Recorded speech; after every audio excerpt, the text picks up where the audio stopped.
My scapula. How about that? That was actually my catchphrase. Corduroy, throw that mic back in the mic stand there. This interview went a lot longer than it probably should have.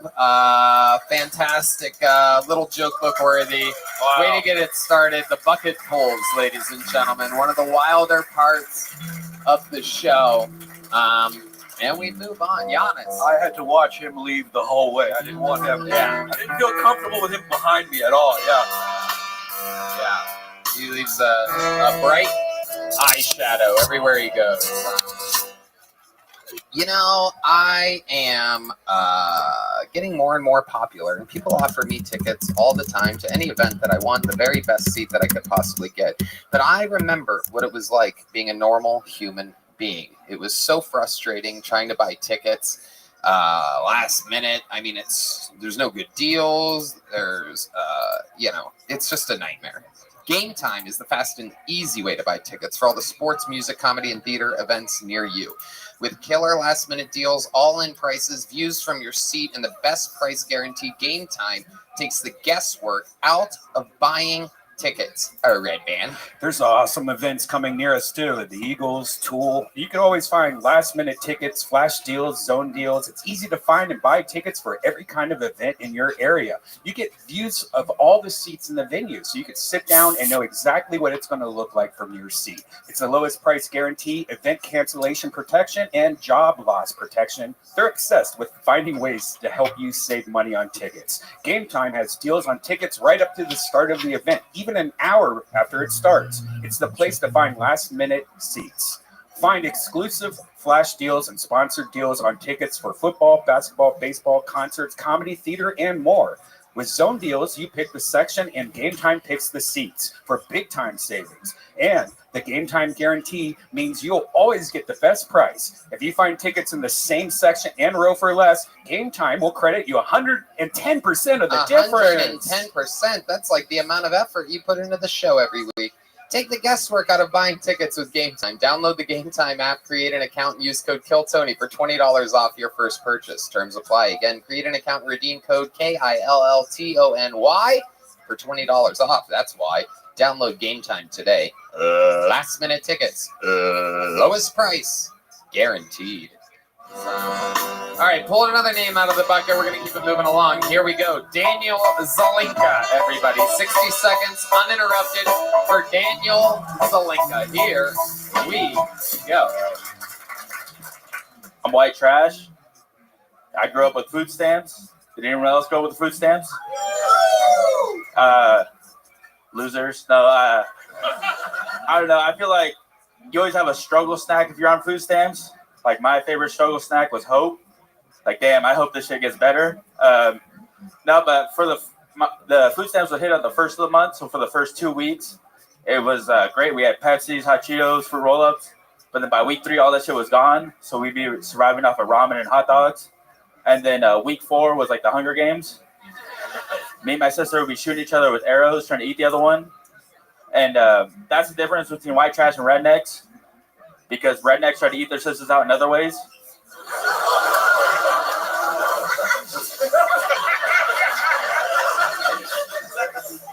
All right. Daniel Zelinka, pretty much just describing what it's like being poor. No real punch up there at all whatsoever. Week by week, the food selection gets worse and worse. How long have you been doing stand-up? 8 months. 8 months. Where at? Here in Austin. I moved here from Oregon. Okay. Okay. So how's that been going for you? Is that your best minute? Yeah. Yeah. Okay. And that usually works places? Yeah.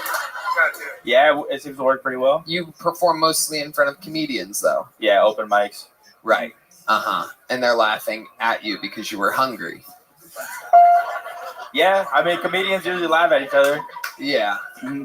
They're like, ha ha ha. Yeah. You were hungry. They're like, you fucking loser. Right.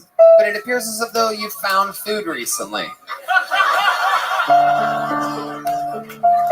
How do you make a living, Daniel? I'm in sales. I work for a phone carrier selling phones. Okay. Yeah. All right. I did. You're coming very close to sad music here. Damn. Now, I did construction my whole life, and then I moved out here. I started working in the heat, and I was like, fuck that. I'm going to go into something easier. You ever think of constructing a joke?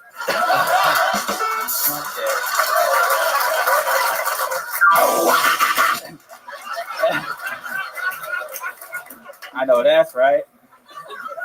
Can I do something here? Yeah. This might be a little. I have a charity called the Cinnamon Angels Fly Fly Away, and some of you know about it. And what we do is we help children with cinnamon allergies. And we have a foundation. And when I brought my checkbook here today. Whoa, that's an actual checkbook. And when we see young comics struggling almost to the point of suicide,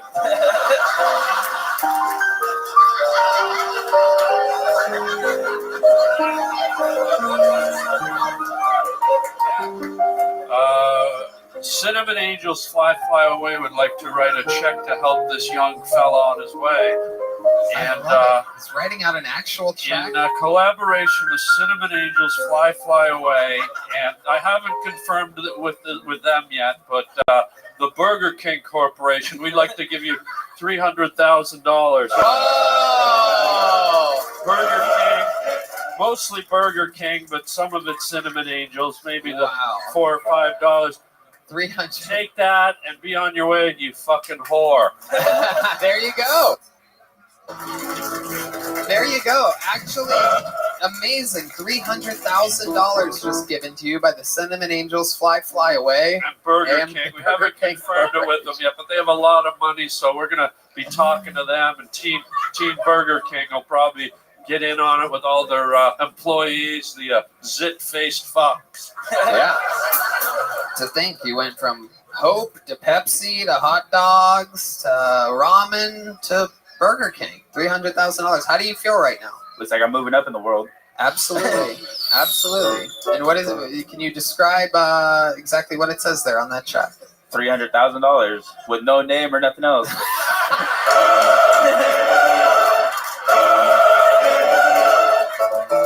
If you take it to Burger King, you'll get free fries.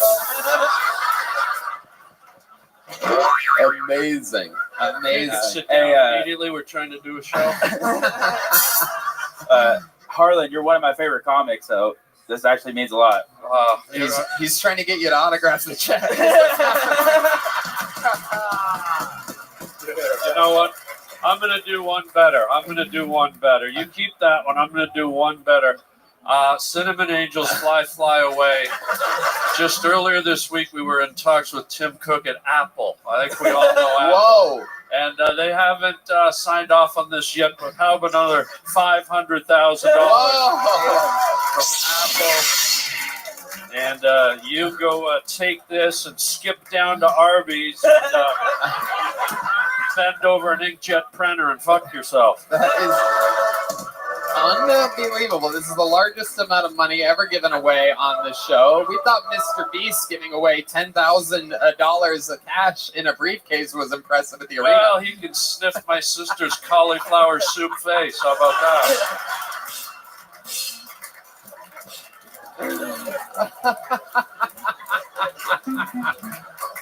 Oh my goodness. Daniel, before we let you go, we barely found out anything about you. We're gonna let you run with your $800,000 here any second. But before I let you go, what's the wildest thing about your life? What would we find to be unbelievably entertaining about you? You've seen the show before. You know how the interview portion works. What's your honest assessment of your life? What would we find to be interesting? What makes you different? I think one of the craziest things about me is that I did meth when I was like 19. And I have a lot of crazy meth stories. A lot of crazy things happened there. I dated like a gangster girl. She's a Sureña. What's a Sureña? Like a Southsider, a Mexican. A Saucider. A salsa hire? Southsider. Southsider. Oh, a Southsider. Yeah, like Okay. a Mexican, like Southsider. That's how they say it. Like, Wow, you sound Latino when you say Latino things. I grew up with Mexicans. Yeah, I grew up in a Okay. Mexican trailer park. I was the only Yeah, white you person sound there. like you hate them. No, I love them. Oh, yeah. Yeah. Okay. What's the craziest thing you ever did while on meth? Well, You ever try to cash a check for $800,000? I don't know. I'm gonna see if I can do it on 6th Street. So, no, I stole cars in the snow, robbed some cars because I was drifting. Then my girlfriend wanted to like her own car so she could drift too, and so she stole a car, and we were both drifting in the snow. It was pretty fun. Drifting, the Yeah. thing where like you spin around. Spin around, yeah, in a Honda Civic, yeah. Wow. Talk about that, man. The food stamp stuff is just sad, dude. Talk Yeah. about the spins. Yeah. Yeah, talk about the good stuff. Yeah. Get into what makes you different. Everybody everybody was eating fucking Pepsi and hot dogs at some point. Really, you know. Well, you got to drift when you're in a relationship. If you don't, you're going to slowly drift apart. Yeah, it's true. Better to drift You know what? together. That joke didn't go well. I'm going to give myself $700,000. Daniel Zelenka, you're leaving here with $800,000 and a little joke book. Good catch. Daniel Zelenka. On to the next one we go. Before we get to this next bucket pool, let's do something kind of fun here. There was a guy, it's a very interesting position, something I never do, is there was a funny man on this show, and he was really, really good. I think it was his girlfriend got pulled out of the bucket originally. She was terrible. She said her boyfriend's funnier. She was right. And so I had him back a couple months later to do another minute, thinking, okay, that'll be fun. But he did great with the next minute. So this is his third time ever on this show. I want to see if he can do it again. He's 2 for 2 on this show. This is the third time ever for Justin Hedrick, everybody, from Houston, Texas. Hello, Texas Street.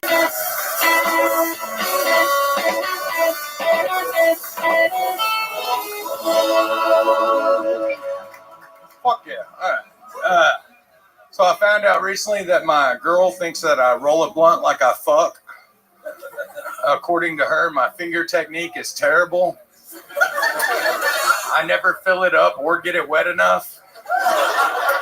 And no matter how hard I try, I'll never do it as good as a black guy. And despite having a girlfriend, I have a weird fear of dying in a gay way. Not so much like choking on a cock, but like choking to death on gluten-free popcorn while watching Chob's Gringo Poppy. Not really what I want to leave behind to my kids as a legacy. I do have a bunch of kids, and despite my best efforts, they're all woke. They're so woke, in fact, that every time I tell a trans joke, they won't talk to me for a week. It's been a year, and I'm just about out of trans material.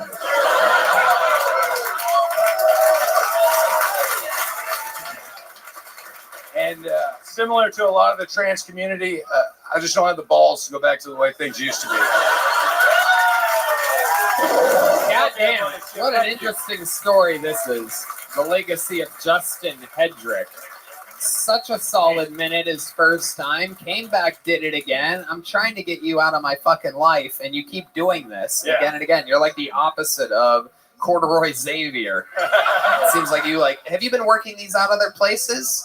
This is my 13th time on stage. Okay.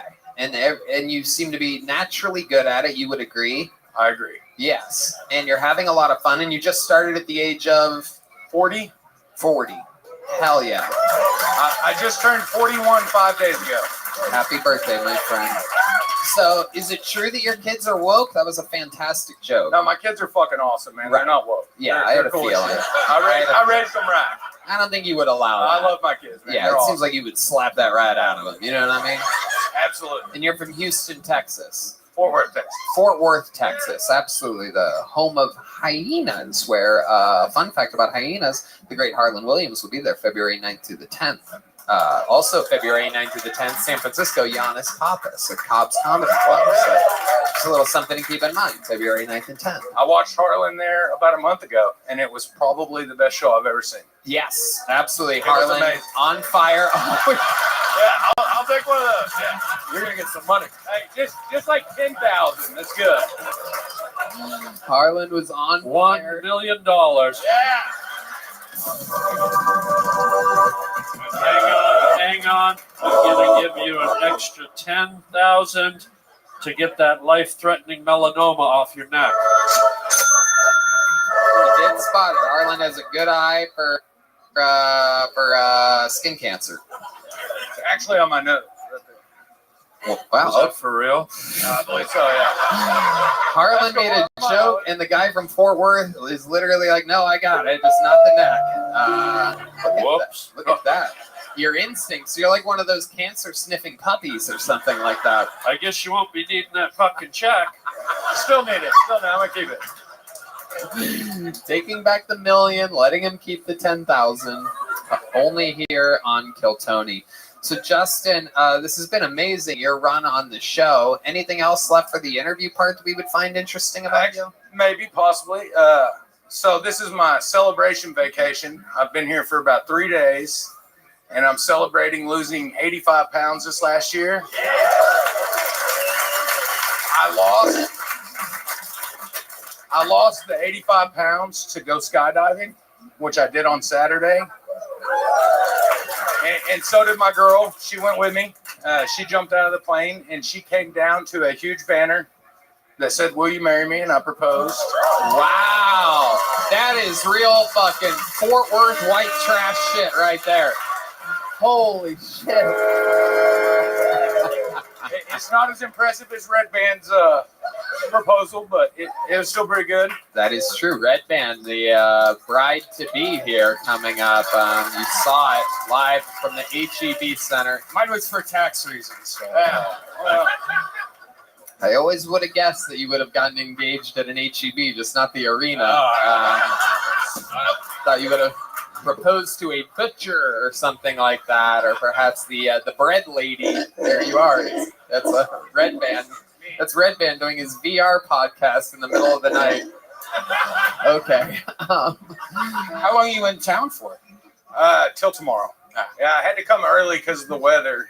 To do your skydiving thing. To do This sky, is I had to do it before it froze. Yeah. incredible. And you had to lose weight in order to skydive? That's a thing? So I was 330 pounds last January when I tried to do it. Yeah. And now I'm 248. And they turned you away. They're like, they sorry. laughed at me when They I laughed. tried to do it. Yeah. Right. Next time, So I keep picked the a weight different on. place. You land faster. Yeah.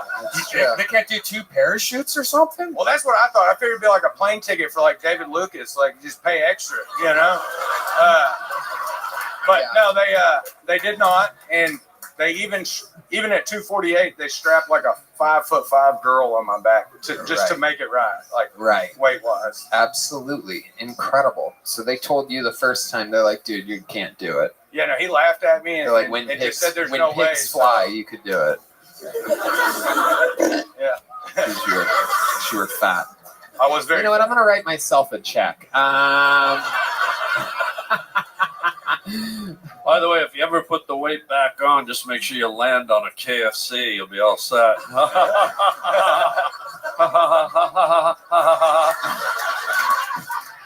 You know, if you're not going to laugh, I fucking will.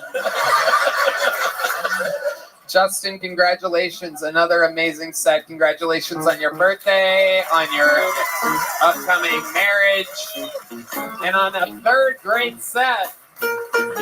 Maybe we'll do it again sometime soon, Justin. Okay, back to the bucket we go. Make some noise for your next bucket pull. This looks like a new name to me. Make some noise for Walt Barber, everybody. 60 seconds uninterrupted for Walt Barber. Here we go.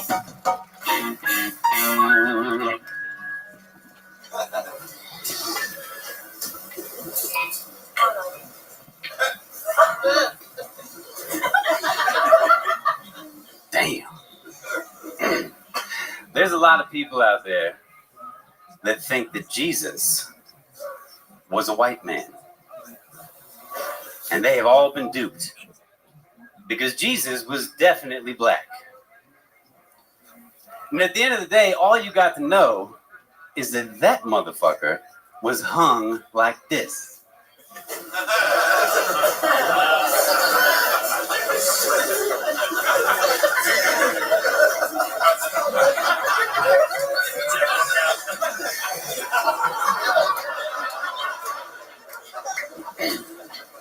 And I'm pretty sure that's why they call it the resurrection.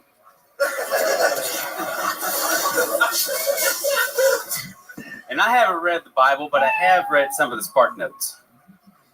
And met enough thumpers in my day to know that when he did rise up, probably cast a shadow from Rome to Jerusalem with that thing. Blotting out the sun. All right. Hell yeah. Okie dokie. All right. I don't know what color Jesus was, but he's not watching over you and your comedy career. No, it would not seem so. Damn. Not a Jesus-like performance whatsoever. And No. we definitely hope you don't come back in 3 days. My goodness. Wow. How many times have you done stand-up comedy? This is probably about like the 7th or 8th time. And how long ago did you start? October 4th. October. It was an ugly day, and this might be the ugliest. Can I say Yes. something here? Absolutely. This isn't easy, but as a black man,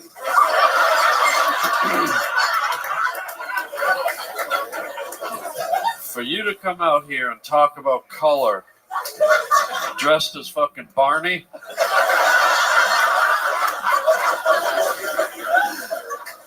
you can go to Yogurt Land and ride, motherfucker. That is true. That is true. That's fair enough. I completely agree. What's up with that hat? Is that a lucky hat or something? It's very dirty. It's bent. It's very, very creepy. It's a work hat. What do you do for work? You I pump do gas. stonework. Stonework. Yeah, it's a stonemason, stone sculpting, and Okay. that type of thing. You make a lot of money doing that? A lot of people asking you to come work on their stones? Not a lot of money, but I do get to work on people's stones. Yeah. Yeah. You sure it isn't stoned work? It is not. Believe it or not, it is not stone work. Do you smoke marijuana? I smoke marijuana, yes, but What not right now. What else do? You smell things? You sniff you know. things? Word cleaner. You sniff a lot of things? You have a Oh, little... I drink from now and then, every now and then. Uh-huh. Uh-huh. Chase And, Fruit Loops? Apparently. Yeah. Wait a minute, he did a sniff joke. I think I'm allowed to do a Fruit Loops joke. Sure. It is true. You're allowed. Absolutely. So, most interesting, how'd you end up like this, Walt? Where are you from? Originally from a little town outside of Charlottesville, Virginia. Okay. We all found out was apparently like a vacation spot for the Proud Boys a Right. few years ago, which is a bummer. But you weren't one of them. No. Okay. And how long have you been here in Texas? I actually got in this morning, or this Okay. afternoon. Well, we're excited about your departure. I'm sure everybody is. Can I just Yeah, ask go as well. something, just, Yeah. from a strategic point of view? Yeah. You came all the way from where? Well, came out from Richmond, Virginia. Okay, long travels, right? You had 1 minute. Did it maybe occur to you to not come out and do 30 seconds of silence off the top? I think that was in memory of Black Jesus or something like that. Happy Martin Luther King Day, guys. It's true. Happy Martin Luther King. That the silence at the beginning was not intentional. I did intend to come out. Why do you think that happened? What did you feel? A lot of eyes. Right. Mm-hmm. Yeah. A lot of eyes. Uh-huh. Nice looking eyes. Okay. All right. Getting scary. Very good. Very good. Nope. He would never do good on a potato farm, I'll tell you that. Here's a little joke book, buddy. There you go. When do you fly back to Virginia? All right. Thank you, guys. Appreciate job. it. Okay, Thank you all very much. Thank you all very much. You're very welcome. There he goes, everybody. Walt Barber. Okay, let's sage the room a little bit with a real comedian, one of the most prolific regulars in the history of the show. Energy, charisma, written material, performed material. Ladies and gentlemen, I present to you a brand new 60 seconds from one of our esteemed regulars, the great and powerful Cam Patterson, everybody.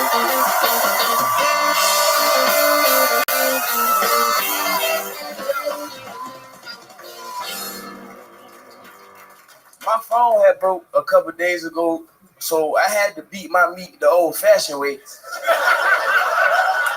with some pussy. Now, I'm playing. I had to use my imagination. My imagination is not what it was when I was like 10 years old. Cause when I was 10, all I had to see was like 2 infinity signs. And I was like, them titties, yeah. That shit hard right now. But now I'm 24 years old and I done seen some shit. You know what I'm saying?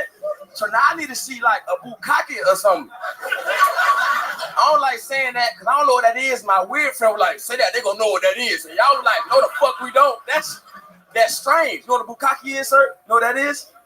Yes you do, you sick fuck. You know what that is, you sick motherfucker. I like it. Fuck you. I like it. I will tell you the weird thing about beating my meat with my imagination is that I don't have my phone. You know what I'm saying? I've been with my phone for so long. Like this hand is just free. Like this hand ain't know what to do, dog. Like I'll beat my meat and this hand was like, maybe I can help. So I started playing with my nipple. That just felt gay. Then I started choking myself. I liked it. That was cool. I've been campaigning. I think I got something. God damn it, he did it again. Yeah, He did it again. cool, International And superstar. I got it. Look, I don't mind a little dirty, but you don't see it coming from Black Jesus. I'll tell you that. We be outside, man. My dick hard as fuck. Long as hell. Hell yeah. I don't know what you said, but thank you. I was trying to say other words and I fucked them up.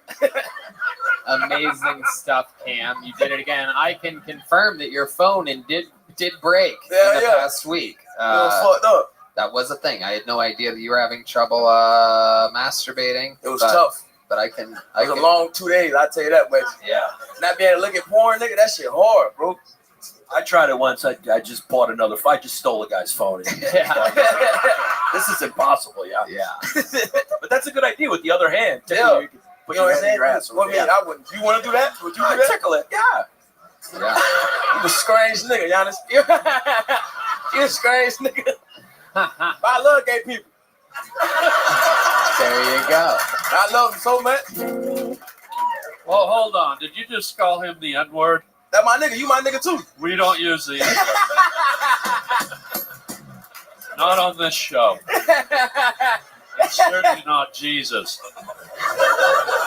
Give him a hand. That's my son. Isn't he great? It is true. Love you, Dad. Can you spell? Am I what? Can you spell good? Spell it for me. I'm not doing it. I'll pass. Someone's just about to get a nice fat check. Uh-oh. Yeah, There you go. Hell yeah, Pops, appreciate you. Put $3 million on that. Don't spend it on sneakers. $31 million. Yes, it is true. I actually watched it happen. He wrote it for We outside, $1 million. baby. Cam suggested make it 3, and he just put a 3 in front of the 1. Yeah, $31 million. Amazing what Harlan is doing here tonight. Fun about some white bitches. Yeah. Yeah. I love it. Here he is.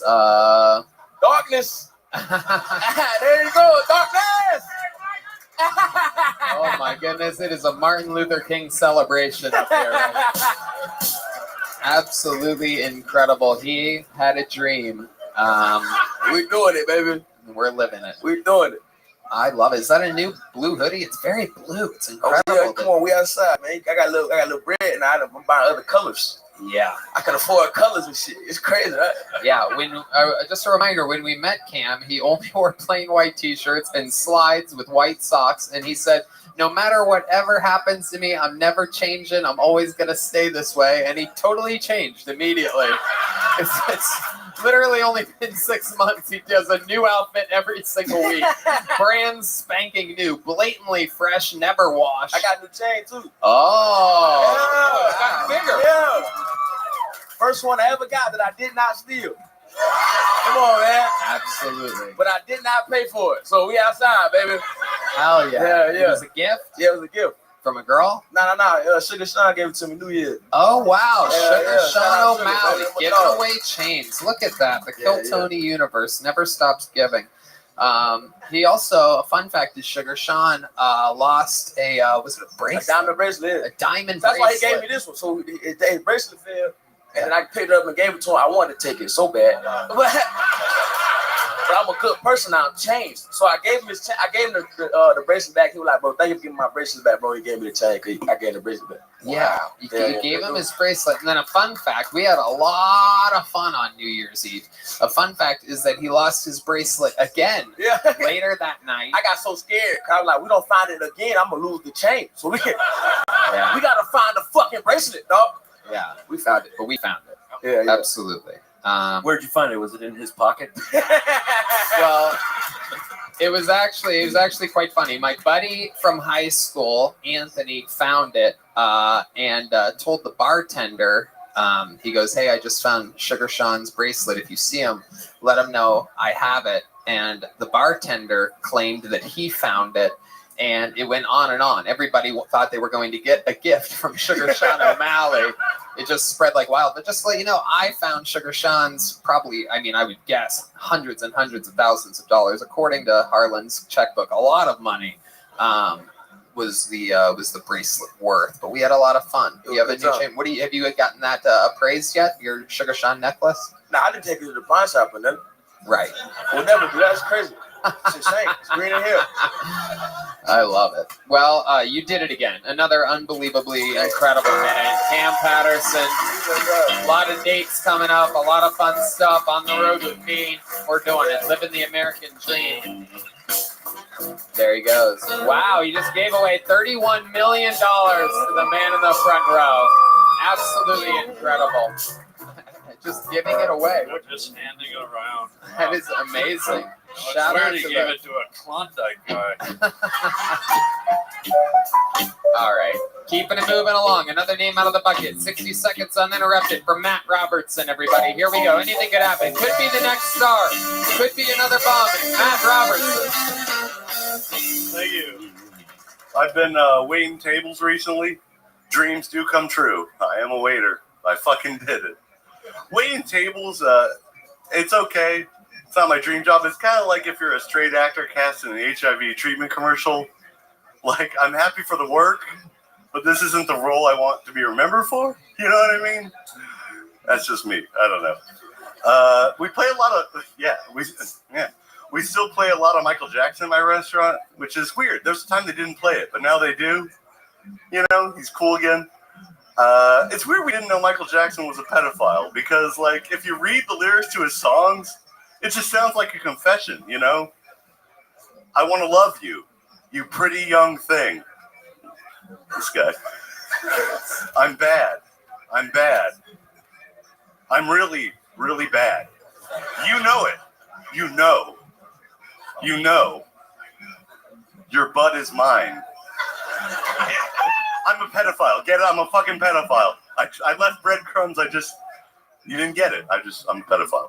Thank you. Not me, Michael Jackson. Anyway, all right. Okay. All right, I had to make that clear. Robertson. Thank you so much. Giannis. Seems like that legacy is going to be a waiter. I think you will be known. Matt, how long have you been doing stand-up comedy? I was here with Tim. How long have you been doing stand-up comedy? Yeah. No one knows when years. and where you were. 9 Okay. years. Yeah. 9 years? Yeah. Jesus fucking Christ. Okay.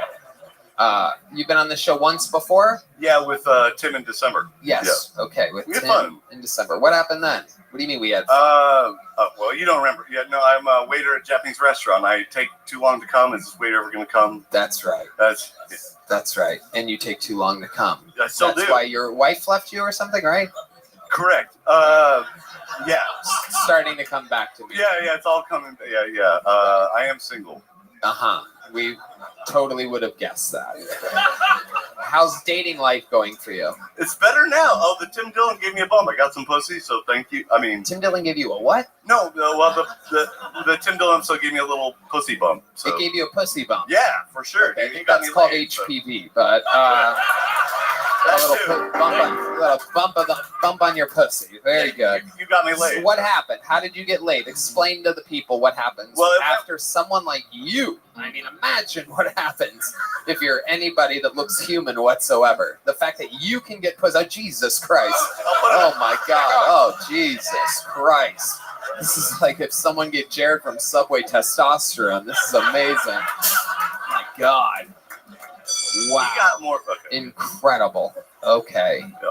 Okay, so how did you get pussy? Explain to Oh, the people. well, because I was on with Tim and we had fun. Oh my God! If you say you were on Oh, with no, Tim no, Dillon no. again, All right, I'm gonna go sorry, fucking no. ballistic. No, but You we were had on the show, and then what? fun. And then I got pussy. How did you get pussy?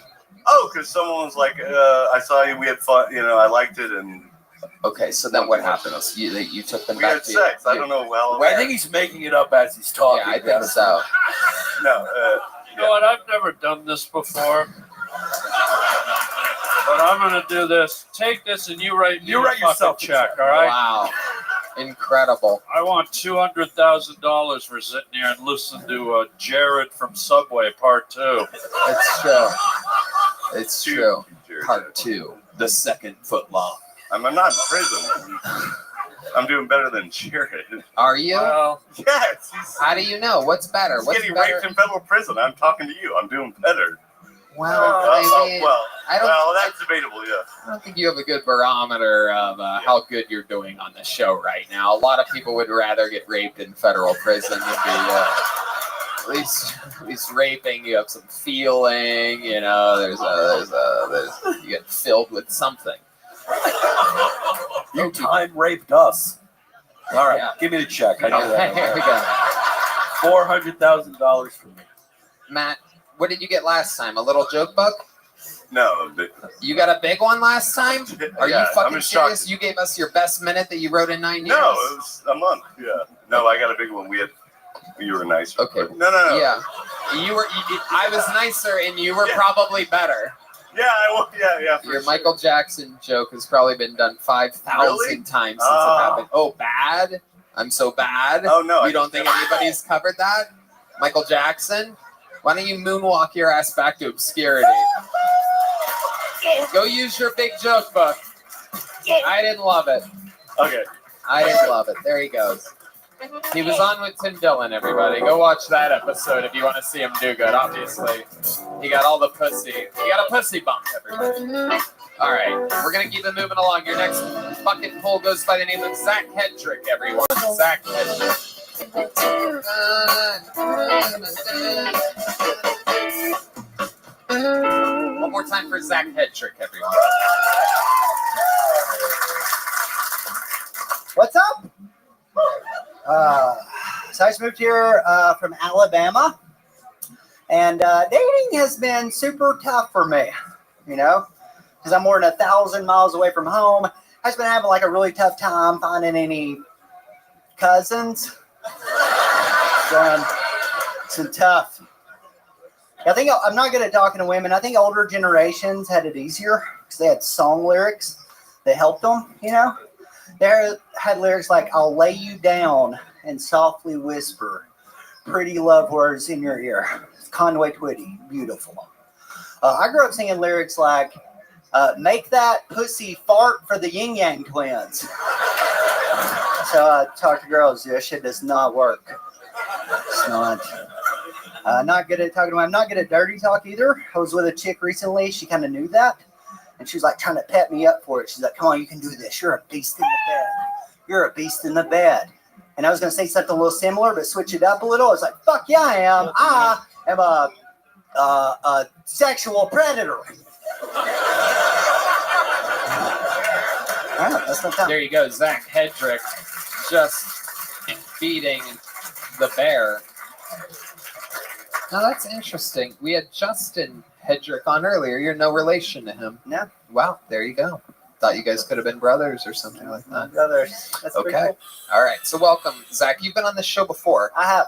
I remember the patented headband. Yeah, that's fine. Absolutely. Yeah. Good set. Is that true that you just moved here from Alabama? Nah, I've been here for about 9 months now. All right. Yeah. Hell yeah. Fun stuff. How's it going? Going good. What do you love about Austin, Texas? I don't know, dude. Nothing really. It kind of fucking sucks here. Really? Better than, is it not better than Alabama? It's better than Alabama. It's pretty much just Alabama with Mexicans, you know? So it's like not quite as good, I guess you could say. And art and food, right? The food's really good. So, You don't like the art. Yeah, no, it's cool. Uh-huh. Sure. Culture. culture. What about the women? Most beautiful women in the world. The women are good. I get a Oh, the huge women are nod good. to the women. Right. A fucking massive nod there. Right. But I lived in Tampa before I moved here, so Tampa's wild. yeah, Tampa's right a fun there. place. It's pretty cool too. Yep. It's a massive shooting at the how did he say that? Ybor? Ebor. Ybor. Yeah, Ebor. Ybor this week. Fucking yeah. That's how it goes. Do you wear the headband during the day as well? Just on stage. You put it on before you go on? Yeah. Why? Okay. I used to be a pro wrestler, so I kind You of were? gimmicky stuff. Yeah. So I gotta hold back my roots. What was your wrestling name? Zach Aether. Wow, real jump from Zach Hedrick. Yeah. It was huge. What made you choose Eighth? Because I'm done. I thought that I read God of Upper Air is actually pronounced ether, and I was like, I just call it Aether instead. So I just went with that. I did a bunch of like high flying stuff. My finisher was a shooting star press. Wow, Yeah. that's an impressive maneuver. That's a forwards backflip. You jump forward It's a while gainer. doing a backflip. Yeah. That's the move that Brock Lesnar famously hit his head on. Broke his neck. Yeah. Yeah, WrestleMania. that's not an easy move to do. Yeah. You still stay in shape? Stay in shape. How do you but do that? Don't wrestle. I do like CrossFit. I knew I was gonna get nothing. I knew. You've been on this show before. You guys all hate me now. You've been on this show before, I correct? have. Did you notice that you got a pussy bump after your appearance? Yeah. Let me ask you something, guy, and be honest. Yeah. When you're not doing stand-up, are you traveling around the world in your van with a talking dog looking for ghosts?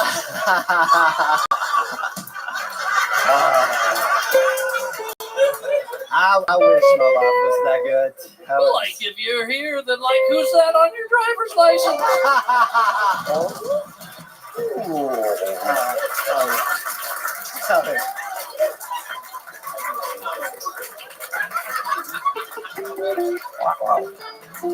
Ma'am, if you could look away, I hate your eyes.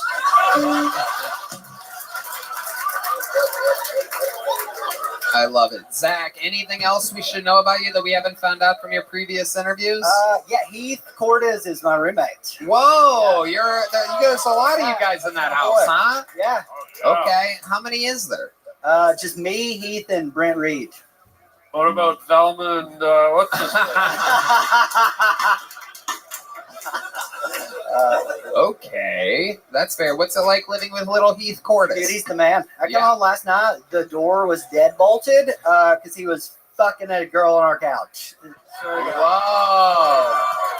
Heath famously lost his virginity before his appearance in the arena. And it's very interesting to see that he's keeping the momentum going. Was her name Celia by any No, it chance? wasn't. It wasn't the same chick. Was it Cynthia? No. So he when we came in, Wait, when he came in the end? What did you say? Were you there for that part? Would you No, I crawl wasn't through a there for window? that. I wasn't there. We walked in and she immediately darted to the bathroom, like after he deadbolted it. We went to our rooms. We're like, I don't want to see Heath have sex. I'm just gonna be honest. You don't? You don't want to watch what appears to be an 11-year-old boy? No, I don't think Heath so. is a 21-year-old with a condition that makes him look like he's about 11. Yeah.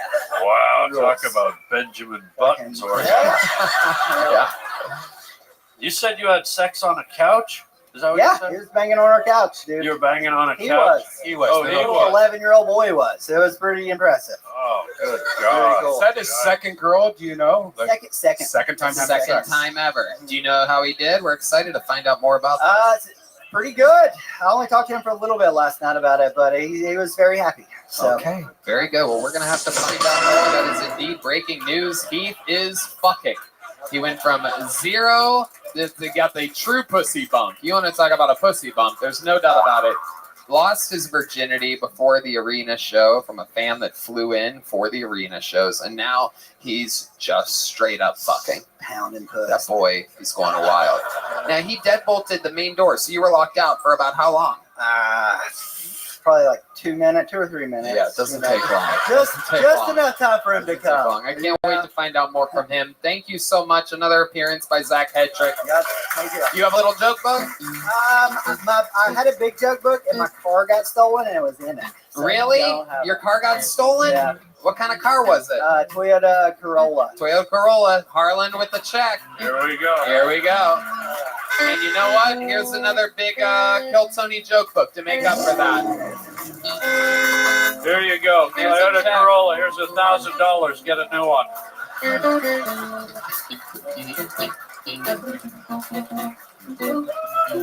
You know, one of the things that I fucking love about this show is that every once in a while, there's a very short list of legends in the history of the show. Some of you know the great Dom Irera,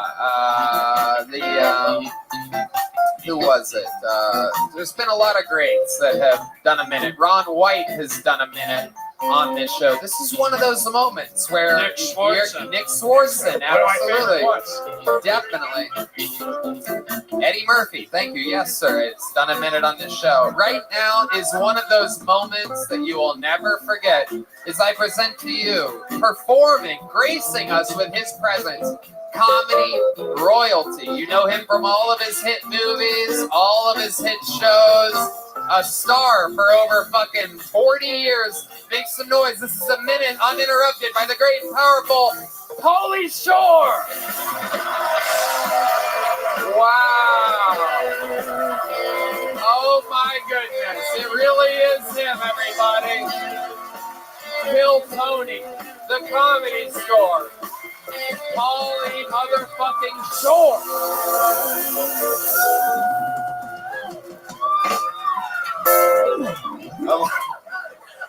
A lot of you guys going, that's not Pauly Shore, that's a homeless guy with AIDS. Fucker, taking all the fucking juice from the room, cocksucker. Fucking fuck. I'm gonna fucking cancel your flight tomorrow, and you're not going to fucking Denver or Dallas to eat some pussy tomorrow night, like you fucking said, you cocksucker. Anyways, give it up for Harlan Williams. All right, so now my minute starts right here, right? Is that cool or no? Okay, anyways. So I knew I was going to be here tonight on the Kill Tony show, so I was at the gym today working out for you people. I was on this machine. I don't know what it's fucking called, but it's a cardio machine. You guys tried this machine? I'm on it for 45. What's it called? Elliptical. I'm on it for 45 minutes. The whole time I'm thinking, what is this working out for? Had to get in a fight with the homosexual? I was walking across the street. 4 homos tried to attack me. I said, get the fuck away from me. They're like, Ronnie's been working on the elliptical.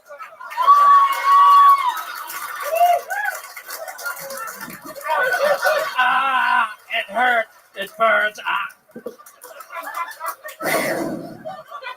Someone asked me recently if I was gay. Do I look gay? Fuck you, I'll throw this microphone at your fucking head like Fred Durst from 1999. No, I do. I walk gay, I talk gay, I act. I have a gay name, Pauly. That's pretty fucking gay. I asked my mom, is it Pauly like Italian? She said, no, Pauly like fag. That's what she said. But I was at the gym and I was watching these gay dudes. They were doing lunges right in front of me. And they do lunges just like you and I, but when they do them, they have a dildo on every third step. And I saw the fucking dude, he's like this, oh, fuck yeah. Oh, fuck yeah. And the guy just fucking walks off like everything's fucking cool. I'm like, what the fuck, bro? Wipe your dildos down, dude. Where's your gym etiquette?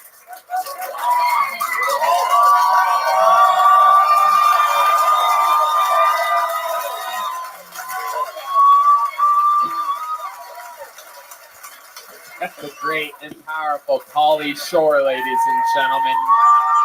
Gracing us. Wow. Okay. All right. Okay. Pauly, that's enough of the physical humor here. Pauly, great set. Unbelievable. 2 minutes and 15 seconds of thunder and lightning. I thought it was fantastic. I didn't appreciate you talking about disrespecting my lunges at the gym that you saw me do earlier. It's not easy out there trying to keep workouts entertaining. And I went back. I cleaned the dildos later after you left. Welcome back to the show, Pauly Shore. Kill Tony Thank you, royalty, thank you. Comedy Store royalty, Thank you. the son of the creator of the Comedy Store, Mitzi Shore, and the great Sammy Shore. We love having you. You're a real big part of this Texas thing that's happening. You just keep coming back for more again and again and again. Famously, Hollywood, Beverly Hills, LA.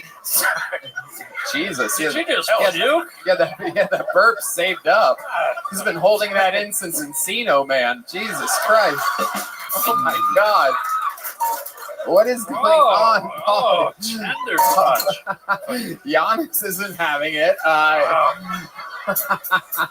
One of the best Do you know juice Giannis? sets I've ever seen. I just met him upstairs. Okay. Yeah, so I love it. I like him, but you know how it is. Yeah. These New Yorkers, they don't do a lot of the touchy-touchy. Oh, in New York. Okay, I get it. That's why he's a little resistant. Not like this fucking little guy likes me to touch him. Come No, on, that's get cool. your pants clean. No, this has been fun.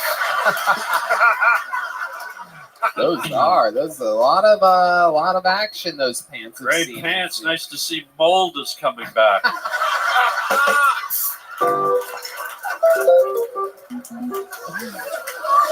The only guy I know has a yeast infection on the outside.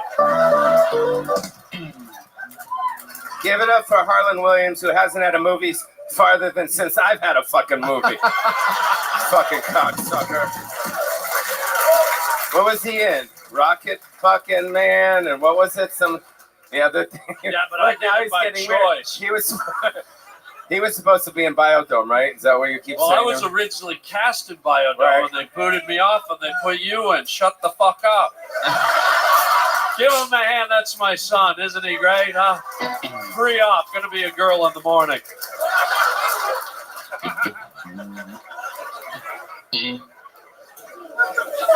It is amazing to be up here with both of you. I mean, I have been watching you guys for fucking, what is it, 20 years or whatever. Oh. Yeah, the movie started. When did you do your stuff?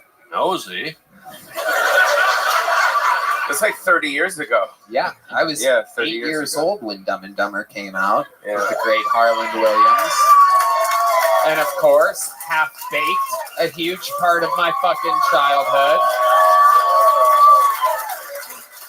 Me, myself, and Irene. No thanks. I'm busy. So many greats. Was supposed to be the Amish guy in Kingpin, but had a series that he had to do instead. That's right. Yeah. Yes. Holy God. But let's keep the focus on Paul, shall we?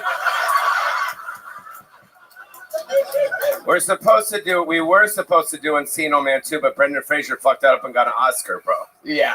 He's not going from an Oscar to fucking Encino Man 2. That's not gonna. You just should have pushed Encino Man 2 just 2 or 3 years ago, and you would have had it. I spoke to Andy Dick recently. Oh wow, we're going over fucking all guy. the 90s. He wanted to do celebrity boxing with me. Oh Jesus Christ! I'm like, dude, I'm desperate, not that fucking desperate, all right? I'm pretty sure you could beat him with your elliptical training. All right. And then Stephen Baldwin from Biodome is a Jesus freak now. I don't know if you guys watch him on Instagram, but he's pretty funny. Jesus music plays and he just fucking cries, bro. It's hilarious. He's just like, oh, I'm like, unfollow. I had to unfollow him. But I loved all my movies. I loved all my movies that I did back in the day. The full evolution of Pauly Shore, an unbelievably talented stand-up comedian. Been doing it since you were. How old were you when you started? 17. Yeah, 17 yeah. years old. Yeah, my whole life's been a 2-drink minimum, pretty much. Yeah. Pretty much. No, I started at the Comedy Store. My parents started it when I was just a little kid. I was probably like 4 years old. My parents, my mom and dad started it, and I grew up there my whole life. I grew up around the greats. You know, I remember when these guys first came out there many years ago. Tony was working the door. Yeah. He was working the phones. He was stealing my mom's money behind the fucking booth.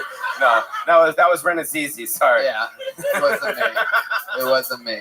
No. So it's been a pretty cool run, and I'm obviously very happy for you guys out here. Every time I come here, my heart melts because Joe's here. He started the bar downstairs on behalf of my mom. He took the spirit of my mom and brought it in here, and that's what it's really about. Really did. It lives on. The levels, the door guys are all absolutely killing it. The openers are turning into features. The features are turning into headliners. The headliners here are absolutely. And fuck, dude, you have come a long way. Tony tells me, Tony tells me about a month ago, we're texting, we're talking, and this was before it was announced that he's doing Madison Square Garden in the fucking Forum.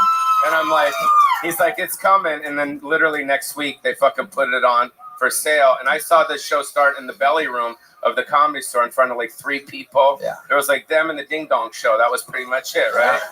And now look at this. And so I'm really happy for Tony, and it's pretty fucking cool. And of course, Red Band. Of course. He's the yin to your yang. So Yeah, totally. Wouldn't be able to do it without him. I mean, totally. Have you seen this guy look up a song on SoundCloud? There he is, the Red Band sound effect. It's just pigging around. There he is. The pig to my yang. We have a lot of fun. Polly, you're killing it. You have tell the people about the new. Yeah, well, we have a show here. I think Joe asked me to be on his show tomorrow night. Your pants look like raisin. No, this is when you're. This is what happens. It's cool, right? Is this cool or no? We're good. Yeah.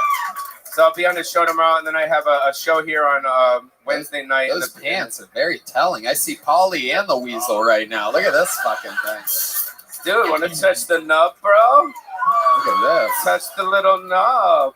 Look at that. I see your little bitsy shore down there. You know what I'm saying? No, we got the Richard Simmons biopic, which I'm playing the role of Richard Simmons. We're working on that, so you'll see that shit that's coming out. And Polly and the Krusties is absolutely booming. I don't know if you guys know, but Polly as a band, he's the front man of a band, Polly and the Krusties. Yeah, so that's, you want to do a little song for us here tonight? Well, I want to, but it's up to them. Do they want me to do a song? You want Polly to do a song?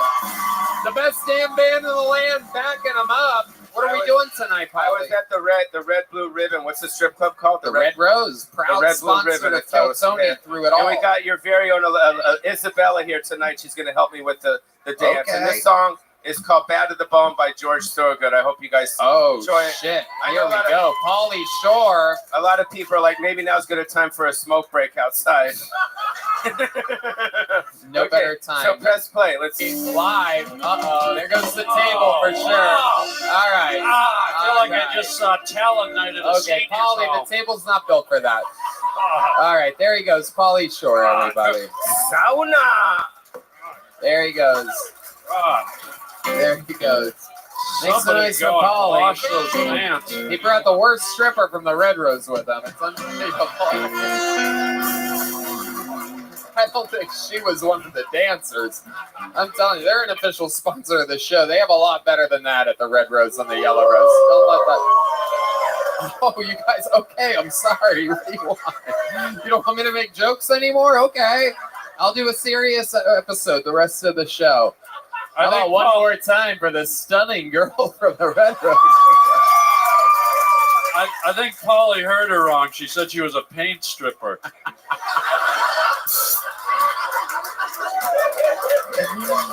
Oh.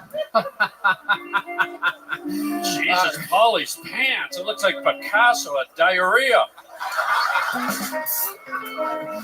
It is unbelievable.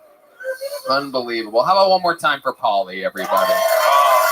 All right, we got to go back to this bucket again. Make some noise for your next comedian. 60 seconds uninterrupted. Going to Priya Blunts, everyone. Priya Blunts.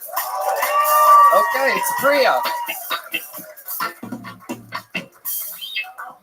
What's up, guys? I just recently came back from Colombia, the country. We got any Colombians here? All right, let's talk shit. I saw a beauty service down there where you can take brown nipples and tattoo them into pink nipples. I know. Usually I support women with whatever they want to do to their bodies, you know, but I do also believe, like at the very least, shouldn't your nipples match your pussy lips? Like, if you're fucking some guy, you don't think he's gonna notice you have like turkey nipples and a pastrami pussy? You know, like your pussy's saying, "I papi," and then your nipples are like, "Sorry, I don't speak Mexican." Right on Priya Blunts, my nipples are still brown. Priya Blunts, 50 seconds. Very good set. Thank you. You've been on this show before, correct? I have not been on this show before, but I've done the roast battle here. Okay, and I judged it. You did. That's where I know you from. Absolutely. How did that go that night? I don't remember. I won. Very good. Yeah. Very funny stuff. Where are you from? New York City. How long have you lived here? You live here now? I do not live here. I was just here for a week. Yeah. Okay, how'd the week go for you? It was cute. It was cute. I did like a bunch of shows every night. I did the mic right before this. I had a good time. Yeah. Austin's a good time. Yes. Lots of shows to do, lots of fun to be had. What did you do non-comedy related that was fun here? I ate barbecue. Mm-hmm. I fucked a really tall guy. Ooh, look at that. Were you the pussy bum? No. Oh my god, no. Okay. They don't have a lot of tall guys in New York. That's true, Giannis. There's not a lot of tall guys in New York. No. Have you heard of the Knicks? They even have a tall Asian, I do believe, there. Yeah, Yes. One. there's tall guys in New York, I think. I don't know where they are. Hey, where'd you meet the tall guy? Where'd you meet him? I want to call him a chuckle fucker. Because he saw my set and then was just really into me. Right? Well, John Wayne Gacy was a chuckle fucker, too. Might want to watch your step there, corn on the cob, Sally.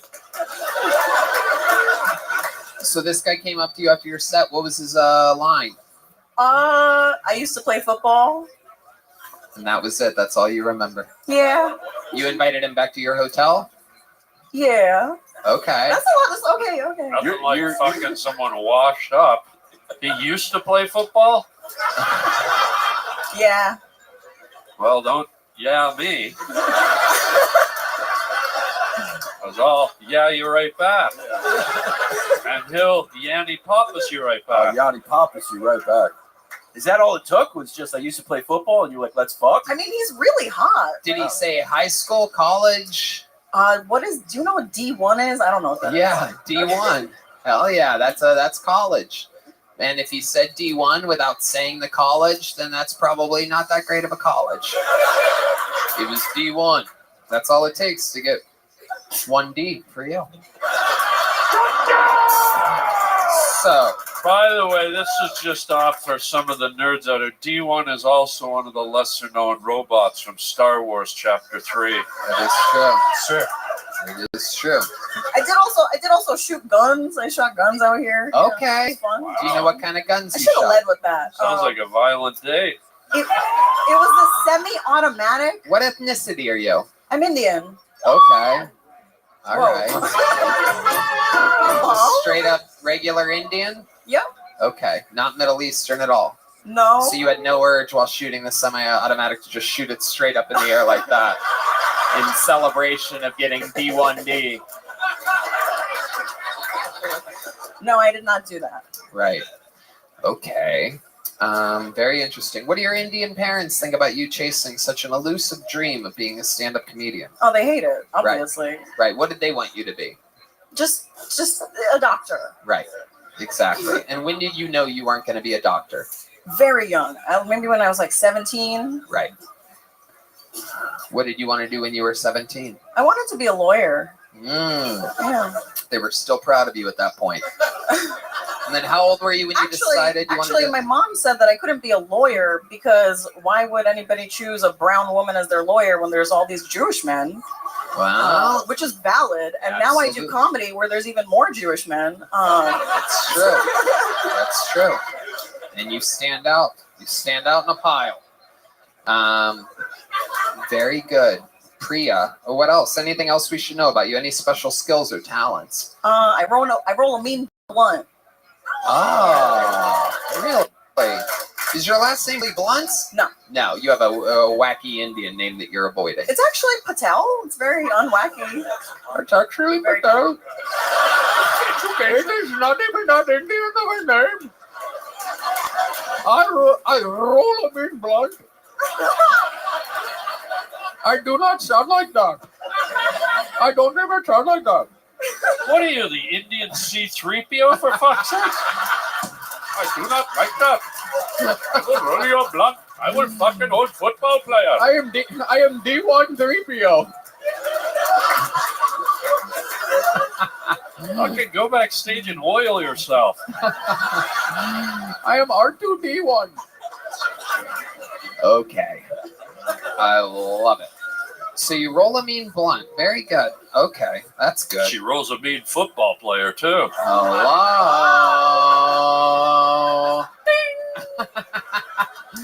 Priya, fun stuff. A great set. We'd love to see more of you. Come back next time you're in town. Sign up again. Thank you, guys. Amazing stuff. We love. How long are you in town for? I leave on Wednesday. Leave on Wednesday. I used to play college. You know what I think might be fun for you? The great Brian Simpson hosts an unbelievable show here at the Mothership called Bottom of the Barrel, where the audience decides premises. You pick them out of the barrel. You can have your first actual set here at the Mothership tomorrow night. You want to do that? Oh, hell yeah. Bottom of the Barrel tomorrow night. Priya Blunts, brought to you by Brian Simpson. Here on the show, The Late Show, the 10 or 10:30, whatever it is. Priya Blunts, everybody. There she goes. Follow her at Priya Blunts, and we are up down to your final bucket pull of the night. And he goes by the name, anything can happen, goes by the name of Davy Jackson. 60 seconds uninterrupted. Davy Jackson. Here we go. What's up, Austin? Oh, man, I'm so glad I dressed like a competitive vapor tonight. This is cool. I'm excited. Question for God. If God didn't want me to have sex with Down syndrome people, hang on, whoa. If God didn't want me to have sex with Down syndrome people, why did he make all their asses so fat? Like all of them, they're all caked up fucking dump trucks on retard. What? All of them. And I'm not supposed to hit that.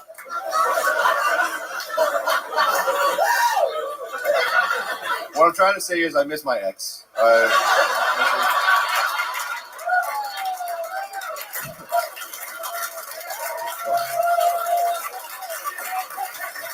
I'm just kidding. My ex was not retarded. She did have OCD though, which was interesting. I was never annoyed by the OCD. It was inconvenient sometimes. Like one time we were laying in bed and she was fucking with the light switch. Actually, I'm gonna end there, Tony. I'm just gonna do that. Okay, you don't want to finish it? I mean, it's all good. The bear's out of the action now. If you want to finish it, okay. She had OCD. Cool. Flip She had a light OCD. switch. Go ahead. Yeah, well, no, we were laying in bed actually, but I was laying in bed. She was fucking with the light switch, and she flipped this thing like 20, 30 times. And I finally asked her, I was like, "Hey, are you cool? Is everything good?" And she goes, "I just feel like if I don't do it right, something bad's gonna happen to my whole family." And I was like, "Yeah, bitch, it's me." Davy Jackson with an absolutely incredible performance. Amazing. This is an unbelievably well performed, well written, well executed performance. It's so cool to see that Chris D'Elia has reinvented himself. Unbelievable. 17's legal in Texas. Wow. Davey, how long have you been doing stand-up? About 4.5 years now. 4.5 years. Have you been on the show before? I have. Okay. Yeah, I'm the guy that sold pills. Sold pills. Yeah. Okay. For legal reasons, I do not sell pills anymore. Right. Please stop DMing me, please. Right. Totally don't sell pills. What kind of pills were you selling before? The good kind. Tony. Okay. A lot of, opiates. Okay. Little Xanax. All right. Yeah. Okay. Okay. Very good. Very good. It goes on and on. Babies out here. A real full market. Do you have any birth? Any what? Birth Control pills? Oh. Birth is short for birth control pills. BCPs. You're real good at what you do there, guy. Yeah. I know where to find a good pair of stairs. Pills, and this guy doesn't even know. Holy fuck. Put on a lumber jacket, go suck on the front end of a canoe.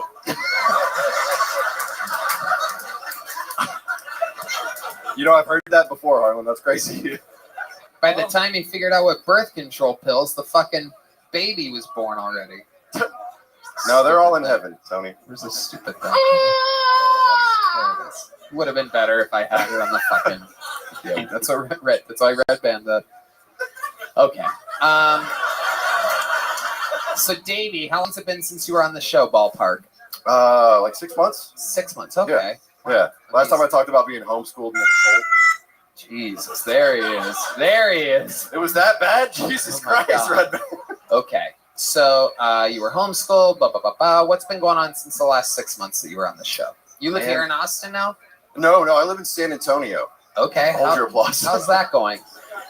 I mean, it's cool, man. It's actually really cool there. We have a lot of Latin women, which I love. You do. All right. You were like stabbed by one or something? Yeah, Paulie called me out, said he couldn't find the scar, but I got stabbed in the ribs. Yeah. Right. I kind of remember this. Yeah. And how have the Latino women been treating you lately? Oh, amazing, dude. They're all crazy as shit. Yeah. And I love like that. them crazy. Very much Okay, so what type of crazy things have they been doing to you lately? Oh, fuck. Stabbing them in the ribs. One of them got me, Why the fuck did she Well, that stab part, you in the ribs? What provoked that? You told her that she was bad at dancing to Bad to the Bone with Pauly Shore. You told her ass wasn't as fat as a retarded girl, and she got upset. Dude, a retard Latin? Oh, boy. Oh, yeah. That's my speed. Absolutely. That's where the extra chromosome goes. That's how you like it. No doubt. No doubt. The old fucking, the old wild chalupa. Bean and cheese. That's my housekeeper's name, actually. Chalupa. Yeah. Very interesting that you have a housekeeper. What do you do for work? Now I just do comedy. And don't sell and pills. do not sell pills at all. You're a real dirtball. I've also heard that before, yeah. Did something happen from the last episode that changed your mind of being so public about you being a drug dealer? Yeah, Reddit happened. Reddit and my DMs happened. It was like your fans are insane, Tony. They're insane. They're humans. I got like 50 DMs asking like, "Hey, can you get me like some bars or something?" 47 of those were probably police officers. You ever think about that? I mean, probably, yeah, that's probably true. Davey, very, very, very fun jokes. You drive often from San Antonio to perform here? All the time, every week. Right. Yeah. Because there's not much of a scene there, other than LOL Comedy. I mean, there's LOL's great. There's Upstage Comedy Lounge is really cool too. Yeah, there's a couple places. Oh, can I circle back to something? Yeah, absolutely. Why did she stab you in the ribs? She had gone through my phone, and I was okay. Go ahead, it's okay. I'm just a man. She went through my phone and she found some text messages that she did not approve of. Wow, so you were texting a rib place? A ribs place? No, it wasn't the food. She didn't stab his ribs like the meal. It was his actual body organ. Hey, my bad. Fuck me. You thought she stabbed his leftover ribs? Wait, we are in Austin. You ever... Terry Blacks goes hard. It goes hard in the paint. If you can make it, I would love to have you on the Secret Show Thursday here in I'd love to, Texas. man. Yeah, There absolutely. you go. Yeah, thank you so much. You already have a big joke book? I do, yeah. There he goes, Davey Jackson, everybody. Here's some Zippix Energy toothpicks from the great people over at Zippix. Zip more, smoke less. And we've come to that time, ladies and gentlemen. Oh my God. How many of you have been fans for the show for a long time? Well, then you guys probably know what's about to happen. Hall of Fame member. The record holder for all-time appearances on the show and interviews on the show. I present to you the Tijuana Tarantula, the Rio Grande Rabble Rouser, the Carolina Caboose, the Memphis Strangler, the Vanilla Gorilla. This is the Big Red Machine, William Montgomery.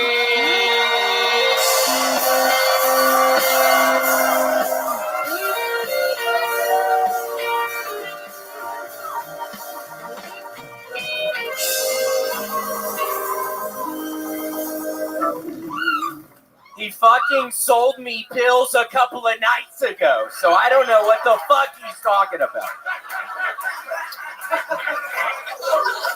Last week, an elderly couple in South Carolina was found dead in their home after the faulty heater in their house reached 1,000 degrees. Good thing they died because their utility bill was about to be fucking brutal.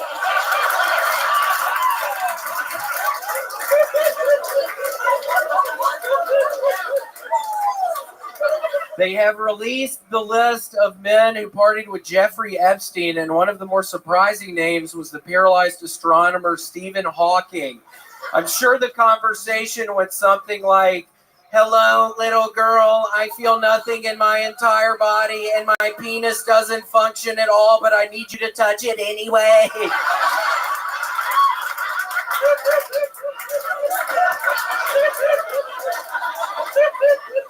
Remember when people bragged about having good gaydar? Yeah, I've got gaydar. It's called AIDS, you idiot.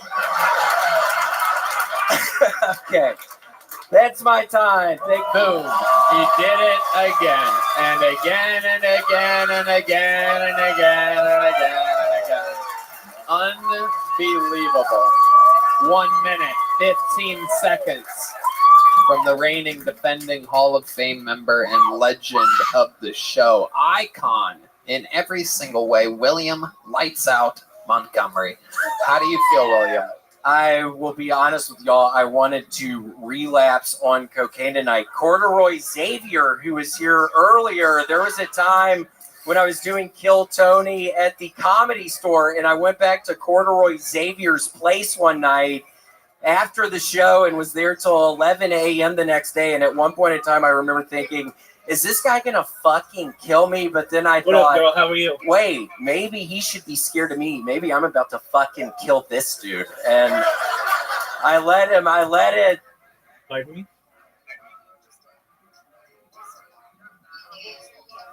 I'm well.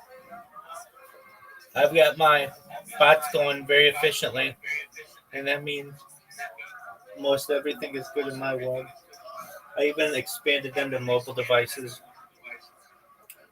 so that's wonderful. Do you want to play a game?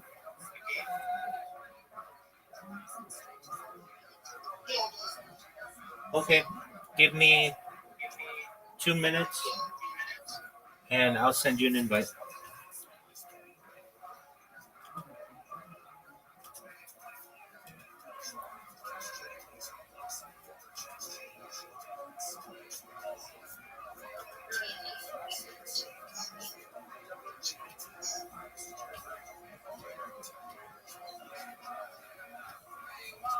Your microphone isn't coming through very well. Can you repeat that?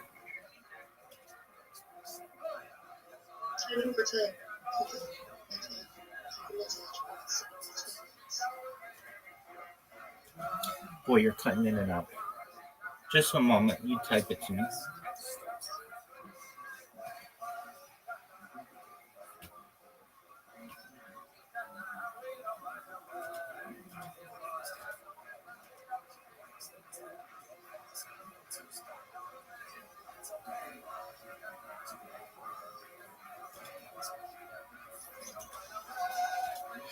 Alrighty, I'm about to send you the invite. It not happen. I stopped myself. I didn't fucking kill him. But there was a point in time where I was like, maybe I preemptively need to just fucking strangle his fucking ass before he takes me out. But then I started thinking, Tony, I'm not built for prison. I don't want to. I can't. I just stopped watching fucking Scared Straight. I was having fucking nightmares about being in prison. So, Tony, I can't even watch Scared Straight anymore, man. Tony, I can't even watch Scared Straight anymore, man. I've been working on that a bunch recently. Can you watch that shit no more, man? But yeah, Corduroy Xavier and I, we got fucked up on cocaine one night. This is back in your heavy drinking, heavy drug Yeah, this days. is probably 2020 maybe. And how Something much like that. drugs or drinking do you think you did that night, if you had to guess? So the people know. I mean, this Probably was each real. did a gram of cocaine and There were The people from cameras. San Antonio go wild there. I know. That's a bunch of fucking drug addicted fucking pieces of shit down in San Antonio. I wish you didn't even fucking bring up San Antonio, Tony. No, I like San Antonio, but it was, it was quite the evening, but it's much better to be on the other side of that. So. Right. Yes, here you are, absolutely thriving. There were a lot of, people don't remember. There was a lot of sloppy sets back then, a lot of unpreparedness, a lot of lack of execution. And but I saw something special in you back then. You got to remember, and a lot of people don't remember this. You probably do, but 96% of the fan base hated you for a long time. Well, look at them. Are you going to write me a check tonight, as you've been writing everybody checks tonight? How much do you want, kid? I just need another $175 to get the escalator back to the apartment. I'm $75 away. Great call, $175, and I've been handing out millions to everyone else. $175. Can I ask a question? That it sounds like you have a rich history here. It sounds like there's been a Very long. much. Adi, are you there?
Adi, are you there?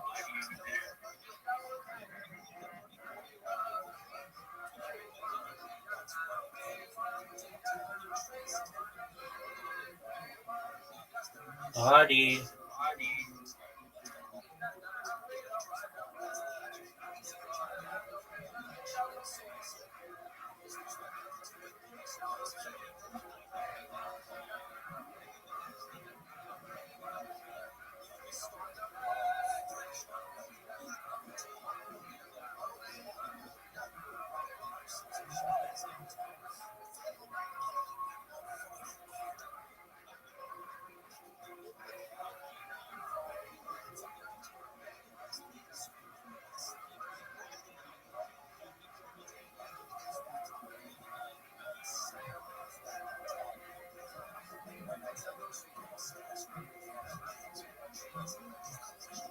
Adi.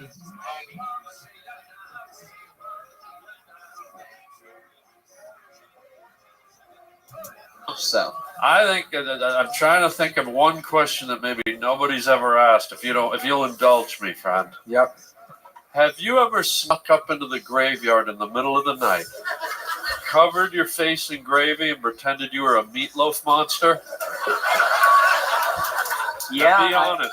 Yeah, no, I have. There's a graveyard in Memphis with a stone grotto, and the stone grotto was where I lived when I was the Meatloaf Monster. Thank you for your honesty. Thank you for what sharing. types of what would you do to be the Meatloaf Monster? In what ways was the Meatloaf Monster different than William Montgomery? Guys, I was only fucking around.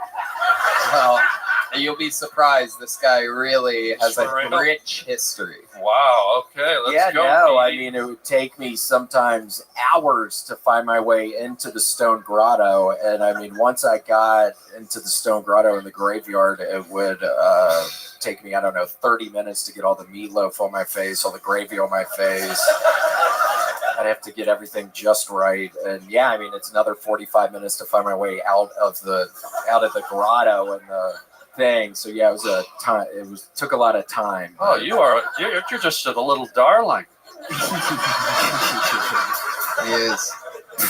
He used to not be. He used to be a real troublemaker, and then Not now. Now he's a meatloaf darling. yeah. I know. I love meatloaf. I don't know at what point, but at some point he got scared straight. So Wow. It's hard to scare the gay out of someone, but good for you. Thank you. Yeah, no. He said it scared straight. He said. you are so funny. You really are, man. One of my favorites of all time. That's the best scared straight joke I've ever heard. Oh, the entire book. Fuck yeah. Knock yourself out. Go out to KFC and get the extra large coleslaw. You know what's dirty crazy? twat. I'm actually a member of a Dolphin Bank with no numbers, no. Let me read it to you.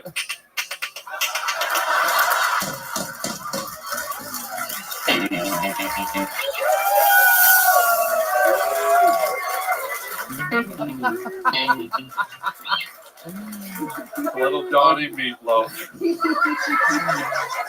William, anything else that we need to know about you before we I let you go? was in Rochester this past weekend, and I have to say I love garbage plates. I had 8 garbage plates at Tony. I finally had my all-brand buds today, and I ate a large pizza last night as well. I've been on one recently with yeah. But yeah, no, I ate the all-brand buds today, and I've shit 5 times today. So Amazing. Yeah. feeling pretty good right now. There's a lot going on there. What do you have in your hoodie pocket there? What's in the pocket of your hoodie? Ooh, about last night. Oh. I was asking about the hoodie, not even the vest, but let's go. What's in the vest? Oh no, nothing's in here. Oh, nothing. Oh. Yeah, no, nothing. It looks like it was stuffed with something. Belly button. He has an Audi. No, there's nothing in there. So. What's in there? You have There's anything nothing in in here. Nothing in your pockets? No. How about No. your sweatpants? No, Looks my like you have a little sweatpants don't something have stuffed in that front pocket there. Yeah, well, it's fucking 15 degrees outside. It's a nightmare outside right now. I hate it. Do you get harder when it's cold outside? Yeah. Yeah. What do you got in there? You got a little Florida Gator in there? Got a little medium red machine? Got a little Tijuana Tarantula? Little Raleigh fucking Recluse? Like you got something hiding out in there. You get harder. Okay. Did you just do the Pillsbury Doughboy laugh? Yeah. Yeah. Looks like you got a roll of cookie dough in your pants. What are we working with down there, William? Those sweatpants are very revealing. Nothing says loving like an erection in blue track pants.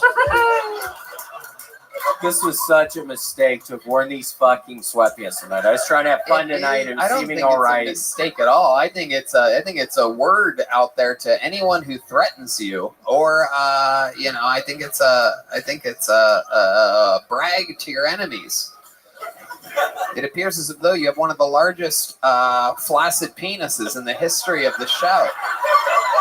It looks like a Smurf got hit by a toboggan. It's not that funny, dumbass. Oh my Oh, God, somebody's looking sloppy tonight. Oh shit! Holy shit! Fuck! Wow! He's dressed like he got a call from the police station that his son's in jail and he's got to go bail him out tonight. It's a middle of the night attire that you're wearing. Did you get dressed really fast tonight? Were you napping perhaps? And you had to. Yeah, I mean, it's freezing cold outside, and we lost power in the apartment, and I got this little generator thing, and it wasn't working, so it's freezing cold, and this is what I've been wearing for 2 days. 2 days now. Wow. The sweatpants and those shoes just. Yeah. There's two things that couldn't go together worse than those shoes. It's not that funny, you fucking idiot. God, you like. William. God. Looks like you're about to go log rolling at a blueberry festival. And I mean that. That and there's a fucking beekeeper behind you. Watch out. Wow, he's actually been a beekeeper on this show before. He was in full beekeeper attire. I have. I remember the guy. Talking about the drummer.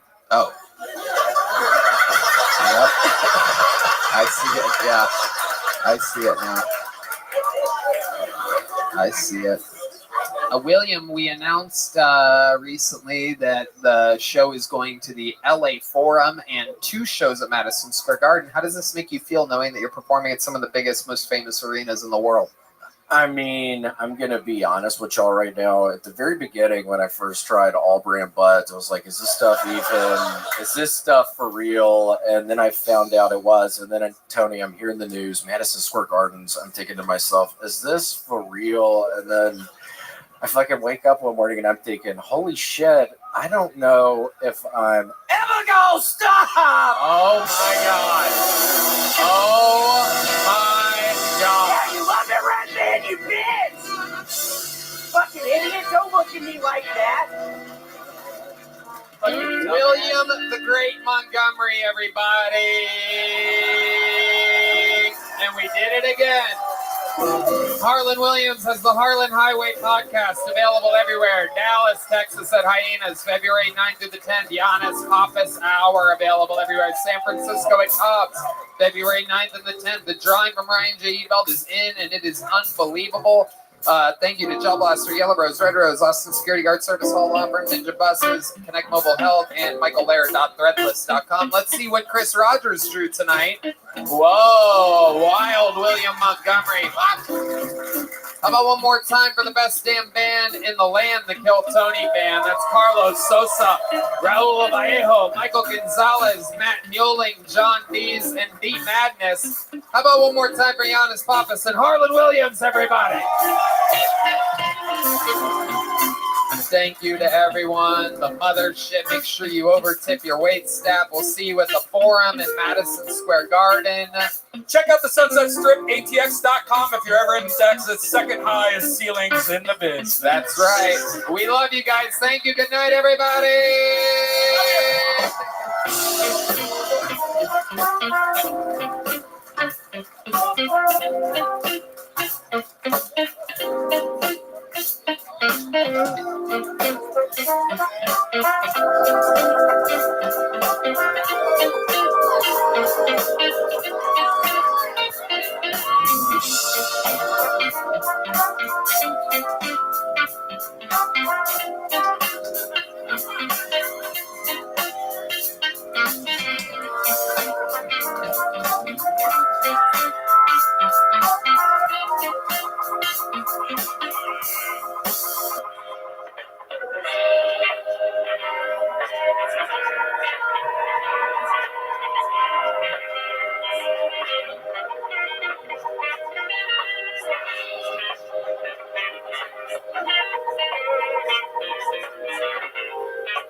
This is Rabbi coming live from the Comedy Mothership here in Austin, Texas.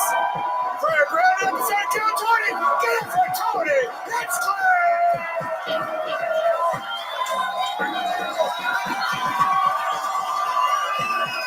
Who's ready for the best fucking night of their lives, huh? Oh shit! Here we go again. Hey, look, it's Red Band, everybody. Hi. We've been doing this show a long time together, Deb and I, Yes. 10 and a half years running, and it is indeed the #1 live podcast in the world. Who's excited to be here, huh? Brought to you by Gel Blaster, the Red Rose, Yellow Rose, Hall Law Firm, Austin Security Guard Service, NinjaBuses.com, and Connect Mobile Health. Get an IV drip, save 10% using the promo code KILLTONY or Tony10, something like that. How about a hand for the best damn band in the land, everybody? God damn it. Unbelievable, right? This fucking serial killer's excited, I could tell. Those cold, dead eyes. Jesus fucking Christ. I think I found the Rainy Street serial killer right here. Just out in the fucking obvious, blatant, fucking cold, dead eyes. Jesus. You guys are all bundled up. Why don't you take your fucking ski jacket off? Relax a little bit, sir. Jesus Christ. That's the Peterson brothers joining the band over there. Local fucking legends. The great Michael Gonzalez on the drums. Matt the Mortician Muling on the electric guitar. The leader of the band, John B's on the keys. And let him hear it, because that's all he can do. The great and powerful D Madness, everybody. Oh, shit. It is going down tonight. Before we start tonight's episode, here's a little bit more from the amazing sponsors that made it all available for you here, right now. The Sunset Strip Comedy Club in Austin, Texas is now open. Check out Red Band's secret show every Thursday. Go to sunsetstripatx.com for tickets.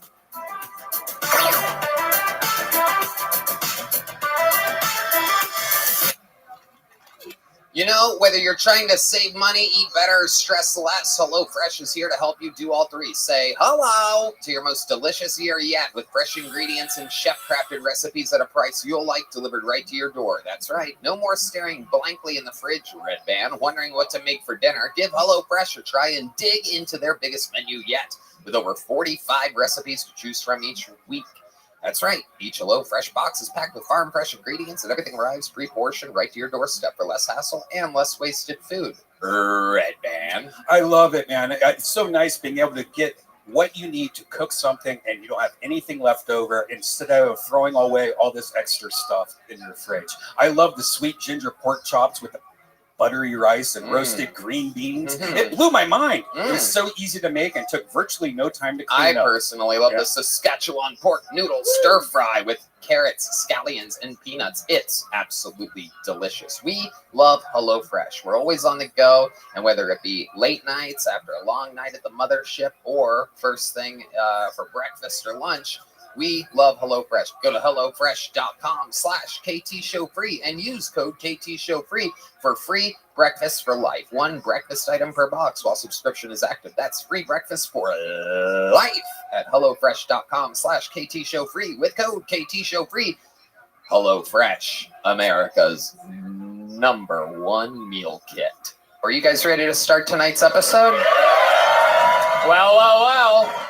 You're in good hands. This is a show that's been booked out for a while. This is very, very exciting. These are two of our favorite human beings that we have been working with for 17 fucking years at the Comedy Store. Legends of the Comedy Store. Working fucking icons of the comedy game. And most importantly, our Comedy Store brother and sister. Let's see how loud this place can get for Bobby Lee and Esther Pavitsky. Oh, shit. Oh, shit. Oh, yeah. Look, it's Bobby Lee, motherfuckers. Come on. Show your respect to Bobby Lee. Little Esther. Here, scoot down. This was working. Yeah. Wanna go over here? Hell Hey, yeah. one more time for Tony Kinski. I'm a big fan. It's been years since you guys have been on this show. We're so happy to have you back. They're in a movie together, Drugstore June, February 23rd in select theaters. They're doing movies. We're doing our podcast in arenas. Everybody's thriving right now. I don't know how I had to bring us back into it, but, you know, movies, exciting. Select theaters, select arenas. We're doing select arenas. Madison Square Garden. It's not a competition. It's not. No, I know it's not. It's not. We're both doing good. God. I'm so excited to have you guys. You get more girls than me, I think. Wait. You get more girls than me. Do you get any? Because I get more. I get more. I get more than any. Oh God. I also get more dudes than you. So we're even. So have you done gay stuff? No. Oh. But everybody thinks I have, so I just lean. I go with the wind. Okay. No, I know you haven't. That's right. Thank you, Esther. The gayest stuff I've ever We done. used to date, and do you believe that Tony would eat her butthole? Oh my That is true. That is We true. talk about it all the time. It's just right. Did he not eat your butthole? That is true. The old Jewish tunnel. So gross. Can I? Hey. The old stinky dreidel. Can I tell the crowd what happened on our first date? What happened on our first date? Yes, you can. If it is what I think it is, yes. So you came in your pants? You did. You made me come in my pants. I was 23. This is 17 years ago. She was 22. I was 23. They were a very lightweight pair of jogging pants. Unbelievably thin. I was poor. I had no money. They were the thinnest. I used to freeze in those jogging pants. Now, I don't want to brag, but you're not the only person at this table who's eaten my ass. Gross.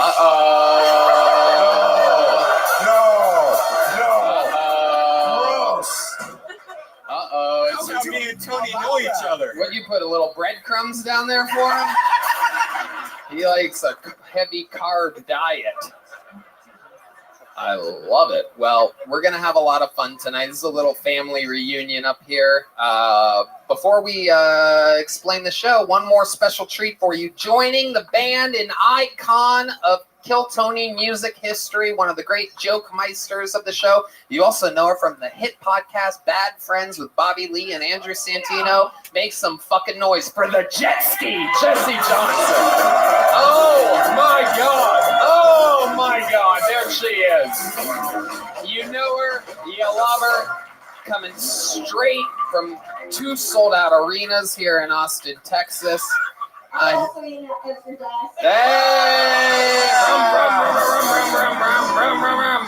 If you guys don't know, when jet ski says something funny, everybody goes, rum, rum, rum, rum, rum. That's a thing. So practice, everybody. Very good, very good. And it's not juicy, by the way. Uh-oh, there's Red Band's first attempt of the night. There he goes. All right. Hey, there we go. All right. Bobby, Esther, you guys remember how it works. Hundreds of people signed up for the chance to get 60 seconds on tonight's show. They get that uninterrupted, their chance to make it or fucking break it. You know their time is up and you hear the sound of a kitten.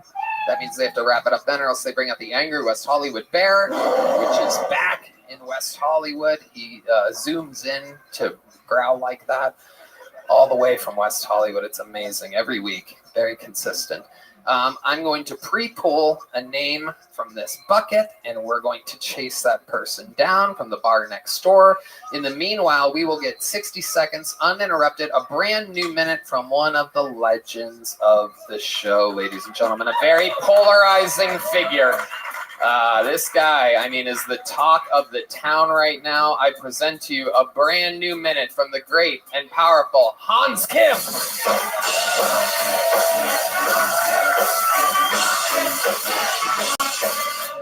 Thank you, guys. Whenever I travel and I tell people I'm from Texas, no one believes me because I look like this. Everyone thinks Texas is just a bunch of dudes in cowboy hats making tacos for each other. Who do you think paints their wives' nails?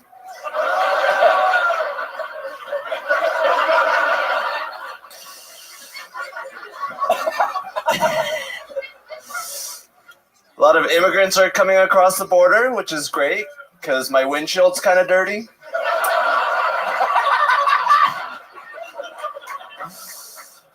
And I was thinking of picking up some flowers on the way home.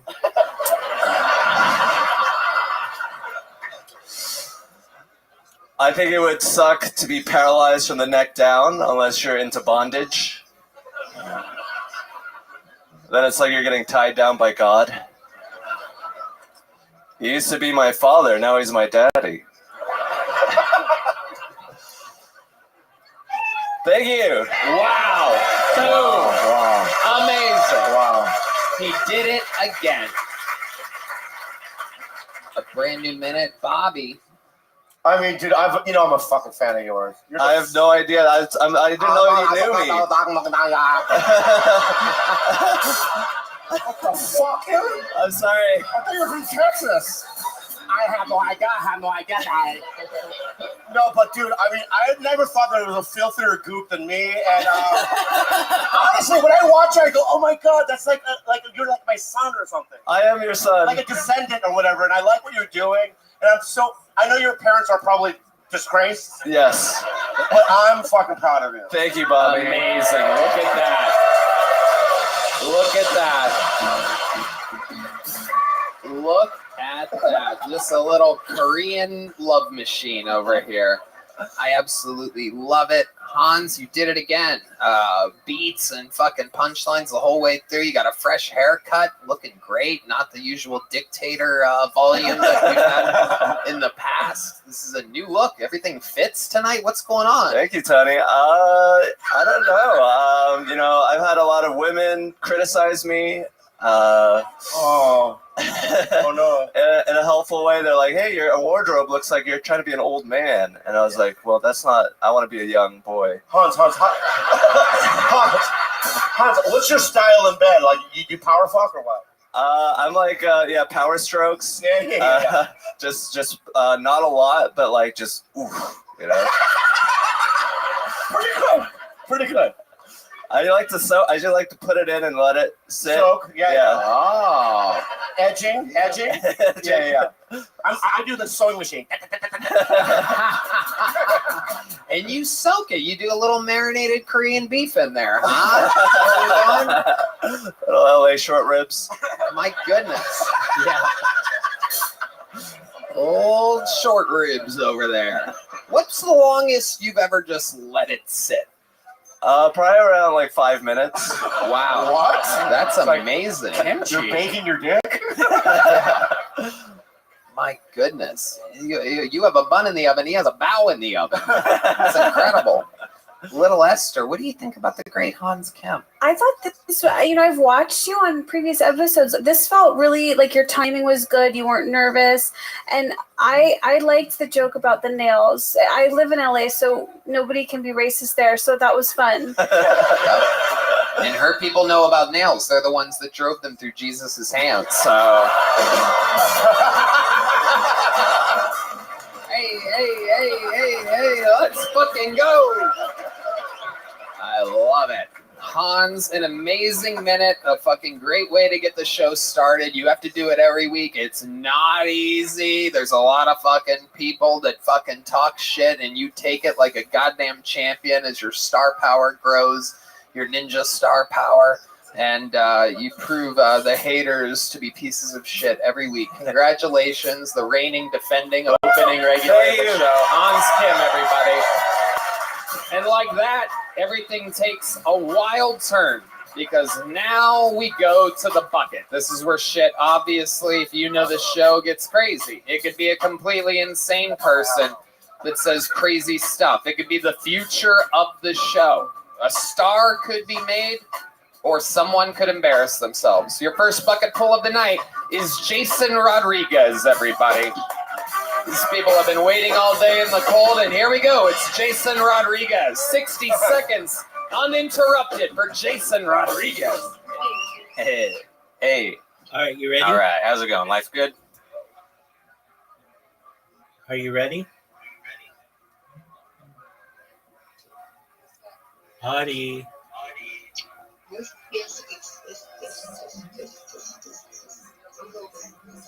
Okay.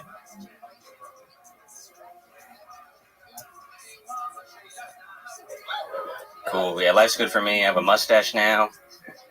Everyone likes it. Mostly guys. Mostly guys with mustaches. Love my mustache. There's a whole facial hair community. They're all into it now. It gets weird.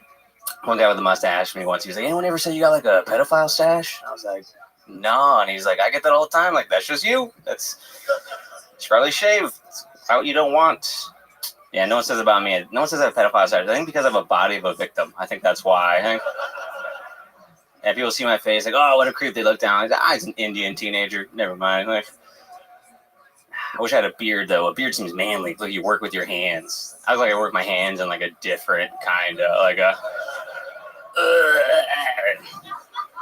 Was that good form? I don't fucking know. I don't know. Who knows? Okay, what else is there? Yeah, I remember my buddies.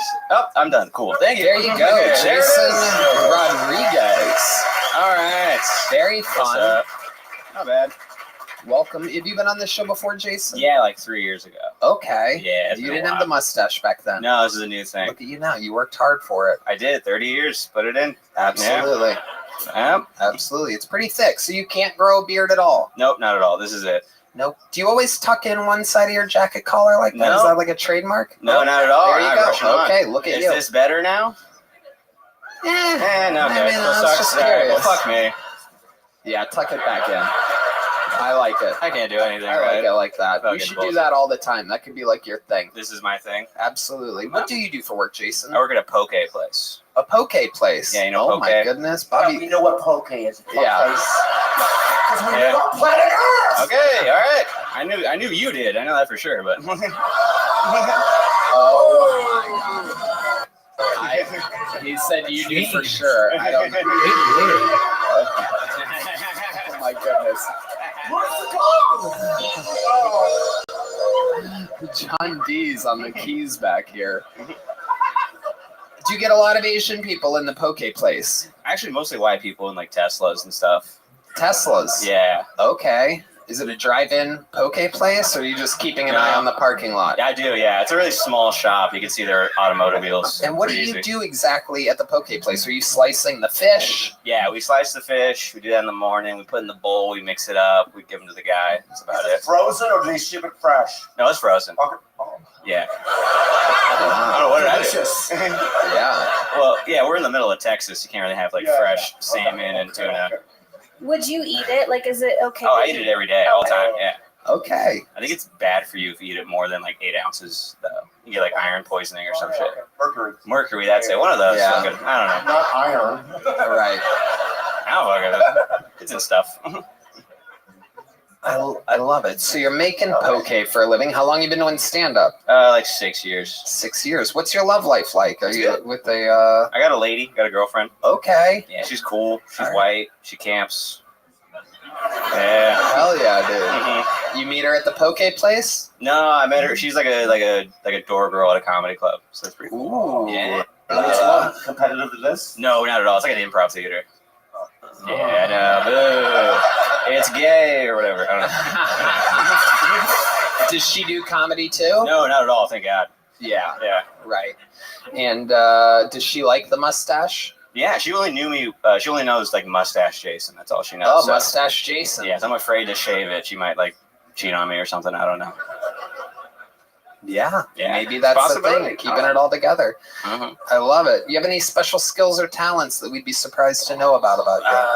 I can build furniture really fast. Okay. I can, So you are Latino. That checks out. Yeah, Indeed, that's Rodriguez. Is there anything that we'd be surprised to know that you can yeah. Oh, that's good. The beans? Okay. No, I'm not like a talented person. I'm kind of a loser, honestly. This is like I did my talented thing just a second ago. That was it. Like, I can do like 30 push-ups, I think. Really? Yeah. You think you can do 30 push-ups? Yeah, not in a row. I can do 30. You can do 30? You can do I've 30? I've never done it, but I think I can. Let's do it. The old dirty 30 with Bobby Lee and Jason Rodriguez.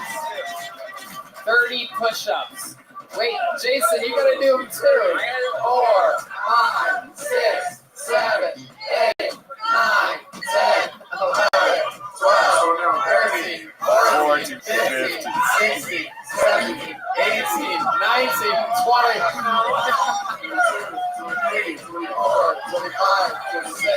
27, 28, 29, 30. He's dead, everybody. He's dead. Oh my goodness. Welcome to Kill Bobby. Oh my god. That was amazing. Oh my goodness. How about a hand for Bobby Lee, everybody? Wow, that was so good. Jason, you're gonna get off that. Oh my god. Oh my god. 1, 2, 3, 4, 5, 6, 7, 8, 9, 10, 11, 12, 13, 14, 15, 16, 17, 18, 19, 20, 21, 22, 23, 24, 25, 26, 27, 28, 29. Oh my god! Oh my god, the machine! Live on Kill Tony. Fuck. Fucking 50 clean, baby. Hell yes. Shout out to Ways to Well. Testosterone's doing good. Yeah. I don't come anymore, but that's cool. Bert, the machine Kreischer, is joining the party, everybody.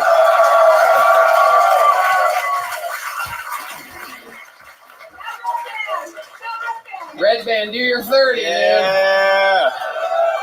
I'm doing it in VR. Oh, catch him doing it in virtual reality, everybody. There you go. Should I try? Whoa! No, you're pregnant. You can't do it. We never got Jason to do his. You think you can do that? Oh, fuck. I don't want to do it. This is one of the worst podcasting segments of all time. For those of you listening to the show, people are doing push-ups.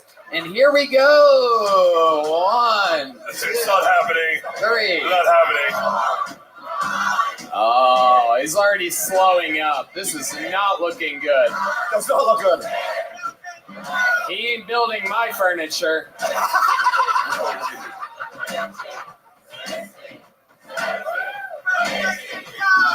I'll give him credit. He is going pretty far down. You got it. You got it, Almost there. Got it. 26, 27, 28, 29, 30.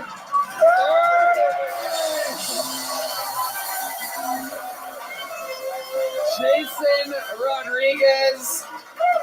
Oh my Fun god. set.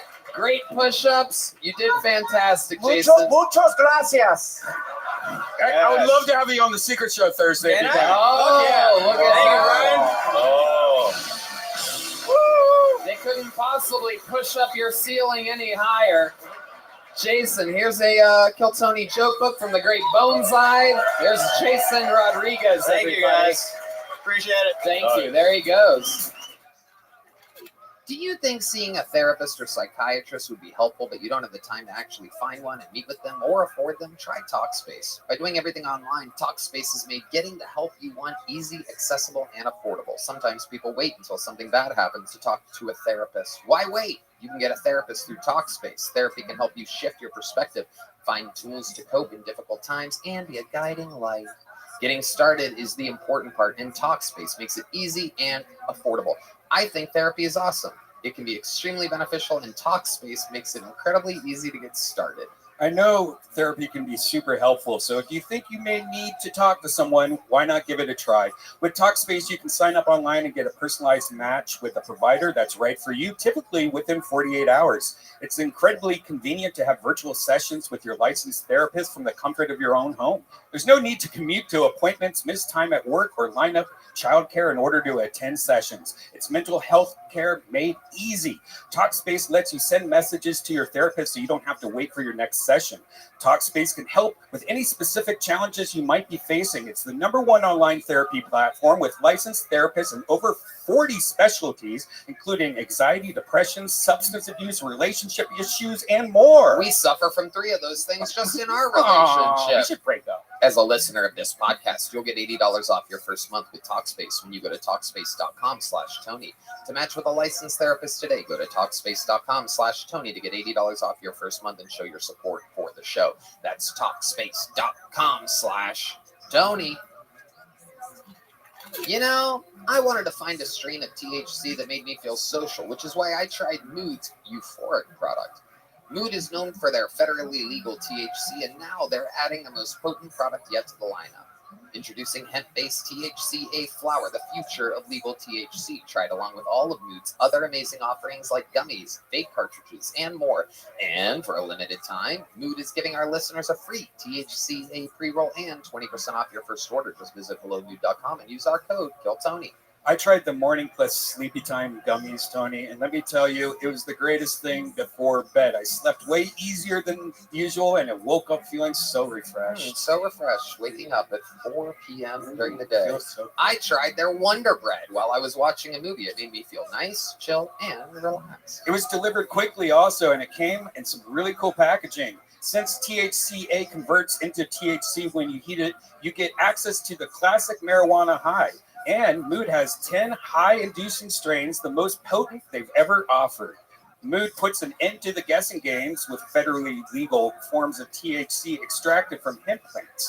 All their products are regularly third-party tested in the Drug Enforcement Agency registered labs, sourced from small family farms and grown organically. Something for every mood, tested and tailored by in-house experts. Try Mood's new THCA flower today, and for 20% off your first order and a free THCA pre-roll, go to hellomood.com and use promo code KILLTONY. That's HELLOMOOD.com. Code KILLTONY for 20% off your order and a free THCA pre-roll.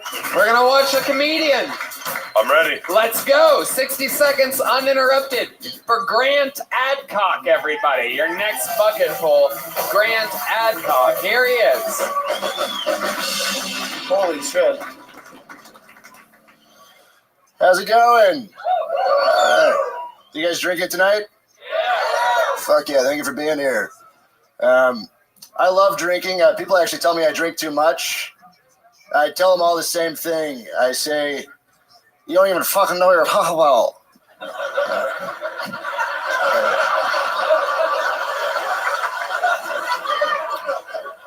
Are you guys a couple? Yeah, a couple dipshits. All right. Welcome. I read a cool stat. 2023 officially had the highest percentage of mentally handicapped homeowners of all time. Yeah, guys, get loud for that. That's a big deal. That's got to be a tough guy to have as a landlord, right? The 4th of the month comes up, you haven't paid rent. You get a text message. It's just a voice memo from your retarded landlord. All it says is, time to pay the piper. All right, 60 seconds from Grant Adcock. Rock solid. Very good. Welcome back. You've been on this show before, correct? First time. This is your first time? First time on the show. Okay. Wow. Welcome. Absolutely. How long have you been doing stand-up? Probably like 3-4 years. Nice. So. What do you do for work? I work at Sunset, actually. I'm a barista. Oh, barista at Red Band's Comedy. Yeah. Look at that. Yeah, second highest seat. Oh, never mind. There you go. Very good. So you're only making coffee beverages? Making coffee, I work 3 to 6 every day. There you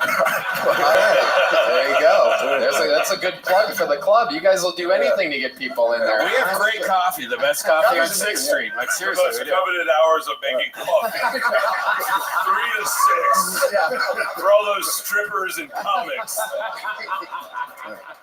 You know what's cool though? It's so that comics can go there and use the mic. If they like write a new joke during the coffee hour, they can just go up and try the material out to all these people there. Wow. All those people. I thought Starbucks had it nailed. What you're telling me is there's a coffee shop out there where I can hear their thoughts. What's some of the wacky stuff you see go on there between 3 and 6?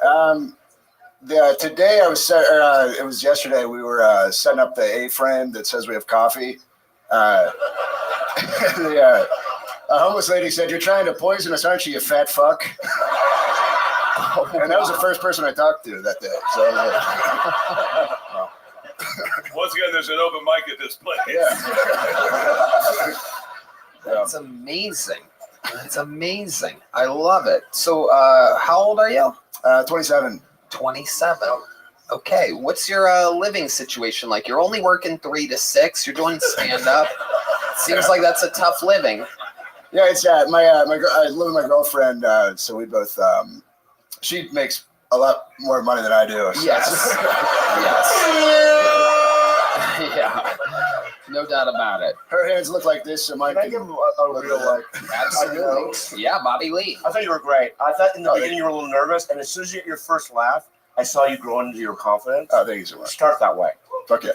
Start with your confidence. I saw that too. The moment that we've all had that you get your first laugh and you do your jaw to this. Okay. Yeah. And then you took the mic off the stand. That's what I want to see. You're confident, dude. Hey. In the beginning, you were like timid. It's fine. Although I wouldn't open with the "you two are dipshits" joke. That's how you alien it. You got a couple of dipshits. I thought my favorite part was your impression of being drunk, and like I would want more of that from you because you're so good at it. Okay, there you go. It is. It's incredible to have Shane Gillis's nephew here on his show. You're adorable. So how old are you? 27? 27. Okay. So like what's the weirdest thing in your refrigerator? Probably an empty pizza box. Ooh, an empty pizza box. Empty, yeah. You just threw it back in there. I forgot to take the trash out Tuesday, so I'm just kind of leaving it there till tonight. Does your girlfriend ever yell at you for forgetting to do chores like that? She's yelling at me right now, actually. No, I'm not. She's very cleanly, so she doesn't. Yeah, she gets a little upset. Why is she paying the rent? Because you don't look like you're good at sex. So that is a really good point. You might be. I'm just We split the rent. Do you have any special maneuvers in the bedroom or something that you do to please her, the rent-paying woman that cleans up after you? That's a bunch. No, and I need to fucking keep it together, I guess, because that's I sometimes I try to talk. Like during sex? Yeah, I'll be like, "Do you like that dick?" or something. Oh my goodness. Oh my goodness, that's like a genuine question. Do you like that dick? Do you like that dick? Yeah. Do you like that dick? So, that's how it comes off. It's not really hot, so. Yeah, you sound like you were genuinely asking. As though you had another dick that you could put in there. Or you work for the census. am I the only one hearing like a Norm Macdonald vibe from him a little? Yeah. He's a little thick though, like Norm Macdonald's.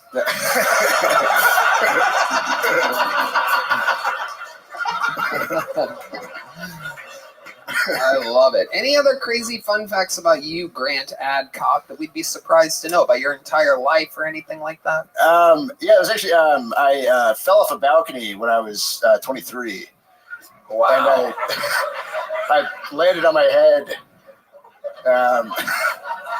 And it was during the pandemic, and it was. That does not explain it.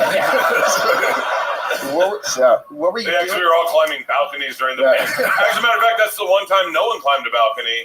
We just stayed in our fucking house. Yeah, you're seeing who else is in other houses. As we were having a little pandemic party, which wasn't, I paid the price. Yeah, I was dancing on a balcony by myself, and I fell off. Oh my God. I was even more top heavy at the time, and just went head over heel, and fucking, I was in the hospital for a month. Wow. Yeah. What did they diagnose? I had a little brain bleeding, but I didn't have to get performed. And I broke my leg, fractured my jaw. You landed on your head and your leg at the same time? My leg broke, and that kind of took the majority of the impact, and then my face went off the concrete. Did you fall backwards or forwards? Forwards, and just kind of tipped over. And you did like a full 360, landed on your leg, broke it, and then my face hit. So I had all these teeth are fake. Wow. I was wondering that. I swear to God, I was wondering that. I was like, he's got a good smile. Is that why she's with him? Yeah. Your teeth do not match your shirt. Yeah. That is true. That is a Great When they observation. pulled him out of a coma, the doctor diagnosed him with, looks like you're too legit to quit. Sorry. I love it. Well, Grant, your first time on the show, a great minute. You're Great leaving with job. a big Great show job, Tony buddy. joke. And I'd love to have you on the secret show. Thank you so much. The barista is hitting the big stage on a Thursday night. Grant Adcock getting a paid gig. All right, I pulled another name out of the bucket. Gonna keep things moving along. I wonder if this is who I think it is. Make some noise for your next comedian, Karen Jones, everybody. It is, yeah. All right, this is actually one of the legends of the show. Here she is, Karen Jones.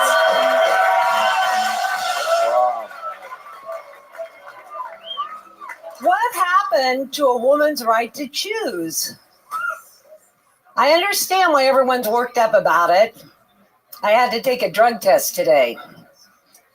And I'm thinking, how come I don't get to choose smoking weed? Why is it only limited to reproductive things? And then I thought of the caveat. Well, some people are okay with abortion as long as it's medically necessary, or in the case of rape or incest. So I'm thinking that should be a carve out for everything I want to do.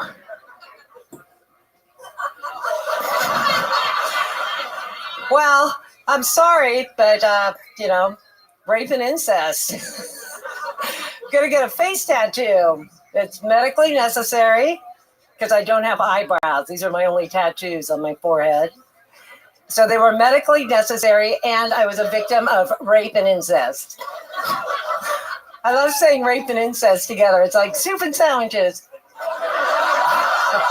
All right, Karen Jones. Little rape and incest. Okay, Karen. Where do we begin? What, with an apology? You want an apology from me? No, I'm kidding. Yeah. I got Sanjay Gupta'd. What does that mean to you? Oh, I'm sorry. CNN. Okay. Oh, no, I was listening. What does that mean to you? Oh, I'm sorry. This drug test, you know what the drug test means? It means I can't take drugs. And if I can't take drugs, I can't sleep. So I'm like super tired right now, but I didn't want to miss a Monday. But I love ask me another question, Tony. So you just basically talked about your day? Karen looks like she could have used the coffee between 3 and 6 p.m. I could have. It was rough. I don't expect an apology. I think you've been nothing but wonderful and provided great opportunity for me and other people. But why would I apologize? Oh, because that stupid newspaper, and in your interview on the Rogan show, they were just, Joe Rogan was reading what the paper wrote, that I stormed a line. Was that when I was on an episode of Rogan? I talked about how you got in trouble for storming the Capitol on January 6th? Good job, Audie. So she's been on this show before. Let me catch y'all up real quick. She's been on this show before. Long interview. We were having so much fun, and I finally let her go after a long interview. And she goes, "But Tony, that's not even the most interesting thing about me." I go, "Well, what is?" And she goes, I came on the show. "Yeah, that's not what you said." She goes, "I stormed the Capitol on January 6th. Wow. There's a newspaper article about it. I said that the newspaper accused me of that. Right, and you I said didn't say you I can did neither it. confirm nor deny that you were in Nancy Pelosi's office on that day. No.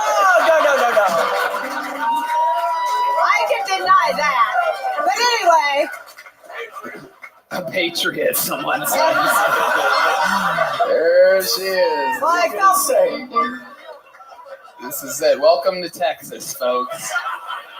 Yeah, it's crazy that I could get drunk right now, but I can't smoke weed. But why? Why are you being drug tested? Because I trespassed, allegedly. Allegedly. The Capitol on January 6th is what they're saying. Does anyone feel like they slid into her Instagram thread and is just reading? I can't sleep, rape and incest. I stormed the Capitol. I would have opened with storm the Capitol. I am so shocked I'm standing next to one of them. It's like you should be. You guys are like great white sharks. We never see you. Exactly. That's right. Exactly. I would have opened but I stormed the Capitol. Yes. And that is like dropping a big dick in an orgy. Yeah. Everyone's like, well, hold on, someone's talking.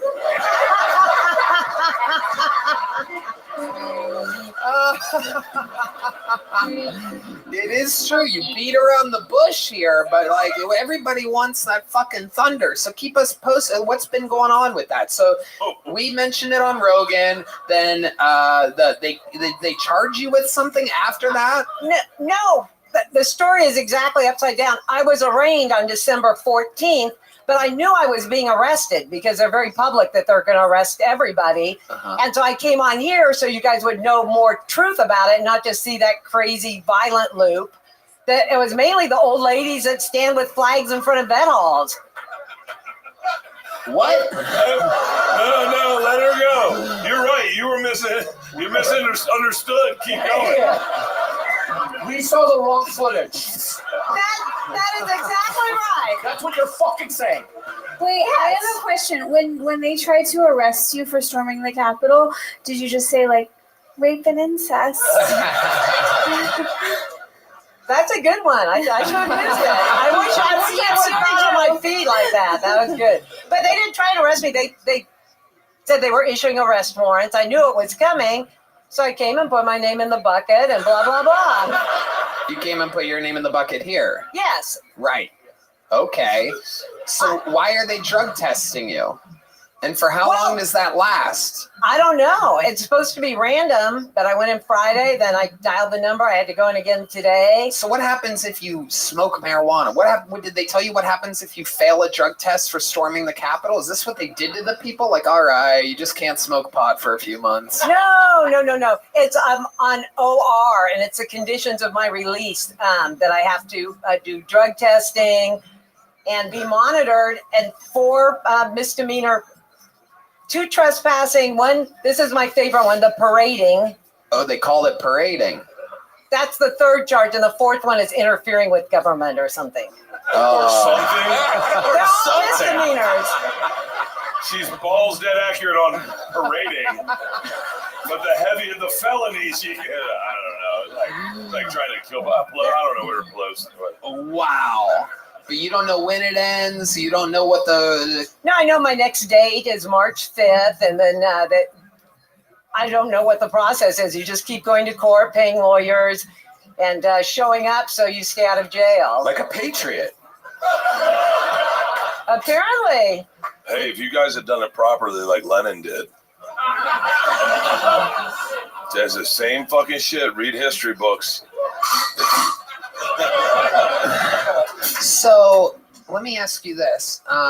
Is there anything that you would have done differently on that day in retrospect on January 6th? Well, in retrospect, I wouldn't have asked my husband if he wanted to go in. You're the one that kind of led you two in there? Well, he had never been before. Well, no. There's a lot of people that haven't been inside the Capitol during business hours. No, it was the middle of the day, and it was the backside of the entrance, and everybody coming out looked nice and happy. And they're wearing the same thing I was wearing. They're, red, white, and blue. And... No, this is what I was wearing. You can look at the pictures on my arrest warrant. Yes, I was wearing. This is my fleece, allegedly. Well, no, there's pictures of me in this. Oh yeah, I love it. Represent, make America gray again. I'm tired. Okay, well, Jesus, get out of here then. There she goes, Karen Jones, everybody. Hey, y'all, this podcast is sponsored by Squarespace, the all-in-one website platform for entrepreneurs to stand out and succeed online.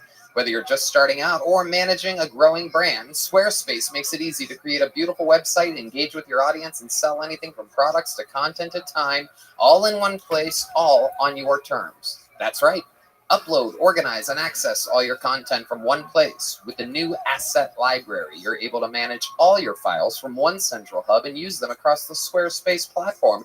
Red Band. Get started with one of their professional website templates with designs for every category and use case. Then customize your look, update content, and add features to fit your unique needs. You can make any Squarespace template do what you want, so your idea, brand, or business stands out online on every device. Post video content, organize your video library, and showcase your content on beautiful video pages, and sell access to your videos with member areas.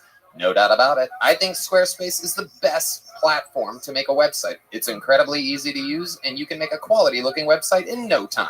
I've used them a few times on different websites. I personally love their design templates they have. They make your domain look professional and sleek, no matter what type of site you are trying to build. So head to squarespace.com for a free trial. And when you're ready to launch, go to squarespace.com/KillTony to save 10% off your first purchase of a website or domain. Again, that's squarespace.com/the game. I present to you a brand new minute from the great and powerful Cam Patterson, everybody.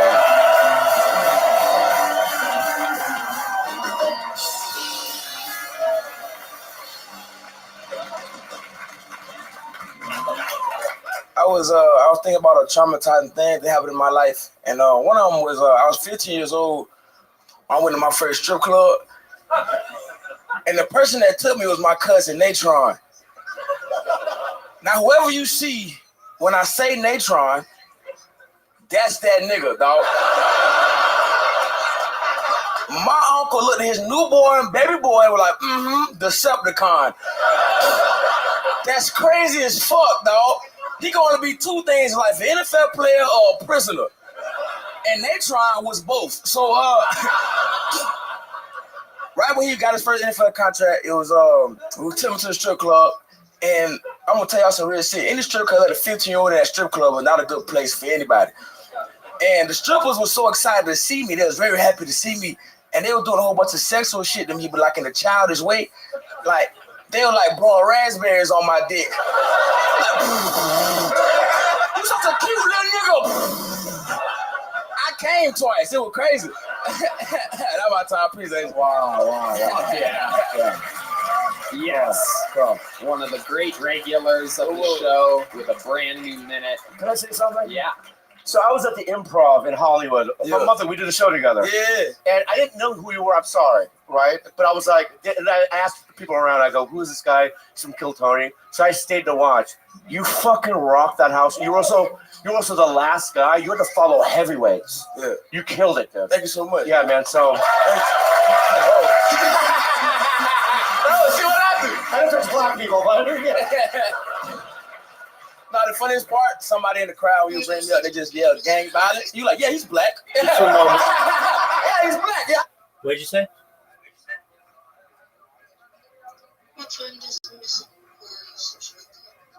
What time? She'll be here. Your time between 10 and 11.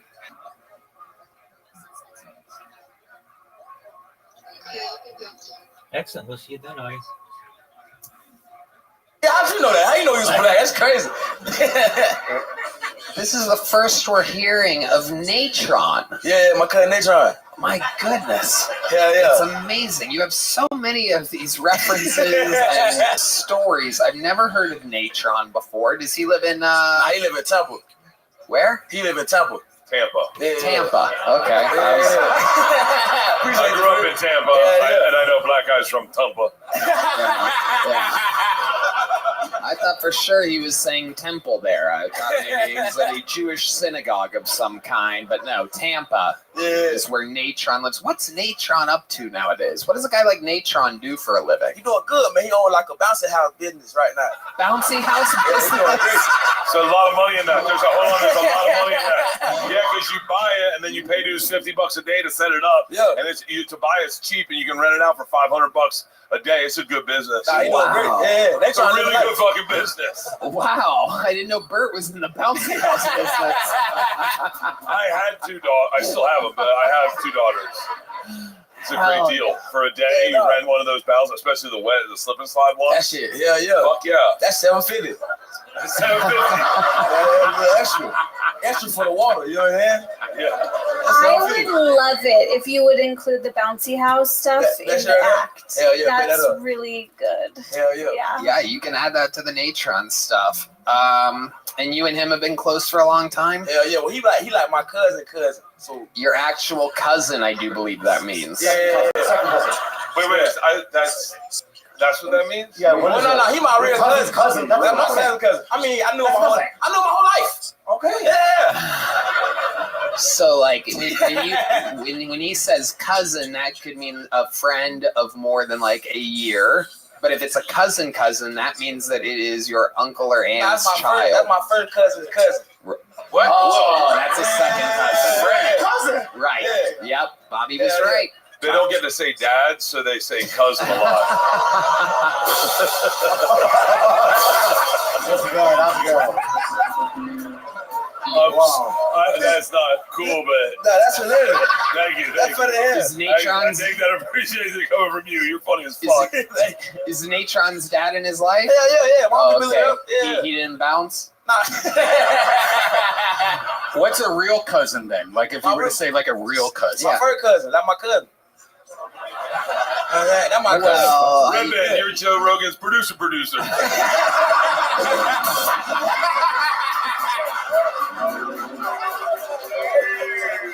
Yeah, fuck you, man. Oh. I want to take this kid on the road with me. Yeah, he's I amazing. swear to God, you're funny as fuck. You're funny as fuck. He is a fucking killer on the road. You just worked with Shane Gillis this weekend for the first time. Yeah. That shit was fun. Yeah, that shit was amazing, great. right? We was in Peoria and St. Louis. That shit was crazy, dog. Yeah. It was a good time. I saw snow for the first time. Oh, Yeah. wow. I was frolicking and shit. It was crazy. You were frolicking? I was frolicking, nigga. I was finna make a snow angel, but I got down. It was cold as shit, so I got up. But it was fun, dog. I really enjoyed that shit, man. It was a good time, bro. Hell yeah. That shit was fun, bro. Okay, one more bad joke. When black guys make a snow angel, do you make it like this? If you didn't get it, that's supposed to be a dead body. I fucking love this kid. He's amazing. I'm telling you. I wish my son was black. You could have doubted me, nigga. My dad can't spell.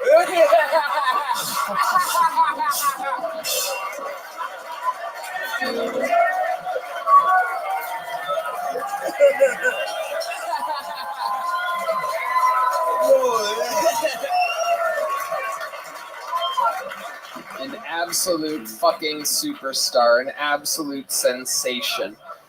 We love you, Cam. You're a fucking. You're a star, dude. Yeah, You're a fucking star. Yeah. Big stuff happening all the way around. One of the best top young rising comedians in the world. One more time for Cam Patterson. Boom. Did it again. All right. Bobby's going to go pee-pee real quick. And we're bringing up somebody from the inside, everyone. So this is one of your people, one of your representatives. They are inside the audience. That usually means it's a first-timer. We'll see what happens. Make some noise for Carlos Lopez, everybody. Let's see. We have movement on a Carlos Lopez. Is that Carlos? Is this Carlos, the big guy in the middle? Oh yeah, here he comes. Oh no, that's a guy going to the bathroom. Yeah. Anybody see a Carlos Lopez? Nothing? How's that possible? What? Whoever that is yelling from the back, come tell a producer. The great Liz Splat coming in with some information. Hey, look at this creep that's not Carlos Lopez. All right, here he is. Taking a long time, everybody. Perhaps more tired than Karen Jones right now, he might be. We having fun out there? One more time for Carlos Lopez, everyone. Well,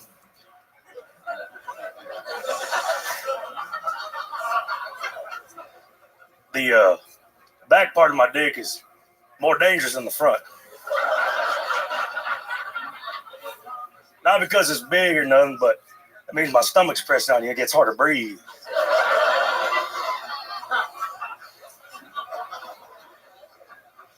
So I haul horses for a living, and I found myself up in Chicago making friends with thugs like one should.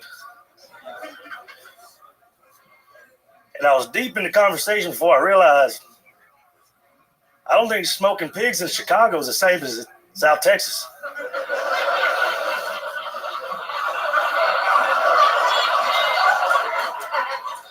Gang, gang.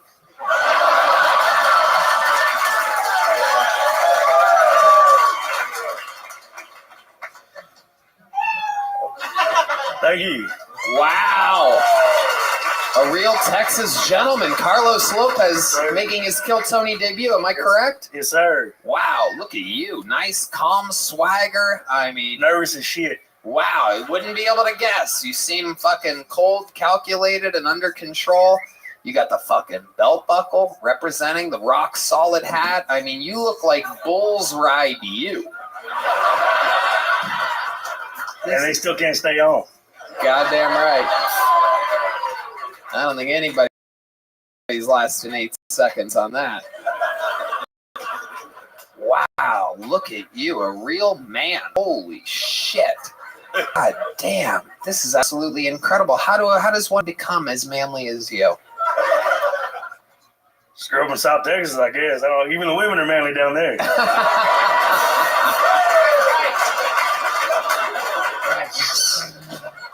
Some of the women are some of the toughest young men you ever meet. Carlos, you're funny as hell. How long you been doing stand-up? This is my first time ever. No fucking way. No fucking way. No way. No way. This very well may be the best first-time performance of anyone ever in the history of the show. We've debuted so many comedians here. So many first times.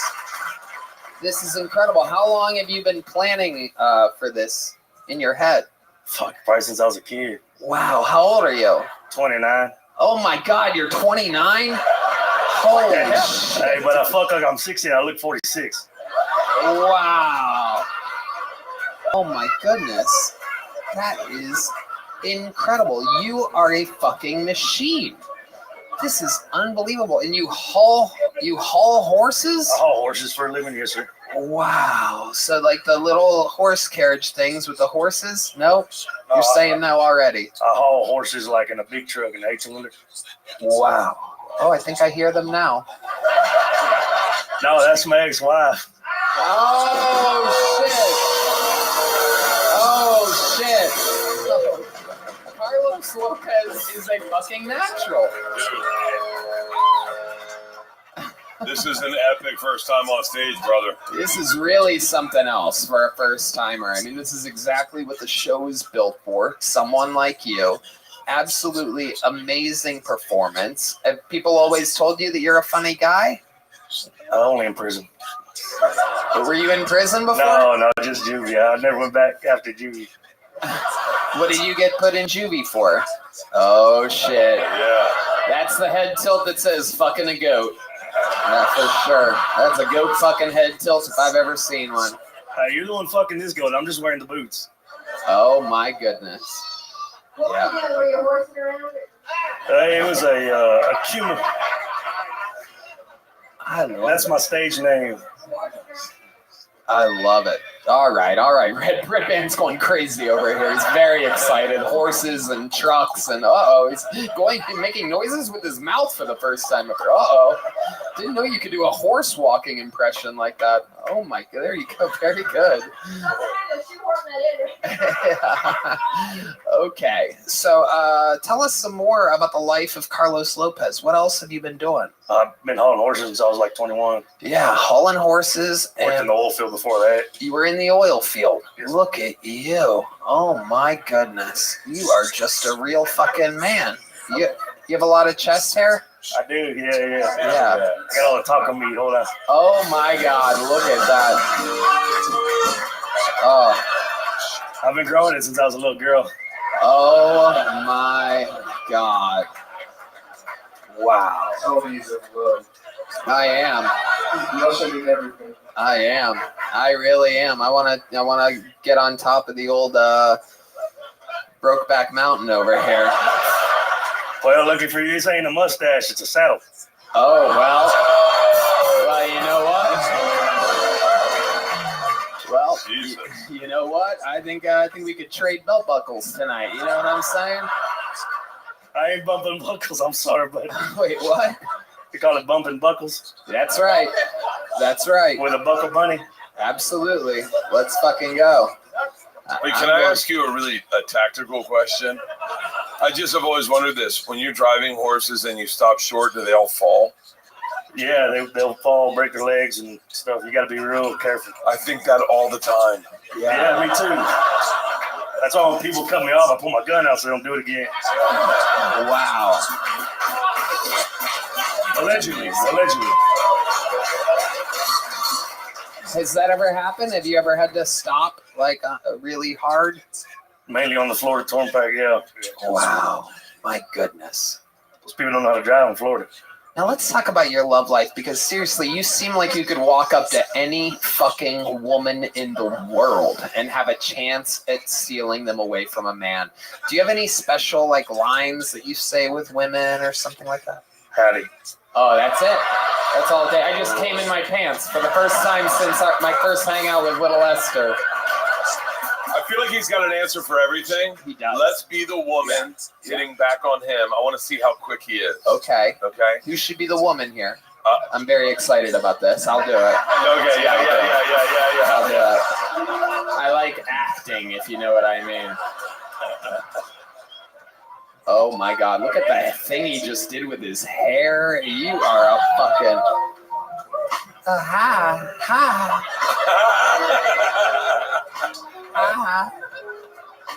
How you doing?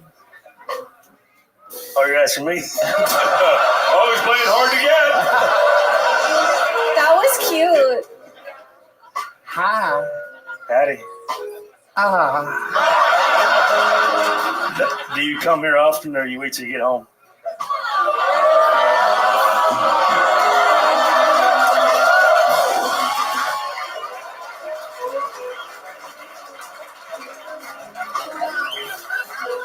He's too good. You know, my boyfriend's out of town. I was wondering, maybe you'd come back to my place and.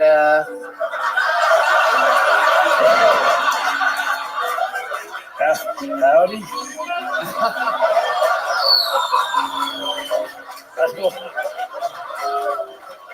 Hey, Bobby, welcome to this improv. I'd like to introduce you to her Asian friend, Bobby. Oh, are you doing a scene? Yeah. We're all heading on. Start over. I love Okay. you. Okay. All right. What do I play? You're gonna The play Asian chick. Yeah, you're gonna be an Asian chick, and he's. I got it. Okay.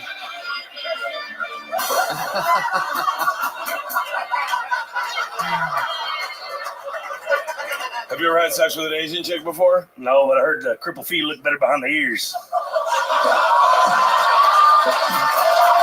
Oh my God.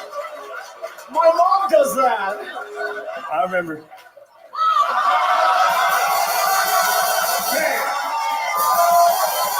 What is happening? God damn it. Holy shit. Sorry, Mom. Lord, I'm sorry, Bobby. I didn't mean that. That's all right, man. Wait, you play the Asian, he'll play the redneck. Yeah, can I hear? I just said can you do an Asian accent? No. No. Yeah. Yeah, you can. We all can. Yeah. Okay, you get a free pass. You get a You get a free pass for me?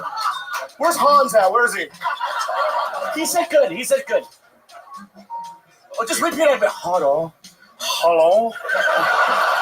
I sound like goddamn Motorola. Hello, Motorola. Hello, my name. What? Sorry. Hello, my name is who? My name is who?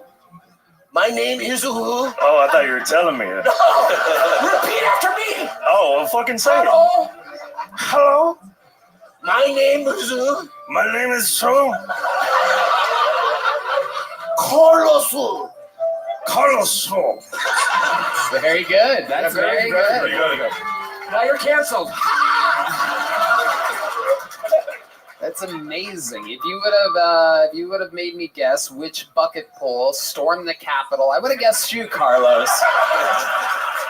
It turns out you weren't there. You were hauling horses on January 6th, doing what you do. You do that like 5 days a week? Is that a full-time job? Yeah, I stay out on the road by a month. Wow. Wow. Incredible. I was just on Sunset Boulevard. I hauled horses from Sunset Boulevard the other day. Wow. What are you doing with horses on Sunset Boulevard? Where There's are they going? there's a little farm there I picked a horse up from. Wow. I've hauled horses anywhere and everywhere. Saddle Ranch? Bobby Lee. Hi. I just want to let you know I was taking a shit, and I ran into your wife. She watched, but she said, "Get Bert off of the stage," because you guys are on a date, and she's really mad. All right, I'm leaving. All right, so She's not bad, but we are on a date. We are on a date. I got fun. That's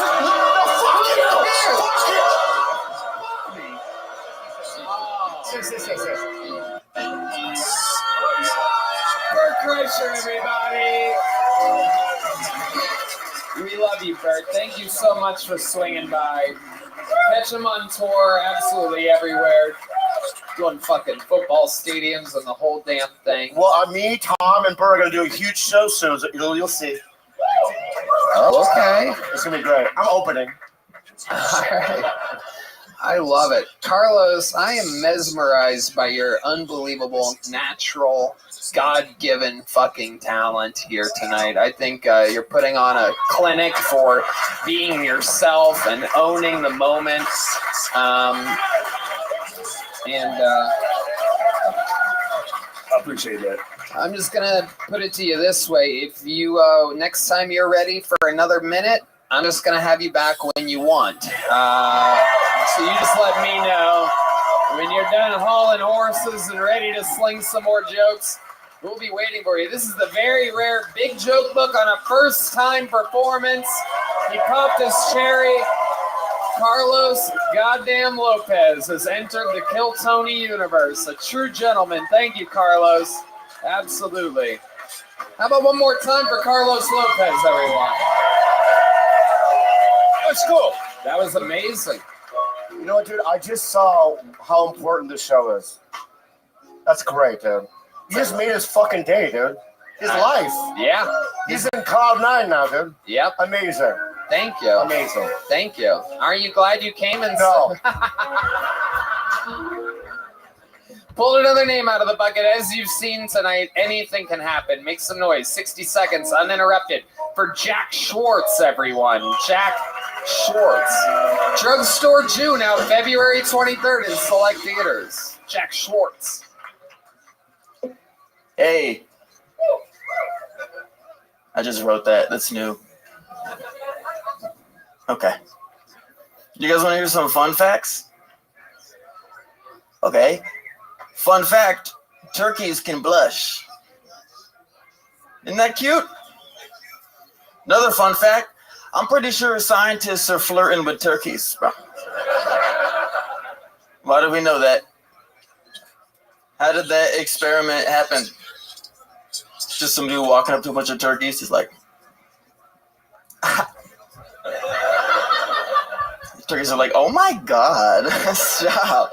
I can't with you. Oh, that's where that experiment ends.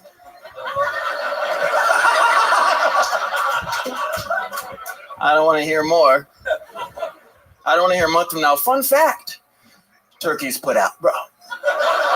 You can fuck turkeys.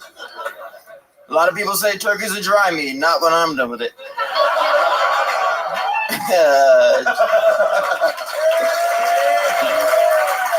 Jack Schwartz. Welcome to the show, Jack. Thank you. This is your first time on, correct? It is, yeah. Absolutely. You are the opposite of Carlos Lopez. We went from a real man to a little boy. How old are you? Thank you. I'm 30. Oh, Jesus Christ. Yeah. Literally the opposite. Yeah. Isn't that, it's like the same age as Carl. What did he say, 29? Oh my God. I'm older than that guy. My dad would just... You're older than that grown man that was just on. He left on a horse in that. Like, I saw him do it. It was crazy. incredible. Yeah, you look like you're Matt Rife's opener or something like that. Yeah, I got a lot of those loaded up, ready to go, to be honest. You want to hear some of my TikTok comments? They're rough. What? Just, I get that a lot. Matt Rife with AIDS. Yeah. Matt Rife if he melted. Things like that. A lot of that. Yeah. It feels good. Ugly Matt Rife. Nice. There you go. Yeah, we need those too.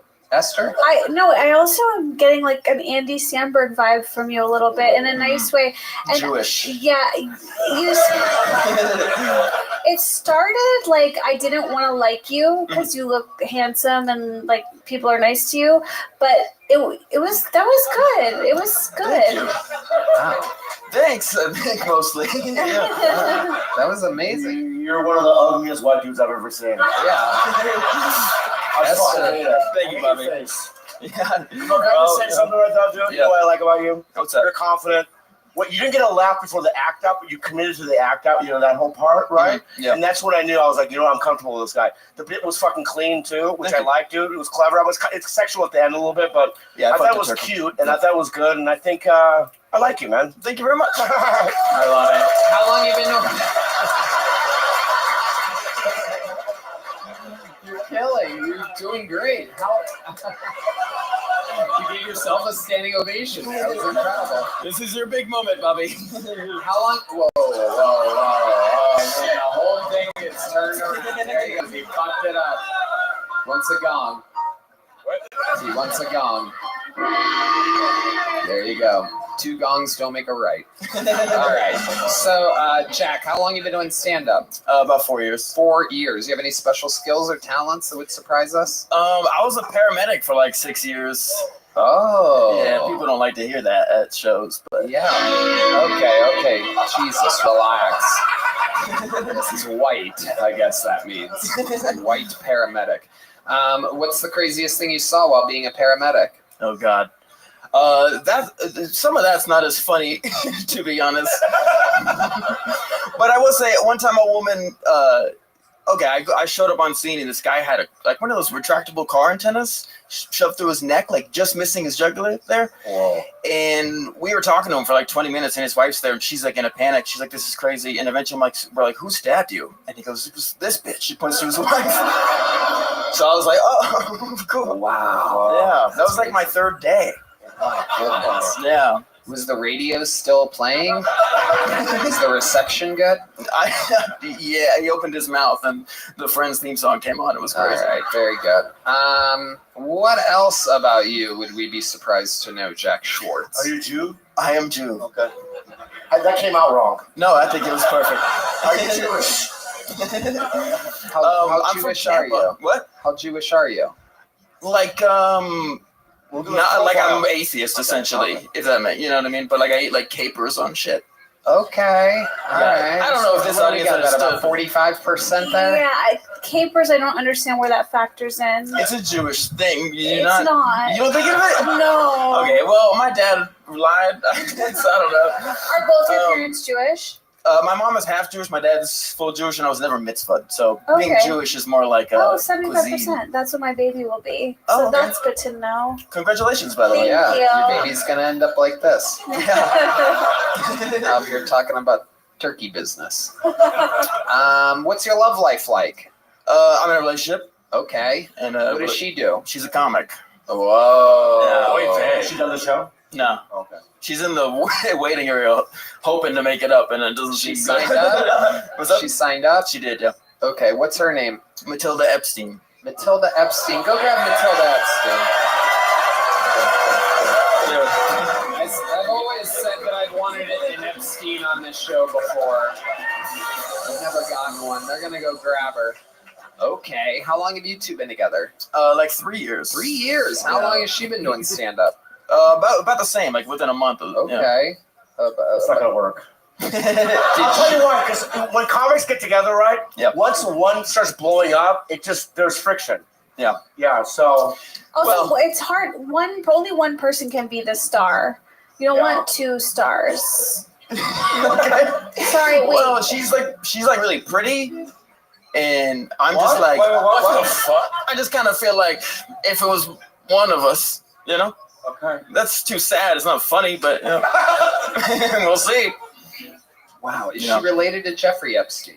I don't know. You never asked? I don't ask. I've just been waiting. You've been with her for 3 years. You Yeah. never popped the Well, question. you just kind of wait for a vacation opportunity that hasn't come. You know what I mean? I mean, that would have been my first question to Matilda. Is she related to the famous Epstein that Probably like at some point everybody talks about every day? But maybe not. Is Epstein a very popular Jewish last name? Yeah. I know the Steen is, but I don't know if the app. They're out there. Under tunnel and like in tunnels and stuff like that. There you go. There's good Epsteins and there's good Weinsteins too. Okay. Yeah. Topical. I like it. Yeah. Yep, the Berenstein Bears. We love them. Shel Silverstein. There you go. Is she ready? Where is she? They're grabbing it. They're grabbing Matilda right now. Are they ready? Let's bring her out. Ladies and gentlemen, 60 seconds uninterrupted. Stand in front of the drums over there. Take a step that way. Ladies and gentlemen, the Kill Tony debut of Matilda Epstein, everybody. Here we go. She's hot. 60 seconds uninterrupted from Matilda. Come on, make some noise, everybody. Oh my god, hi! Oh, hi! Oh my god, hi! Yeah, I don't know anyone here. They look great. Oh yeah, I guess I know him. My friend's dog ate all of my antidepressants recently, so I'm doing really well. Thank you so much for asking. She was really mad at me. She was like, "How could you leave these out? You could have killed them." I'm gonna kill myself. That is what they were for. The dogs are thriving. They've actually never been better. They're texting their friends back. They're making their beds in the morning. They do have trouble reaching orgasm, but that's I'm just kidding. Don't worry. It's still super easy to make them come. I don't know. I don't know. She's better than you.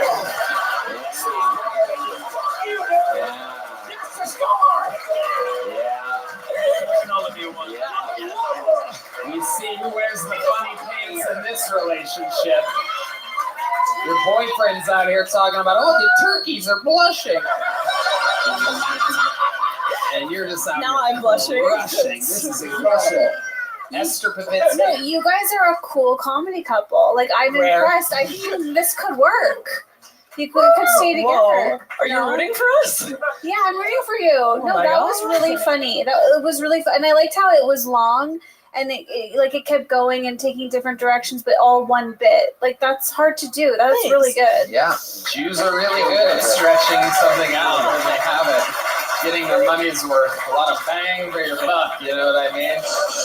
So I'm going to ask the question that your boyfriend somehow has never asked. Are you any relation to Jeffrey Epstein? No, I wish. No. Yeah, so do I. That'd be so sick. It'd be a great interview. Yeah. Where are you originally from? Maryland. Maryland. Yeah. Okay. But You started in nothing, so- Austin or Maryland? DC. Okay. Yes. So yeah, we're, all right. we're from DC. Okay. Oh, you guys are both from. So you guys met each other in DC, moved out here? No, we live in DC. Oh, you guys still live in DC? Mm-hmm. Oh wow. Yeah, we're just visiting. Get the fuck out of Just here. crashing. Hey, oh wow, that's great. So you guys moved out here, and came out here just to see if you can get on Kill Tony. That's amazing. How long are you guys in town for? Till tomorrow. Oh, you fly back tomorrow? Unless you want me to stay forever. No, wait till I'm back tomorrow. You go back tomorrow. She has stuff she needs to Go get back back tomorrow. to. She has dogs that need their antidepressants waiting for them. Very interesting. How long were you guys here for? Since Saturday? Okay. a few So you days. came in on Saturday. Literally, you came in hoping to get on Kill Tony? Well, yeah, we hung out. We went to the Museum of Weird. Oh, It was, okay. if anyone would like to spend $20, it's a good place to do it. Wow, I'd recommend the it. rare Jewish wanting to spend money. Oh, Jesus. Amazing. You guys are breaking stereotypes down. What antidepressant are you on? Well, Utrin. Oh, okay. Yeah, it's hard to come. Yeah. Did you have to stop for? I went off it. It was hard to take pills because I was nauseous. But yeah, I need it. I miss my Lexapro. Well, we'll welcome you back into the Utrin community. Thank you. Did you find that being pregnant made your chemicals like normal? No. Oh, okay. Pulls out a knife slowly. I miss weed a lot. But yeah. Amazing. So yeah. much. Yeah, no doubt about it. Yeah, it'll be soon. When's the baby due? End of March. End of March. Yeah. There you go. Oh, thank you. It's a girl. It's a girl.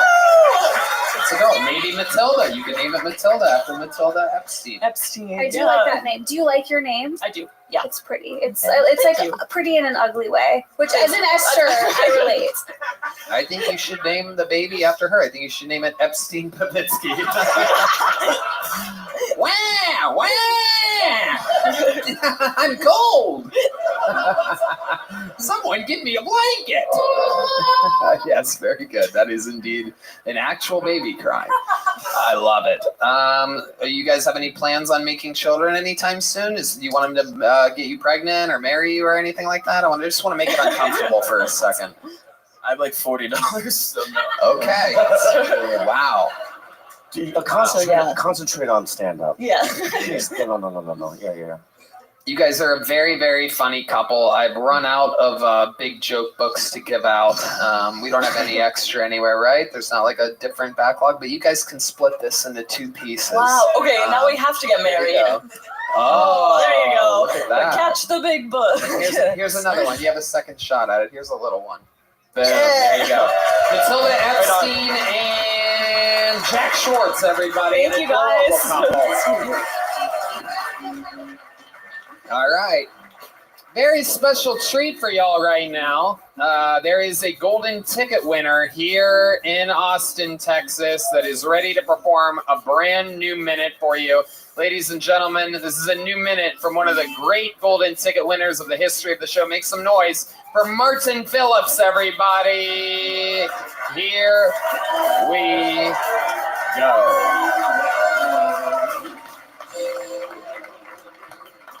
Cool. What's up, hey? Yeah, okay. I don't like it that they call Big Bird. You don't think he's aware he's an abnormally sized bird. You don't think he's seen other birds and been like, what the fuck? I'm a monster. Oh my god. It's just. His name is a reminder of the curse he bears. Anyway, I was at a coffee shop today. I went to the bathroom. They had a sign that said, "Don't flush anything except toilet paper." I was like, oh man, what am I gonna do with all this shit? Oh my god. Oh, damn.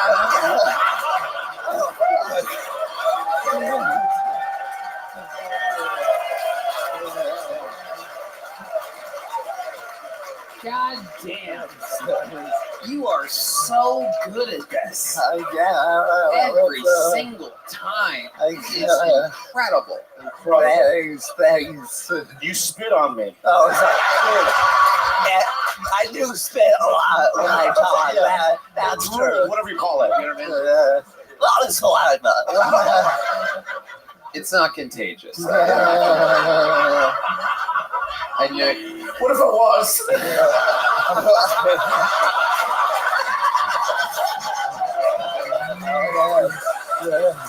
Bobbing Lee.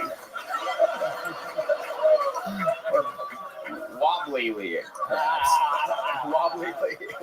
All right. I love it. Martin, you are fucking unbelievable. You know, everybody busts our balls. Oh, handicapped person, golden ticket winner. And time after time after time, people like you and fucking Jared Nathan and the late, great Michael Lair. You guys are so fucking funny all the time. It's absolutely incredible. What's your writing process? I mean, I'd imagine it's very fucking shit. I do all I'm digital. I do all my phone. I wouldn't be able to read it if I wrote it. You got Siri working overtime. That's amazing, man. You are so good at stand-up comedy. What else have you been up to? You've been in Austin now. You live here full time. I live here full time. Been around different spots and whatnot. So South Austin represent. Hell yeah! Off of Congress. Old Torf. Oh shit, motherfucking Old Torf. 270. Okay. I love it. I just want to say I've read that sign 1,000 million times. Like, don't flush anything besides toilet paper. I've never once has that joke come. Like, that's so brilliant, and for it to be something that's so everyday, and you had this crazy take on it is really impressive. Thanks, Brilliant. Absolutely. I literally took a huge shit, and that's all the time. I was like, oh crap, so it was inspired by true events. It did happen. So. Martin Phillips, so funny. Now, are you making a full-time living off of stand-up? Not quite yet. You're still substitute teaching? Yeah, I'm still in the schools and whatnot, but I'm getting more gigs now, so hopefully I don't have to fucking go back. I can get out of there, be done. Where are you originally from again? DC, Virginia. DC, Virginia area. Yeah, we got nothing coming up around there. That's fun. Martin, I think you're so talented every single time that you come on. I mean, you're unbelievable. What's the longest set you think you can do? Well, I actually, not to plug anything, but I had headlining a few clubs back home in DC, Baltimore, Virginia. So when is that? So that's like it's like mid-February. So here are the dates, everybody. Where can people get tickets for that? Martin Phillips Comedy? If you're on Instagram, it's all like my bio. Click link tree. What's your Instagram handle? Oh, it's just Martin Phillips Comedy. Martin Phillips Comedy with 2 L's? Yeah, it's 2 L's. Okay. Phillips, 2 L's. So, very good. Yeah. You're shaped like an L, so that works.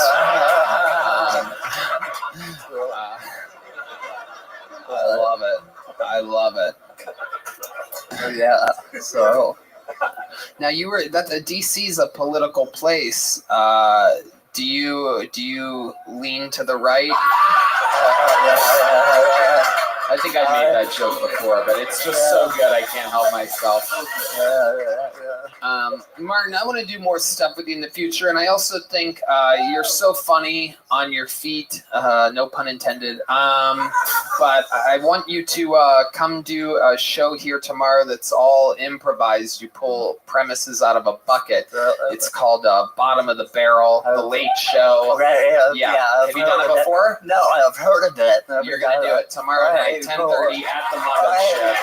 He's on it. Martin Phillips, everybody. Unbelievable.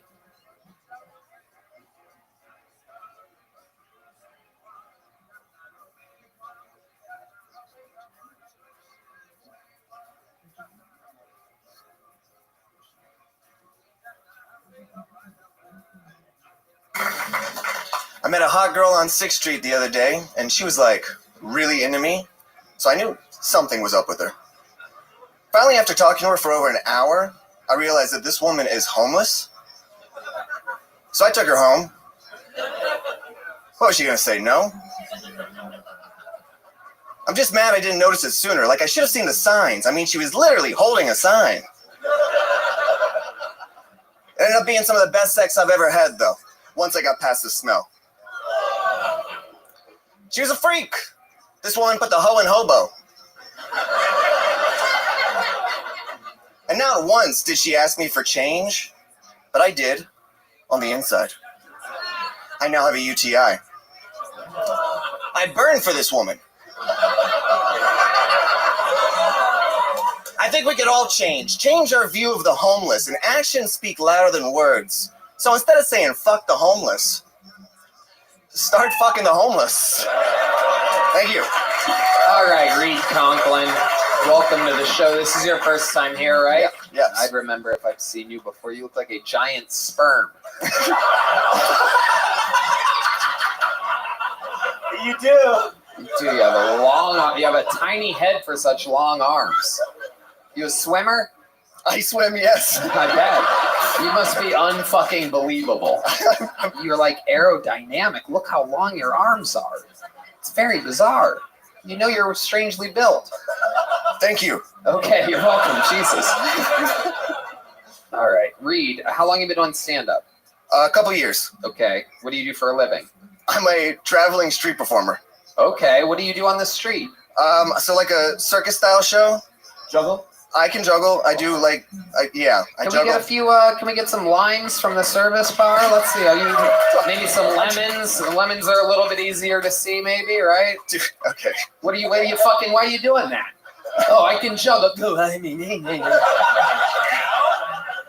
You don't think we would have you juggle on a show that's live? Yep, you're right. We're like fancy lemons. We're trying to squeeze some talent out of you here. What else can you do? You just juggle? I can do a handstand. Let's see a fucking handstand while we're waiting for the lemons. How many of you want to see him do a fucking handstand? I love it. He pretends like I'm not going to ask him to do this shit. Whoa. Oh, shit. Okay. Oh, my goodness. Absolutely incredible. Wow. Look at that. A very serious man. Okay. What else do you do in your street performing? I do a lot of whip cracking these days. Whip cracking? Yeah. Whoa. John D's not excited. Whoa. Read the room, you know? What are you cracking with these whips? So, I can juggle them and crack them at the same time, like 3 whips, and then there's like 2-handed whip cracking and just kind of making beats and stuff. Okay, put the mic in the mic stand. Give me some juggling music, guys. Here we go. I'm just going to throw you some lines. Here we go. You ready? All right, start juggling, and I'll keep throwing them to you. You want more? Oh, shit. All right.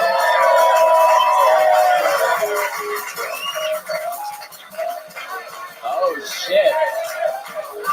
Oh, whoa. All right, here, keep juggling. Here's one more. Can you juggle 4? Whoa. Hell yeah. This guy gets all the homeless pussy. You want another one? You got another line? Uh-oh. How about a hand for Christy, everybody? Got another line here. We got a lot of lines. You'll be amazed with how many lines you can afford with a Spotify deal. Wow, look at that. That's right. You can keep those. I don't think we're going to feed them to people after this. Fucking homeless people, being a street performer. You get to keep those lines. Thank you.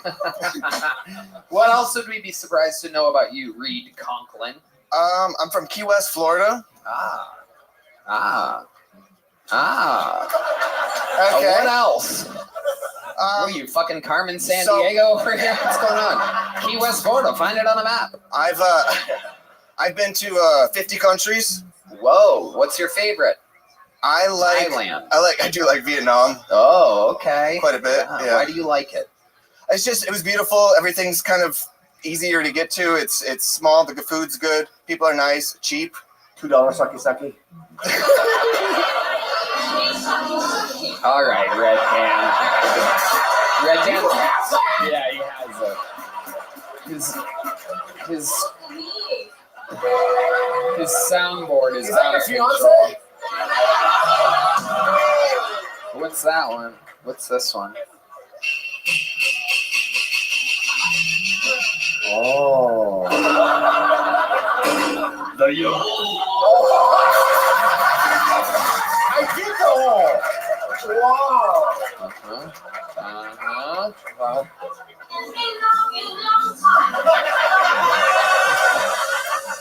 Does this remind you of your time in Vietnam at all? They charged me way more than 2. Ah. Inflation. All right, Reed Conklin. Fun times. What else? Anything else crazy we'd be surprised to know about you? Well, I'm in Texas, kind of performing at a fair like 3 hours east at a Renaissance festival. Ooh. Okay, what are you doing at the Renaissance Festival? Doing my whip cracking show. Wow, what do you dress up like? I kind of wear like a piratey shirt. Yeah, okay. You almost said that you wear like that for a second. It looked like Well, you were I do wear the pants and then some boots and a piratey shirt. Okay. And a white hood. There is something scary about you at first, but then when I saw you juggle, now I feel safe. Yeah.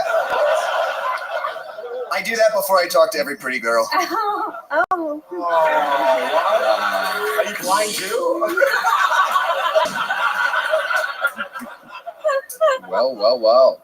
Looks like Esther might want the whip cracking. Amazing stuff. Fun set. Here's a little joke book. There you go. There he goes. So Reed Conklin, everybody. Very funny, dude. Oh. Puts the hoe in hobo. The fucking limes, dude. Take Get the limes. fucking limes. Take the limes. That's his lime, everybody. There he goes. All right. That was Reed Conklin. It's been a fun episode. You guys ready to put a ribbon on this thing? Well, I must warn you, there's only one way to do that, ladies and gentlemen. This man, Hall of Famer, has the record for appearances, the record for interviews. Some of the most powerful sets in the history of the show. Seems to do it week after week after week. I present to you the Tijuana Tornado, the Sacramento Sultan, the Memphis Strangler, the Buffalo Billionaire, the one, the only, the Vanilla Gorilla, the Big Red Machine. This is William Montgomery.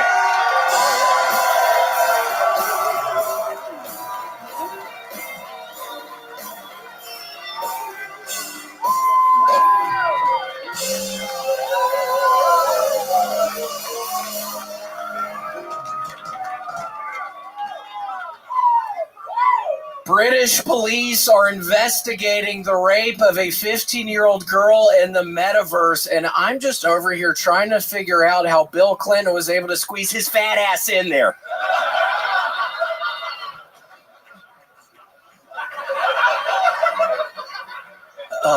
An Indian tech CEO just died when the wire holding the cage he was being lowered down on during the opening ceremony snapped, causing him to fall and land on his head.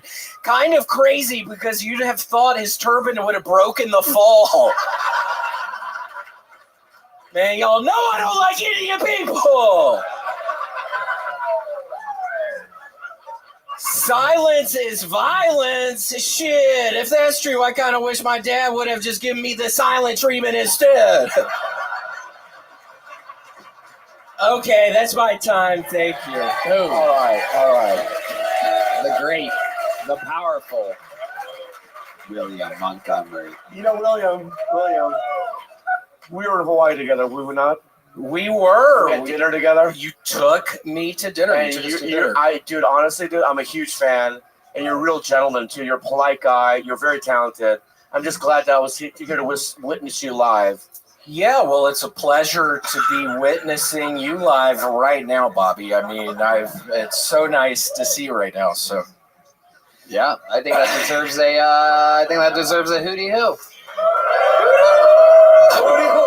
No, y'all started a little too early. Hold on. Maybe on 3. 1, 2, 3. No, somebody that sounded weird. Maybe on 3. Let's try it one more time. 1, 2, 3. Ooh, you made the lights go off with that one. That was exciting. That was just powerful one.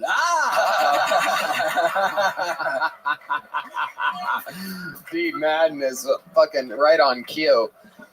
Wait, could you tell that the lights just flickered a little, D Manis? Have you been pulling all of our legs? I'll never tell. Okay. That would be a very long, played out joke if it was. I've seen this guy really commit. Yeah. Amazing. How about a hand for the great D Madness? I mean, a fucking legend. So what else has been going on, William? I'm gonna be honest with you right now, Tony. You would be horrified if you could have seen me since Friday. A video game, they got me back into video games, got remastered. It's called The Last of Us 2, Tony, and I've almost beaten the game. I've spent 30 hours the past 2 days. Oh my goodness. Doing that. I'm not even kidding, and I'm almost towards the end, so now I'm kind of sad because it's my birthday on Friday, and I was planning on playing The Last of Us 2 fucking remaster for my birthday, but I've already almost finished it. So Tony, I don't know what I'm going to do on my birthday this year, man. I don't even know, man. Tony, man, I was fucking planning on playing The Last of Us 2 remaster, and now I don't even know what I'm going to do, man. I'm 37 on Friday, Tony, and now I don't have any... Wow. Well, what are you going to do? Shit. I don't know. Maybe play The Last of Us 2 a little bit more. I'm going to be able to save my guns for the next round, so maybe just play that shit again, Tony. And I'm also eating a bunch of Sumo Citrus. I don't know if y'all like Sumo Citrus, but they are actually my newest sponsor. They're really good. They're cute. What is that? It's a citrus fruit. Yeah, Rabbi, and I'm sure you're shaking your head, you fucking nasty What fat the ass. fuck I'm is sure you that? don't know what a fucking fruit is, you sickening piece of shit. Shut the Don't fuck come up. at me, Don't talk dumbass! to me like that, you bitch. Stop acting. It's not genuine when you do it. Whatever, you every time pussy. you talk, you smell like fish. It's not fucking genuine. Everybody knows you're acting, dumbass. Seriously, stop fucking trying to act tough up here, you Whatever, dumbass. fish mouth. Why are you Fish yelling mouth? over him? What is fish mouth mean, you Your fucking mouth. idiot? Stop. Oh my god. Fish mouth? Oh, that's a good one, idiot. Red Band's standing up for himself, kind of. Just Every call time it you talk, fish it mouth? smells like fucking pussy that's moldy or something. Stop talking. Oh, that's actually funny. Oh, Oh, yeah? fish mouth. Wow, My you breath wrote smells it. like pussy. Oh, good one. I get it now, dumbass. Yeah, drink some more, you fucking Yeah, nasty why alcoholic. don't you drink some more soda water, you bitch? Huh? Huh? I can't even understand. Yo, come on. Okay, Red Band. I really hope my baby can't hear yet. What does that mean, bitch? Your baby has no ears, William. Make fun of me. Something did happen to me this past week. I went to a place called Szechuan Garden. I'm sure your people know about that. It's some fucking Asian place, and it was fucking nasty as shit. So if anybody lives in Austin, Texas, do not go to Szechuan Garden. Wow. I swear to God, Tony, I get in there. There's only one couple in the entire place. It smells like cleaning supplies right when I get in there, and against my better judgment, I got the food, and it wasn't good. What did you get? What did you order from there? Egg drop soup. It tastes a little too much like eggs for me, Tony. It tastes, I swear to God, the yellow part was like egg yolks or something. So I started off with that, and then I ate this crispy chicken stuff, but it was mainly crispies in the chicken, and I like it a little more chickeny. I hate all the crispies they put.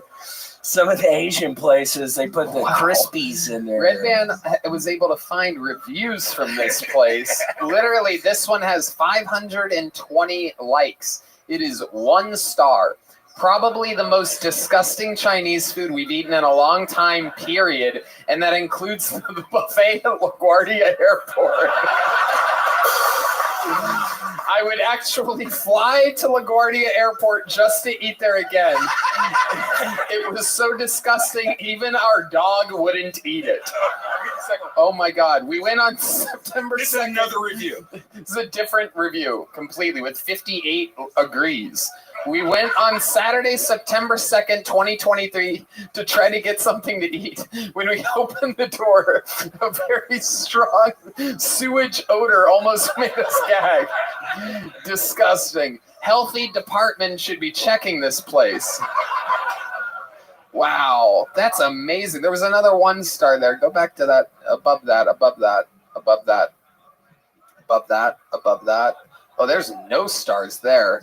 Oh my goodness. Somebody left no stars. I didn't even know you could do that.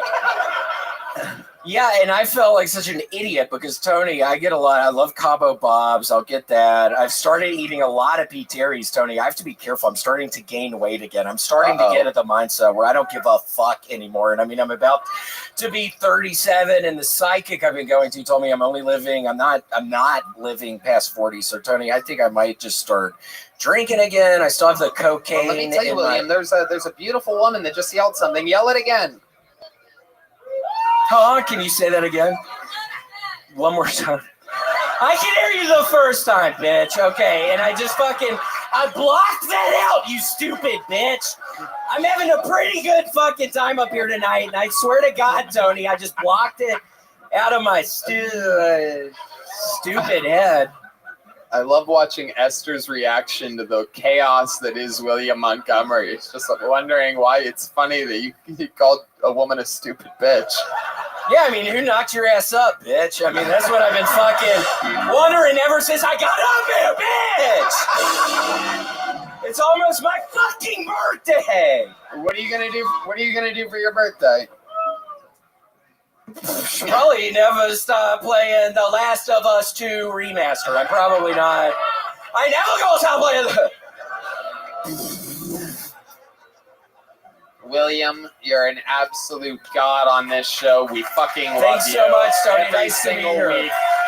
Make some goddamn noise for the Big Red Machine, William Montgomery. The drawing from Ryan J. Ebelt is in. That's showing on your YouTube right now. Guys, Drugstore June, out February 23rd in select theaters. Tell them about the movie. I want to say just one quick thing. Yeah. First of all, Bobby is amazing in the movie. It is about one of my ex-boyfriends, not one of you guys. Don't worry, that'll be the next one. But it's a movie that has a lot of comics, podcasters. Trevor Wallace. Bill Burr, Trevor Wallace.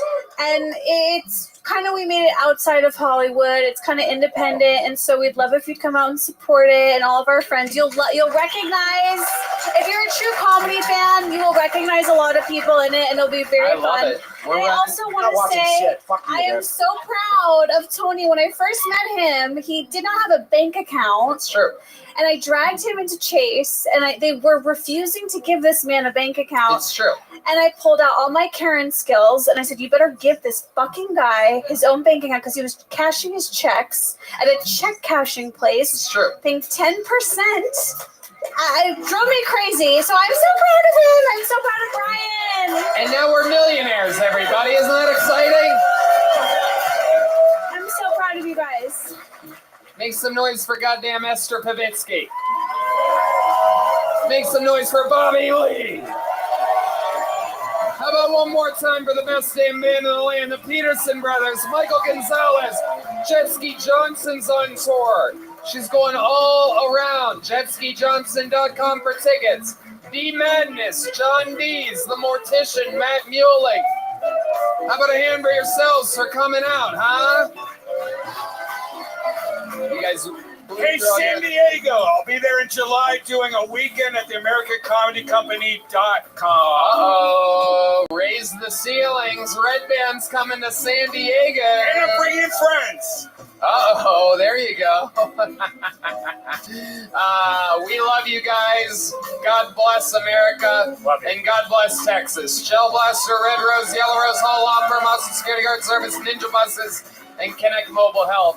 And a special shout out, make some noise for Ways to Well, everybody. The great Denise is here tonight. They keep all your favorite comedians strong and fucking healthy, filled with vitamins. Go to ways2well.com to change your goddamn life. They take your blood. They let you know what's up with your body. They make you stronger. Good night, everybody. Thank you. We love you. Good night.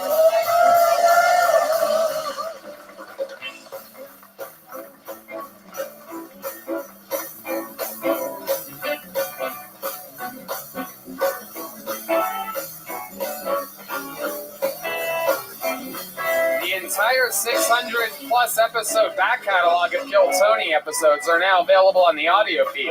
So go subscribe to the show on your podcast app of your choice to access these episodes. And follow the podcast on Apple Podcasts, Spotify, or wherever you listen to podcasts. And like and subscribe on YouTube. Good night, everybody. Thank you. We love you. If you were going to give me a consultation for plastic surgery, That's not what I do here. but just if you were, what do you think you would do to my face? I'd probably start with your mouth. Big lip filler? No, I would sew that sucker shut. You would follow you home. You would fight with the lights down low. You would die as you knew. You was crazy, but you know too. I'm a loser. Your Facebook group is right. I have no life. Did you ever see this psycho? 1, 2. Oh, I messed it up. I need a coffee break. You ain't even clocked in yet. I haven't been getting paid for any of this. Oh. Give me a double macchiato. I brought you some hot chocolate. Oh, you're interrupting my stream. Okay, bye, Jill Squad. You would want to sit aside. Oh, thank you, Chad. What? Ew. I heard the pharmacy got robbed. What the hell happened in here? What's your name? At Forever June on everything except Snap at June Forever. No, honey, your real life actual name. June. This is not Queen June's private castle. June the Almighty. Oh. June? Oh, I got the poor man that ends up with her. I think I'm going to start doing some investigatory work. Y'all heard anything about a pharmacy in Rob? I don't watch the news. All I do is smoke. Do you feel safe here? I'm looking for information. Hey, baby boo. June Squad has a lot of time on their hands. Take it easy. I'll tell you what you want. What are you doing here? I'm collecting evidence. You watch too many movies. You are not a police officer. Help us out here. God, mugshots are so sexy. Can I take this home? No, not.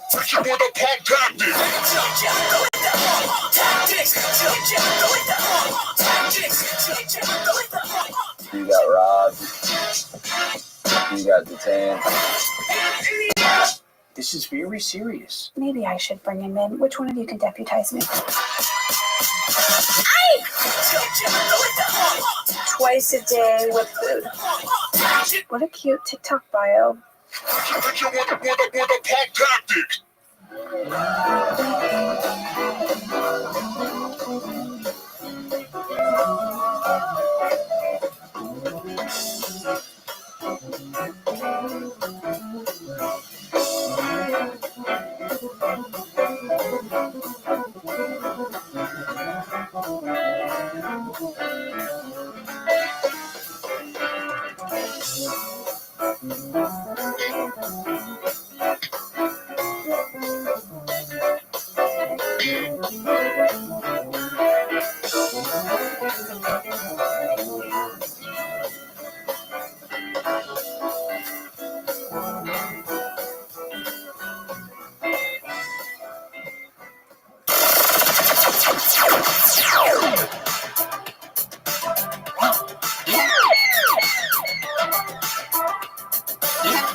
Hey y'all, the LA Forum is right around the corner, and contrary to a lot of people's rumors, there are still tickets available for that. The YouTube Theater 2 days later has sold out. Also, there's still a few tickets available for night one at Madison Square Garden, the 2-night super mega event, the biggest in Kiltony's history. Travel, go there, we'll see you there. And I am on tour with stand-up comedy. Me and some of your favorite cronies from the show do our own stand-up sets. I'm going to be in Cleveland, Ohio, Pittsburgh, Pennsylvania, Boston, Massachusetts, Baltimore, Maryland, Salt Lake City, San Jose, Dallas, Houston, Texas, St. Louis, Missouri, Nashville, Tennessee, Fort Lauderdale, and Orlando. And then that is all of the stand-up on the road I am doing until 2025. I'll be releasing that special just after May. We'll see you guys on the road. Nothing but love. Here is another episode of Kill Tony.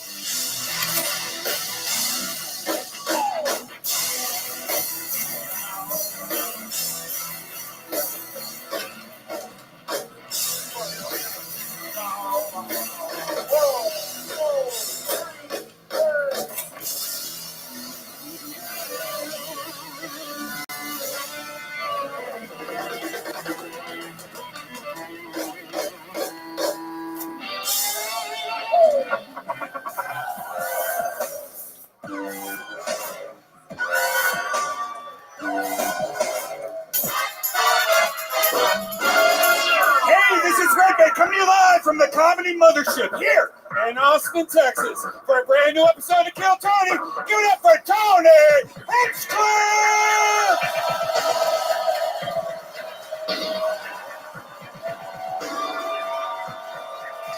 Who's ready to fuck some shit up tonight, huh? Yeah, mix noise for Red Band, everybody. Here we go again, the #1 live podcast in the world, brought to you by Gel Blaster, the Red Rose, Yellow Rose, Hull Law Firm, CM Smokehouse, NinjaBuses.com, and Connect Mobile Health, where you can get an IV drip, fully recover. How about a hand for the best damn band in the land, huh? I don't think people know what the fuck they're missing. Kill Tony live, in-house, is just an unbelievable treat. This band fucking rocks. Matt Muelling on the electric guitar has a brand new single out, O20, the letter O20, the new hit song, Epsilon. The great John Dees on the keys. Check out johndees.bandcamp.com for all of his music. That's DEAS. That's the great Michael Gonzalez on the drums. And how loud can this place get for the one, the only, the great and powerful D motherfucking madness on the bass? Jesus Christ almighty. Un-effing believable. The kids are put to bed. The bongs are bubbling. Here's a little bit more from the amazing sponsors that made tonight's episode available for you here right now. The Sunset Strip Comedy Club in Austin, Texas is now open. Check out Red Band's secret show every Thursday. Go to sunsetstripatx.com for tickets.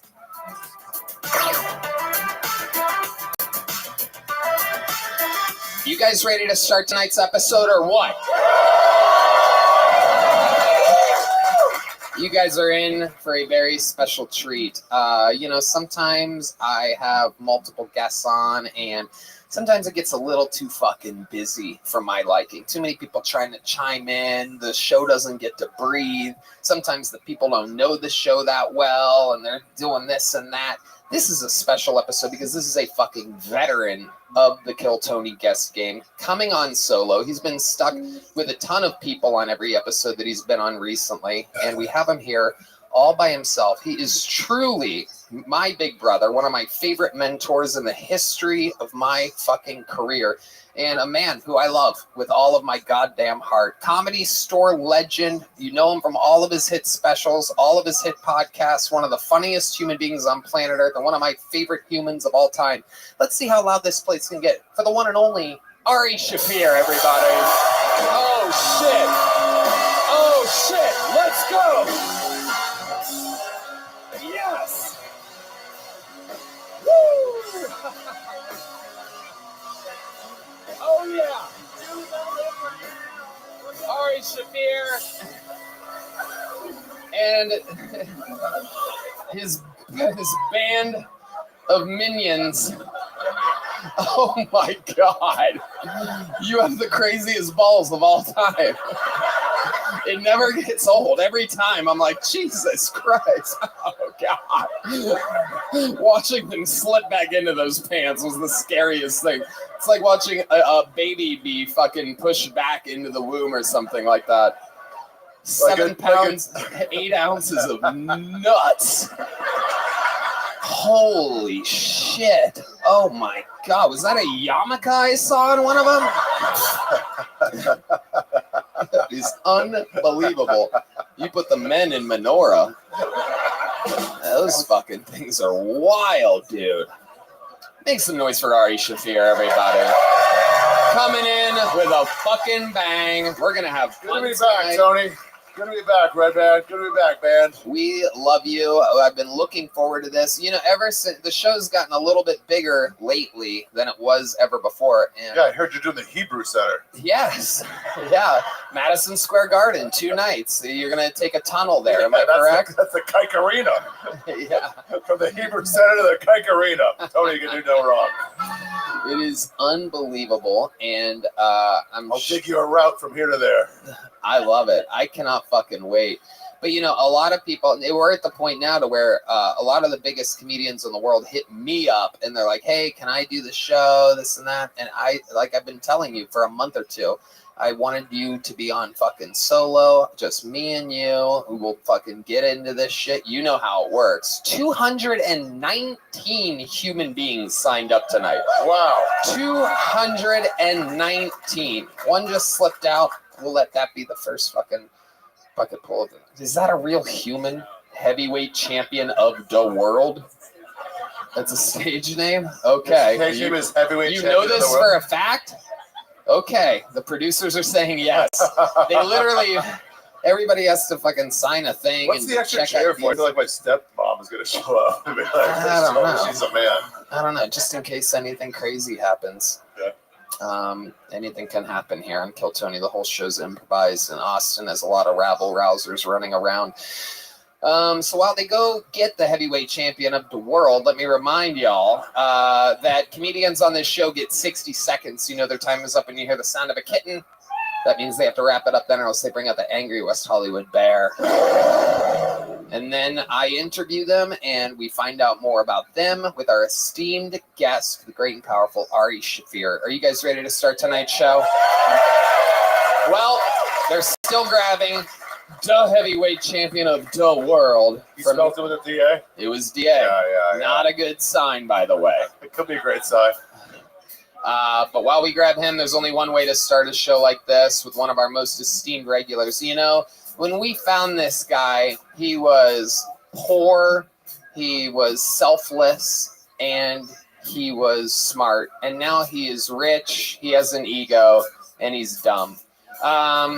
You guys know the theme song? This is Hans Kim.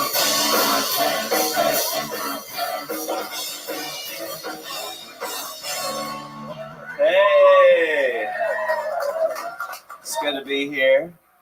I think abortion is pretty cool. You know, men have been killing things for years. It's time the ladies took a crack at it too. Yeah. You can start with fetuses, work your way up to Filipinos. I recently went to Louisville. They have an airport there called the Muhammad Ali Airport. Who doesn't love an airport named after a guy that couldn't stop shaking?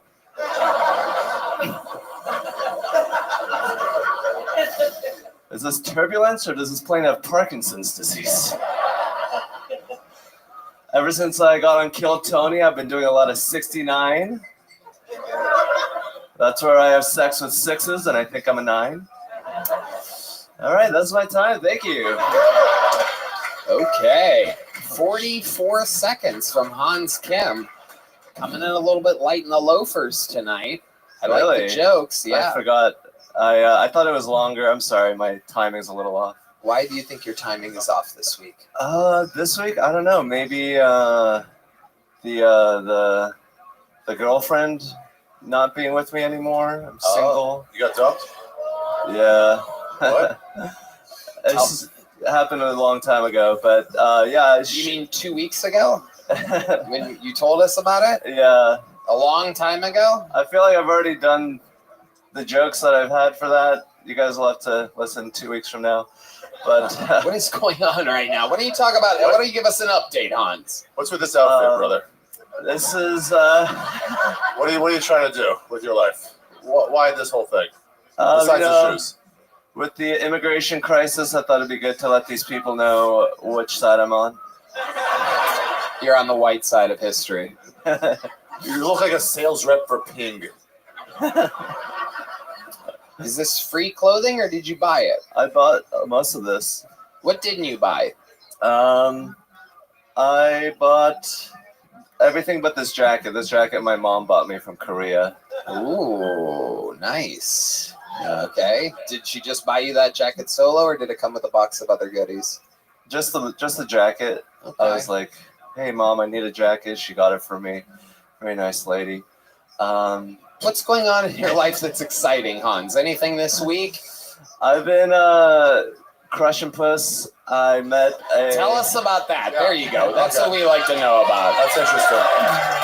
This is the first time you've given us an update. This is different than your ex-girlfriend? Yes, this is completely different women. So this is the first... Women? Yes. More than one? Yes. You ever stop and think how lucky you are? Yeah. A lot of people have been reminding me how much I don't deserve it or whatever. So tell us about the new puss, Hans. We've been hearing about the same girl for a couple years. This is like all new, right? Yeah, I was in Springfield. This girl had a real strong grip. Gave me a strong gripped hand job. I had to fucking get wrist control, fucking back out. Whoa, look at that. Look at that. And then she tried to finger my butthole. And I was like, I'm wearing jeans. And then she squeezed my balls, and I was like, ouch. Okay. Yeah. I need to take a walk. I took a little breather. Yep. All right. I have a question. Is that what you call crushing puss?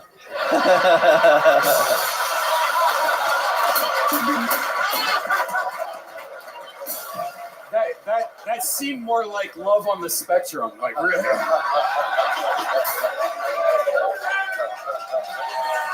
Holy shit.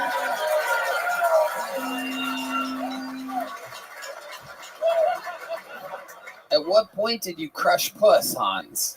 You got your balls squoze, a finger in your jeans, and a hard hand job. Where did the puss come into play? I was fingering her the whole time. Wow, okay. All right, you were crushing puss with your finger. Rock and roll. Okay. Did you do anything with your penis? Yeah, I got it sucked a little. Is this the same girl? Same girl? Yes. Springfield, Missouri? Yes. Wow, dude. Very beautiful lady. Was she beautiful? Yes. Uh-huh. Okay. All right. You see there, he's got a lot of momentum early on. Gets a little excited with those buttons. Okay. We went to the Bass Pro Shop. That's the first Bass Pro Shop is in Springfield. We went to the aquarium there. You wife eater? You started like going out with this chick? Yeah, that's the only way I can get laid. Nice, bro. You have to hang out with them first. Yeah, a long time. Right. Okay. So it was just one girl? It was her, and then the beautiful Angelica.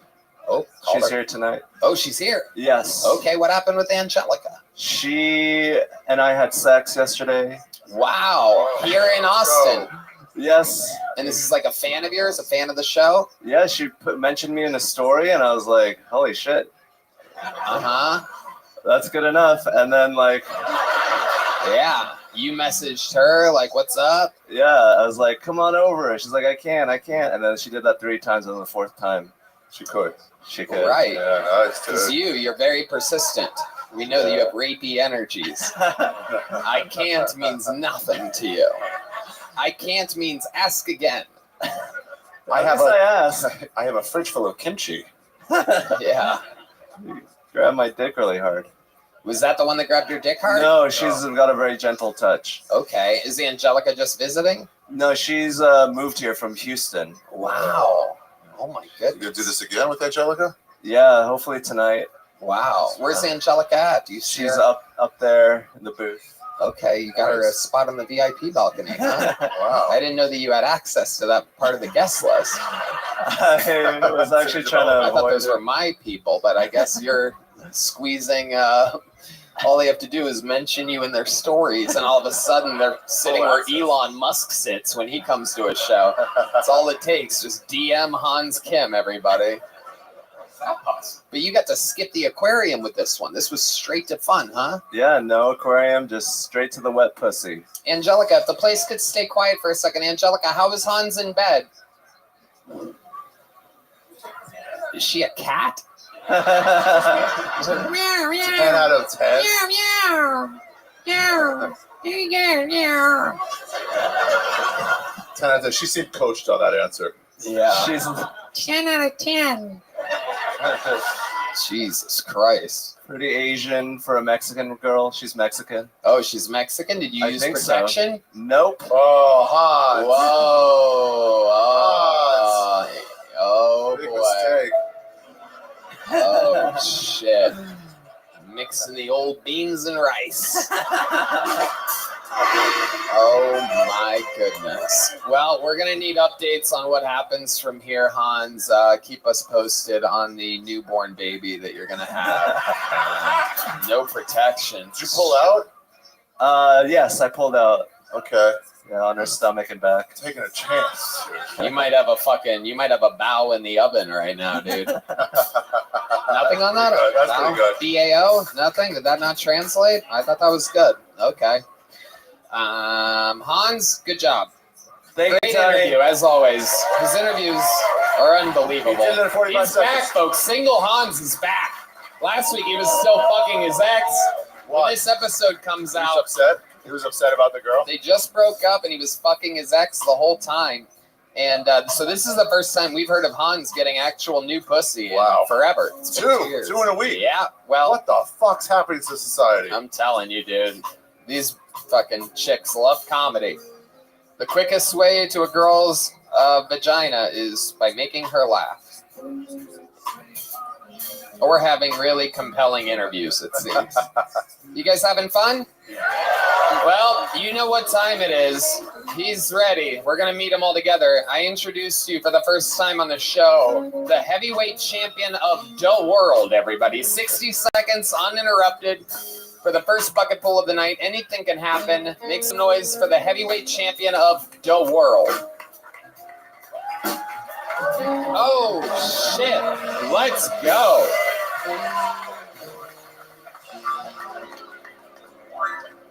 A pedophile, a war criminal, and a Jew are digging a tunnel underneath New York City. They all look at each other and say, Mazel Tov. I'm Mexican, if you couldn't tell. If you couldn't tell, you need to step your fucking prejudice game up. I'm one of the good ones, though. I believe we should close the border and build that wall, baby.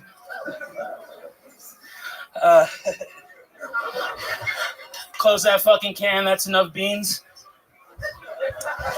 I love being here in Austin. The other day, I saw the most perfect woman. She was so beautiful and so stupid. She was like, I hate white straight men. I was like, hell yeah. I wonder how much she hates the gay brown ones. I hate fat people. They're always so excited to see me because they're no longer the fattest person in the room.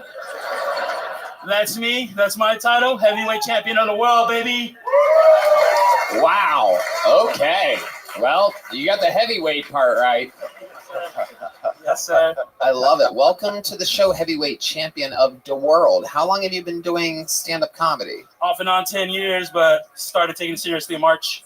Okay. Oh, wow. Why do you look like you're pregnant with triplet Stavroses? Lots of Mexican food, tortillas, man, from San Antonio. Oh my goodness. Oh my goodness. I've never seen a lopsided fat before. It is incredible. A little fun fact you guys can't see is a few times he put his arm behind his back while he was performing, and he has an actual shelf back there. Can you show the people? There is a shelf for his arm. That's pretty convenient. I love it. You have a tank top and a tank body. This is absolutely incredible. You make Big Pun look small. No doubt about it. What do you do for work, heavyweight champion of the world? I'm a TikToker. TikTok? Yeah. Wow. Is that the noise your pacemaker makes all the time? I'm a food vlogger on TikTok. A food blogger. Holy shit. Wow. Perfect job. No one more fitting for the job than you. Yeah. It's incredible. Those capris, what would we even call those? Are those shorts? They might be longs. They are wider than they are long. So you make a living doing TikToks? Yeah, mostly. It's probably like 50% of my income. The other 50% is coming from Uber driving. Uber driving? Yeah. Okay. What kind of car do you Uber in? I got a 2022 Altima. Wow. When someone says, "Hey, we have 4, can we sit one up front?" Do you go, "No"? No, they can, but I kind of hate it. Uh-huh. Okay. And what ethnicity are you? I'm Mexican. Step your prejudice game up. No, I had a feeling. I was just making sure. You could have easily been aggressively Greek or something like that. Aggressively Greek. I mean, aggressively, yeah. That could be. I love it. So you live here in Austin, Texas? No, I live in San Antonio. All right. This is what a lot of people from San Antonio look like, by the way. For those of you I'm a San Antonio mascot. Hell yeah. Yeah. How's the diabetes? It's not there yet, surprisingly.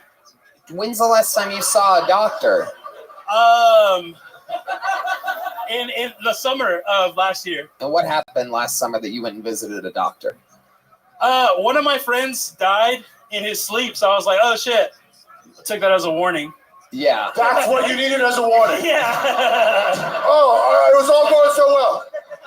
And then my friend suddenly, we lost him. It rocked my world, and I thought, could I also have health problems? Could I also be at risk for fucking completely falling apart? What did the doctor tell you when you were there? I mean, I got all my blood work done. You mean mud work? This shit was coming out thick, dude. And I mean, yeah, he was like, you need to get healthy or you're gonna fucking die. Like straight up. What have you done since Sudden then death. to get healthier? Have you lost weight? Have you added weight? What do you think? Yeah, I have lost some weight. I've gained some back over the holidays, but I stopped drinking. What were you drinking before? Beer and tequila, Lone Star. Okay. Screwball peanut butter whiskey. Okay. Hell yeah. All right. How much you weigh, buddy? Like 520. 520. Absolutely unbelievable. And when you are sleeping, do you have trouble breathing and stuff like that? No. I'm good. I'll take a nap right now. No, I'm just kidding. Okay. Do you think like food blogging is probably a bad idea though? I mean, I don't know. Pay the bills. I trust him on it. Yeah. If diet tips, I would not It's go Texas. Blogging and blobbing. Both Here of for a these good things. time, not a long time, man. What's your love life like? Yeah, that's what I want to Is know. there a It's Is fucking. there a Mrs. Piece of Shit?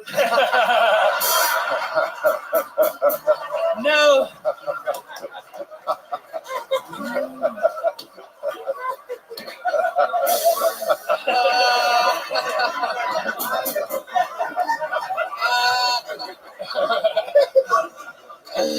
What is your love life like, heavyweight champion of the world? It's absolutely messy. I take what I can get. They're all What can you get? every single one of them is insane and none on like some gaslighting shit. Like they're all on ketamine and fucking Okay. supremely depressed. Okay. But usually they're pretty hot. So How does that? Where do you meet these ketamine-fueled depressed girls? dude, San Antonio, they're all like in the food service industry. And what's? That's a very honest answer. Honesty goes a long way in these interviews. I mean, it's the ultimate note. You know, the thing to. I'm like a D-list celebrity in San Antonio for vlogging. So that goes a long way. Okay. Yeah. Okay. So you take them back to your bed. What kind of bed are we looking at? I usually take them to a hotel room. Why would you take a girl to a hotel room? My mom's disabled. I take care of my mom. I take care of my mom since I was 12 years old. What's her disability? She's got fucked up back. She's got like 4 herniated discs in her neck, and then just several other things that stem from there. And you don't? No. Is I work like 60 hours a week. I'm pretty good. How old are you? 36. 36. Is your mom big lady too? Yeah, but she got weight loss surgery like 2 years ago. She's slimming down. Have you thought about getting the surgery? Yeah, I did. I did think about it. I was gonna get it, and then I lost like 30K in crypto. So. Oh, crypto. I thought he was gonna say 30 kilos. Yeah. Wow. So the crypto market is the reason why you're not getting the surgery. Yeah, basically. Okay. To the ground. That's a crypto. He's trying to do a crypto joke. Wow. Okay. So what would it? How much do you need for the surgery? Do you know? Last time I checked, I was somewhere to 16K. Yeah. 16K? 16,000. That doesn't seem like that much. Yeah, but I can't get a loan on it, and I don't have health insurance, so. Why don't we do something fun? Why don't we, when this episode comes out, Who from the audience would like to give $16,000 to? Anybody? No. Wait. So what are you gonna say though? I think that you should do a fucking GoFundMe, and when this episode comes out, we'll funnel people to it, and maybe it'll change your. You don't have long to live. I know. I don't know how. I'm gonna direct your doctor was to you. Sudden death, he said. Yeah. Verbatim. Yeah, there's no doubt about it. You have like fucking minutes, dude. It's actually, you might not make it to the episode release. We're like 2 or 3 weeks behind. We'll put it in the link on the YouTube, so right below. If you make it, it's going to be done. I guarantee you we raise enough money. Yeah, you have this 1 penny a person. We'll get you there. Yeah. I mean, but you have to spend it on the surgery. No doubt about it, man. I take care of my mom. I work so much, and. But if you raise 17,000, you can use leftovers for tacos.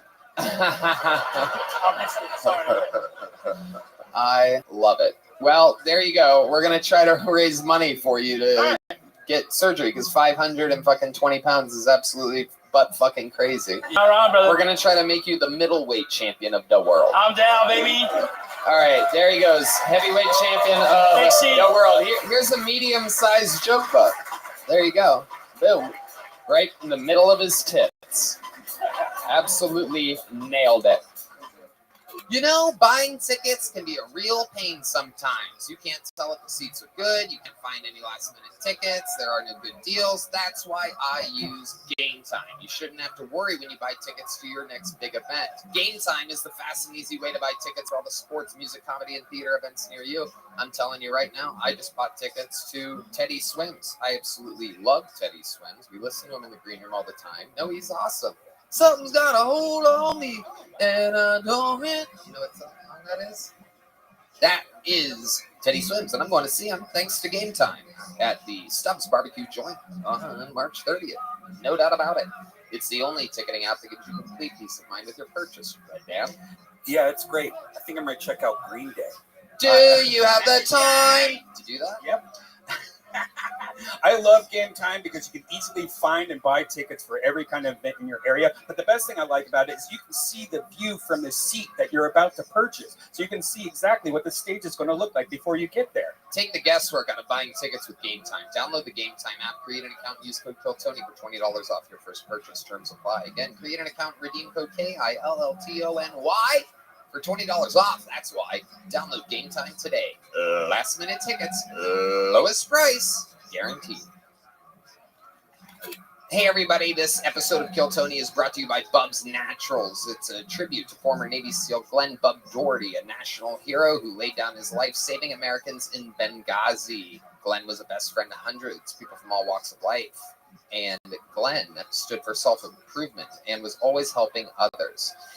Bubs donates 10% of all profits to charity in Glenn's honor, starting with the Glenn Doherty Memorial Foundation. Bubs has the best collagen on the planet. It has 20 grams of protein per serving, 7 essential amino acids, and 1 single ingredient. It's essential for joint health, muscle recovery, gut health, and more.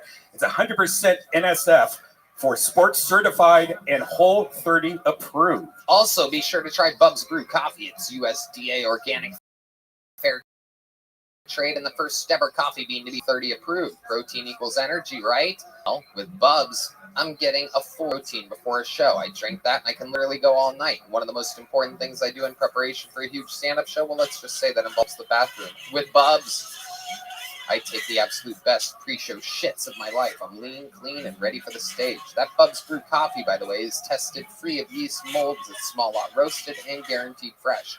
Right now, Kiltony listeners can get 20% off when you use code TONY at bubsnaturals.com. Again, that's 20% off with code TONY at bubsnaturals.com. Die young as late as possible with Bubs. All right, let's keep it moving along. Your next comedian goes by the name of Wayne McCracken. 60 seconds uninterrupted for Wayne McCracken, live here on Kiltony. Here he is. Make some noise for Wayne, everybody. Oh, what's up, Texas? All right. A little bit about myself. I am not what you would call an educated person. That's right. Now, I don't think that means I'm retarded, is the thing. Here's the thing. What is not retarded about me is the fact that I think evolution is real. Do we believe in evolution in this room? You think it's, no? You don't think it's a real thing? Here's what I'll say. I don't think it explains the human condition. I don't know how Homo sapiens somehow finagled their way to the top of the food chain when they're prone to things like scoliosis and sunburns. Seems a little off. But I will tell you this is how I know evolution is real. I've got one buddy, he was born with a vestigial tail, right? You know what his girlfriend calls it? The big one. That's not even the worst one. I have another friend that was recently diagnosed with super gonorrhea. A very unfortunate diagnosis. This poor asshole didn't just get the clap, he got a standing ovation. You know what I'm saying? Rawr. Okay, Wayne McCracken, absolutely flatlining up here. Wow. I mean, that was, God damn. That was about as bad as it gets, Wayne. That's about it. You know what sucks that I forgot about? Huh. I'm on stage looking at no laughter, so I'm also affected. We are not used to that. I feel bad. We I worked was like, what's long going and on? hard to never have that Yeah, feeling. it That's hurt. why I don't ever look them directly in the eyes when somebody's bombing that hard. I don't want to see what. It hurt. It hurt me too. No, it didn't. You're having literally the best time of your life right now. Here's the thing. I'm really not. I did too many drugs this afternoon. So. You're blaming it on the drugs, huh? It's my escape route. Do you think that material would have gone differently if you did no drugs? Did you change your set list after doing the drugs? Or you think your delivery was affected? All of the above. All of the above. You changed your set list after doing drugs? No, here's the real deal. I just got here from Colorado. I got in 36 hours ago. I'm operating on 8 hours of sleep. Once again, not an excuse. We are all operating off of 8 hours of sleep, by the way. That's an excellent point. It's an incredible amount of sleep. Oh my God. Perfect. I landed from Seattle, which is farther than Colorado, less than 36 hours ago, and I got less than 8 hours of sleep, and I'm up here for 2 hours. I think that's why hosting a you're a show. professional, and I'm not. Okay. I'm You sorry. suck, Wayne. Yeah, How long have you been doing stand-up comedy, Wayne? Tony, I've been doing it for 4.5 years. Oh, my God. And that was your best minute that you could come up with here on the biggest platform for stand-up comedians in the world? I knew I shouldn't have signed up. I'm not in the mood. You're not in the mood? You just went out for front of 1 million people. This is unbelievable. This is what I deserve, actually. Man, we're running on limited time. Stop rambling into the microphone. Give us a redeeming quality about you. The entire room is against you right now. You're filled with nothing but excuses and punchline-less material. Give us something that we would like about you, Wayne McCracken. You have your entire life to reference here. How old are you? 32 years. 32 years of life story. This is your chance right now to turn this whole thing around. Tell us something interesting about you right now. Go. I am a pedicabber. I was in Vegas where I would kidnap people and put them on my cab and extort them for money when I got off of them. Here That's is why the world's tiniest joke book that we've ever given out. This has been, in case of emergency, break glass. Look how small that is. Just for those of you that might not know, this is a normal size small joke book. That is that size joke book. It has a sad face on the back of it and a KT on the front. This is a medium-sized joke book. And this is a big-sized joke book. Red Band, we got the lighter reference. Very good. This is a big joke book. This is the size that you're getting. Wayne, may I recommend, what do you do for a living? What do you do for a living? You're a pedicabber professionally. Yeah, Have you ever had brain trauma or anything? Yeah, when I was a kid, for sure. A lot. What happened? Football. Sure. Okay, what was the drugs that you did earlier? Skateboarding. What was the drugs that you did earlier? Weed, cocaine, and Voodoo Rangers, also known as the heroin You abuse. did cocaine? Did you bring it from Colorado with you, or you got it on the streets here? The closer you get to the border, the better it gets. It's here now. Cocaine is here in Austin. Right, but you got it here in the last 36 hours. Yeah, I got That's pretty cool. You're I know resourceful. pedicabbers, though, yeah. Okay, the world's smallest joke book. You gonna catch it? And we're gonna see if you can catch it. It would be the My only only thing that redeeming you've quality accomplished. might happen. He used his chest though. Tony, I will try to do Stop better talking. next time. You suck. There will be no up, next shut time, Wayne McCracken. He's blacklisted. It's been a long time since I've done it. You're blacklisted. Go. Back to obscurity you go. We have no room for people like this. The blacklisting is back on Kill Tony. Wow.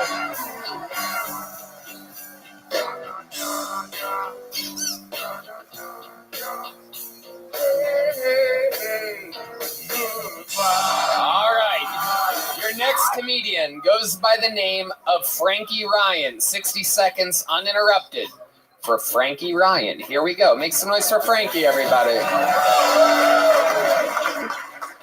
How we doing? How we doing, man? I'm so excited to be here tonight. I decided to wear what we call a woo-hoo shirt. You know what a woo-hoo shirt is? Now, I'm on the apps, and most of the time when I say apps, people think I'm talking about appetizers. But I'm talking about Tinder, Hinge, Bumble, for this guy, Grindr. I matched with this girl, and she told me that she was a vegan. So as you can tell, we didn't have too much in common.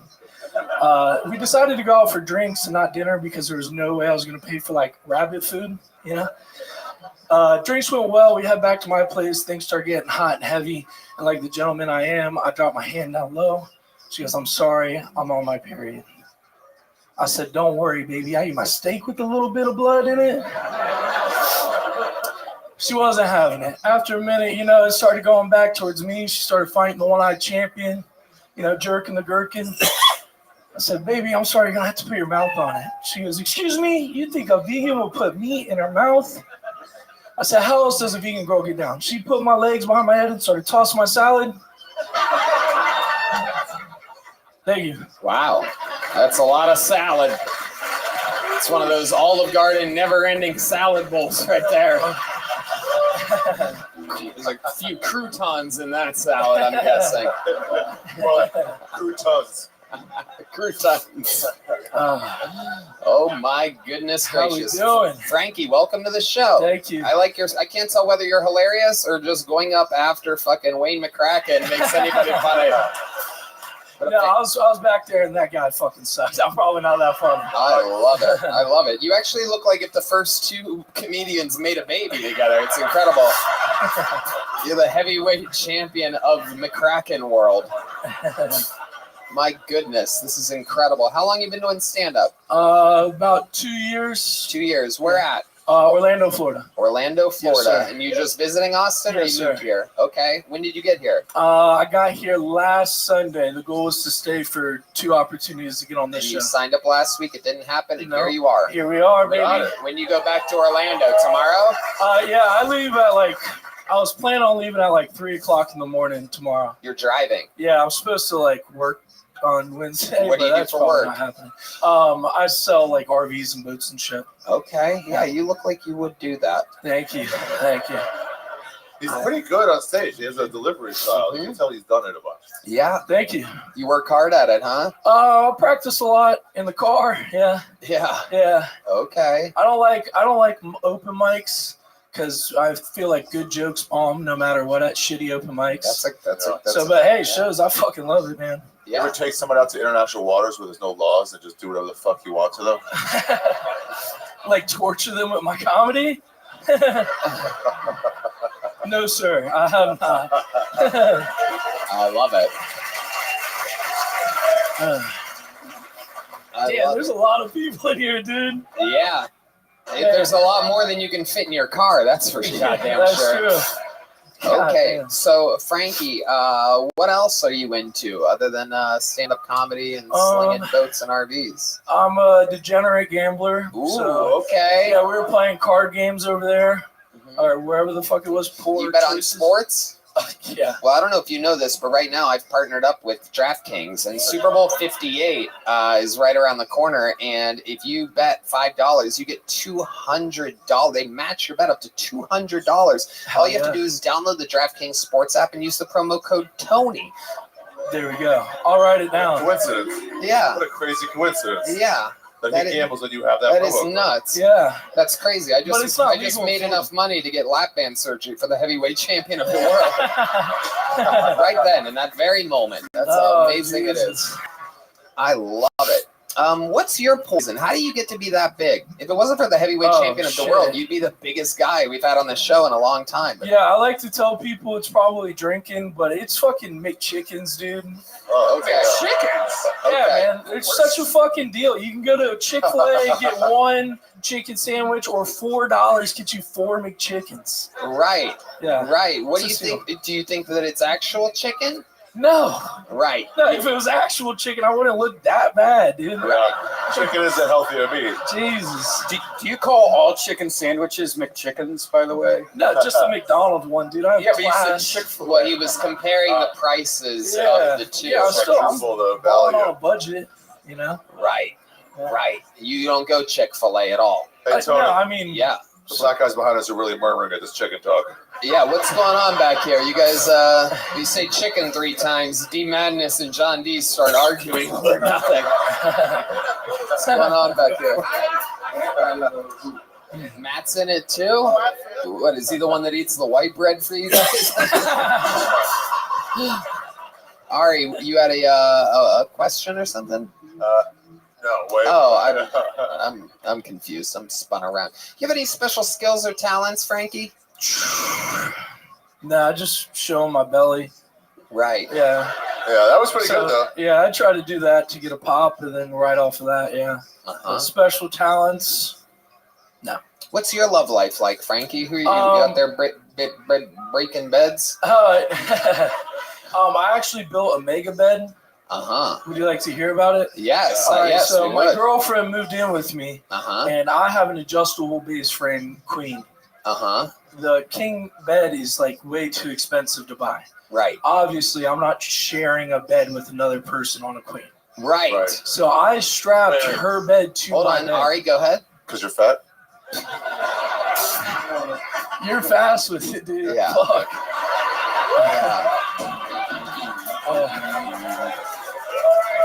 So you're not sharing a bed. Keep So going. I strapped her bed to my bed, and they don't come apart. You strapped it. Strapped it like fucking. So it's a ratchet king and a straps. queen wrapped together. No. It's a queen and a fool. Oh. Yeah. Oh. Yeah. It's a mega bed. It's a mega bed, man. Such a cool name. We were expecting you to actually build something. You just strapped a couple fucking beds together. I thought it was pretty innovative. Yeah. I agree. Yeah, I like it. 2 kings would be cool, though. Yeah, I just don't have the room for it. I don't know if I told you, but I budget for McChickens, so my room's not that big. He is loving it. It is incredible. Wow. Unbelievable stuff. Frankie, I like your style. You're getting a big joke book here.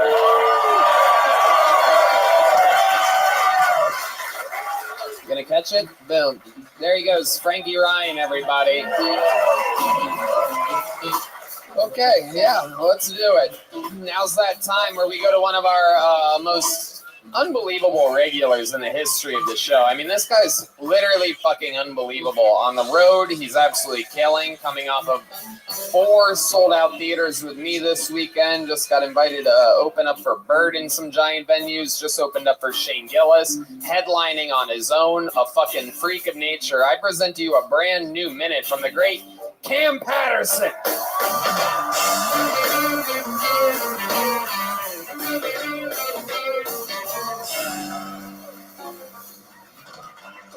So me being on the show is like really dope. You know what I'm saying? It's cool shit that happened to me in my life. But I think some of the wrong people saw the rock shit.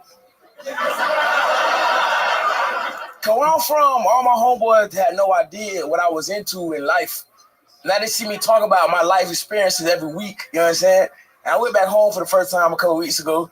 And my dog saw me. He was like, "Hey man, I love you on that Kid Tony show. That shit hard, bro. Like, watch what you doing, shit, bro.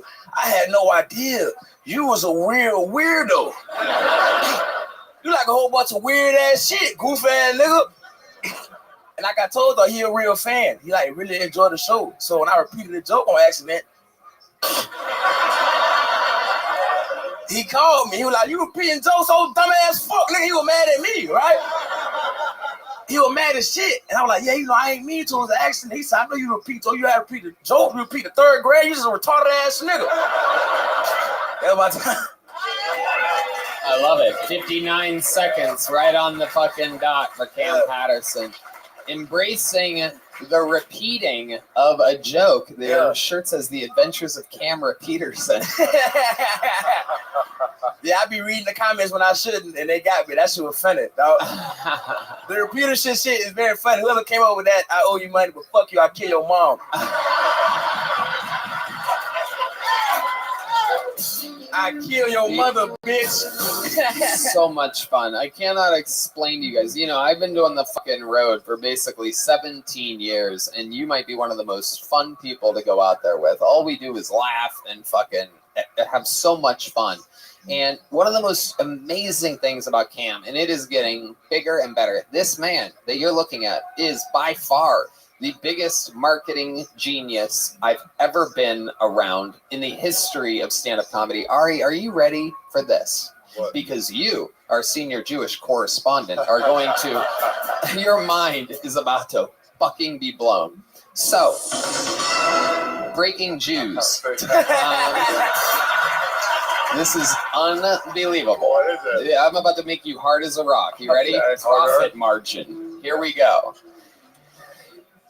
First of all, his father meets us in whatever city we land in, right? He goes to Home Depot that day, buys about, $7? It turns out for a giant, never-ending bag of rocks, it's about like $7. It's like garden rocks. $8.25. $8.25 for a No massive, fucking way. massive bag of rocks. Way. You see what I'm getting at? No fucking way. That is so fucking smart. It's God damn it. Unbelievable. So the people. How much each? Huh? $10. Wow. Wow. And he sells out in every city. So instead of lugging extra rocks to the next city and getting on a flight with a bag of rocks like a fucking psychopath, he has one duffel bag with his shit in it and a giant plastic case that is a motherfucking credit card machine. So he's just ka-chang, ka-chang, ka-chang. Literally the largest profit margin. He might make more on merch than fucking Kevin Hart and Bert Kreischer combined. Literally slinging rocks. Slinging rocks. You can see the man out of the hood, but you cannot take the hood out of the man. Come on, man. Wow. You gotta flip it, baby. Come on, man. It is smart, Cam. Unbelievable. So the next city, they land in another city. The dad goes to Home Depot, buys $8.25 worth of rocks. They fucking sell. I mean, it must be, I don't know. It's a fucking lot of rocks, though. It's a lot. He got little baggies and shit with stickers on them. You know what I'm saying? And they have it down to a fucking science. He probably makes more money than I do doing sold-out theaters. At the end of the day, he's got a fucking credit card machine. Yeah, life got better. Thank you. It's unbelievable. You are a fucking genius. It doesn't make sense, but in every way, creating, marketing, fucking profiting, every single thing you're doing absolutely correctly. It doesn't make sense. You are supposed to be like ghetto. You're supposed to be like, I don't Where's know. this business sex? You're supposed to be slinging dope rocks. Yeah, I be thinking though, you know what I'm saying? Yeah. All that shit I wasn't good at, turned into something like you know what I'm saying, really good at and make positive net worth. You know what I'm talking God damn it. Look at that. Look at that. Positive net I know worth. words like that. I know words like that. Net worth, pussy. Net worth. Yes, this is the life of Cam Patterson. Cam, did you switch your sweatpants before you got on stage? Yeah, I did. I thought so. Yeah, I had gray ones on already. You got gray sweatpants on. Yeah. Everybody gonna look at my dick print. I ain't want that to happen, so I decided to put on regular sweatpants. Okay. We saw Ari's dick print when he came out. It was pretty incredible. Pretty incredible. I'm gonna have trouble getting over this rock situation. It's crazy. That's great. If the IRS is listening, he lied about everything.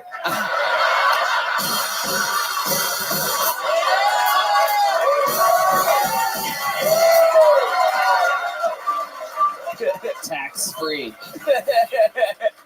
Cam, you're a fucking murderer. You did it again. I love it. You're rolling with the fucking punches in every single fucking way. Like, you know the funniest shit? Yeah. My dad, the first person that called me about to repeat joke, he said, "You repeated the joke," and I was like, "No, I didn't." He said, "You repeated the joke, nigga. You did it." That was it. That's what my dad says to me too. Yeah. I love it. You know, most people in your situation don't have a dad calling them at all, so you're very lucky. Oh yeah, very lucky. There he goes, ladies and gentlemen, the cold-blooded assassin, Cam, the repeater Patterson. There he goes. Hey everybody, you know that little guy with the hat and glasses when you open up incognito mode for a little late night research? That guy has seen some shit, am I right? Good thing he knows how to keep a secret. Oh wait, he doesn't. Even with Mr. Incognito on duty, every single thing you've ever clicked on is fully visible to anyone who owns your Wi-Fi. Who's that? Who, you ask? Oh, I don't know. Your work, your school's IT department, your parents? Sounds like you need ExpressVPN.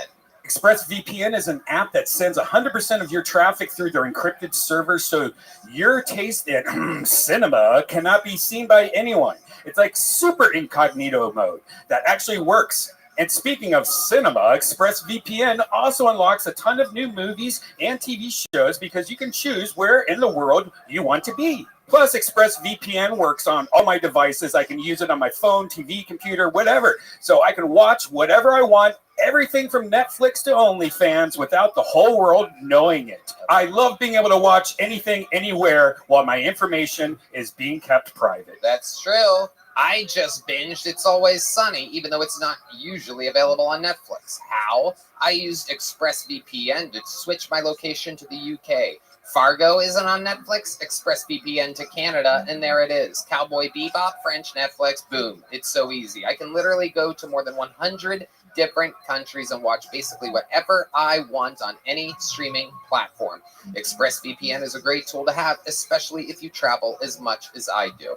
Clearly, I love ExpressVPN so much. I even got them to give you an incredible deal. If you use our special link, expressvpn.com/KillTony, you'll get an extra 3 months completely free.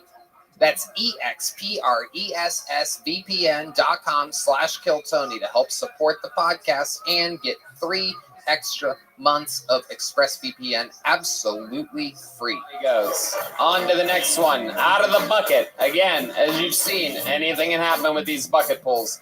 Make some noise for Robert Lee, everybody. Robert Lee. Here he is. What's going on, y'all? Y'all having a good night, mothership? Good, because I've been trying to reach you about this car's extended warranty. And if you haven't got your 6400 from the government, what are you doing? Love impressions, yo. Hey, we got any Taylor Swift fans in here? Yeah, any? I'm almost positive she already has a song that rhymes Travis Kelce, something else, NFL in the middle, CTE, and Remember Me, you know? I can't wait for her to just date a black guy so she could just come out with a mad rap album or something. Somehow she's able to rhyme the word trigger, you know? Hey, that's her, not me. I love my wife, been with her for 12 years. But we're not traditional Mexicans because obviously we don't have kids. But the thing is, you know, we're Christians, not Catholics. We don't breed as fast, you know? So, thank you. I've been Rob. Holy shit, man. Wow. God damn. Robert Lee, welcome. Why the Schwarzenegger selling cars? I don't understand. Of all the places to put him into, why would it be a car? It's my favorite guy. I love that shit. And why do Christians not make babies like Catholics? I'm confused at that too. Oh, Catholics versus Christians. They breed faster and they touch little boys. So I just thought it would get across. Nope. Nope. Uh-oh. Your jokes about Christianity, Catholicism did not get across.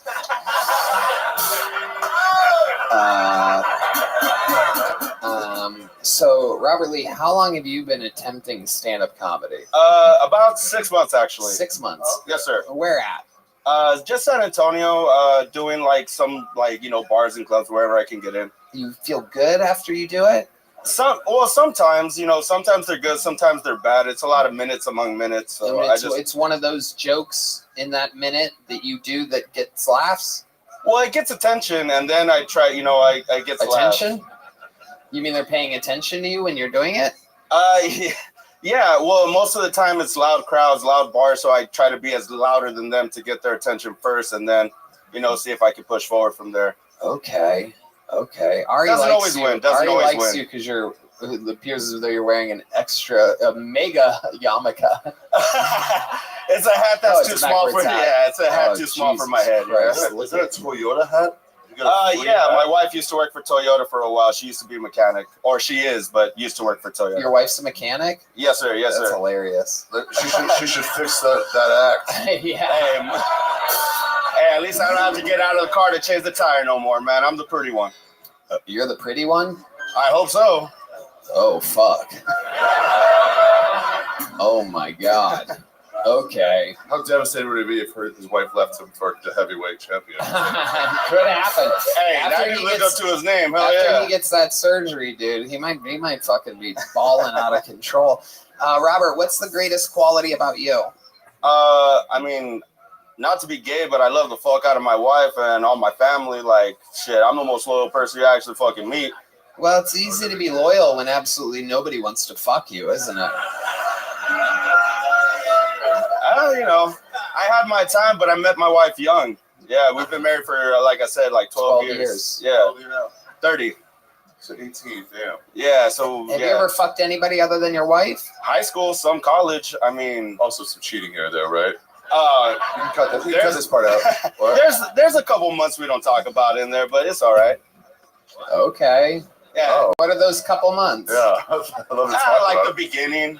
Just the beginning. You were goofing around a little bit? I was goofing. I found out she goofed after. I took it harder than her, obviously. But wow, I doubt that.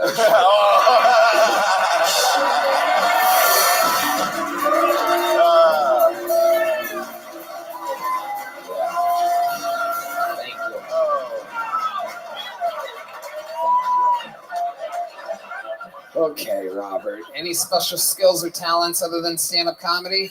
I play a lot of Yu-Gi-Oh. You play a lot of what?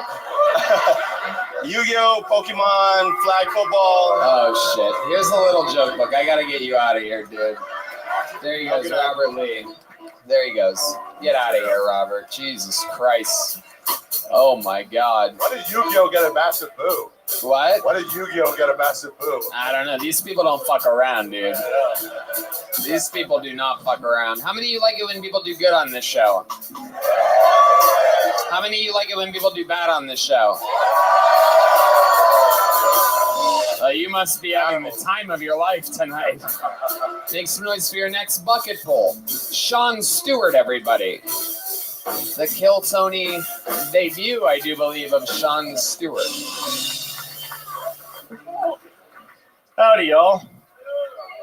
So I'm from Austin, but when I grew up here, I consider myself somewhat of a pacifist. And I think that's because when I grew up, I was somewhat of a fat ass. But either way, I was never much of a fighter. In fact, my record's 1-1. But I saw recently the kid that kicked my ass back in middle school had made it onto the news recently. Had a whole article written about him. Got hit by a fucking train. And that shit was bittersweet. Because the best part, I can talk all the shit I want now. The worst part, probably his fucking funeral. Had to be a closed casket. Broke up with my ex after she got hit by a train also.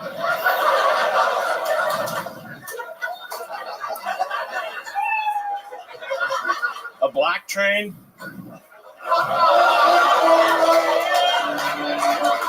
Okay. Sean Stewart. All right. That was the worst episode of Prairie Home Companion. Howdy, y'all. Here we go. So believe it or not, that wasn't the worst set of the night. Good news for you, Sean Stewart. It was fucking terrible, but not even the second worst set of the night. But it wasn't even like there were jokes that didn't hit. They just weren't. It just wasn't jokes. Right. Literally not a joke. There was an attempt at a joke, kind of, with the black train, but it wasn't really like... It was like the cliff notes of his therapy? Yeah. I can talk all the shit I want now. Well, I always thought it was kind of funny. I mean, it actually happened. Uh-huh. Yeah. That's cool. Mm-hmm. That's fun. Okay, how long you been doing stand-up? About 3-4 months now. 3 or 4 months. Where at? Only here in Austin. Okay. What made you want to start stand-up 3 or 4 months ago? Mainly like the show and like I thought comedy was dead at like 2016 and that whole Trump era. And you thought comedy was dead? Well, I thought it like you can't really make like jokes making fun of dead people that got hit by trains really anymore. And you said I also won't? No, and then I kind of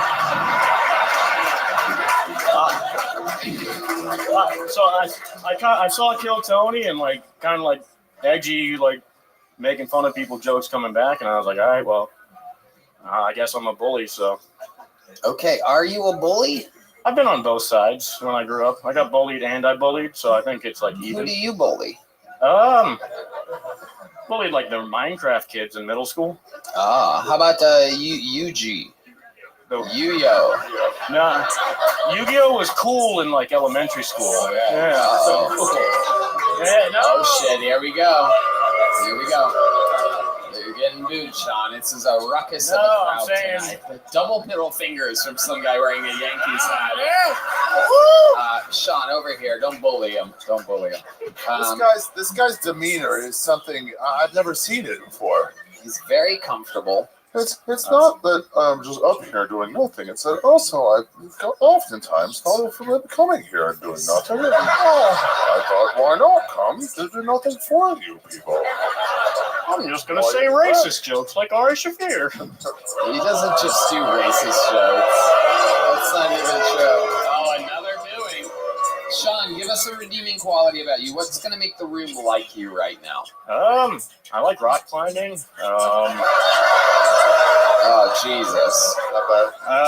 About 2 years ago, I started going back to church. You go to church every Sunday? I kind of stopped when I got a girlfriend. Okay. Yeah. That makes sense. Yeah. God gave you a girlfriend and you stopped going to church. No, she wasn't from the church, actually. Huh? She wasn't from the church. Right. But I mainly started going to church because, like, I was out on 6th Street after getting broken up with. And my buddy was like, Sean, you don't want to meet a girl out here. Come to church with me. And so I started going to church for 2 years. Wow. Mm-hmm. Okay. Sean, what are you afraid of? Blacks. Okay. There he goes. Sean Stewart. We're going to keep it moving. We're going to fly through a lot of people here tonight.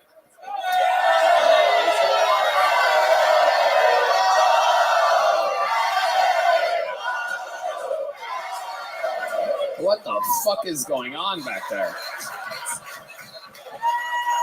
Okay.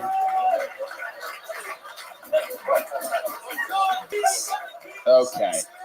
How about a hand for John D's, everybody?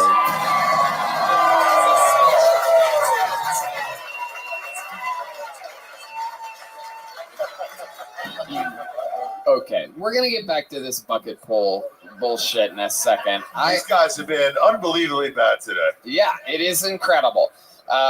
This next comedian is neither a regular nor a golden ticket winner. He is either despised or loved by the Kill Tony fan base. I like to give him a spot every once in a great while because he's so funny off stage. And lately, slowly, we have been watching him transition into being able to be funnier on stage. I present to you, ladies and gentlemen, a brand new minute from the one and only Uncle Laser.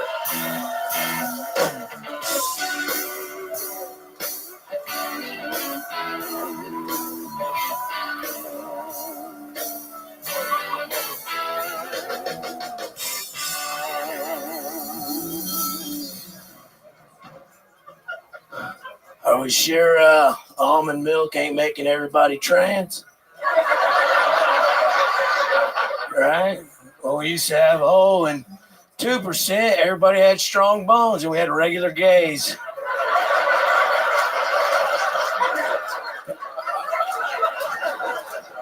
And boy, they're getting hard to spot, aren't they? I'm messaging back and forth with this girl from Miami, right, where I thought was a girl. You know, she had to do OnlyFans, see some of my content now. I said, oh, come on, right? She didn't send it to me. The next morning, she sent me a text saying, oh, shit, I did not send that to Uncle Laser. I sent that to my Uncle Mike. I said, Thanksgiving's going to be weird, now. She goes, I was like, but you know, like, your parents know you do the OnlyFans, so you should be all right. She goes, yeah, but they don't know how to transition. And I said, what do you mean? Like, anally to vaginally? Like, what are you talking about? She said, oh, you didn't read my bio? I said, bitch, I don't fucking read. But we'll see. Uncle Laser with a new minute. With a few jokes peppered in there. I almost don't recognize the show with jokes. It's been such a crazy night. A lot of fucking bombardiers up here. Like, if I can't follow that, I need to just go fucking sit on it. You know what I'm saying? And like, if I can't beat that, I just need to kill myself, sit out in traffic. Right. Absolutely. What is that thing you keep doing with your tongue? What's going on there? You become more lizard-like every time you come on the show. Well, I seen Ari's nuts up there, and let me tell you what. Uh-oh, look at that. It's a real sauerkraut of a situation for a Jewish man down there, you know what I'm talking about? Uh-oh. He keeps that motherfucking thing on him. Oh, my God. Uncle Lizard is... Oh, Jesus Christ. Oh, my God.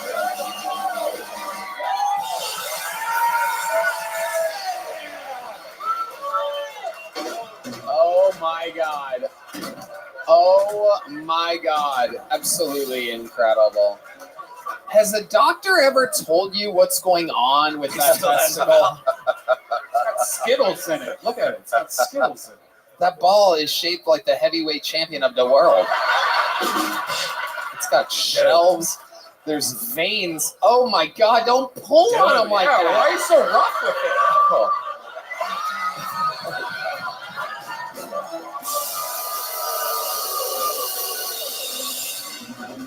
Oh my God. The most sold out show in comedy, and this is what goes on at it.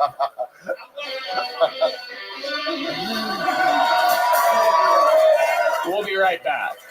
D Madness just said he's glad he's blind. Yeah. D Madness has no idea what's going on right now whatsoever. But he knows that something is not right. He can suspect, I do believe there's a smell or something that perhaps he picks up on. A certain energy. The balls are in your leg. Watch out. Okay, Red Band.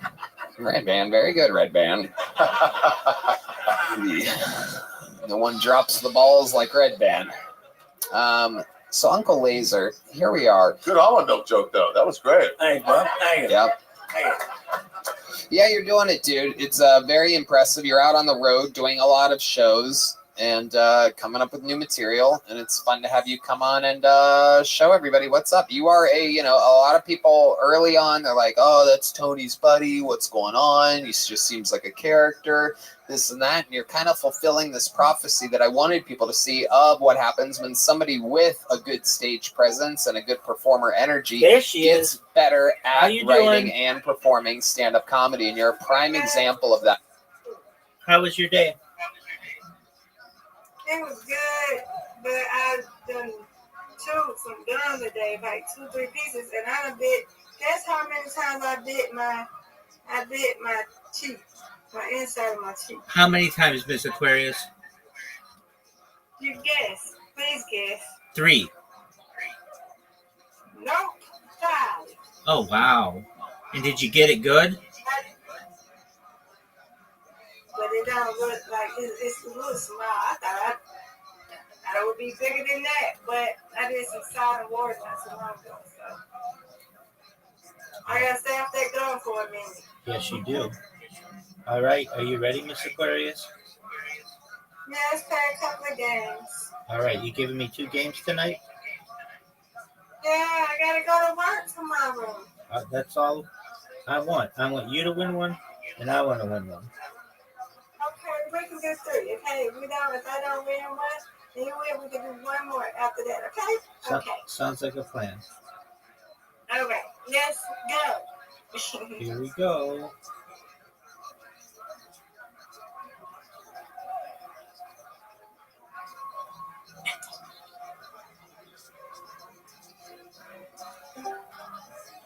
Welcome. Oh, Miss Aquarius, I made a mistake. I made a mistake. I accidentally sent the invitation to Audie, and she accepted it. So okay, go ahead. I did not mean to do that. Your guys' names were right next to each other, and she must have gotten the invitation. I apologize. That's all right. Y'all play a game, and I'll wait. Okay, sounds like a plan. At least anything, it should give her the heads up. Hey, come on in. We're playing. She asked me earlier when you'd be here, and I said when you'd be here within the hour. And well, you don't have no messenger or something to hit up on? I mean, we have Discord, but I don't know how quickly she gets it. Oh, okay. They don't have messages on Play-Doh? Oh yeah, we do. That's a great idea. Come to Discord, Miss Aquarius is here.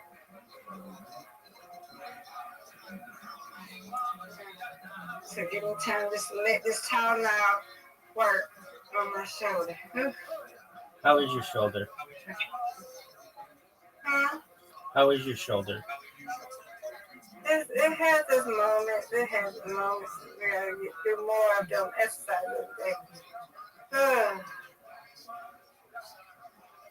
On a scale of 0 to 10, how much does it hurt? Right now, I'm gonna say an 8. Oh wow, that's a lot of pain. Well, I'm saying 7. Yeah, I'm saying 7 or 8. That's because I didn't take it earlier. I just took it. I should have took it by dinner time and I forgot. Okay. Yeah. Can you sleep? Or Yeah, I take a muscle thing. I take a muscle thing and I go to sleep. Mm-hmm. Oh, okay. Yeah. All right. Sometimes it doesn't be that bad. Sometimes I don't take it and I can go right to sleep. But Did since I forgot to take it earlier, I'm going to take this muscle thing. Did they give you anything for your mouth? What do you mean by my mouth? No. Didn't you go to the dentist?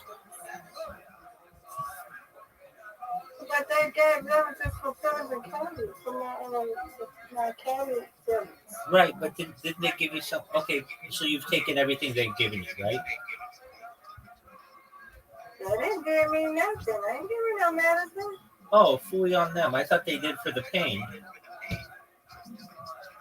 No, this is for my arm, though. No, that's for my. No, I know they gave you something for your arm, but I thought they gave you something for your I for think your mouth I too. could take out token or something. No. Okay. It wasn't bad, though, like it was. All right, Miss Aquarius. I have. We ready? We ready. we- Yay, who won? She did. I told her. Go, Addie. I told her to come on in, and she said that she would. There she There is. she go, Addie. Hi. Okay. You gonna play with us? Are you gonna play bowling with us? Yeah, let's play. Now.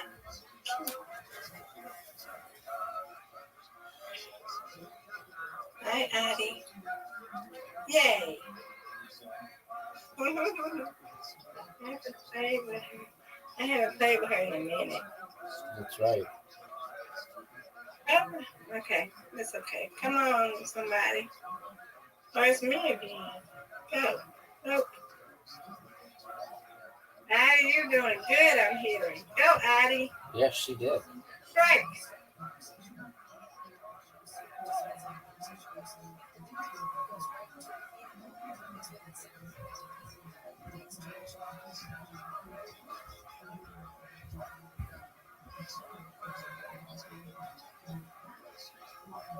Good job. I see y'all. I got this. I have confidence. There we go. Yay.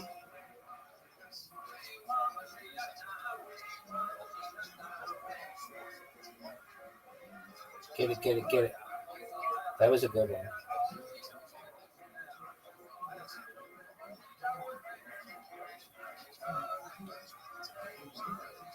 Nope.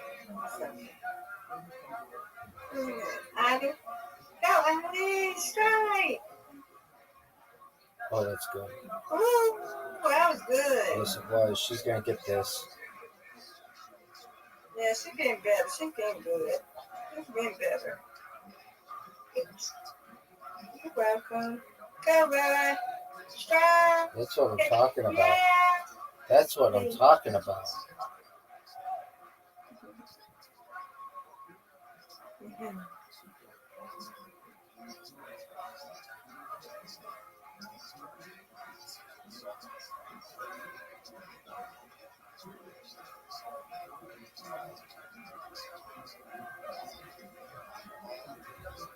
Oh, okay. Come on, Addie. Yes. That's good. All but one. We have it. Oh, that was a good one. Good That job. was a good one. That was a good one. Rode the Yeah. rail. That's what I'm talking about.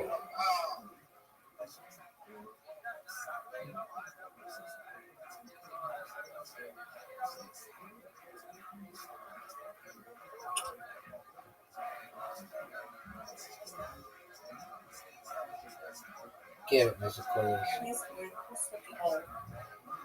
Come on, Addie. You got this. Strike it.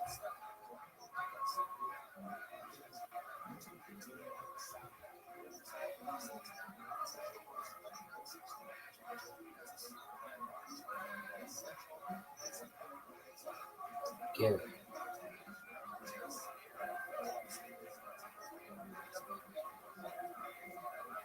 No. I'm gonna get these. Get it.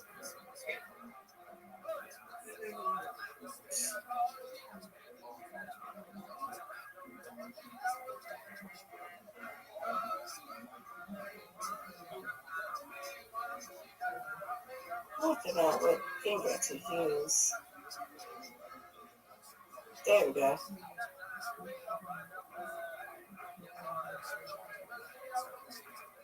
Come on, Addie.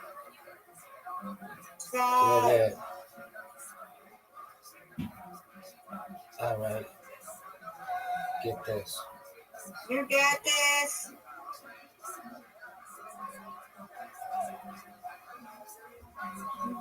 I've gotten a spare or a strike on every frame. Let's go. Get it. There. Get it. There we go. I'll take it. Over 100. That's tough to do. All right. There we go.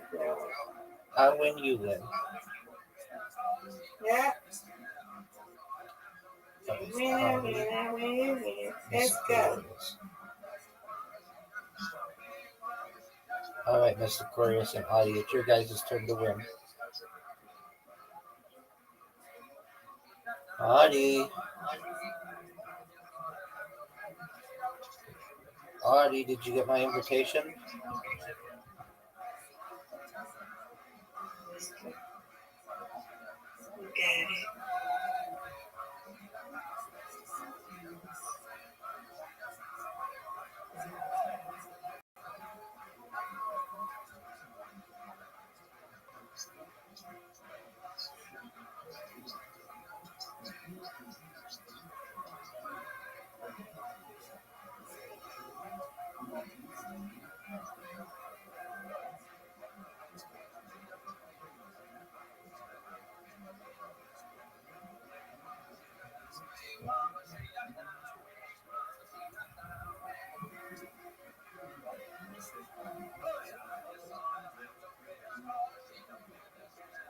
Hey. That's what I'm talking about.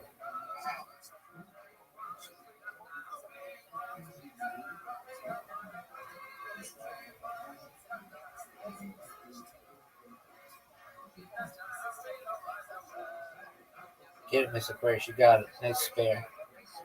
Miss Aquarius got that spare. All right, it's Audie's turn. All right. Perfect. Good job. Good job. Uh-oh. You guys are making a comeback on me. Trying to catch up. You're doing it. Yeah. Always trying to catch up. You both are. Miss Aquarius, you have more than she does. But she got that strike, which is going to be extra help.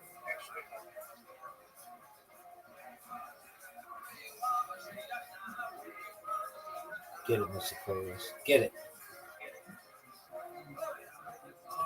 Right, Addie, come on now. Strike it again.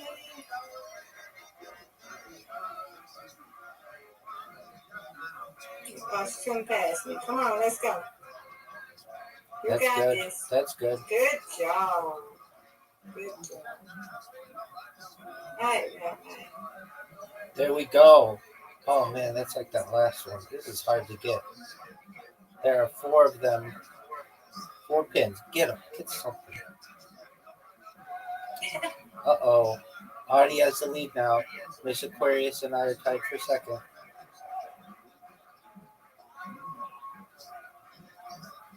Get it, Miss Aquarius. All right, you've got 4 to get. You're going to get them right here. Hit that front pin and have it knock down all the other ones. Okay, or that. Come on, Addie.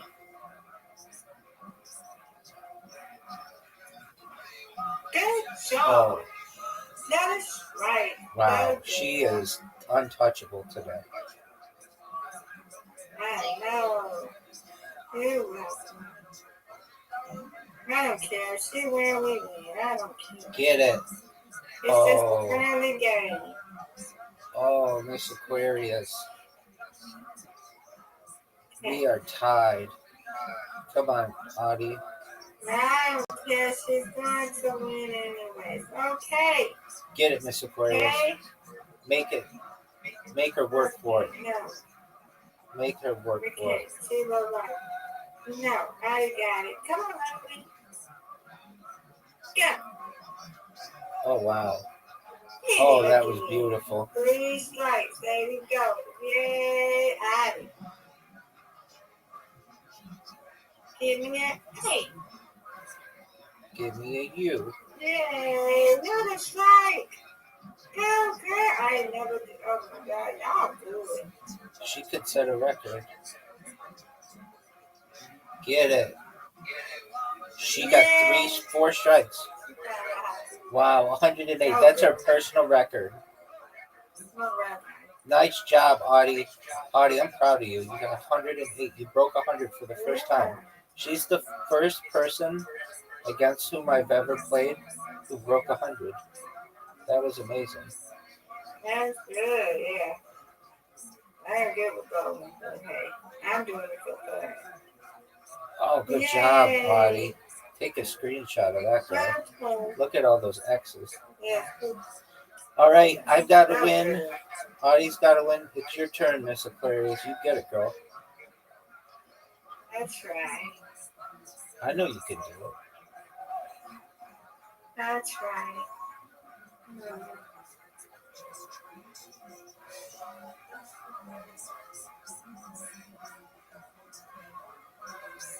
All right.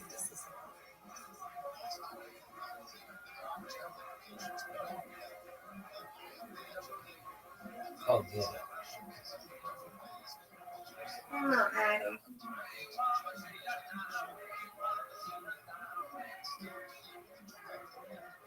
Oh, that's good. Nice and slow. Not that one. Get it. Good job. Yeah, she been bowling. This one right here been practicing. That seems that way. All right, I've got to get these. Get it. Boom. Last. Get it, Miss Aquarius. That looks good. Nice strike. Nice strike. Miss Aquarius. Thank you. Thank you. Thank you. Good job. All right, Audie, see if you can match her. No. Still good score. Come on, you got this. Oh, good. Oh, that wasn't as good as we thought Yay, it would we tied up. Yay. be. Get it.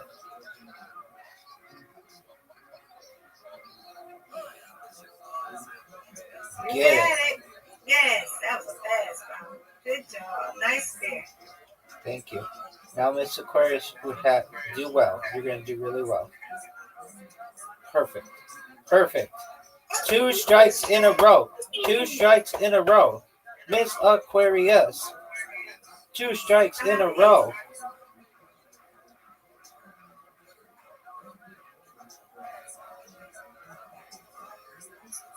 Two strikes in a row. Wow, you girls came to play tonight.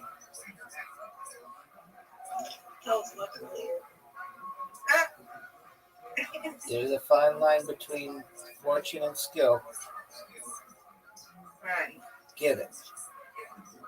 All right, Miss Aquarius. Wow, you got a big lead there. Increase it. Get another one. 3 in a row. 3 in a row. 3 in a row. Oh, that's okay. 60. You've got 60 now.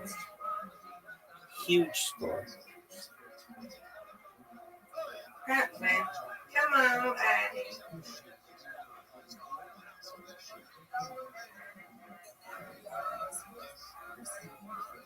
Addy.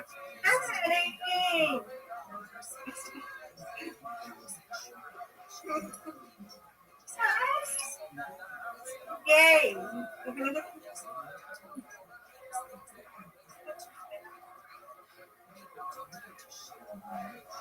And you got these two. Miss Aquarius, no one's touching you tonight.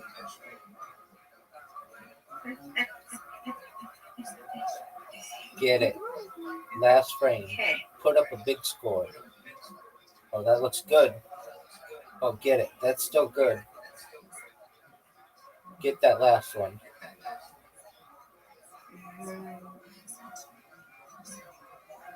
Nope. That's okay. You don't even need it. All right. Nice strike, girl. Right. Okay.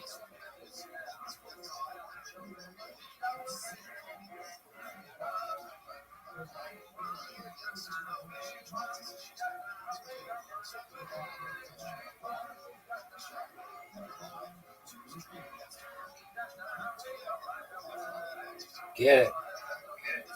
No.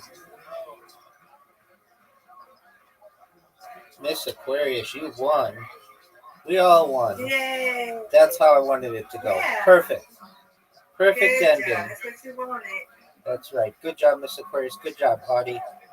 All right, Miss Aquarius, you're Yeah, off to good bed. job, Addie. Good job, Rabbi. Thank you. Yay. All right. See y'all in the morning. Excellent. Sweet dreams. Good night. Good night, Addie. Audie, do you want to play Literati?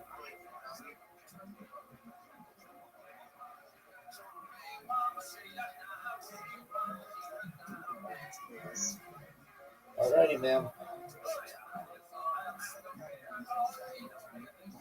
I've sent you an invite.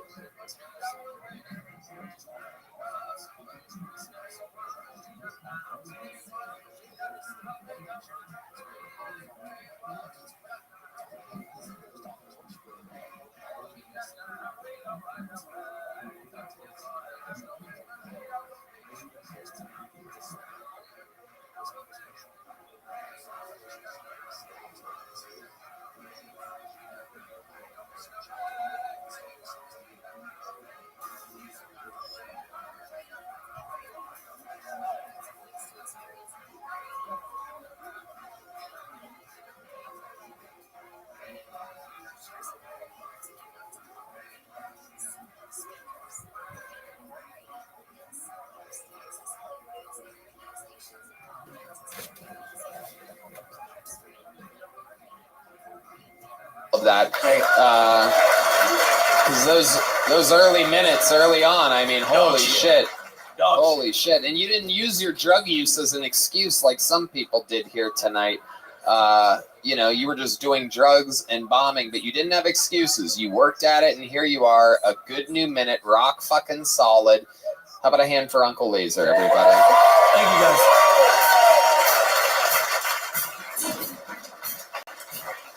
Uncle Laser. Balls to the walls. All right. Pulled another name out of the bucket. Make some noise for your next comedian. It's been a rough bucket night. But according to you guys like to watch people struggle up here. Make some noise for Dustin Horton, everyone. There he is.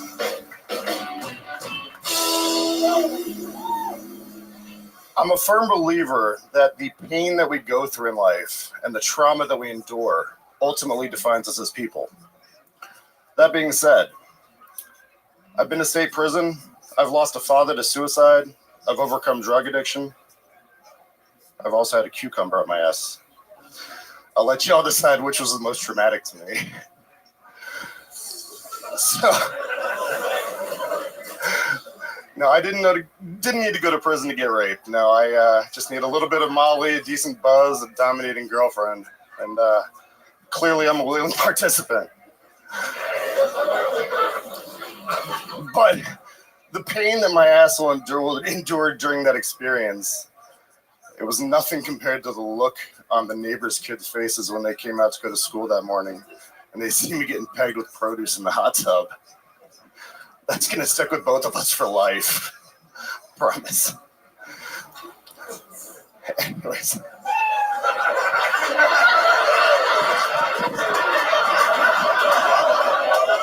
Jesus fucking Christ, man. What the fuck is going on tonight? This is incredible. Are you crying? What's going on? Talking to the microphone. How long have you been trying stand-up comedy? This is my 5th set. Your 5th set. Were the other ones in front of human beings, or are you a car guy? The last one was actually at the mothership about an hour ago. Okay, you got on the open mic here. Yes. Randomly selected. Correct. And how did that go? It went well, actually. Really? Fucking way. Really? What did you do there? What did you talk about? Was it that minute? It was that mixed with another minute about the broken leg and shit in my pants. Was the other minute the part that was funny? Did you do the unfunny minute here, or was that the funniest minute out of the 3 minutes that you did in the other room? Were you getting both these together for your big road too? I think I just tried to combine them and do the best I could with the experience. How old are you? I'm 37. And you're just starting stand-up now. What made you want to start this now? This cocktail of trauma that I've Tell had us in my about life. the trauma. Tell us. Tell us. We want to fucking hear it. What about your dad? You want to hear about my dad? 3 years ago, he blew his brains out high on crystal meth. Okay. Did he leave a note? He did not leave a note, no. Did not leave a note. And the autopsy said he was on crystal meth, or are you just guessing? We were told by neighbors. You were told by neighbors that he was on crystal meth. I didn't live anywhere near him. Did you communicate with him at all before his death? Not as much as I should have, no. You feel a little bit of regret? Yeah, definitely. Well, we have good news for you. Here on the line, we can communicate directly with people that are in hell. And here we go. Hold on a second. Let it ring again. Okay, here we are. We're through. We've gotten through on the hell line. Speak to your father. Speak to him. Hey, Dad. How's it going? That's what you wanted to ask your dead father? Who's in hell? How's it going? What are you thinking? What the fuck were you thinking? Okay, let's see if he has an answer for that. Let's see what we got here. Hold on a second. Yes. Oh, wait. That's Satan trying to interrupt. Hold on a second. Okay. Well, it's not working. The communication isn't working with your father. It never did. I think he killed himself again. There you go. Okay, tell us about real trauma. Your dad that you didn't even talk to blowing his brains out. That could be your fault, by the way, for not reaching out. Yeah. Where's the rest of that meth? You kind of caused that yourself. It wasn't the crystal meth. It was your lack of communication. What did you go to state prison for? Yeah, that's a good one. Ooh. So me and a group of friends actually stole lobster. Really enunciate into that microphone. Me and a group of friends actually stole lobster and beer from a restaurant near my house. Lobster? No, that's not state prison. You're not black. That's not state prison. Dead serious. I'm dead serious. I got 2 to 6 years with a boot camp for lobster and beer. How much fucking lobster and beer did you steal? We robbed a restaurant across from my house. It was during a nighttime when there was nobody there. I got charged with a Class D felony in the state of New York, and I did a 2 to 6 year sentence. You did a what? 2 to 6 year sentence. How long did you serve? I went into this like boot camp program, so I got sent to this prison boot camp basically for 9 months. Okay. For lobster and beer, what did your friends get? Most of them got 6 months, 5 years probation because they. I don't believe that story. I don't believe it. It seems like there's something more to it. Lobster and beer. He stole a lot of lobster and beer, is what he's saying. How much lobster did you steal, and how were they able to find you? They caught us because the restaurant keeps. Oh, we did beer. Rape a waitress while we were there as well. Oh, I should have mentioned the rape. Yeah. Now that I think about it, that might have been associated. Restaurant beer is. Okay. How did they find you? The cartons of fucking restaurant the trail beer. of butter back to his house. How did they find you? The cartons of restaurant beer boxes that were outside of our garbage, like it was a party scene for a week after that. Oh my drinking restaurant beer. The cops were able to track it down easily because it was a block away from my house. Oh, you're so stupid. I was 19. It's unbelievable. How old are you now? 37. 37. My, how the time flies. Okay, tell us more about this trauma, supposedly. What do you do for work? Currently bartend. Okay. Tell us more about why you think you ended up this way. Because you look like you could be the CEO of a company and you're just fucking kind of like having a day off. You're having a good old time, but on the inside, there's none of that going on. No, there's a lot of shit going on. It's like when inside. somebody puts like one of those Mercedes bodies over a Elantra or something like that. Yeah. You're also you're homosexual, correct? I'm not. No. No?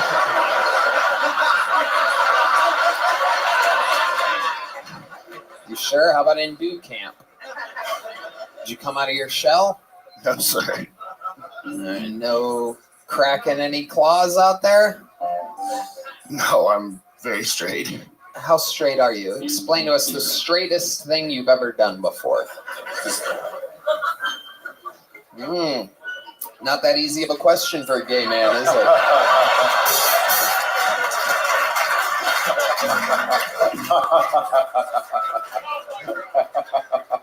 I've just never even thought about that question. It's time to start thinking about it, buddy. Yep, now's the time.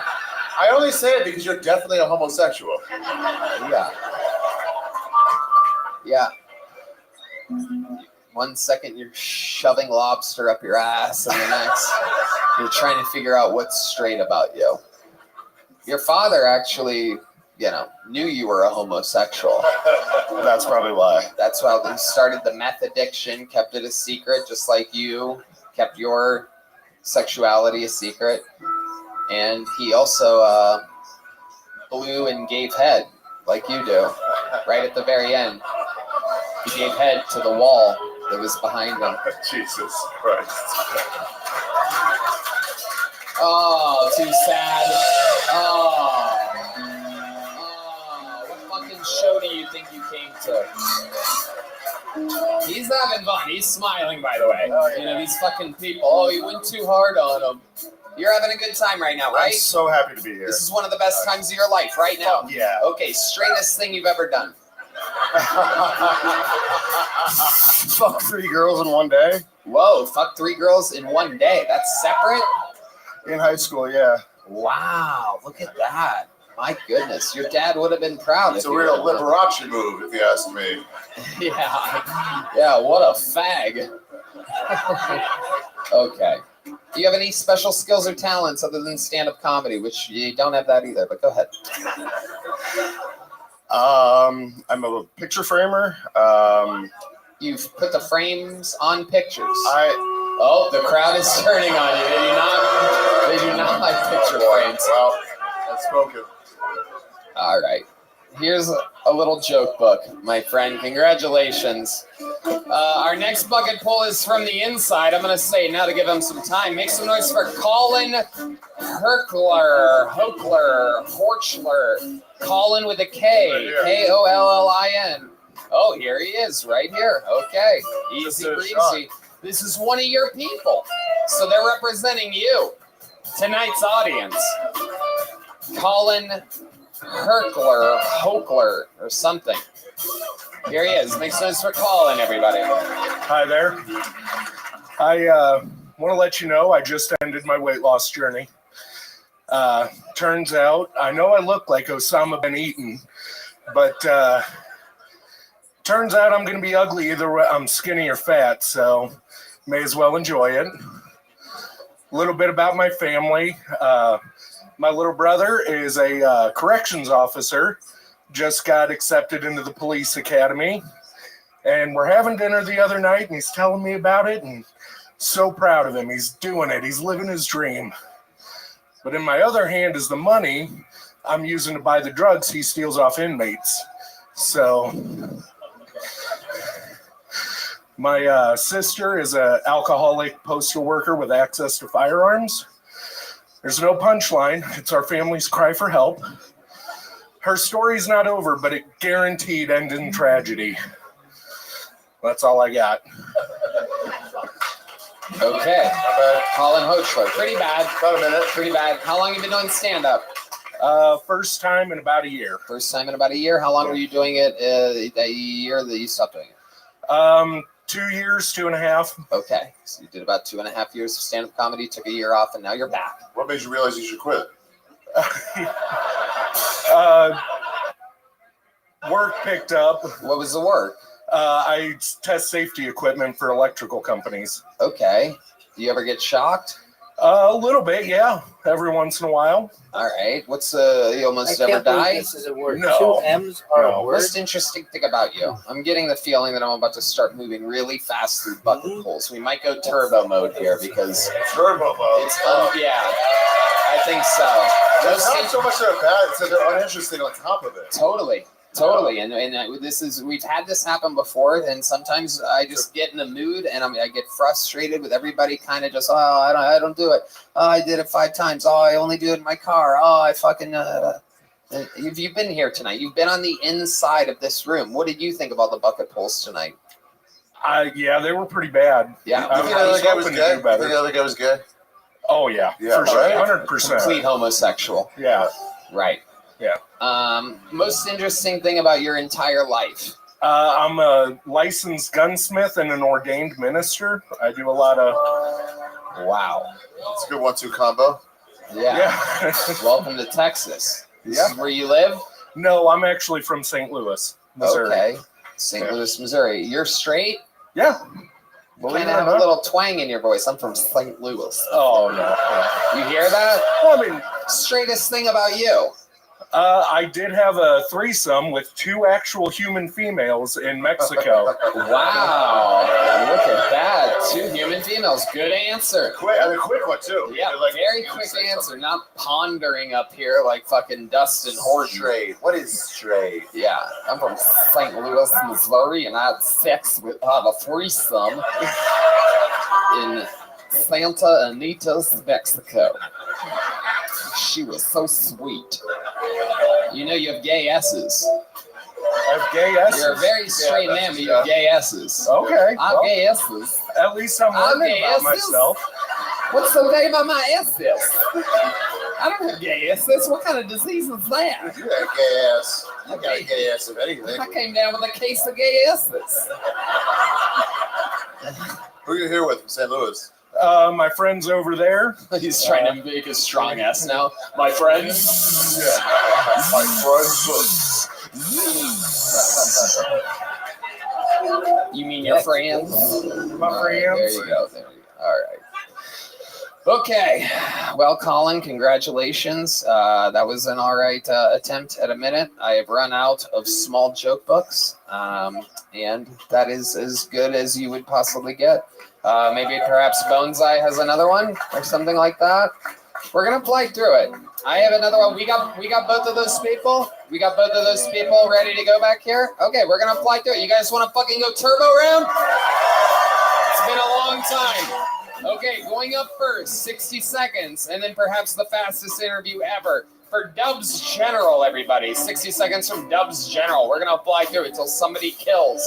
Here's Dubs General.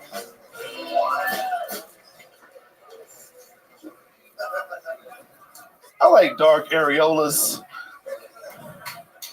I don't like clear nipples. The reason I don't like clear nipples, I can see a heartbeat, bitch. Don't want to see a heartbeat while I'm fucking, you understand? Any Florida people here make some noise from Florida? It said fuck Florida. Fuck your mama. All right, listen. Florida, going to Georgia is a huge Confederate flag. I don't lie to my children. I'm in the car, my daughter says, Daddy, what's that? I said, they found a way to say nigga without saying nigga. My son, 9 years old, goes, what does that mean? I said, shh, listen. Nigga. White people, it's okay to laugh. Shh. Over one.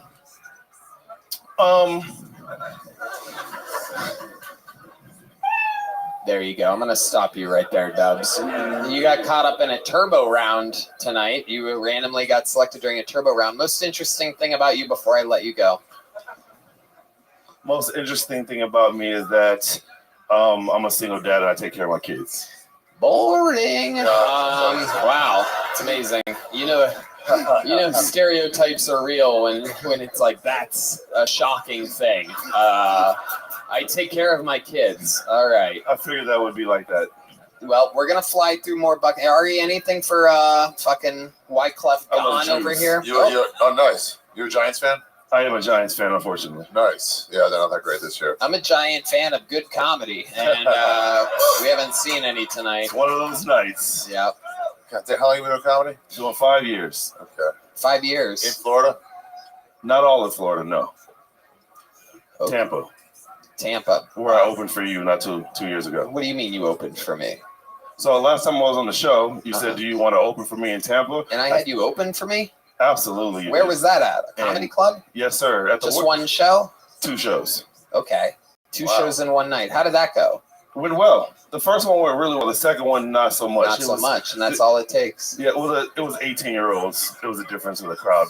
No drinking. Remember this, Tony? 18-year-olds? Yeah, the second show was 18 and up. The first show was 21 and I up. don't know how that works. This is crazy. This was 2 years ago? Yes. Man, I had no memory whatsoever. When you were in Tampa, you were like, "This is the horrible room because the ceiling was so high." It was like a theater. Was it the improv? Yes. It was the improv. I remember that. Steve Simone was on those shows. Am I correct? Okay, Yes, sir. I do remember that. Yeah, you didn't do good. I remember now. And I did. I did.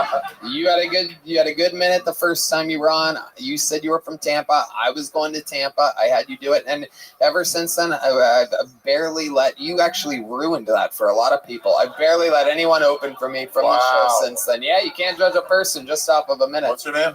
Dubs General. Dubs General ruined it for everyone. For the worst Tampa jokes in town, call 1-800-DUBS-GENERAL now. There he goes. We're doing a turbo round. There goes Dubs General, everybody. Next one's from the inside. Sergio Guzman, you're next. We're going to keep going until somebody fucking kills. How does that sound? Well, we might be here all night. Is that okay? It might be the longest episode ever. Is that all right? Here we go. He's from the inside. He's one of you. Sergio Guzman. What's going on?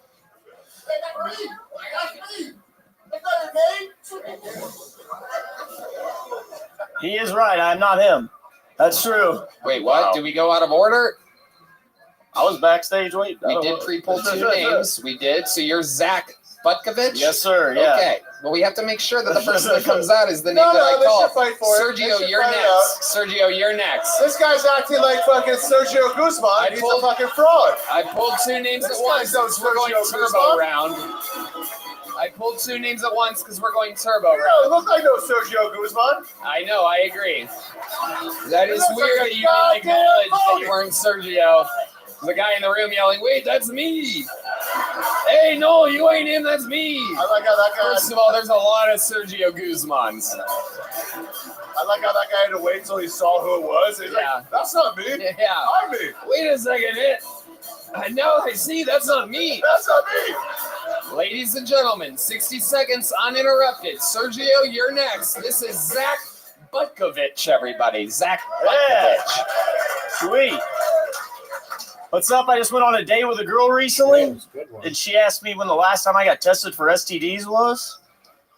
I was like, "Are you serious?" Never. Yeah, I treat STDs like I treat poison ivy. If I ain't itching, I ain't fucking got it. And either way, I should probably quit fucking in those bushes. Yeah, I haven't been in like a relationship in a couple of years, and my buddy, he told me, he was like, "Yeah, dude, that's because you're gay." He said, "Yeah, dude, you're single because you're gay." And just to prove to him I wasn't gay, I sent him a video of me jerking off to a woman. Yeah, I was like, "Who's fucking gay now, dude? I'm fucking jerking off to a woman. You're watching me jerk off.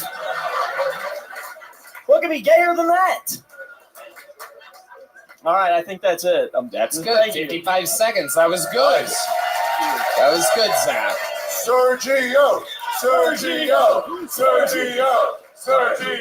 Okay, Sergio's next. Zach, that was good. That was actually decent. Thank you.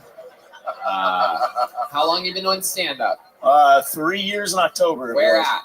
I started in St. Louis. And where do you live now? Here in Austin. How long ago did you move here? I moved here in April. April. What do you do for a living? I work at Home Depot. I stock and order their wood mold. Just like a Sergio Guzman would. Right. He Actually met Sergio at Home Depot. That's crazy. Yeah. There's a few of them there. Okay. So you're working at Home Depot. That's fun. Tell us more about your life. Tell us how do you end up like this? Well, I'm diabetic. Wow. Yeah. You're diabetic. Yes, I am diabetic. Of all the people that have been on this stage tonight. I'm the diabetic guy. I wasn't heavyweight champion or whatever the fuck. There is no God. Yeah. It makes zero sense. You're diabetic. All the obese people are not diabetic. Red Band, not diabetic. As he sips a Coke. Yeah, how's that soda taste, Red Band? He loves it. He loves it. He's doing great. So how long have you been diabetic for? How did you end up like that? I got diabetes. It's been 12 years now. I got it when I was 15 and a half. Thank you for playing. Yeah, I got the kid. I had fun, and you did very well in bowling. Congratulations on breaking 100.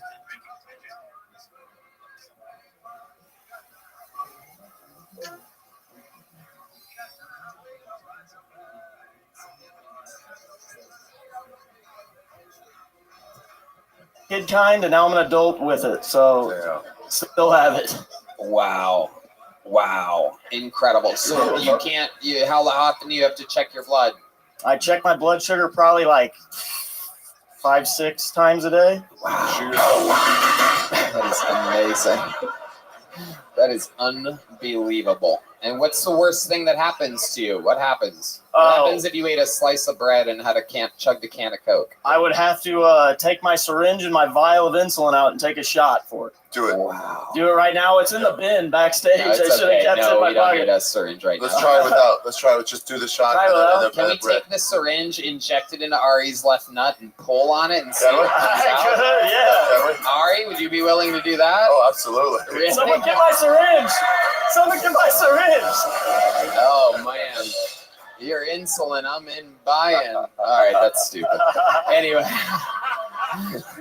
Oh, my God. Wow. So other than being diabetic, what else about you, Zach Butkovich? You were bullied in high school. No, I was like kind of good at sports. Oh, cool. I might not have been good at sports. I was on the team, so everyone kind of liked me. So yeah, I didn't get bullied. I don't know. I tried to tell you guys I was on here last time, and Howie Mandel was up here. I tried to say I got voted onto my high school board when I was like 20 years old, fresh out of high school. You guys hate that. That's terrible. Then you brought it up again. And I brought it up again. Wow. You thought Mandel was the problem with that story. Yeah. Now I'm figuring out it wasn't. It might have been me. I say try a third time next time you're up here. Yeah. Yeah. They'll remember now. I say try it a third time. No, I'm not going to do it. It's the Mandela effect. Okay, Zach. Anything else interesting about you before I let you go? You are in turbo round right now. I'm in the turbo round. I'm diabetic. Okay, there you go. Zach Butkovich, everybody. You get a medium joke book. Congratulations, Zach Butkovich. Ladies and gentlemen, representing the inside, it's the man you've been waiting for minutes. I present to you the undoubtable Kill Tony debut of Sergio Guzman. Oh, shit. I originally came out here with my balls out, but they're not as impressive as Ari's, so I decided to put them back away. Any Joe Biden fans in the house? Thank God. I see one guy with his hands up. That's a pedophile. All right. Let me see here. Let me pull up my Kill Tony joke book. Let me use it for what it's used for. All right. Kids these days have it tough, man.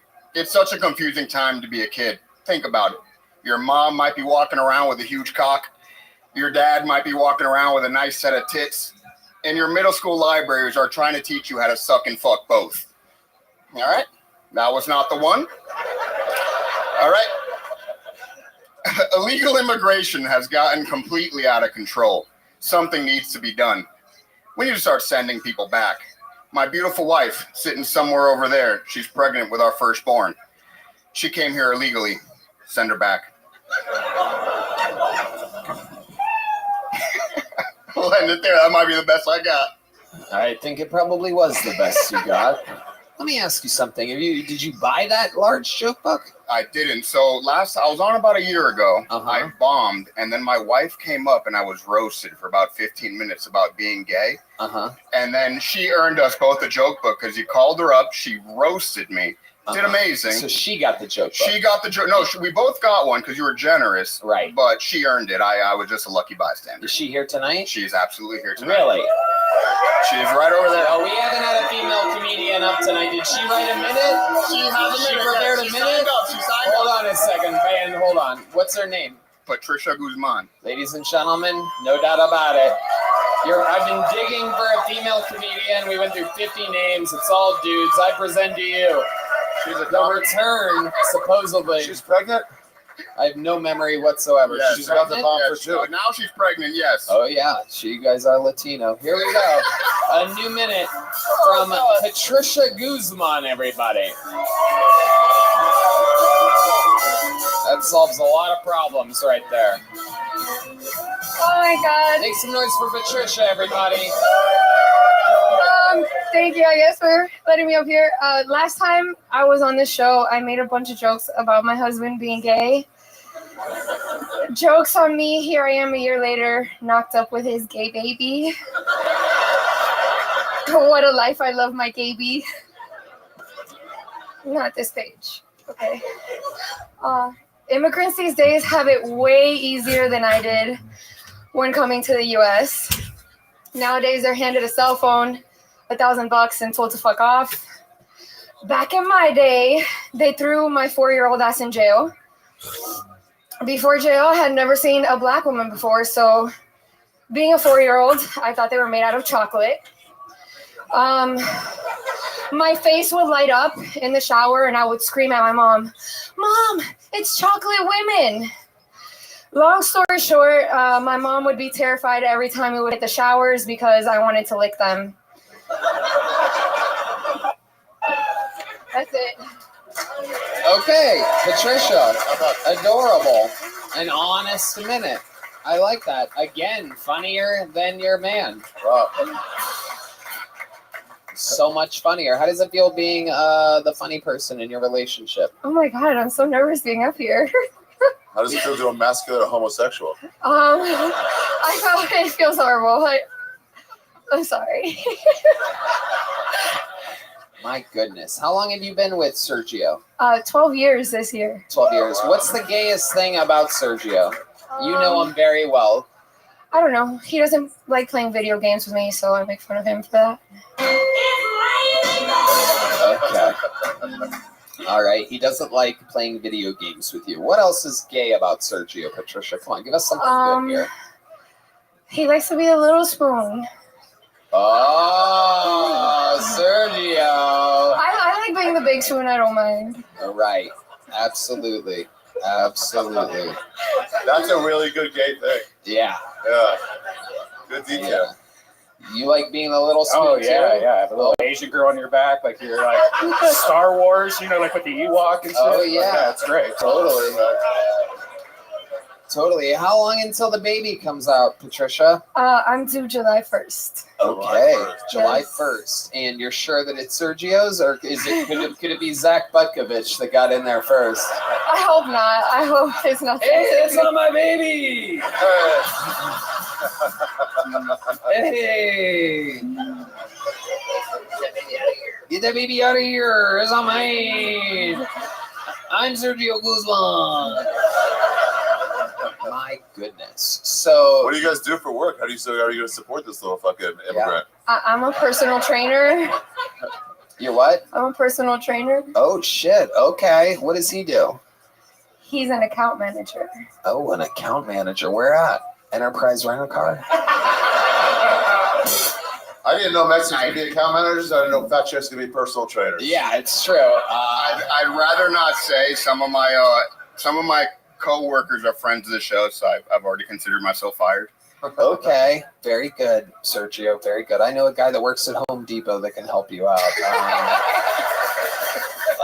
Amazing stuff. Do you have any special moves in the bedroom? How did you get her so pregnant? The real trick is you bend them over from the front side and you start eating their ass first. Right. And then you work your way down. Front side. So missionary position, feet over the head. Yes. And then you eat And then her you work- ass. and then you work your The way old up. Latina salad, if you will. The old fucking papaya salad. Exactly. Last time you were on, you said we owned a Mexican food truck.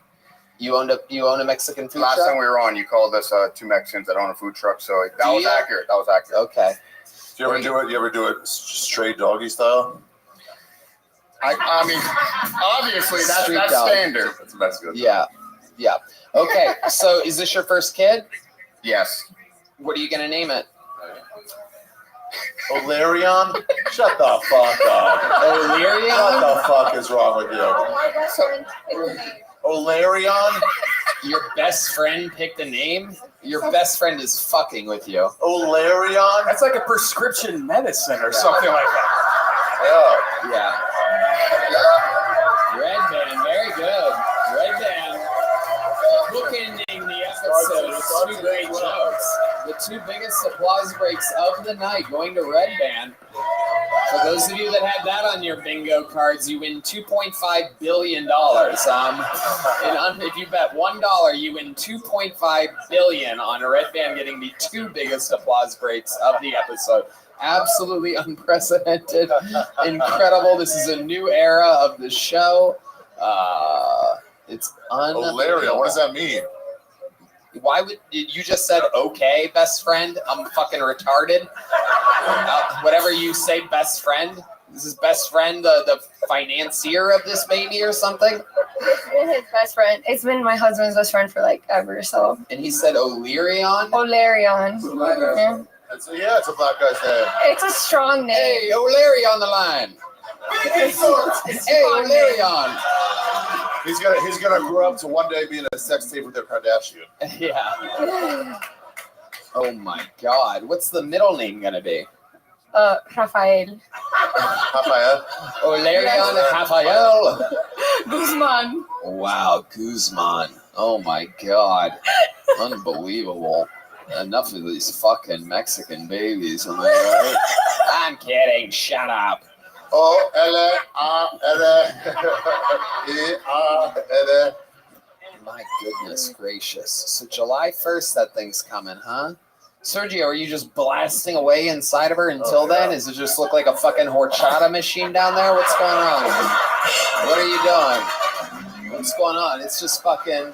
That's exactly right. We're on vacation tonight, so she's getting some horchata, if you know what I mean. Oh, shit. Hell yeah. Are you horny now that you're pregnant? Wow. Oh, fuck. Even when you look at his face? I mean... Ari primed her with a hell of a set of balls, so he did have to work for me. Oh my goodness, that's incredible. How much hornier are you? Is there new things that you're into or you find yourself doing? I don't think so. No things that I'm into.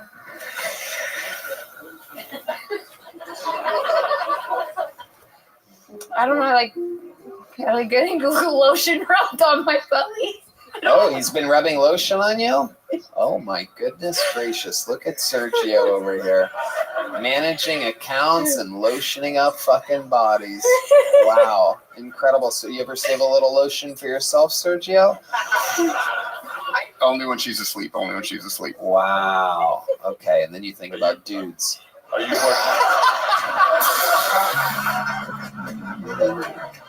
Oh yeah. Okay. My goodness. What else can we do to put a ribbon on this? How about can we change the baby's name to Tony live on the air? Can we just do that? Olarion sucks. Dude, do me that kid. Dude, do it. First of all, don't think about Raphael. That's a beautiful black ass name. Yeah, but it's not black, John. We love that you're standing. But it's the name of a beautiful black man. We got Black Panther John D's up here, like, oh, I think it's a beautiful name. Hey, it's a beautiful name. Oh, shit. Yeah, Tony's a way better name. Yeah. Antonio. Anthony Javier Olarion Guzman. How about that? Ojos. It's absolutely beautiful. Will you change it to Anthony? We could work on it. So working on it doesn't work. You're blacklisted if you don't do it. Brown listed if you don't do it. Wow. I'm throwing it around though. John. It's really not going to work. It's not going to be a full-time thing here. Antonio? I like that. Why not give it an Antonio? I like Antonio. Antonio Guzman. Rafael Guzman. Antonio Rafael Guzman. I like that. Let's make it official. Let's make it official. Wait. Let's make it official. Yeah, here we go. Oh my God. Baby's first teabagging.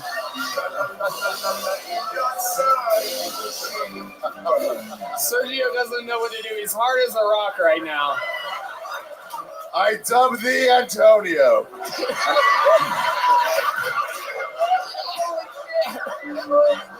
I love it. Congratulations. I think that guarantees I'll have a baby. I love it. Baby's first teabagging, only here on Kill Tony. How about one more hand for Patricia and Sergio Guzman, everybody? We did it. You made it through the turbo round. This one was a no-go, right? We're done, right? Guys, there's only one way to fucking end an episode like this. There's no doubt about it. Finally, we've made it to the end. We're going to call Sergio and Patricia a kill so that we can put a ribbon on this fucking thing. Did you guys have fun tonight? Well, you're a great crowd, and for that you shall be rewarded. I present to you the all-time record holder for minutes, for interviews, for everything that's ever been done before. Ladies and gentlemen, I present to you the St. Louis Assassin, the Tijuana Tornado, the Mississippi Mauler, the Gentrified Jeweler, the Vanilla Gorilla, the Memphis Strangler, the Big Red Machine. This is indeed the one and only William Montgomery.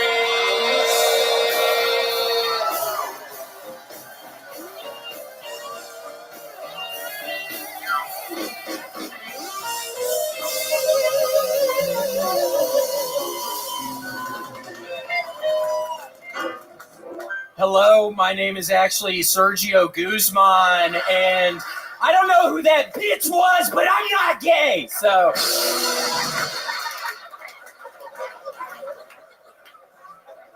A lady who cut off her bosoms to become a man just found out she's 5 months pregnant. It's kind of hard to follow, but I think that means he's gay.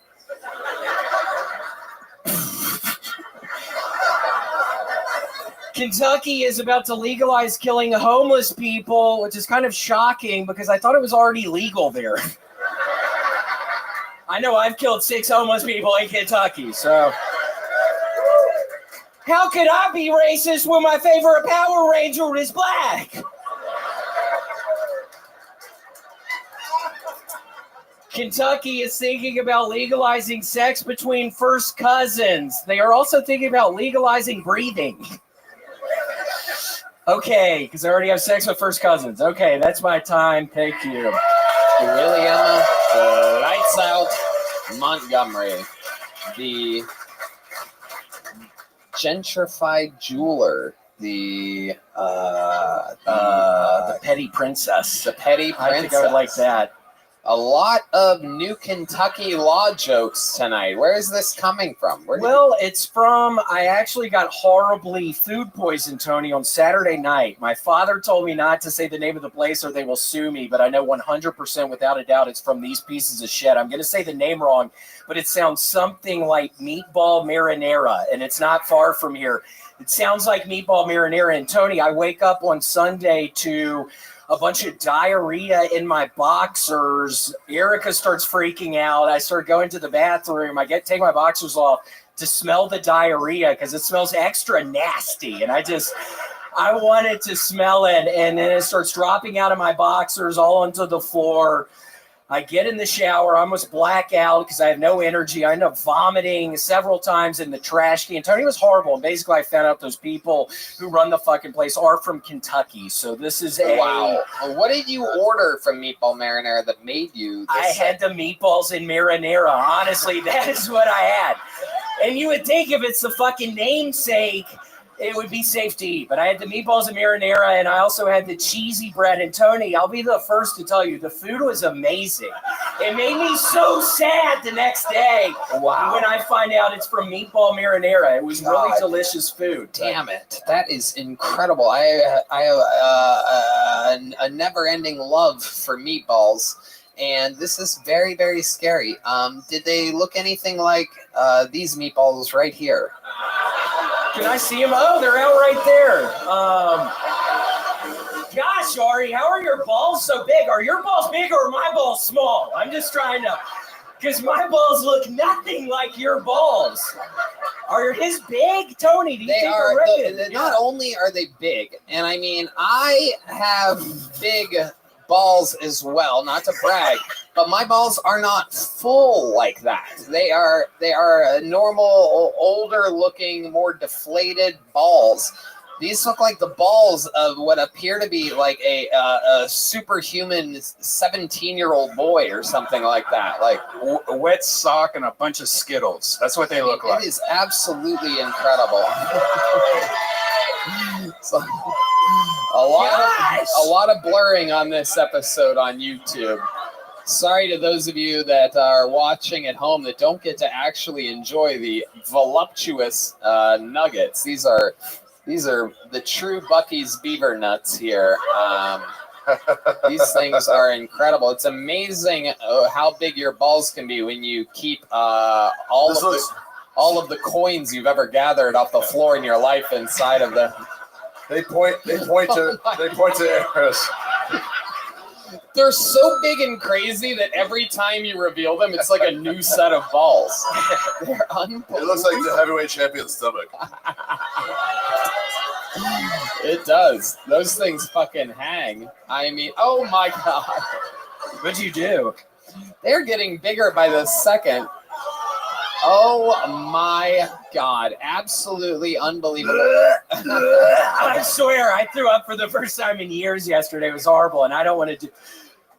You want a little marinara on top of those, William? What is this place? I want to eat there. I want to eat at this place. It's really close by. What's it called?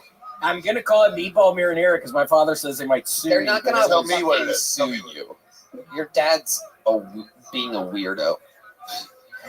It sounds similar. First of all, that was the wettest whisper I've ever had in my life. That was, even for me, that was disgusting. The old William Wet Whispers. www.www.com. www.wetwhiskers.com. William Wet Whispers. William Wet Whispers. Wet Whispers William. How can they sue you for giving you diarrhea? Yeah, exactly. Your dad's incorrect about this. Well, your dad's a fucking idiot, dude. Don't bring my dad into this, He's okay? dumb. He has fucking arthritis in his foot. We were really worried about him last week. Ari, please don't bring up Larry right now. He's been nothing but sweet to you. He said nothing but sweet things to your fucking ass. Why are you doing this? And I swear to God, I don't really feel good right now. It's a damn good thing I felt better than yesterday because Ari, I thought it was the end of my fucking life when I was in the shower. And I didn't tell my girlfriend this, but oh my gosh, I shouldn't say this right now. Say but it. I was having such a hard time moving around. I swear I was about to black out that I diarrheaed in the shower. Wow. Because I could feel it happening again. I shouldn't have even brought that up. I'm going to have hell to Ari pay for that. Shafir. Hey, maybe this is wrong. Maybe this is a Jew in me, but I just thought of a great money-making scheme for him for the road. I need to find one. What? You need to sell diarrhea. Yeah. Yeah, great idea. People are going to buy diarrhea. Holy shit. Stick with the joke, sorry. Oh my God. Yeah, let me diarrhea in fucking containers and sell them to people. I'm not even going to be able to get that shit on the airplane, dude. As long as it's less than 2 ounces, you technically can get it on the airplane. You gotta do it there. You don't diarrhea here and take it with you. Why would you diarrhea ahead of time? I don't know. Have you thought about partnering up with Meatball Marinara? Perhaps a little sponsorship in order for them to make up for the The trauma. be. I just eat that food that tasted pretty good, but obviously is poisonous. And yeah, just say, hey, I'm going out on the road this coming weekend. Let me eat your fucking nasty What's the bullshit. actual name of the place? We'll beep it out. These Don't do people, it, the dude. live Don't do it. You'll audience get sued. deserves You'll to get know. fucking sued. Yeah, now you're messing with me. No, you'll be shocked. It's really similar to meatball marinara. It's so. Just say it. Say it? Say it, you fucking weirdo. You have the It's free called speech. Really? Yeah. Well, Jesus. Yeah, you read Shouldn't bleep that out. have said it, dude. That was bullshit. People work Marinara. hard, small family-owned business. She says you have a terrible constitution. You got to fucking ruin a mom and pop. Yeah, they got me sick as shit. So, wow, incredible. My birthday, yeah, it was fucking started my birthday. I did 2 sets up here in the little room up Thursday night. I get back to my fucking car and have a boot on it. So, welcome to William's 37th birthday. It was such a fucking tell me about it. It was a fucking sob story the whole fucking weekend. It starts at $130 boot on the fucking car. I forget my jacket. I'm freezing cold outside by the fucking car. You're the one that wanted to spend your birthday in Austin. You didn't want to go to Seattle, Portland, and Vancouver with me. You wanted to fucking take it off. Oh, I want to chill, Tony. Oh, yeah, I wanted to chill, and then I get sick as shit, Tony. Yeah, that's what happens when you fucking don't work with me. Do you agree, Red Band? No. Improv guru Ryan Redban, hard at work here, an unbelievable comedy technician. You said no to going on the road with Tony? Yeah, took a weekend off. Chill. Yes, I chilled this He's like, I want to spend it with my girlfriend. I don't want to be on the road. Okay, you stupid bitch. There's one stupid bitch that was saying something about poor baby. What do you even look like, you nasty bitch? I just want to see what some stupid dumbass looks like who's making that fucking noise. Oh, yeah, exactly what I thought. God, look at your nasty fucking ass, bitch. Oh, shit. He's being ruthless right now. What does Go she back look to the like? hen house. Oh, don't kick her out now. It's over. You don't have to kick her out. This Oh, is yeah, no, it's fine. She's No. a stupid bitch. Kick her out. Oh, Ari says kick her out. Kick her out. Get her out of here. Oh, there she goes. The crowd goes wild. It's my fucking birthday, bitch! I'm only 37. What's up? I'm gonna be 38 next year, and maybe 39 after that. But I'm probably not making it to 40. Oh, what happened? I don't know. Michael was supposed to do the thing that he always does, but he's like waiting for something. What just went on there, Michael? What happened? You guys talking in your in-ears or something? Oh, Jesus Christ. Those fucking in-ears. Yeah, I mean, that was about to be the big send-off for me tonight. Yeah, it literally was. We were about to put a ribbon on the episode. You guys are over here producing a new song. Oh, shit. Oh, shit. I got a sweet little dog yesterday. It's been a long time, folks. I got a sweet little dog. She's here tonight. Oh, shit. And doing well. All She right. can hear y'all. Come on. Yesterday. Make some noise for William Montgomery, everybody. There we go. We did it again. We love him. Follow him. Do it again. A badass drawing from Ryan J. Ebelt of the great Ari Shafir is popping on your screen right now. The balls are going away. Make some noise for Ari. Ari, anything you want to plug or promote? Man, it's just an honor to be part of this amazing show with so many fucking retards living on the outside. Absolutely. Every time I've done it, from the belly room to the main room to the Vulcan to here to the other place to kitchen out to the fucking Madison Square Garden. And what a journey it's been. And it's because of legit fucking comedians like you playing along all the way. We love them. Ari Shafir, everybody. Come on. Show Blaster, Red Rose, Yellow Rose, all over. Sam Smokehouse, on the road now. Connect Mobile Health. Let's see the drawing from Chris Rogers. Ooh. Ooh, a Joker version of the great Cam Patterson. I love that. How about one more time for the best damn band in the land? Michael Gonzalez on the drums, D Madness on the bass, John Dees on the keys, and Matt Mueling.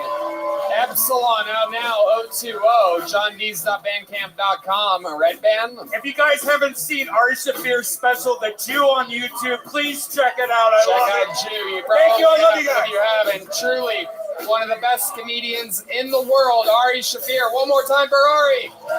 We love you guys. Thank you. Good night, everybody.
The Sunset Strip Comedy Club in Austin, Texas is now open. Check out Red Band's secret show every Thursday. Go to sunsetstripatx.com for tickets.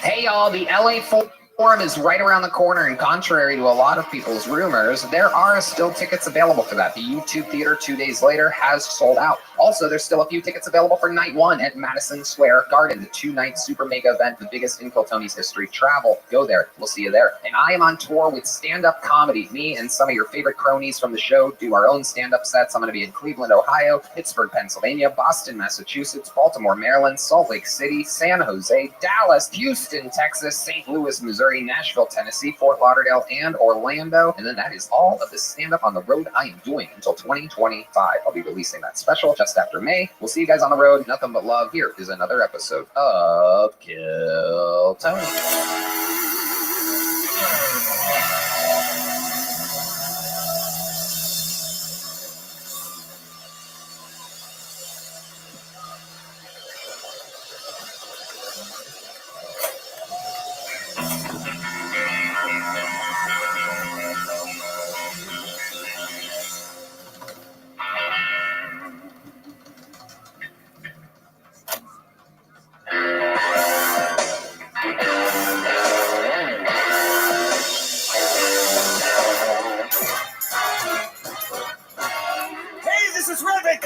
live from the Comedy Mothership here in Austin, Texas, for a brand new episode of Kill Tony. Give it up for Tony Hinchcliffe!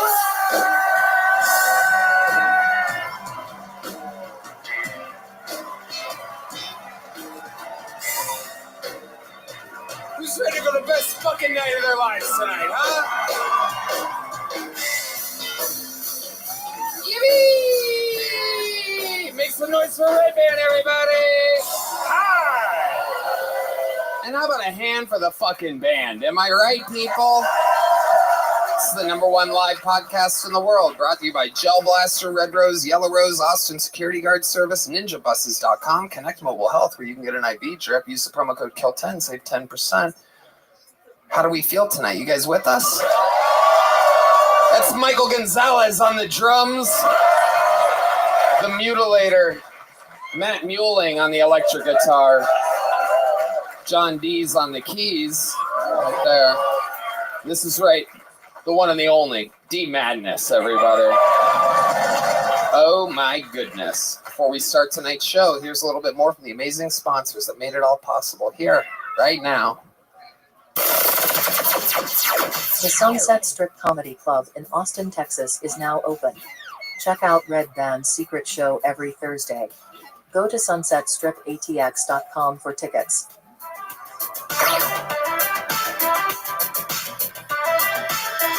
You guys ready to start tonight's show? Every week, I have some of the funniest people in the world on the show. This week, absolutely no different. 3 very, very, very funny comedians. You know them. You love them. We're going to have a blast here together. Some of my favorite people. Make some noise for Louis J. Gomez, Kim Congdon, and Jeff Dye, everybody. Oh, yeah. The great Legion of Skanks, Louis J. Gomez. The great and powerful Jeff Dye joining the fray. And that is Kill Tony's first ever regular, Kim Congdon.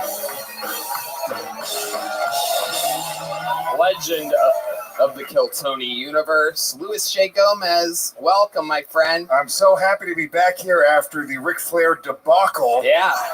Holy shit. Woo! It is unbelievable. Still haven't heard back from the Nature Boy after that one. Wild night. We love him, though. Jeff Dye, welcome to the show. Thanks for having me. Actually, you made me hate Ric Flair. Oh, damn I was a big fan of him until I watched that episode. Now I hate Ric Flair. Me too. I really do. I really do. The great Kim Congdon, everybody. Seriously, she was writing a minute every week on the show 10 and a half fucking years ago. Something crazy. Welcome back. Roast Queen. We love her. She fucking hits hard. Everybody's ready. You guys know how it works. 100, 200, some fucking crazy amount of people signed up for the chance to get 60 seconds uninterrupted. Do stand up on this stage in front of a sold out crowd at the #1 comedy club on planet Earth. You know their 60 seconds is up and you hear the sound of a kitten. That means they have to wrap it up. Then I'll say, bring out the Angry West Hollywood Bear, which interrupts them. And then I interview them and we have a bunch of fun. We find out more about them and make the most of their opportunity on stage. You guys ready for this shit?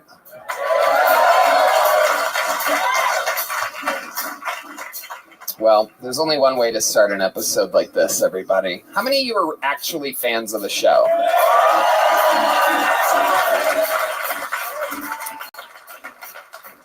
Ladies and gentlemen, I present to you, doing a brand new minute, a legendary regular. You guys know the words? This is Hans Kim, everybody!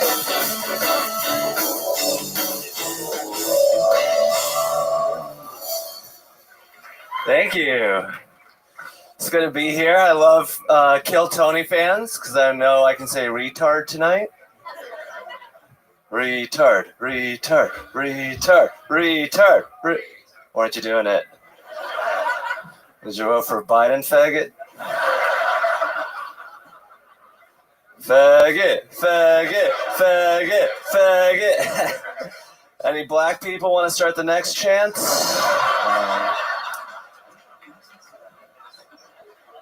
Legally, I'm not allowed to start it anymore. I can jump in the middle, though.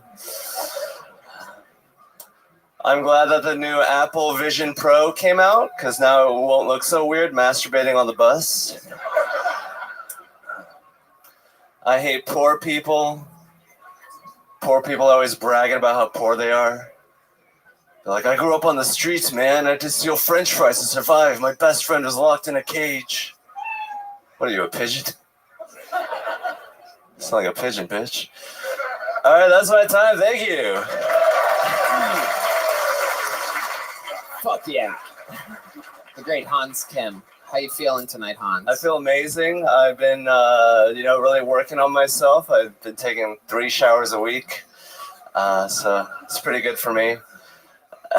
Why 3 showers a week? I didn't know that you were this uncleanly. I just don't shower that much. I'm pretty clean as it is. I'm Asian. I'm trying to use my strengths. I save all that shower time to study the art. He has no hair. So when they say shrimp dick, they're talking about the smell? Oh,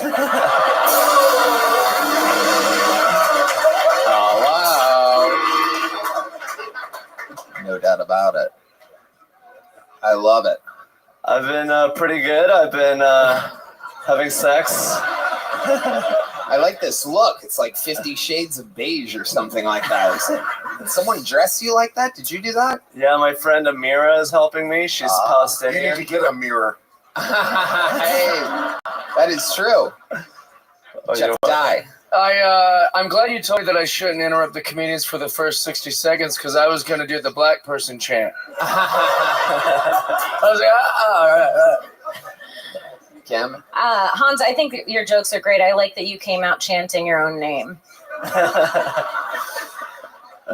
What else is going on in your life this week, Hans? Anything else big? Sex is always a great thing for me. I've been with my ex. We've been hooking up after the breakup. And what's her full name?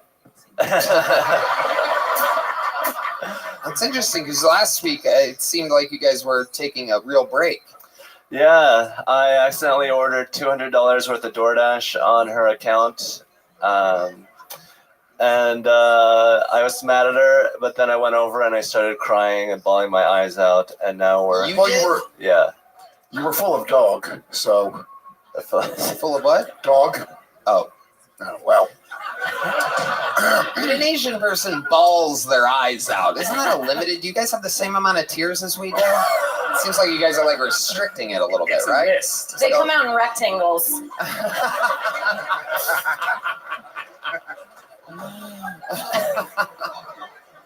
I mean, we just squeeze it all out. White people can put it around the sphere of the eyes. I'm offended. How do you think they make duck sauce? That is true. That is true. How do you spend $200 on DoorDash, Hans? I tip the delivery drivers $50 each. I ordered 2 things. Wait, what? I tipped them $50. You do? I did, just because it was her credit card. Oh, you knew that it was her credit card? Yes. Okay. Yeah, so I wanted to spend her money. But I Venmo'd her back because I felt bad after I had sex with her. Wow, this is very weird. You are unbelievably honest. And very revealing of a lot of very interesting shit. This guy lives by a strange code. This is unbelievable. So this was were you trying to get her back? Were you trying to be in communication? You knew she was going to be like, Hans, you spent $200 on DoorDash. Yeah, but she didn't respond. And then I had to go over there to pick up my drone remote controller. Holy shit. Just the remote controller? You could have bought 2 of those with those tips that you just spent, man. And then I cried, and then we had sex with a condom twice and without once. This is unbelievable. See, people are like, why is Hans, what is the deal with Hans? And I'm like, do you listen to these interviews? I don't even have to do anything. He gives you just everything you could ever possibly want to work with in the world. So some with, some without? Yeah, the first 2 was with, and then the last one, it was without. Oh, you could hear him smiling. You could hear the talk.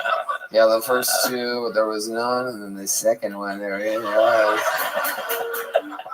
That's unbelievable. You just can't hide how excited you are to use that fucking raw, Is it still raw dog if you do it? This is where you should do the Raw dog, joke. raw dog. I got it. There we go. He already has a lot of dog inside him. That was Didn't work twice. That's how bad it was. And they knew I was making fun of it. When you're making a dog joke, you got to leave a little pause. Thank you, Michael. Okay, Hans, we have come to a very, very interesting agreement, you and I, earlier on the phone. He is battling Rick Diaz in an unbelievably exciting rematch. While he won, he went on to challenge Rick Diaz to silence the haters. It's happening May 10th, live from the LA Forum. Right? Yes. So, we realize that what's not fair is that Rick gets to prepare this super minute over months without having to spend any minutes or interviews on the show. So it would be fair to give Hans Kim a break. So unless he absolutely wants one, he will not be performing until May 10th, live at the Forum on Kill Tony. I know. Listen to the controversy. I'm telling you, it's so funny.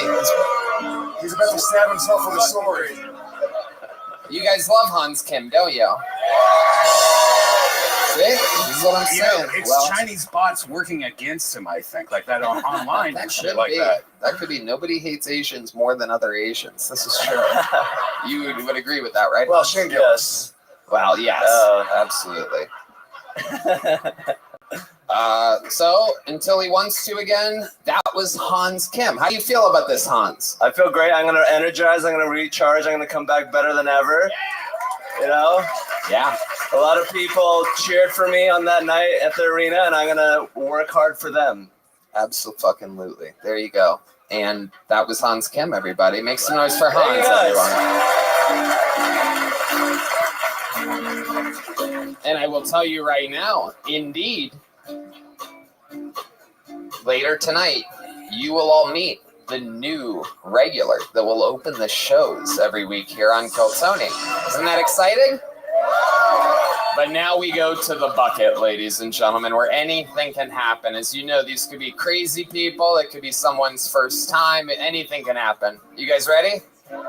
60 seconds uninterrupted. Going to your first bucket pull of the night. Molly Matledge, everyone. Here's Molly Matledge.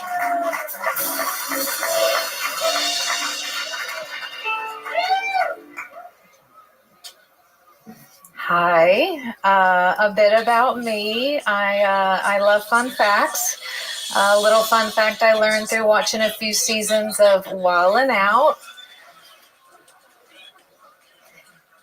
is that black people, stick with me, think that white people put raisins in their potato salad.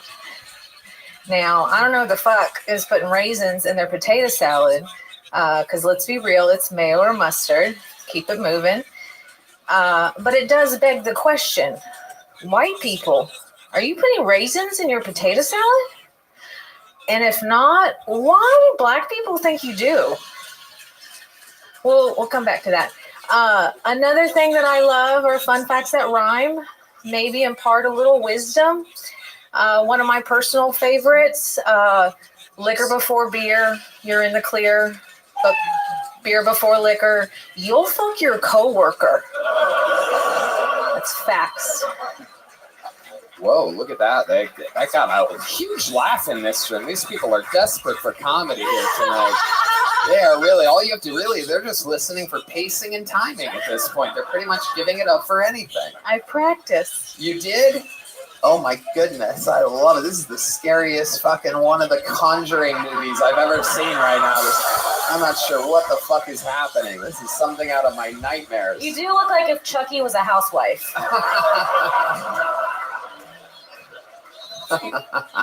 Fair. I love her. Oh yeah, absolutely. So how long you been doing stand-up, Molly? That was unbelievable. First time. First time, hell yeah.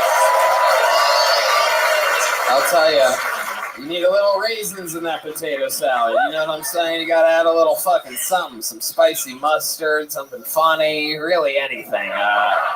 Gotta dose it up. Paprika. Paprika, absolutely. I mean, I'll say for her first time, she was absolutely horrible. It was the worst thing that I've ever witnessed in my entire life. Holy shit. Garbage. God damn it, lady. You pissed me off.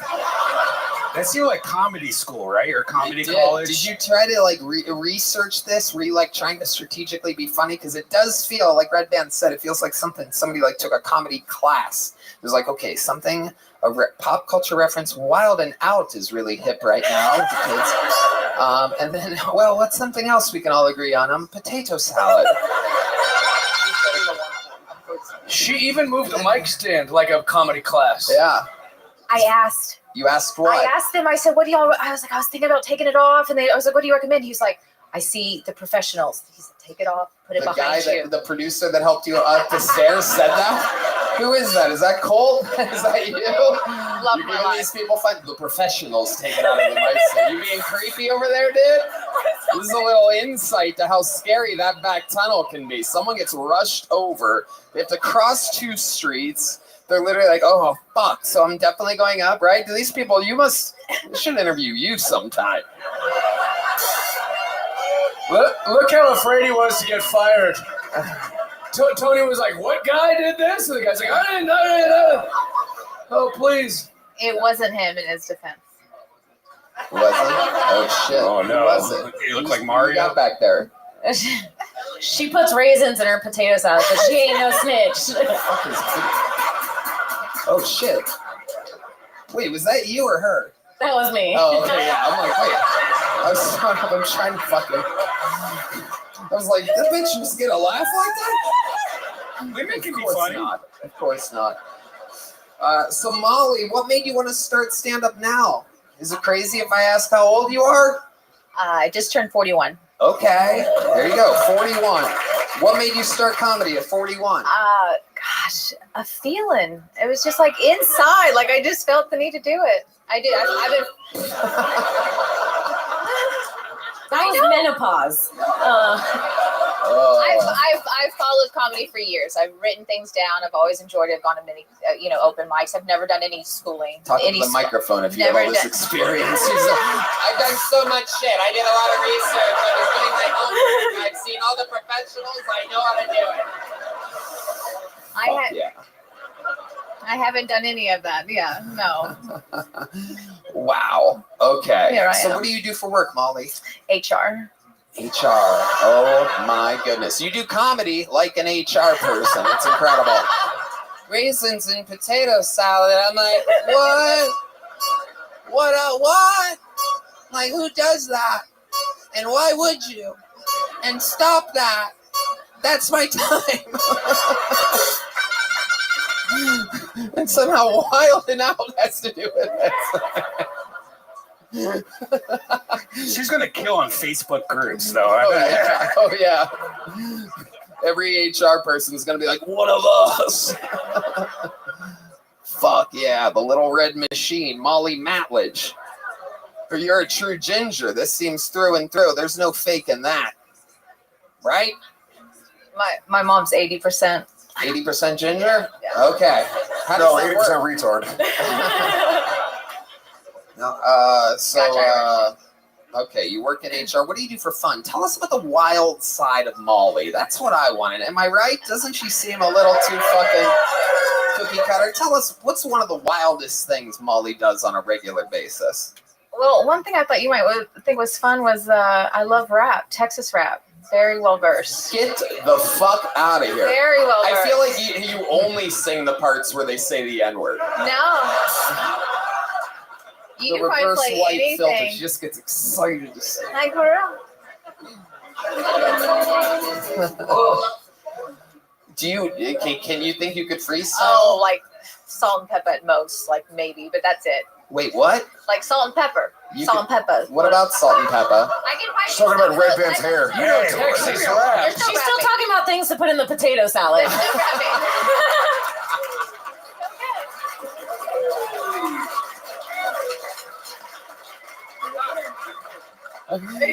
Oh shit. Oh shit. So what about salt and pepper? You just said can you rap? And I you don't said know. salt I and can't pepper. rap. I can That's the most repeat some white woman lyrics. thing ever. Right? That's about it. What was that fucking? It's not No Scrubs. They're a fucking. But I do. I mean, what I a man. probably sing along to a lot of the What songs. a man! What a man! What a man! Oh, I know rap. What a man! What a mighty good man! This is some Texas rap. Yeah. Who's ready to rap, everybody? Welcome to White Raps with Molly Mallich. She saw an episode of Wild and Out once, and she's never been the same since. Oh my, what's Molly gonna rap about today? What a man, what a man, what a man, what a mighty good man. Yes, he is. Indeed, he was. What do you mean, salt and pepper? She's having 90s fucking, How's that Texas rap thing? Like, it's definitely not. I thought she was going like sipping on some syrup or something like What kind of that. Texas rap are you talking Well, about? like Let's not Big give her Mo, ESG, Slim Thug. Like I have photos with them on 6th Street. Big Mo, rest in peace. But like I legitimately Swisher House, Three Stooges. Michael Watts, Big Mo, rest in peace. Seriously, She almost poured out some Hennessy on that one. She almost pulled out one of those little airplane bottles, you know? Big this Mo, is the I mean, Molly they all rap about. Big Mo, R.I.P., one of the good ones.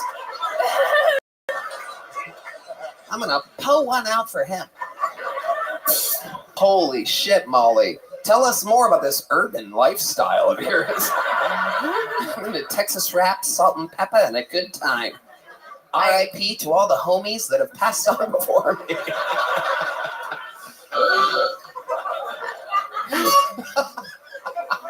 I roller skate. You roller skate? Now that I fucking believe. The Texas rap thing, she had a fucking boyfriend. Should have helping opened that. with the roller skating. Yeah, roller skating's much more believable. I can picture you skate backwards, you like do crazy shit. That's still right? pretty black. Yeah, that is. I've seen the videos. You ever been with a black man? They really like gingers. Oh yeah, you have? Oh, look at this. That's where this is coming from. Hell yeah. Fuck yeah. Is that your type? Is that your main go-to? It probably was more. You gonna say a phase? Well, no, like Jesus, you were about to say I don't know. phase just then? There's actual there's real racism. It bled through. Was it Black Spider-Man? I dated a lot of black dudes when I was younger, and A lot? That hurt my feelings, and I'm Puerto Rican. well, no, like majority were black. Is I guess what I meant to say. Wait, what? Majority were black when I was younger and growing up. Maybe I'm not answering the question. Okay, when's the last time you were with a black man? Oh, More shit. specifically, a blind bass player. What was that? Fuck. She's got red hair, D. What are your thoughts about redheads? All the same to me. Can you tell if someone's redheaded, D? Is there like a sense or something? You ever feel that? Or just no? No. All right. No, but he likes music, so he knows she has no soul. All right, get back over there. You're creeping everybody out. He doesn't know you're next to him. Molly, before I let you go, you are a very interesting interview. You seem like a real human, like you still have a soul and everything. What is the most trouble you've ever gotten in with the law? Fucking a black guy. That's why that phase ended early. Got into a bit of a... Curfew violation when I was 13. Oh my goodness. Rode the cop car. Holy shit. You crazy bitch. Fucking wild and out, am I right? Molly, fun times. Tony. Here's a little joke book. Congratulations on your first time on this show. Have a great night. Molly Mallich. Good catch, by the way. Good first time, really. Like for First time. Come on, make some noise for Molly, everybody.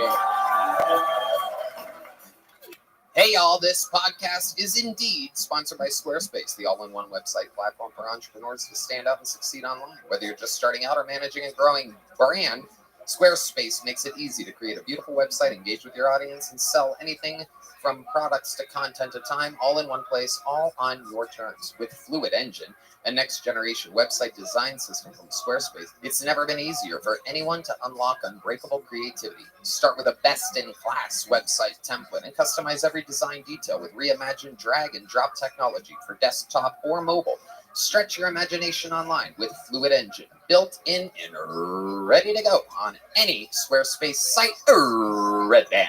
Easily sell custom merch and create a passive income stream that engages your audience and scales your brand. Design your products and production, inventory, and shipping are handled for you, saving you time and money. Sell your products on an online store, whether you sell physical, digital, or service products. Squarespace has the tools you need to start selling online. I think Squarespace is the best website making tool out there. It's incredibly easy to use, and I recommend trying it today. I love it. I've used them many times to make websites. So easy to do. They have great design templates. They'll make your domain look professional and sleek no matter what type of site you are trying to build. So head to squarespace.com for a free trial. And when you're ready to launch, go to squarespace.com/KillTony to save 10% off your first purchase of a website or domain. Again, that's squarespace.com/KillTony.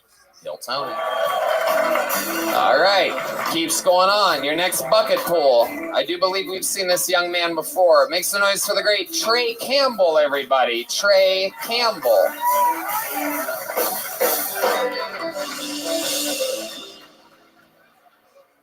Hey everybody, I've been getting a lot of ads on Facebook for things I don't need, mainly for free HIV testing.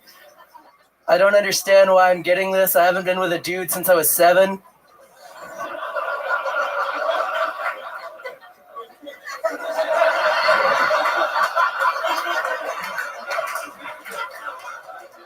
Shit's crazy.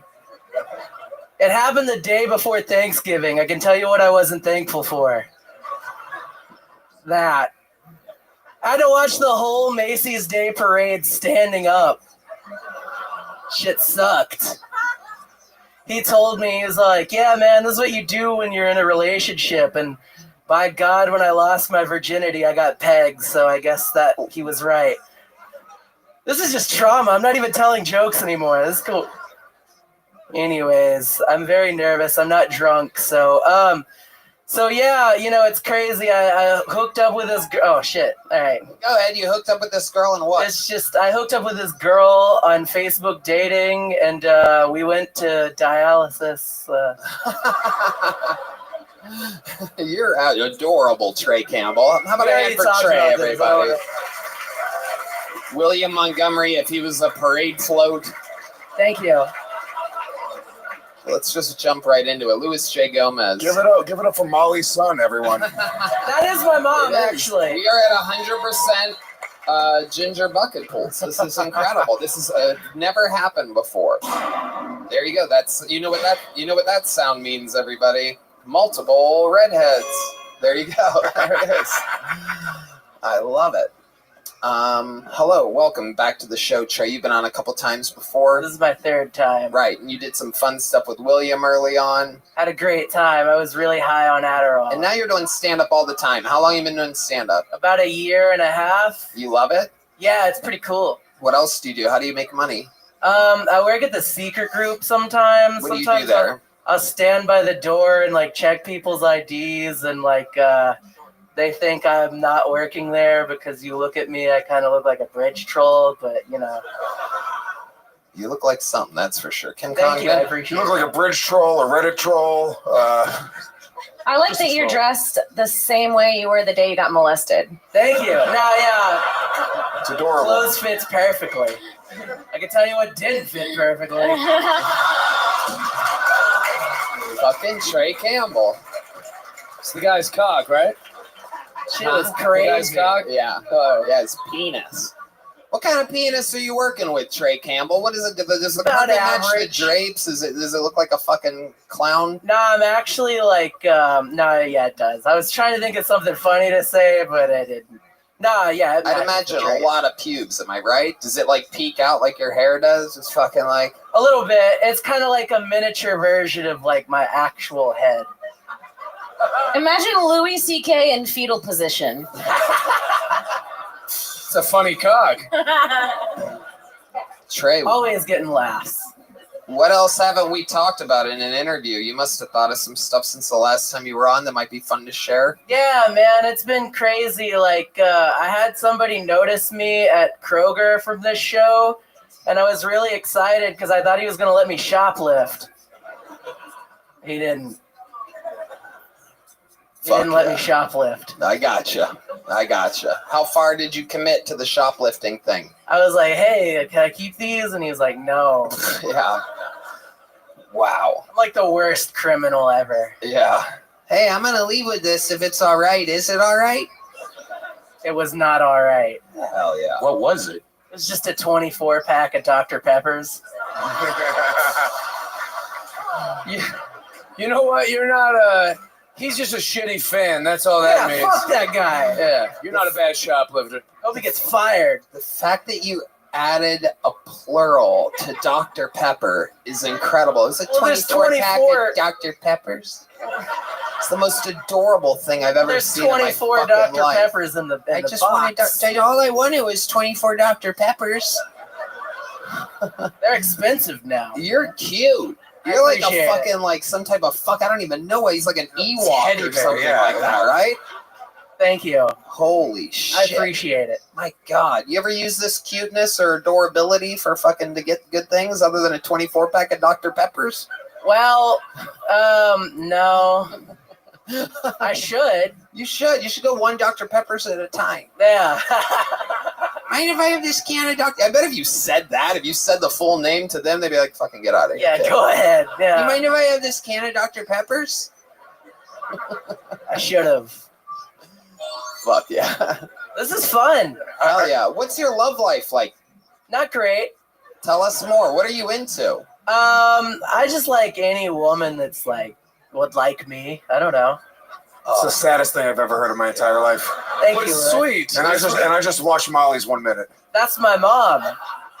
Wow. When's the last time you were with a woman, Trey?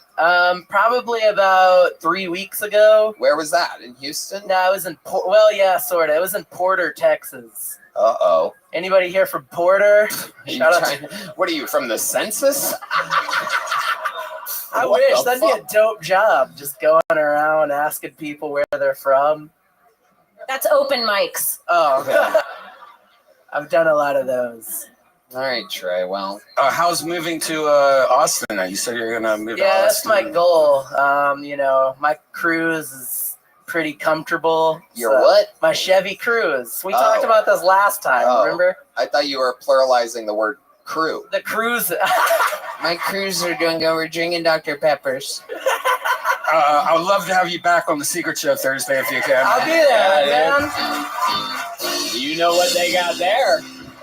Dr. Peppers. High ceilings. High ceilings is...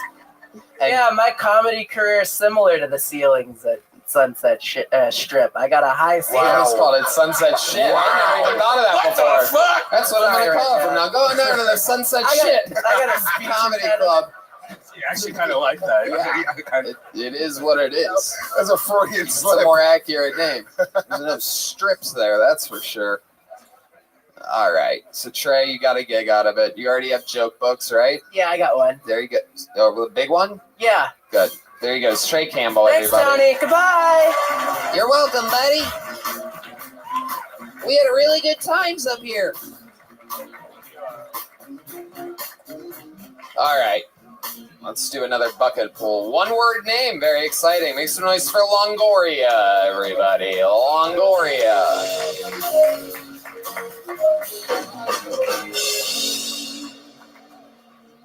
All right. It's been a rough start of the year. For one, I found out that my upstairs neighbor is not so much of a pussy-crushing womanizer I have grown to admire from a distance. He's just been married for a while and beats his wife a lot. You laugh, but he killed her yesterday. I found out that people with Down syndrome can actually get a driver license, and some of them can drive pretty good, which sucks because now I don't know what to call Asian drivers anymore. And I I've been dating this girl who has a very stinky pussy. But because it's very stinky, it's also very tight. So I figured if plants can grow and dogs can roam in the streets of Chernobyl, I can learn to love this stinky bitch. That's my time. Boom, exactly a minute. Longoria, I do believe this is your first time on the show, correct? I think I'd remember if a Dagestani wrestler came in here to do something. Holy shit, dude. What ethnicity are you? I mean, I don't mean to drop the bomb on you, but oh shit. I'm half Mexican and half Arab. Oh, so okay. Boom, bitch. What the fuck is going on? This place is out of control. Ew. You said half Mexican first, which I find interesting. You tried to throw us off, and then we're like, yeah, what about the other half? And that's where you just said Arab. Yeah. It's a very broad answer. What's the other half? Oh, that's it. Mexican and Arab. But what kind of Arab? Oh, Egyptian. Sure. That's what they told you to Egyptian say. Lebanese. I call those the whites of Arabs. Good answer. Very smart to pick the only acceptable Arabs. Yeah. Yeah, what kind of... Says you. That's what I meant, you fucks. Longoria, how long you been doing stand-up? Oh, this is my third time. Wow. How old are you? I'm 32. Oh, okay, tough questions. What do you do for a living? I work with dogs. You what? I work with dogs. You work with dogs? Yeah. Okay. He delivers them to Hans. Yeah. Okay, it's DoorDash in that case. It is vague the way he said that. I work with dogs. Yeah. Just, man, let's get. What do you do? You stuff them with Arab bombs? No, what is it? Come on, what do you do with dogs? It's a call center. I train them how to use their phone and change their names to Steve. What the fuck is going on? That didn't land. I know one thing. This guy's dog has a stinky pussy.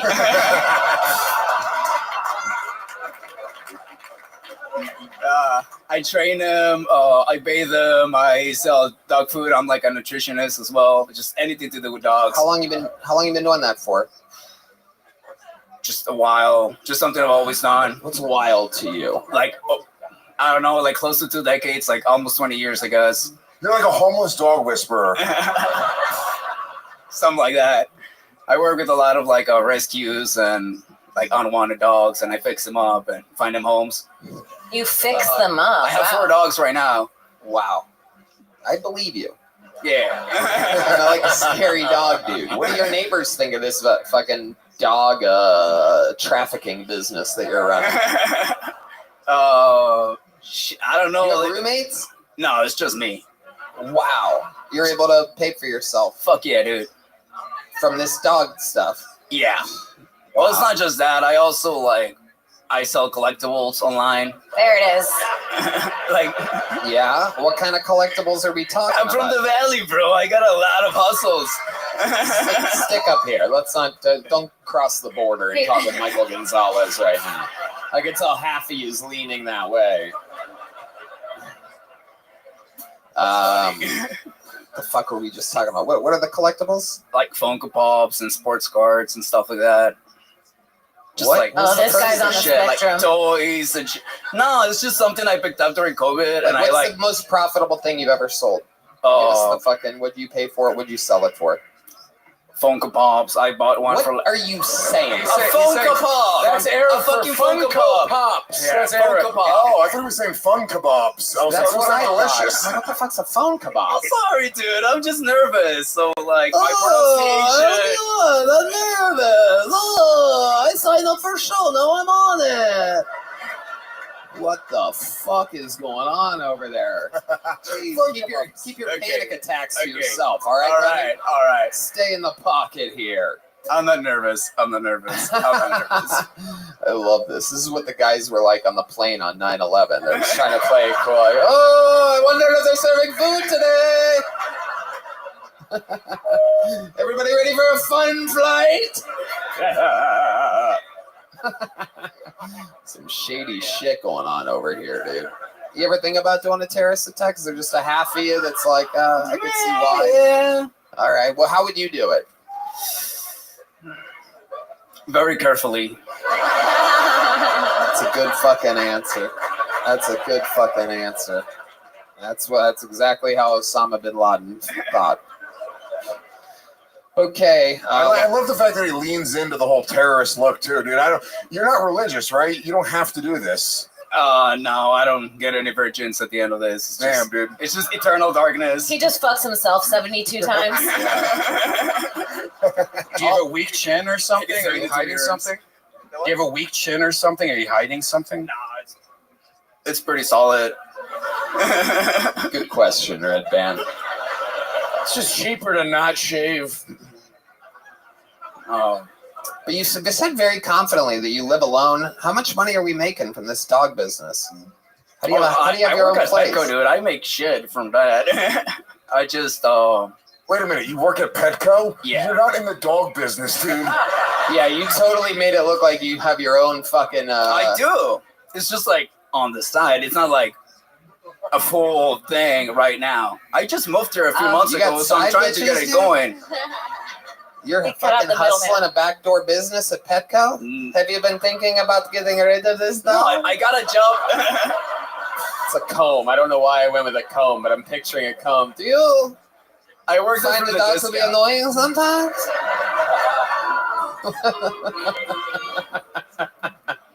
Do you dance when that music comes on like that? Okay. Yes, I do. He's fucking trafficking dogs. I have a dog business. What do you want? I work with dogs. The fuck is that? All right. Anything else crazy we should know about you before I let you go? Fuck. I'm probably gonna think about it as soon You as have I any walk out special of here. skills or talents other than stand-up comedy? You ever fucking... I write parody music. Really? Yes. Okay, who is that? Is that you? Okay. All right. Okay. All right.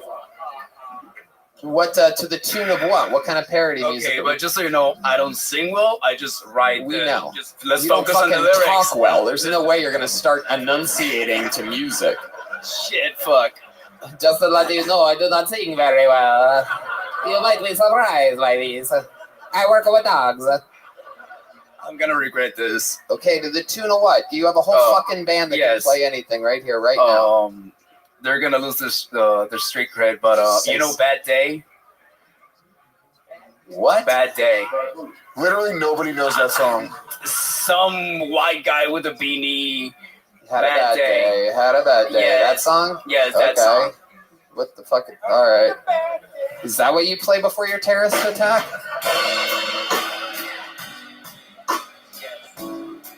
Oh, they got that very quickly. Yeah. Oh my god. Wait. This really is a professional band. Wait, that's not it. Is that it? Is that it? Okay. You think they're wrong? I'm so impressed that they pulled that out just now. Okay, you know what? Nah, I'm not gonna pull this off, dude. Just fucking do it. Okay. Do something.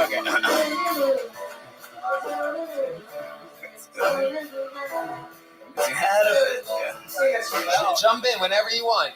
Okay. Where is the paper when you need it the most? You keep forgetting we had to buy those. They promise your butthole doesn't chafe as long as you use baby wipes. You don't have to pay your bills tonight. Cause you had a bad day, but you lost your job, so you had to sell it and clean your own butt.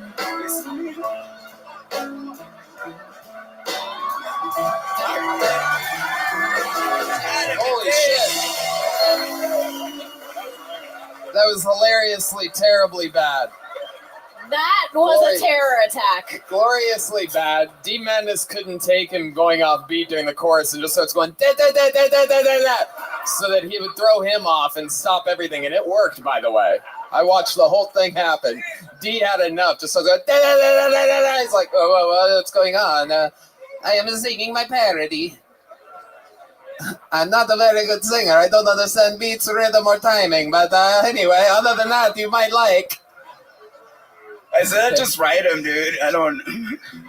Jeff died. I think that went way better than I thought it was going to, though. Of course. Like, I was Of course. holy shit. That's what happens. That's what happens. I fucking keep digging until I find one fucking interesting thing about somebody. I gotta give this guy credit. He's technically a little talented. It was his third time doing stand-up comedy. He was funny. The jokes were decent. Yeah, dude, he's an interesting, fucking weird little guy. I want to be friends with you. Yeah, let him kill as many dogs as he wants. He's a good guy. I'll tell you what, man. You'll get a big joke book. It was a great appearance. Congratulations. There he goes. Longoria. The Kill Tony debut of Longoria. And now we are rewarded with one of our great regulars on this show, ladies and gentlemen. This guy's an absolute fucking sensation. A goddamn thriving, up-and-coming young superstar. Make some noise. This is a brand new minute from the great Cam Patterson.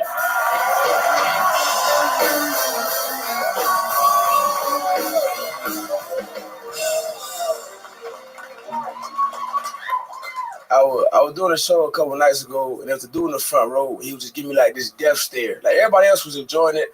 He was just like, "Nigga, what the fuck?" But he was just like, "Nigga, I hate you." And like the whole time, he just wouldn't break or wouldn't crack a smile. I told him myself, I was like, "Hey man, what do you do for work, bro?" He was like, "I'm a cop." And I was like, "That's why you don't like me." That makes sense. That makes perfect sense. And then by my last joke, I finally got him to laugh. I finally got him to crack open and smile. And after that, I said, "Hey man, did you have a good time?" He said, "I really enjoyed it." I said, "You have a good enough time. If you put me over at 3:00 in the morning, I was blackout drunk. I got 4 prostitutes in the back seat, 2 pounds of weed, a Glock with a switch on it. Would you let me go?" He was like, "You so funny, I let you go." I was like, "Nigga, you was a terrible police officer. You supposed to shoot me, bitch. Repeat after me. I saw a gun." That's my time. Boom. 59 seconds from Cam Patterson. Fuck yeah. Come on, did man. it again. Hell yeah. That was one, huh? Yep. We did it? Yep. Got through it. Absolutely beautiful. 47 seconds with Cam Patterson, folks. You said 59, dickhead. It was 59. We got the clock right here. You guys all know Cam, international superstar Cam Patterson? Cam's fucking hilarious. Yeah. What's going on this week? Anything crazy? Man, I for the last 2 weeks, I was very sad because I thought I had herpes. It was just the ingrown hair, so I was good. But I was very nervous. I got tested. Just chlamydia again. We went in. Yeah. There you go. Now I'm playing. If you want to fuck me tonight, that was a joke. I do not have chlamydia. White bitch. Look at me. No chlamydia. Clean dick. Oh my God, we should call him Clam Patterson. I think that was a crime, what he just did to that lady, actually. You shut the fuck up, white man. You be the fuck quiet. In his defense, he did find the most blatant hoe in the audience and pointed right at her. That's a you pretty can't slut. catch chlamydia twice. There's no double chlamydia. She's looking at him like, motherfucker, you have no... I watched a crab jump onto another audience. You watch your boyfriend think about how big Cam's dick is? Oh, yeah. The poor guy's just like, oh, Look, he's sweating. Yeah. Oh, no. Wait, that's your boyfriend? I had a bad day. Can't fuck my girl. Wait, I don't think that's the right beat. I love it. So how long did you go with the ingrown hair until you took the test? About 2 weeks, nigga. Oh, yeah, that's scary. Right after he cornrowed it.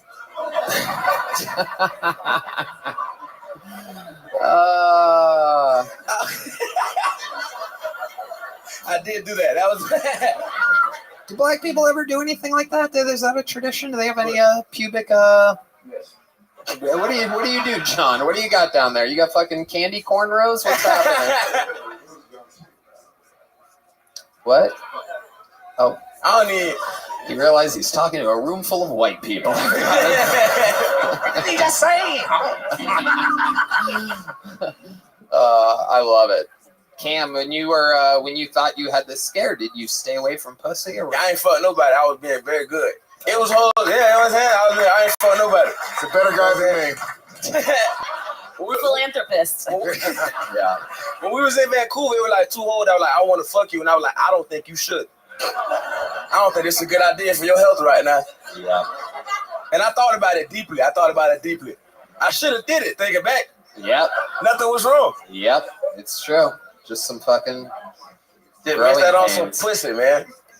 I love it. Pain. That's what that is. See my face? Pain. Did you get the hair out? Did you pop it and like it had a little baby hair thing that was all twirled up? Like a messed up. Did you look at the hair when you pulled it out? Yeah, it was fucking weak. I smell it, Red Band? Yeah, you always smell it.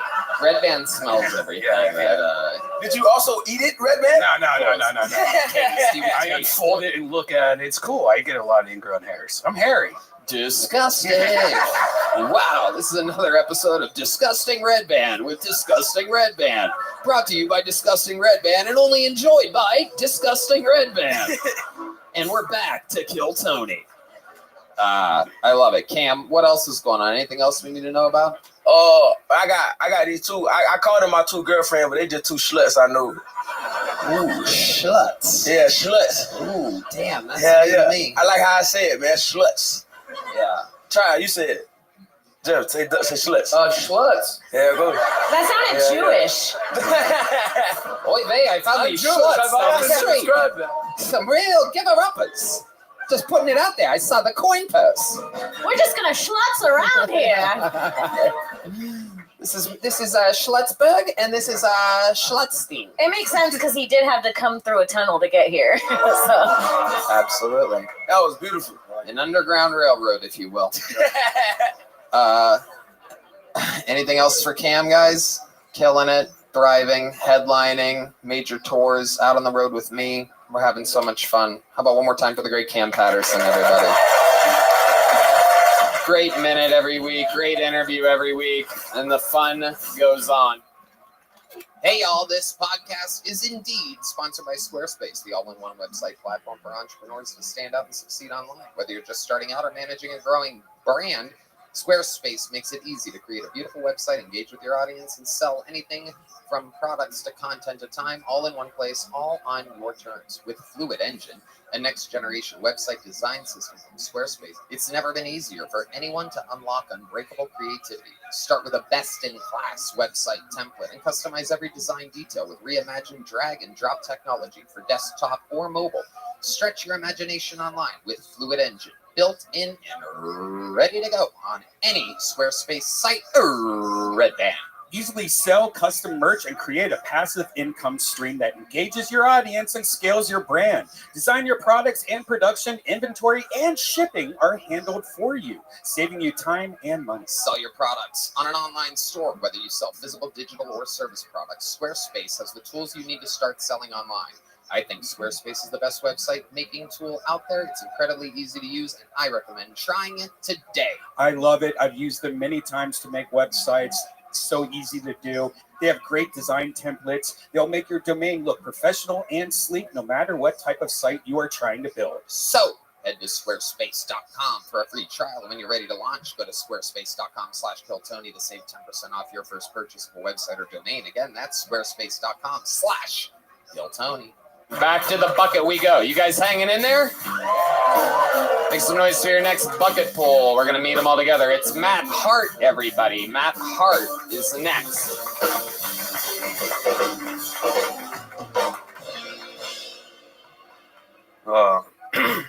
Been having kind of a weird day. Somebody asked me if I was born a man or a woman. What the fuck? I was born a baby. Who's giving birth to fully grown people? I used to date a girl with a shopping addiction. Yeah, she would not stop buying heroin. Yeah, it's kind of sad. She actually shopped till she drops.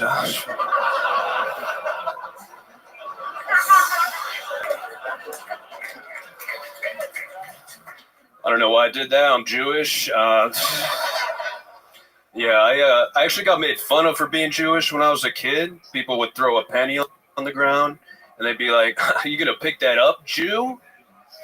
And I mean, I picked it up, but it's not because I'm Jewish. It's because if you take that penny and invest it, then over time with compound interest, like, a pretty good financial decision. There you go, Matt Hart.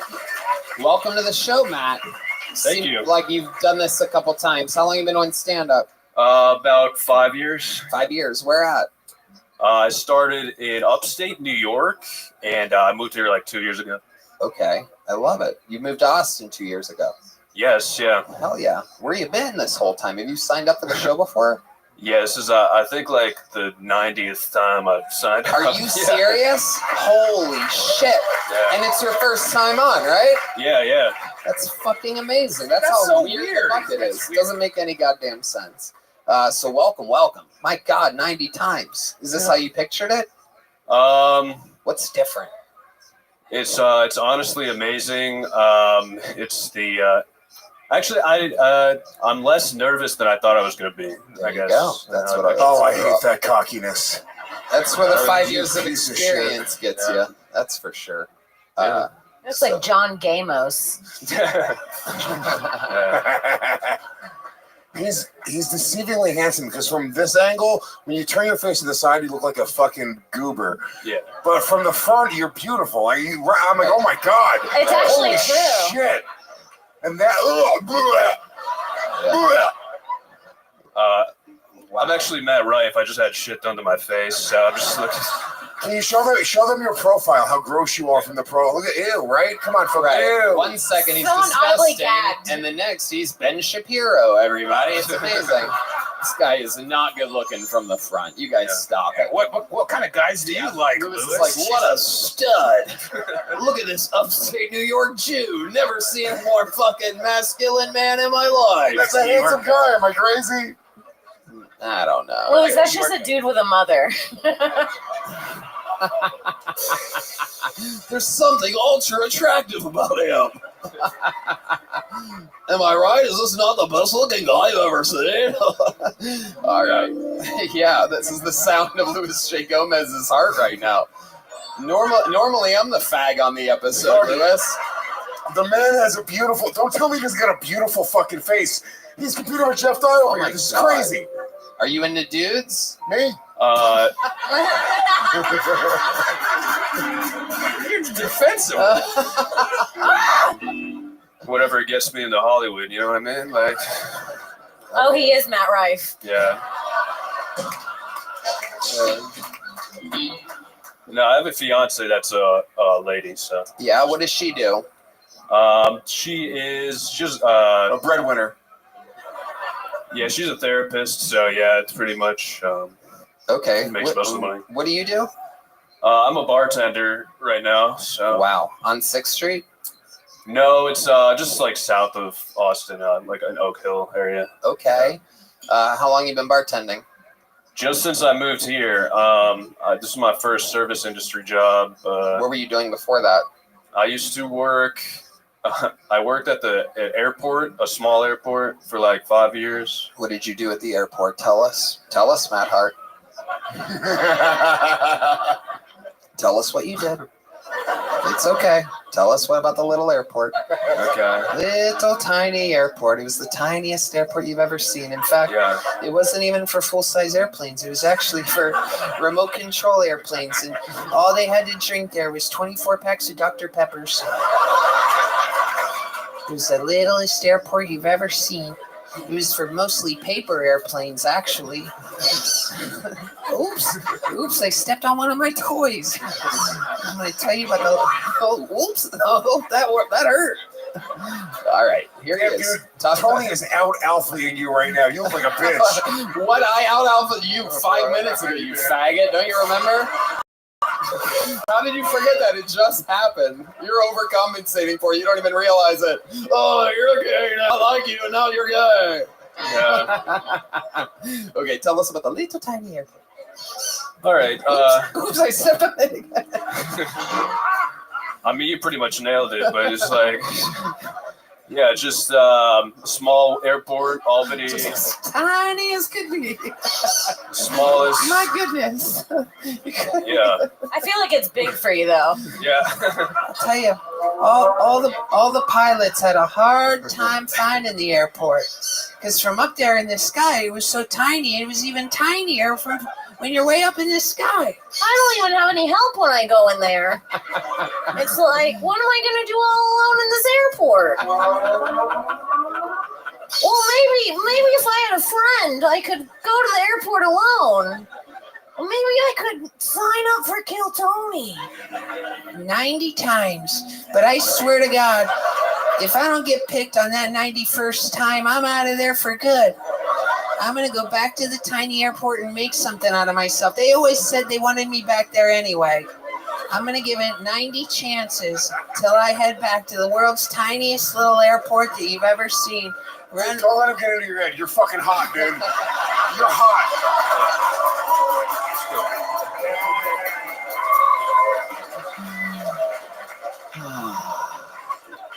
Okay, seriously, tell us about the fucking tiny airport. Yeah. So yeah, well, as I said, you guys might know this. It was small, and it was basically. I did every job at the airport. That's how small it was. So I was. 1 second, I'm out there. I'm 1 second, I'm guiding in the planes, these tiny little airplanes. And then when they arrive, I help them with their luggage. And I ask, do you want anything? Do you need anything? Do you have a car service coming? Would you like me to order an Uber for you? Welcome to the world's tiniest airport. I used to have to duck down when I would go inside because it was made for tiny people doing tiny things. Carry-ons only at this airport. Oh boy, hope you didn't check any luggage. Oh, because if you did, I'm going to help you with that. Okay, I'm really... You're making it sound stupid, but that's pretty accurate.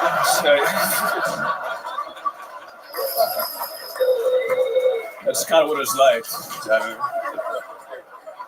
So, you're a fucking funny guy. Wow. I love it, Matt. So you live here full time. You do stand up a lot. What's the longest set that you have? I've done about 20 minutes. Yeah. I'd love to have you on the Secret Show Thursday if you want to. Now you're in the fold. And you got a big joke book. Boom. Make some noise for Matt Hart, everybody. A fantastic Kill Tony debut. Could be 90 more weeks until you see him again. Oh. No, he's not doing tonight. Another bucket pull. We having fun out there? Make some noise. 60 seconds uninterrupted. Going to Shelby Boyd, everybody. Here we go. Shelby Boyd, everyone. Make some noise for Shelby, everybody.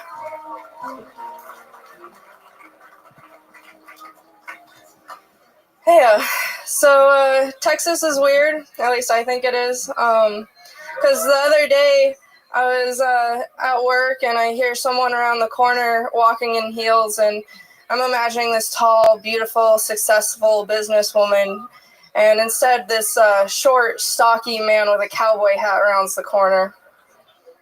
Really threw me off. But I have a couple jokes for you about tortoises.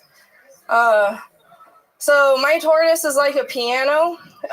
It'll kill you if it falls 50 feet under your head.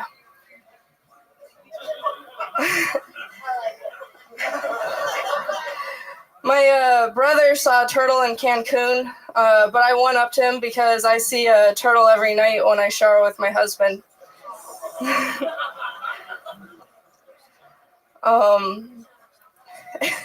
And honestly, I expected these jokes to last a little longer, so that's all I had for you. Fuck yeah. Shelby Boyd, welcome. Hello. How recently did you escape from a mental hospital? Was it hours ago, or? Pretty recently, yeah. How's it going, Shelby? How long have you been doing stand-up? About 6 months. Okay. All of it here in Austin, Texas? In College Station. Okay. Up there near the Dixie Chicken. Yeah. You know the Dixie Chicken? Nope. You don't know what I'm talking about? No. But you said yep. Yep. Okay, very good. It's a giant bar there where everybody goes after Texas A&M games. I just so happen to be friends with one of the greatest college football players and football players of all time, the great Johnny Manziel, Texas's own. Make some noise for Johnny Manziel, everybody.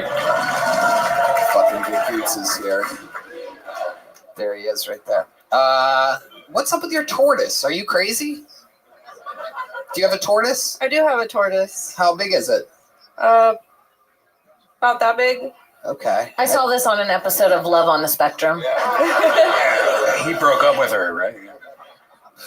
Well, tell us more about this tortoise. How did you get into the tortoise? Is this start as a snake addiction or something? How do you get to tortoises? No, my brother-in-law actually got it when he was a kid. And typical, he doesn't take care of his pets, so I stole it from him. Typically, yes, you're right. People don't take care of the tortoises. Yeah. They live a long time. They're pretty hard to take care of. What do you have to do? You have to feed them once a day. Wow. Fuck it's easier than a cat. Yeah. These answers are exactly what I would expect about a tortoise. Yeah. When you asked it, I was like, this isn't going to be interesting at all. And I was right. Yeah. No, it is tortoise. You, though. You love your tortoise? I do. Hell yeah, there you go. Don't fucking disrespect I'm this sorry. woman's tortoise. She's obviously, you know. My bad. I have a thing with female comedians. It's a problem. Shelby, what do you do for a living? I'm a marine biologist. You're what? What? A marine biologist. You're a marine? Yes. Marine? Yes. Biologist. Yes. So I'm a comedian. Thank you. So you work for the Marines. You're a Marine. I am a Marine. And in the Marines, your role is being a marine biologist, or that's two separate things? Two separate things. So you're a Marine, and you're also a marine biologist? Yes. You're not a marine biologist? I am. Well, no, you're a Marine, and you're also a marine biologist. If you were a marine biologist, that means you would put on camo, go to a base, and then study fucking underwater animals. Sorry, got bad news for you, but you don't do that. That's a fucking separate thing. I can put on camis if I wanted. And you're also, in addition to being a Marine, you are also a marine biologist. That's two of my careers. Okay. Shelby, what do you do for fun? You seem like the kind of girl who likes to crack a good can of Mountain Dews. I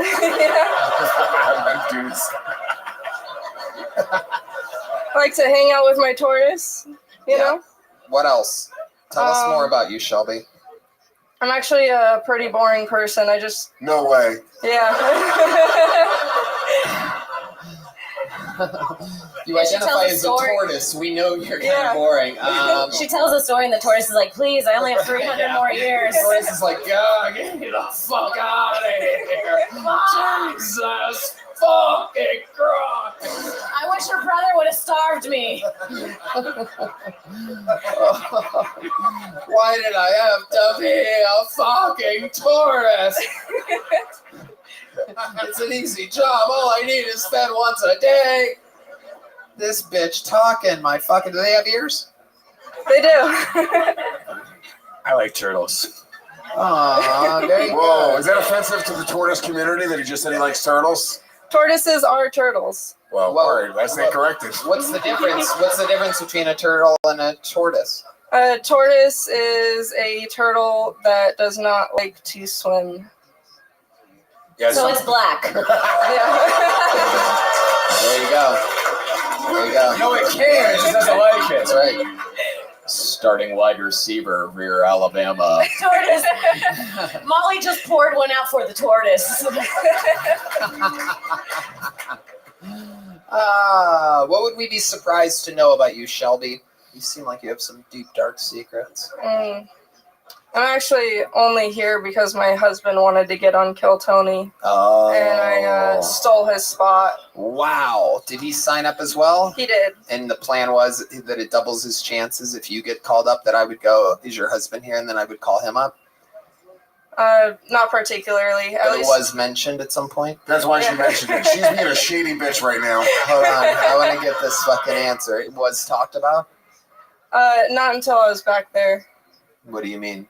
And then I mentioned that, my husband brought me, and then They made But the he's joke. the one that really wanted to get on stage. He is. And you So did he's just indeed jealous take right his now. spot. Yes. It could have been his piece of paper that I pulled. It could have been. Instead of you talking about a fucking tortoise for 8 minutes straight. Well, I don't care to see your husband at all. How about that? Fair. How about that? You sure we would move a little bit faster? Yeah, in fact, we should blacklist him. That's so funny. Trying to bend the rules here in the Kill Tony Shitty universe. behavior, dude. Yep. He could tour anywhere else, but he can't tour this. You know what I'm saying? Stupid. So stupid. So stupid. It took me 10 minutes to come up with that. It's like, no. All right, there she goes. Get out of here. Shelby Boyd. Here you go, Shelby. Here's a little joke bug. Boom. There you go. All right. We pulled another name out. They wrangled the person. Make some noise for Shahab Tabatrenazad. Shahab Tabatrenazad. How you guys doing tonight?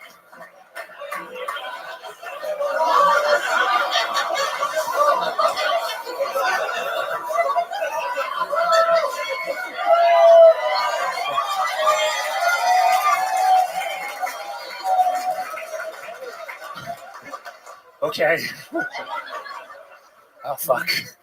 Oh, these lights are bright. Pull it together. Okay.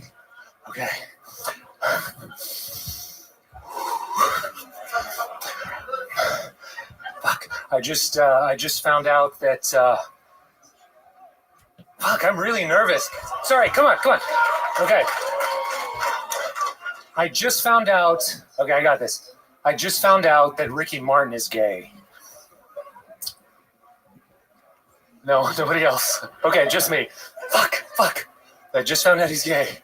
And now I just feel really, really uncomfortable every time I masturbate to the thought of him. My drug dealer and I both think that the other is a cop. It makes purchasing drugs very difficult. Black people will often look at me. Please let me finish. Keep going. Black people often look at you and what? I want to know. Black people.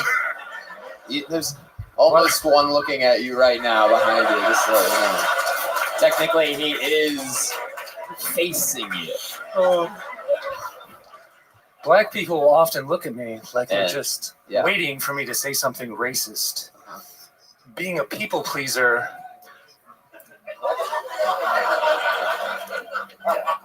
I'm conflicted. That's it. Oh God, there should be so much more there. That's it. No. Oh, you had me on the edge of my seat. Wow. I'm conflicted. This guy's like a... Yeah, it's right there. You got it all right there. You're like a master of setups. Zero punchlines. That's right. Fucking, you are just you had us all. And then you show weakness at every turn. I know, I freaked out. The last thing I was expecting you to say after 20 seconds, this guy's naturally funny applause break goes, oh, the lights are bright. Dude, you can't have anxiety in leather. Yeah. You're like charisma-less dice. Yeah. What is going on right now, dude? Exactly. Hickory dickory dock. This guy's comedy sucks cock. Yeah. Oh! You're like Andrew Dicey Clay. Yeah.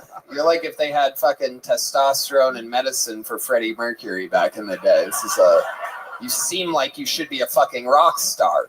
What is your story? What was that? How many times have you done stand-up comedy? I've done stand-up for about a year and a half. Okay, where at? In Chicago.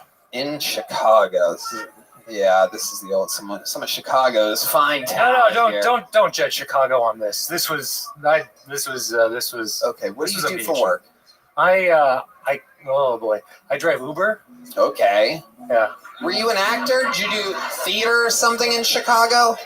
No, I worked at a university for 14 years, and then I did stand-up one time, and I was like, I want to do this. And what did you do at the university? Administration, so all the back-end paperwork stuff. Yeah, I bet you have back-end paperwork, dude. You gay?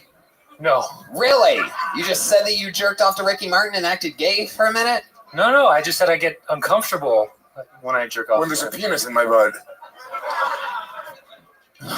Who are you? Oh my god. Oh no. Sorry. Wow. Oh, that's hilarious. Shahab Dabatha Benizad. What are you? What ethnicity? Who are you? Okay.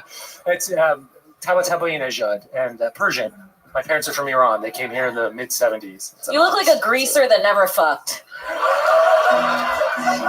You do. You seem very shy and reserved and like, what's going on here? Tell us about you. Are you like a conservative guy? You stick to your Iranian roots? No. I was like straight edge until 38, and then I got divorced. I did MDMA with a beautiful Dominican woman and had a religious experience. So that's. I hate this guy. It is interesting. You're so likable until you talk, Shahab. Is the beautiful Dominican woman here tonight? No, she's not. Where's she at? She killed herself. Okay, all right. Let's stick with the interview here. Stick with me, Shahab. Keep answering fucking questions. Thank you. Yes. Was it just a one-night thing? It was a one-night. So tell us about your divorce. Do you have kids? No kids. How long were you married for? We were together 13 years. This was an Iranian arranged marriage? No, she's Your last name is what again? Tabatabinejad. Right. And you weren't in an arranged marriage? No. You got to just do whatever you want? Say it again? I say it again. Tabatabinejad. Yeah, dude. Say it one more time and a genie comes out. It sounds like you're falling down the stairs. Yeah, say it again. Tabatabinejad. That is fucking unbelievable. It's an extremely long 1, 2, 3, 4, 5, 6, 7, 8, 9, 10, 11, 12, 13, 14, 15 letters in that last name. It's a lot, yeah. Yeah, that's a lot for a last name. Yeah. And it's kind of cut short. I actually have like an official title. I have a Sayyid What's title. that? Say the whole thing. The whole thing. Yeah, say the whole thing. It's a Sayyid Shahab. Oh, fucking. Sorry, I'm freaking. Their lights are bright. I'm freaking out, man. Shut the fuck up, dude. How do you wear that jacket? How did someone sell you that jacket? They're like, man, I really fucking shouldn't It do holds this. my heart in my chest. Actually, it's like a security blanket. Oh, fuck you. Oh, God. It's like a security blanket, I must say. Is that your real hair? It is. No. Yeah. That's what I was thinking. That's why I've been staring at this motherfucker. I'm like, that hairline is It here. It You is have a kind good of stare, crazy. good hairline. The hair in the jacket's Amazon Prime. Like that's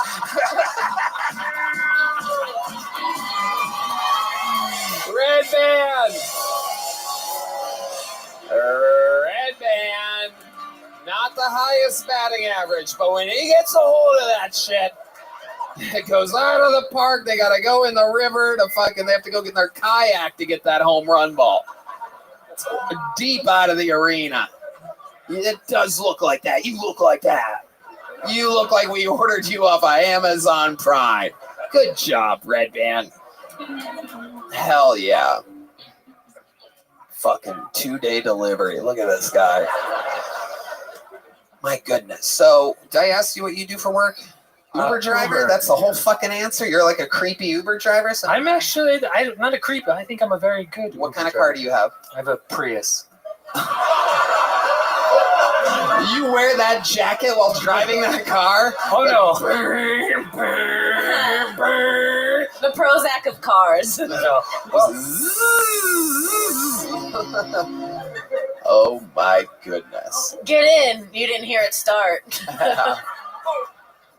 You just make the noises with your mouth. And you ready to ride? Oh, welcome to my Uber. God, I'm so nervous. I'm driving you today. Ooh, I'm not really good at I hope this. we make it to your destination, but if we don't, Ooh, it's the good knowing you. headlights coming at us are very bright. Oh. Oh no, is that a stoplight? Is that a stoplight ahead? I'll tell you, black people often think I'm gonna say something racist. I get you, and I get the jacket. I don't know how you fucking decided to wear the jacket.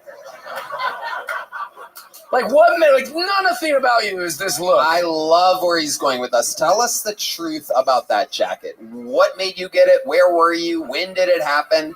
It looks like its first fucking night out or something like that. It looks like it belongs to John Benet Ramsey. All right. Well, I'm talking to fucking Edward Scissorhands over here. If he's after being made a real man again. So I got You were once a cookie.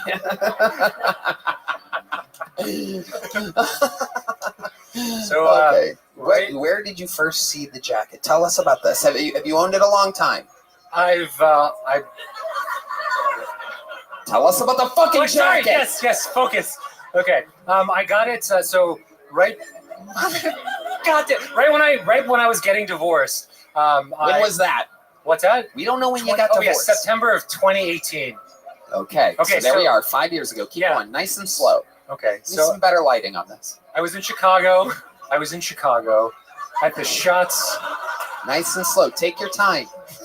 At the Shots leather jacket store, and louder, but take your time. Yes, thank you. At the Shots leather jacket store, and I tried this on, and I took a picture of it, and then for 2 years I just thought about this jacket. I'm serious. Oh God! Come on! So hold on. Pause for applause. You got this. You're doing what the guy in the jacket should have done all along. We got you there. We're slowing you down. Breathe a little bit in through your nose. No, not.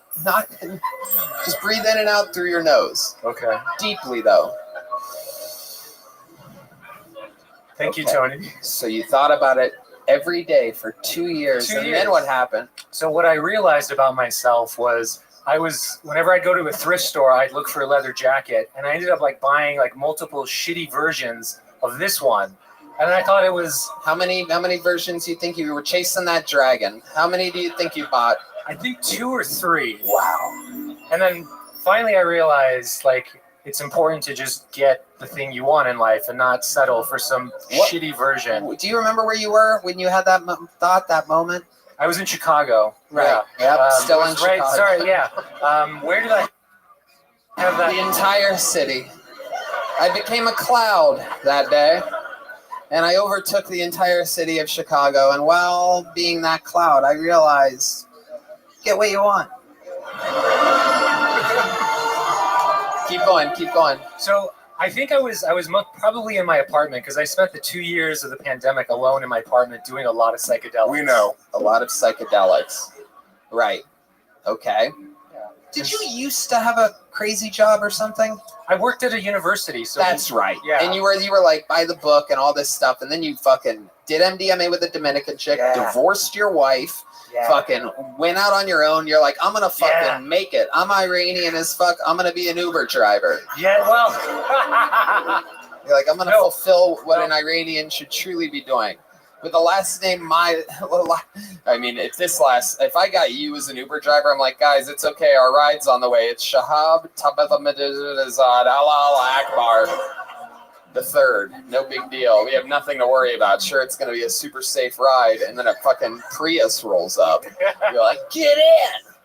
Okay, tell us about the jacket. Let's go back. Okay, so you thought about it. You realized I can get what I want. How long after that? How long did it take you after you had that epiphany to buy the Shots leather jacket that you thought about every day? For 2 years. It was 2 full years, and then you realized you should get it, and then you got it. Yeah, I got it. How much was it? It was $900. That's it? Wow. Okay. Why did you wait so long? That was the insurmountable hill that you couldn't get over?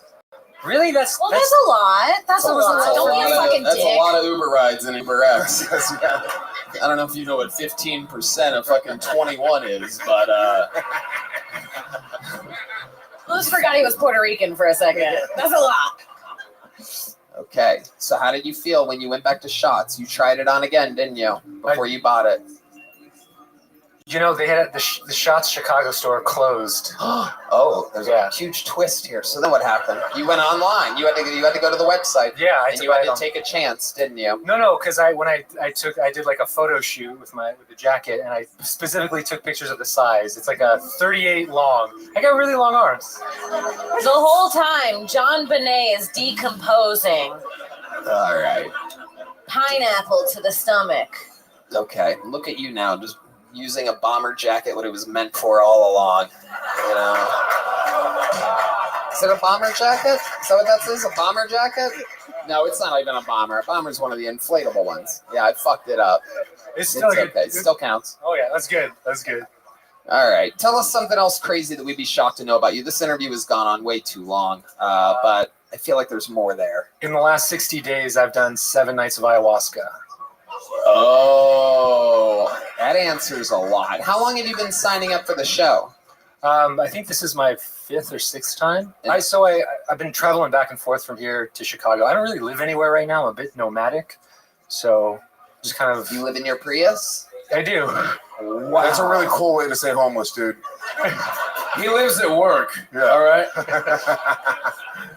When you love what you do.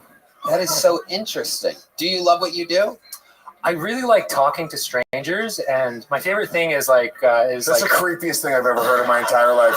Also, you were terrified to do it. See, I love talking to children and little strangers and just trying to get them to come in my van. All right. Who are you, really? Oh my goodness, Shahab. How old are you? I am 43. 43. Wow, you don't look a day over 62. That's incredible. How long you been doing it again? So I did it one time, and then I quit my job June of 22 and started doing stand-up. There you go. There's a little joke book. Shahab, Thank you. We still having fun out there? How do you feel? You good? Yeah, I feel really you good. Happy? Yeah. Okay. I mean, I wish I would have done better, but I appreciate you guys being so nice. You're so Not you. human. Okay, You're thank so you. human. Why are you so sweet? I hate Hold you. on, stop. I'm going to keep him here longer. There's more. I haven't figured you quite out yet. What's a dark side to you? Tell us an actual, because you seem all goody two shoes. Oh, Fucking, I like everybody. You just wish you would've done better. It's kind of wild. Yeah. After college, I wanted to join the Marine Corps just to see how much suffering and misery I could take. But then my college sweetheart, later wife, and then ex-wife was like, "It's me or the Marines," and I ended up not doing it. So I always had that regret because I was curious where my breaking point Have you ever was. thought about being a marine biologist? All right, I'm getting you out of here. There you go, Shab. I'm gonna. Fuck yeah. Guy's a little bit too human. He's like too human. Get out of here, Shabab. There he goes. Look at him. He's so sweet. He's like one of those people from like an old sitcom or something. Hi, I'm Shahab Tabatabirazad. All right, make some noise for Anthony Moan or Monet, perhaps. Anthony Monet. 60 seconds uninterrupted for Anthony Monet. So recently I started doing the keto diet, right? That's not funny. But I tell you what, if you guys want to feel alienated and get some dirty fucking looks, then you should come out to your Italian family as being keto. I had one uncle tell me that he wished I came out of the closet for real instead. He goes, "Suck all the dicks you want, dude. But you're giving up bread?" That fucking hurt, man, I'll tell you. But yeah, it's awful, I tell you. Like, honestly, you guys got to see the disgraced looks on their faces as I just desecrate the top of a slice of pizza. They treat me like I'm a fucking disgrace, you know? Like, they treat me like we're a Muslim family, and I'm the only member of the family who eats pork exclusively.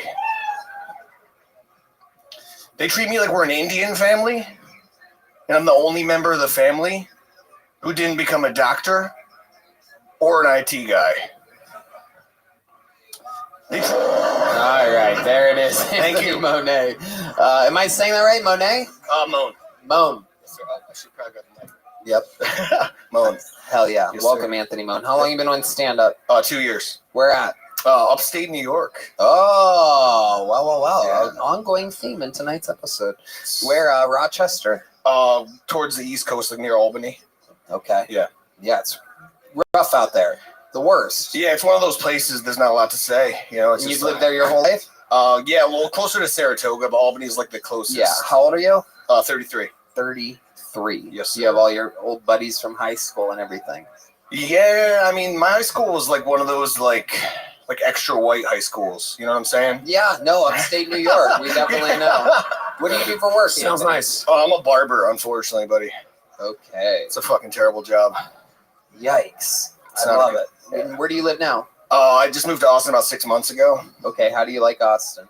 I like it, man. I'm from the suburbs though, so it's like a little bit more like homeless guy dick than I'm like used to seeing. So it's been eye opening. You know, it's a lot of nudity and fucking just random meth use. But in Austin, yeah. Where do you live? You live at right underneath the freeway or something like that? What exact neighborhood are you in? Homeless dick, meth use, and syringes everywhere. I requested it actually from the real estate agent. I was like, "Where are the dicks and the meth?" Okay. Yeah. Okay, Anthony. What's something we'd be surprised to know about you? I got arrested for the first time since I moved here. What happened? I had a fucking weed vape, man. What? Yeah. What do you mean you got arrested for a weed vape? So, I mean, I'm not trying to compare New York to Texas because people get all mad when you do that. But just because I'm used to being in New York, you don't want people to get mad. You shouldn't say that part either. Touche. Go ahead. What happened with the stupid? How do you? There's something more to this story. Yeah, by it was the way. bad start. So I'm saying not allowed to hit a weed vape while practicing pedophilia. Driving. They got me for the weed vape. Yeah, he was driving, right? Totally the weed vape. But no, I'm saying like I was so lax about it, like a moron, you know, because I was like in New York mode where it's like, tell us what happened. Leave the shit. Well, they asked me if it was fucking Delta 8, and I just was being honest like a moron. I was like, no, it's weed. Were you pulled over? Yeah. It's decriminalized out here. How did this happen? Well, the pens are still. Listen to this shit. Did you get pulled over? Yes, sir. Or were you on the street? I got pulled over. It's called a DUI, dude. No, I wasn't high. No, it wasn't high. No. I wish I was fucking high. The arrest would make more sense. Like I was fucking stone sober. It was in my cup holder, and I was just honest. I said it was weed. But I knew I was fucked because the cop was like real Texas, like small town Texas, and he goes, he literally. I love you looked at D Madness on that. Like, don't you hate when you get pulled over, my friend? Anyway, but at one he's just like, what? What the fuck? I knew you ain't talking to me. But is that how he lost his eyes? Wait, what? Oh. You don't lose your eyes, Kim. That's not how being blind is. She took the heat off. Is that where he misplaced his eyeballs? What the fuck? But like, so the cop was like real small town Texas. Oh, my bad. He was real small town Texas. Yeah. And he said at one point, he goes, I don't know how they do things in New York. And that's when I knew I was fucked. Yep, you are. You Yeah. seem like you have like bookie energies. Do you partake in any of your? Does the Italian blood keep you doing illegal things? Do you find, or are you just weed stuff, man? I mean, like I like Texas, but I just don't get why like everybody's packing heat and chugging whiskey. But if you have a fucking weed vape, you're a terrorist. No, you're so unlikable that he wanted to get you on something. Is what happened. It's my face. It's my face. Dude, like none of us want to jump in and tell jokes right now. That's how unlikable you are. We're also all kind of sitting here silently, like, what's up with this guy? And what's wrong with whiskey and guns? They're dope too. No, they're. Why didn't you just say it was D8 though? Why didn't you? Because he wouldn't have known. They're not going to test it. There's no lab. That's what you get for trying to be honest. Yeah. Yeah, seriously though. No, I just figured like I've gotten in situations where I was honest and it worked out, but it just wasn't one of them. You know what I mean? You're like if Turtle from Entourage was a tortoise. Stupid. It's a fucking honor. Right. Okay. Anthony, man. I get another one? Is this the last one? Oh, son of a bitch. Let's do one more. Let's go snag one more out of here. All right. Tell us something else. Do you have any special skills or talents? You ever freelance rap or anything like that? You have any parodies? Not really. Nothing musical. I mean, I'm nasty at ping pong. Are those necklaces real? No. You're very kind. You're very kind, pay sir. for that big fake diamond necklace? Well, it's one of those where it's like fake but not too fake. Like it's real silver, but the stones are fake. So I fuck with that. He is honest. Yeah, see what I'm saying? Just right away. No, this is fucking fake. Yeah, dude, we're not going to test your diamonds, dude. Just say they're real. If you want to, bro, bust out the tester. Bust it out. Bust it out. Just honest to a fucking tape. That makes you dick. It's really small. It's really small dick. It's really fine. Don't lie. Exaggerate a little bit, dude. What's your love life like, Anthony? It's not going well, buddy. Tell us about it. Tell us about it. Tell us about a time you've blown it with a girl. Oh God. That's the most recent thing that you did with a girl. Well, you can probably tell by my set, but I like dirty jokes, and I think sometimes I jump the gun with the dirt. You know what I mean? You got to ease into that kind of thing, and sometimes, oh God, the music's really setting the mood here. You're not supposed to acknowledge that. Well, Well, the last girl I went out with here was like a lesbian-leaning bi woman. Was she like that when you met her? Or did she turn into that immediately after hearing some of your material? That's what it was. You're on your setup, she just starts shaving her head. Go ahead, I'm listening. I'm becoming a lesbian, but keep going. It's a skill. It's a skill. Yeah. But no, it was just awkward. So like my Italian family, if you go off the bread, they're like, "Fuck you, dude." That was like Mexican almost, wasn't it? Like, Okay, so how do you? Very good. So how do you? How did you know that? When did it all go wrong with that? So at one point during the meal, I used the word female. I can't remember what we were talking about. Right, dude. She said it was Please tell me more. I can't even imagine what this is like. Go ahead. She told me it was an offensive term. Yeah. Go ahead. How did she say it? What do you mean? Like I can't remember the specific thing we were talking weren't about. Listening. No, I wasn't listening at all. Whatever, bitch. It's like, so females belong in the kitchen? I didn't even get to that point. I didn't even get to the point where I could just tell. find the word female offensive. Listen, cunt. That's what I wanted to say. Trust me. I bet it is. Upstate New York, fully Italian. Yes, sir. But I can't remember what it was. But she was like real sweaty too, which I was just right. I'm desperate, but not that desperate, right. Am I right? Fuck yeah. Anthony Moan, get the fuck out of here, dude. Oh, the only drop of the night. A fun fact. I'll get it. Tortoise Girl caught her book. Trey Campbell. Well, actually, he didn't. He already had one. All right, get out of here. Get out of here. Anthony Moan, everybody. All right, your next comedian goes by the name of Michael White, everybody. Your last bucket pull of the night. Michael White. Oh, shit. Oh, we know this guy. Holy shit. Make some noise for Michael White, everybody. I was raised by a black mama half my life. Shout out to Mama Ira. I know this is my second time on the show, but I'm still a little nervous because I'm not used to being in front of this many white people. I'm Baptist. Now, because I'm usually in a place where there's just black people, Mexicans, and then me. And I don't know if y'all know this, but Wiggers don't like other Wiggers. We hate each other. We want to be the only one. One time I was at Club Hypnotic chilling with my black homeboys, and I see this white dude walk in. I started barking. Arr! He was barking back. Arr! We were barking at each other. Kind of like when house slaves get jealous of other house slaves. Like, who the fuck let you in? Racism is a distraction. Technically, we are all black. They just point out our different pigments to make us forget that the first human is from Africa, and we all came from the same human. So that means there's only one race, the human race. Some of us just came out with a disability. Why do you think society provides us with so many privileges? Because you have to be nice to handicapped people.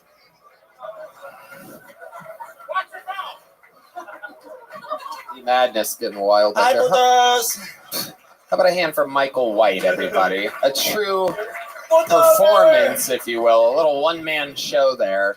Louis J. Gomez. He gave like a Wigger Braveheart speech in the middle of that. That was, I don't know what the fuck that was, but I got inspired. I was like, yo, we are all Wiggers.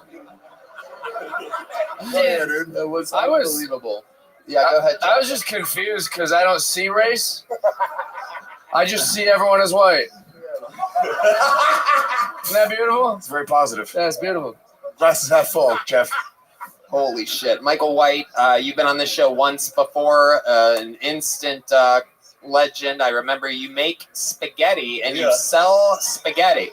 Yeah. You are known for this. So First of all, y'all notice all three of them look like the dudes from the Rice Krispie box.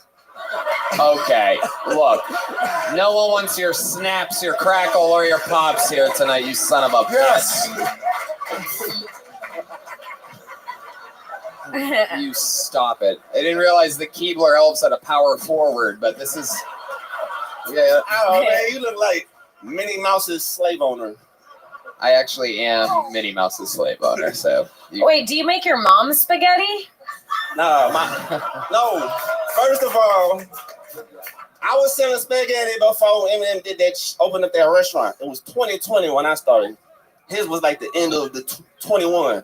My ex-girlfriend from Italy taught me how to make it. It's a different story. Oh, tell us about it. I already told y'all last episode, man. Go watch it. The Kurt Fox one. Okay, but how's it been going? How's the spaghetti business been going? Man, that last episode blew me the fuck up. Yeah? Everybody blowing up my DMs like, where the spaghetti? People from Canada, where the spaghetti? I'm like, stop it. Have you been selling it? You know, actually, I've been having so much support from fans, like sending me money through Cash App and shit. Are you asking for it? I haven't had to sell When they hit you up, are you asking for money? Do you think? Okay, I asked. You're digitally panhandling? Do you think that I could get an eighth of spaghetti? But my spaghetti... But my spaghetti is always like my fallback, like when I need to, like when nobody can help me, I bet I'll go to the kitchen, you know what I'm saying? So I could be my own boss before, because I've been a hustler all my life. Before that, I was selling CDs since I was 15. Like, you know what I'm saying? Seem like it. And Absolutely. whenever, when did you stop selling CDs? And whenever, like, you know, CDs became a thing where you couldn't really sell no more, people like, oh, I want to scan your code. What the fuck does that mean? You know, shit like that. That's when I went to the kitchen. You know what I'm saying? This guy comes hot Cheetos. Tell us about your living situation. What is that?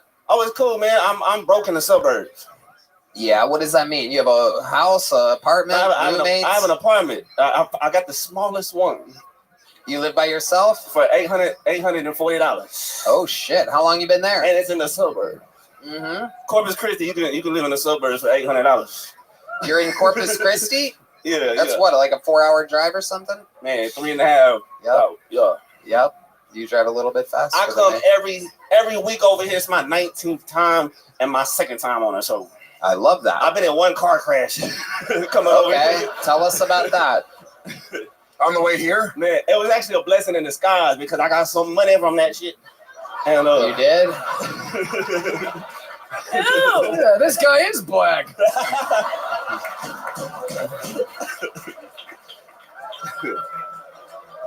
The one thing I noticed about visiting Austin, Texas, man, is I'm grateful that I'm the only white person in Corpus Christi. Man, I had this white bitch walk up to me. Well, let me call her a street Karen. She talking about I'm from the streets and I grew up with black people, but I don't sound like you. Like, okay, bitch, well, we can't all be winners.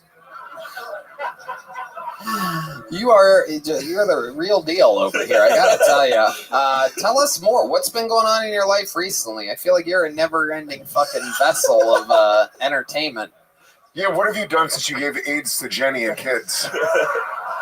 Man, really, Well, he's been camping outside of Shoe Palace. I've been living and breathing this comedy shit, man. Right. How many spots a week have you been doing? I've been well, there's this spot on Thursday in Corpus that's popping the most, and I go there sometimes, and I just been uploading my shit. I don't like driving out of town unless it's for some real shit like this. You know what I'm saying? Right. That makes sense. And when you have what are you, a rapper or something? What's your special skill again? Yeah, I've been a performer since I was 13. I used to battle rap every Friday from 13 years old till like I was. You want to rap something here tonight? Yeah. Let's get whatever you did last time, do something different. Yeah, how about we do the second verse of that song? Okay, because that song blowing up, everybody's hitting right. me up. Okay, releasing this special release of the second verse of Michael White. Remember it goes some Corpus Christi. Boom, boom, this is perfect. I love rap. Boom, boom, boom. Oh yeah. Boom, boom, boom, boom, boom, boom. Y'all remember? All right, so I'm gonna do the second verse on this song since I did the first one last episode. All right, hey. ADHD is all I need. Check me out. I don't smoke a drink, but I don't be knocking people that do. I'm just saying, weed. My ADHD is all I need. My ADHD is all I need. I don't smoke a drink, but I don't be knocking people that do. I'm just saying, weed. My ADHD is all I need. Look at me. My ADHD is. Middle finger to the Ritalin pill. And F Dr. Ashman for her mama, I should be on it still after telling them. I really don't like the way this pill make me feel. It ruin my appetite and it makes my life feel boring as hell. I'm too young to be depressed. This ain't natural, let us be ourselves. And if we get out of line, there's a thing called the belt. I got spanked like a mother, but they said they didn't help. So they felt they had a luck of my childhood mentally in a prison cell. But they messed up. Now I'm out of my cage and free to be myself. I was special ed and resource class. I'm sure you can tell. I thought school was a waste of time and all I wanted to do was rhyme. So I sit next to the smart kids, copy off their paper, then go back to my notebook, stuff my face in it, then think of it, don't lie. I don't smoke or drink, but don't get me wrong, I did it a few times. I just enjoy being sober, but the being drunk up all my life. It feel good to be able to express myself, that's how I stay high. I don't smoke or drink, but I don't mean I can people that do, I'm just saying, wee. My ADHD is all I need. My ADHD is all I need. Oh, there really was. That was the second verse. That was just one verse? Yeah, that was the second verse. Oh my goodness. Wow. Is there a third verse? Nah, it's just two songs. Okay, all right, just checking. So Dean, was that good? Yeah. Hey, man, I fucks with him because he don't see color. There you go. Congratulations. That is the 500th time that joke has been done. He probably still doesn't know I'm white. I love it. Now, what did you say during that verse? Can we kind of slow it down a little bit? Oh, you want to? Yeah. All right. I want to hear what you were saying. Go ahead. Something about ADHD. No, not the chorus. Let's skip the chorus. We're going to do it to the beat or acapella? All right, like Let's that. go nice and slow. We're going to tickle it. Oh, wow. Middle finger to the Ritalin pill. And fuck Dr. Ashman for telling my mama I should be on it. Still after telling them I really don't like the way this pill makes me feel. It ruins my appetite and it makes my life feel boring as hell. I'm too young to be depressed. This ain't natural. Let us be ourselves. And if we get out of line, there's a thing called the belt. Now I got spankings like a mother, but they said that didn't help. So they felt they had to lock up my childhood mentally in a prison cell. But they didn't mess up, cause now I'm out of my cage and free to be myself. I was in special ed and resource class, I'm sure you can tell. I thought school was a waste of time, and all I wanted to do was rhyme. So I was sitting next to the smart kids, copy off their paper, then go back to my notebook, stuff my face in it, then think of a dope line. I don't smoke or drink, but don't get me wrong, I've done it a few times. I just enjoy being sober more after being drugged up all my life. It feels good just to be able to express myself. That's how I stay high. I don't smoke or drink. Wow, I like it like that. Isn't that wild? It's so much more amazing when you can understand it. It's better. It's better slower. It makes you seem like 50,000 times smarter. Tony, I heard you got digged down by a mandingo while you were asleep, and you still didn't wake up. Wait a second. I just complimented him, and the guy just fucking. What the fuck was that? I'm just saying. This is Game of Thrones for you, everybody. Here I'm trying to make a fucking star over here. I'm like, okay, one more time, a little bit slower. Guy gets half a standing ovation. He's like, you got raped by a giant black man. What the fuck is going on? I'm just saying, what is this? Your This is a asshole cold is so business, deep and people. wide. I could fuck you and it wouldn't be gay. Because my dick wouldn't feel it. Looking like, what the fuck? No, you were doing so good. Oh my god. Oh my god, Self-destruction. dude. This is why you live in an $800 apartment. You make terrible decisions. You had it all. I was about to announce you as the newest regular on the show. And I'm kidding. Oh I'm my joking. God. I'm kidding. If you were in a movie, it'd be called AIDS Mile. all right, I'm white now. Can I get a golden ticket? No. You know, I would love to, if you can do 10 minutes of rap on a secret show, if you want to. But you can't do comedy. Hell yeah. You want to rap some You songs? want to do Thursday? Yeah, I would appreciate that. Oh shit, there you go. That's a gig. Michael White. Another great performance. I hope y'all know on Reddit, everybody is saying differently. They've been begging for my return because of my comedy, not just my rap. Okay, yeah, we got you. Relax there. Yep, all right, Danny Brown. There you go. All right. I'm a better comedian than all y'all. Y'all ain't even funny. I'm more of a comedian than a rapper. That's my Danny Brown impression, everybody. Hey, not good. I remember when I was Y'all ain't even funny. That's all he ever says. He gets angry, drunk eventually, and he goes, "Y'all ain't even funny." I'm gonna tell you this quick story about when I was waiting to get my name called outside. When you used to do it in the alley. What? Remember when we used to wait in the alley to get waiting for our names to get called? Do I remember when y'all used to wait in the alley? Yeah, the comedians, we used to wait right. You said we. Not you, my bad. When you had us. Yeah. Before y'all put us in a luxurious club and shit. Right. I love that you think it's luxurious. It's poor choices. It's called poor choices on 6th The alley Street. should have been poor choices. But now the doily on your head is unraveling at a very fast rate. What happens when it covers your face? Does fucking Molly Margle come back out again? Fucking no, what was her name? So I remember one time we were waiting out there and David Lucas came Molly out. Matledge. So David Lucas came outside and he was like looking around, checking out the scene. And I was like, "Yo, David Lucas, let me go on tour with you." And he was looking at me like, "Well, you ain't going on a road trip like you stuck in the year 2005." Right. And then he gave you his T-shirt and left. We almost got into a fight. All right, there he goes, Michael White, everybody.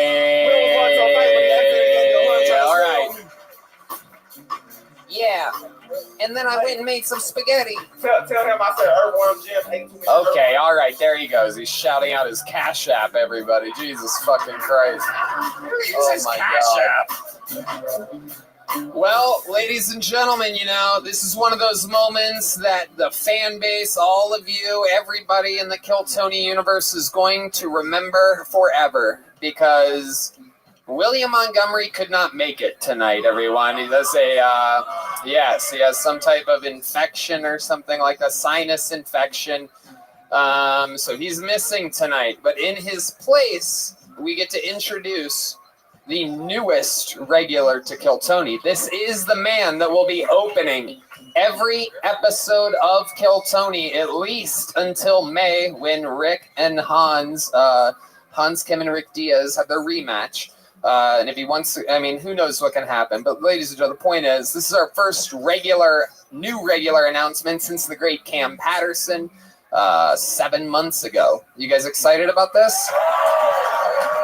Surprise, surprise, writing and performing a new minute every week from now on. He's going to be starting every show. A man who is a fucking mythical creature around these parts. Probably one of the best fucking comedians in all of Austin, Texas. Wild as hell. Just a fucking thunderstorm on stage when doing longer sets.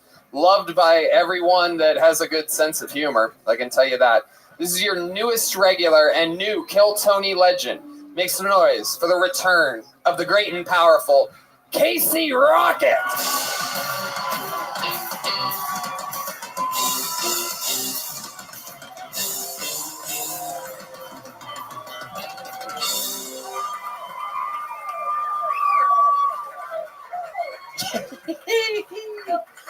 Some folks are born meant to wave the flag. All right, very cool. Hell yeah. Happy birthday, Santa. All right. Very cool. God, I wish Santa was here to see this. Okay. He loves it when a good boy goes bad. All right. Hell yeah. Get lost. We're having fun.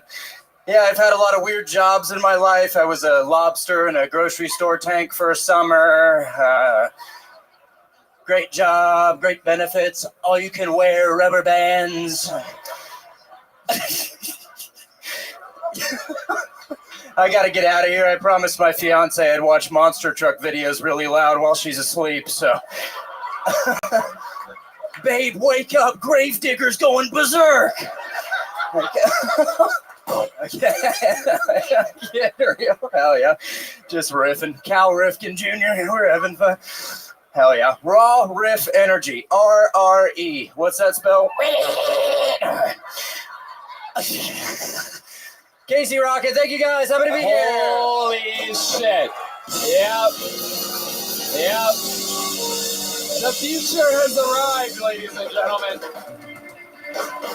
Casey motherfucking Rocket. Hell yeah. That's how you start an episode, right there. The man is a freak of nature. It is, yes.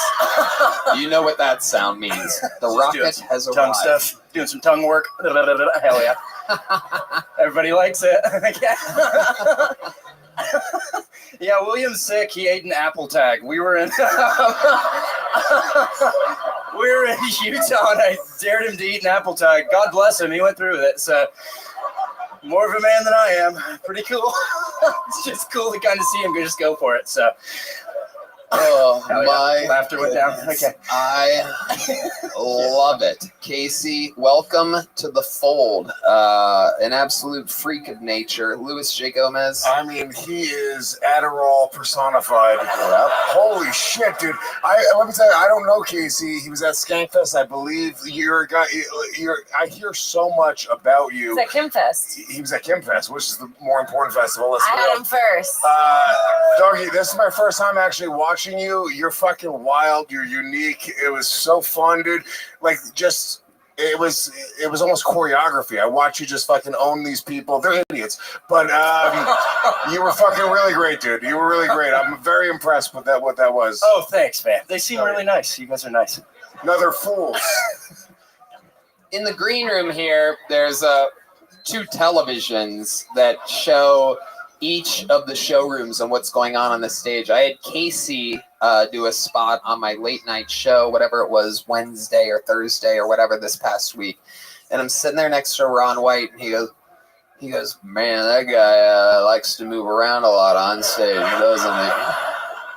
And I go, because the sound isn't on, we're listening to music, but you can see people moving, and he's flying from one side, picking up the mic stand, fucking crap, all this shit. And I go, you've never seen Casey Rocket, Ron? And he goes, no, what's going on out there? I go, come on. And he showed him from the balcony, and in about 10 seconds, Ron was fucking choking up tobacco from 1963. It was unbelievable watching his reaction. He got so excited and was laughing so hard. Oh, thanks, Guy? man. I actually name dropped you on Rogan as my favorite comedian. Me too. And He's my favorite. But also, the reason I'm saying that, Casey, the reason I'm saying that is because I got about 50 fucking texts from like my closest comedy friends in LA. They're like, "Fuck you, dude. You've seen Casey twice, you know." All my openers are like, "Fuck off, dude. What's with the Casey? But you're the fucking G, dude. I love it." Thank you, man. Yeah, me and Jeff did a show at a Mexican restaurant in LA, and That's like my type of gigs. It's just us. Yeah. There's something wrong with him, but he is the future. Like, I'm not kidding. He's the best. You. Thank you. Everyone's so nice tonight. You guys have been so nice. Hell yeah. Hold on, we got to be more mean. Hold on, give us a few minutes. No, you don't need to be. The guy's a fucking sensation. We're excited to be working with you. You know, as the show has evolved, when it first started, you know, Kim started, the day that she started doing comedy, she started writing a minute. So it's so fitting that you're even here for the newest regular, because the whole thing has evolved to where I'm excited to even have you. Thank you. Thank you. I can't even imagine. Casey I can't Rocket. imagine how many fun minutes and how much crazy shit we're slowly going to learn about your life through these interviews. We have a lot to get to. It's exciting stuff. It is exciting. I'm happy to be here. Casey Rocket, class of 2013. So excited. Happy birthday, Santa. I can't say it enough. You're my biggest inspiration. Tony, do you hear Reddit clapping right now? Do you hear all of that? No, I don't give a shit. I feel like Casey is if AI got wet. Like sexually wet? Like okay. Yeah. Hold on. I do a good robot voice. Hold on. This is AI. Just a peek behind the. Get ready. This is AI if it was getting really, really wet. All right. Good morning. I'm so horny, baby. Yeah. Okay. Kind of funny. Oh, yeah. That was the least robotic he's ever been. It sounds really good. It sounds really good. I love it. So Casey, welcome to the fold. I'm very excited. How do you feel about opening? Excited, very excited. Thank you. Yeah, this is cool. It's really fun. Yeah, me and William were in Utah all weekend. I get back, I get the call, walking off Air Force One. Tony calls me. Obama was taking us around to the gig. It's pretty sweet. Yeah, I get the call. phone rings. What hurts the most? I'm like, I gotta take this. And William's over there just choking on the Apple tag. So I was like, I'll help you in a minute, but it seems pretty important. And sure enough, it's Tony. He's like, you're up. I'm like, fucking, I'll be there. And William's still on the plane. So God bless. God bless, my man. Me and William are really good friends. It is true. For real. You guys do the road together. I love it. Very exciting stuff. So you're in, dude. It's going to be you kicking off shows for the foreseeable future. Hell yeah. Big pumped about it. He's in. The future has arrived. Casey Rocket joining the fray here on Kill Tony. Every week. Amazing stuff. Make some noise for Casey Rocket, everybody. Did you guys have fun tonight? Fuck yeah. Make some noise for our guest, Louis J. Gomez. The Meaty Ogre Tour on sale now. Louis of Skanks.com. Make some noise for the great Jeff Dye, everybody. JeffDye.com for tour tickets. He's going everywhere, every weekend. And her new special, Childless MILF, is out now. Check it out. The original regular Kim Congdon. 10.5 years in the game. Started on Kill Tony. The drawing from Ryan J. Ebelt is in. It's amazing. How about one more time for the best band in the land? Michael Gonzalez on the drums. Matt Muelling on the electric guitar. John Dees on the keys. And D Madness on the bass. Let's see what Chris Rogers drew tonight. Oh, William Montgomery. He wasn't even here tonight, but there you go.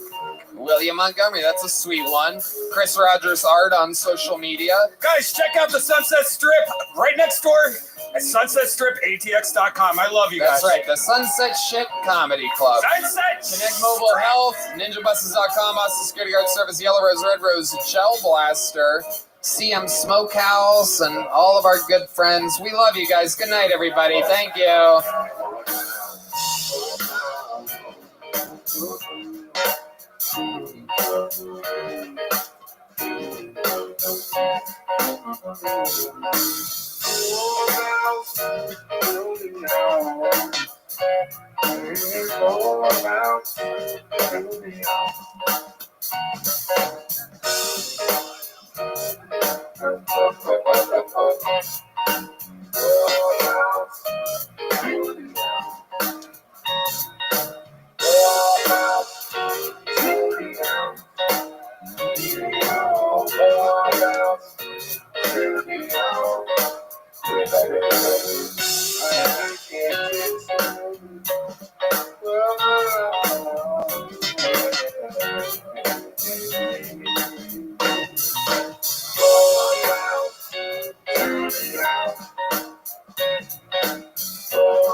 The Sunset Strip Comedy Club in Austin, Texas is now open.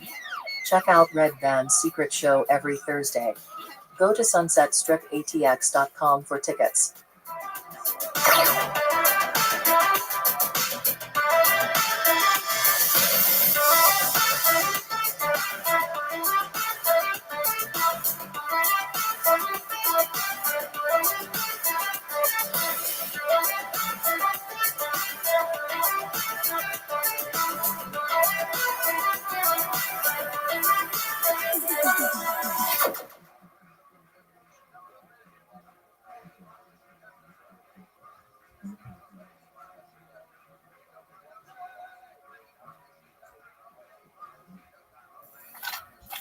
Hey, y'all, the LA Forum is right around the corner, and contrary to a lot of people's rumors, there are still tickets available for that. The YouTube Theater 2 days later has sold out. Also, there's still a few tickets available for night one at Madison Square Garden, the 2-night super mega event, the biggest in Kill Tony's history. Travel, go there. We'll see you there. And I am on tour with stand-up comedy. Me and some of your favorite cronies from the show do our own stand-up sets. I'm going to Be in Cleveland, Ohio, Pittsburgh, Pennsylvania, Boston, Massachusetts, Baltimore, Maryland, Salt Lake City, San Jose, Dallas, Houston, Texas, St. Louis, Missouri, Nashville, Tennessee, Fort Lauderdale, and Orlando. And then that is all of the stand-up on the road I am doing until 2025. I'll be releasing that special just after May. We'll see you guys on the road. Nothing but love. Here is another episode of Kill Tony.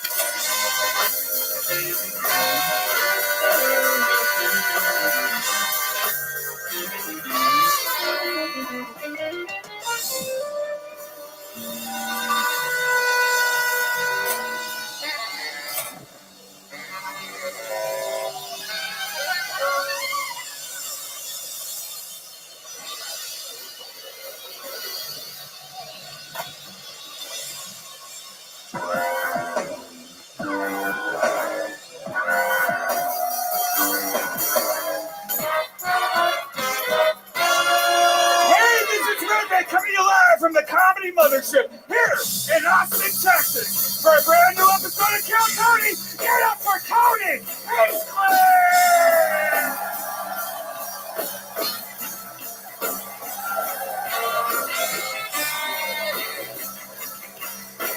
Who's ready for the best fucking night of their lives?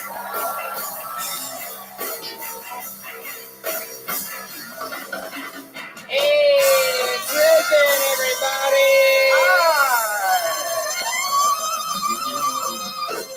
Fuck yes! You're at the #1 live podcast in the world, Kill Tony. How you guys feeling? It's brought to you by Red Rose, the Yellow Rose, Gel Blaster, CM Smokehouse, Austin Security Guard Service, NinjaBuses.com, the Great Hall Law Firm, Connect Mobile Health, where you get IV drips. How about one more time for the best damn band in the land, huh? That's the great Carlos Sosa on the horns, Raul Vallejo on the horns, Fernando Castillo on the horns, Michael Gonzalez on the drums, the mobile mailman Matt Muelling on the electric guitar. Please, please, John B's on the keys. And hear no evil, see no evil, D Madness on the motherfucking bass guitar. The one and the only. Here's a little bit more from the amazing sponsors that made tonight's episode available for you here right now.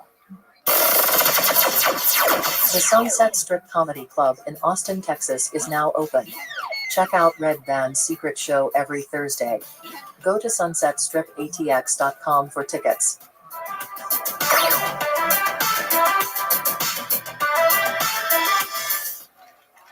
Hey y'all, this podcast is brought to you by ExpressVPN. Check it out. I don't know how to tell you this, but the economy is in shambles, and there has never been a better time to save money and cut back on expenses. For example, I used to spend over $100 a month on streaming services, Netflix, Disney Plus, Prime, you name it. But since I started using ExpressVPN, I've been able to cut back and save so much money every month. If you want to get way more shows and save money, go to expressvpn.com/KillTony.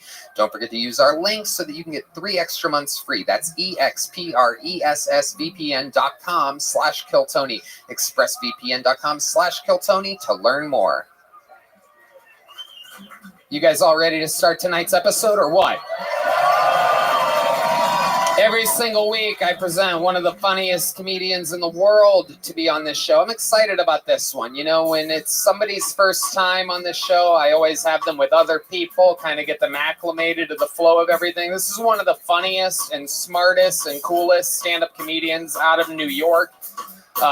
Amazing stuff coming from him. Specials out, bunch of great stuff. You guys are going to absolutely love him. His first time rolling solo on Kill Tony. Make some noise for the great and powerful Joe List, everybody. Yeah. You can do better than that. Make some fucking noise for Joe List. There you go.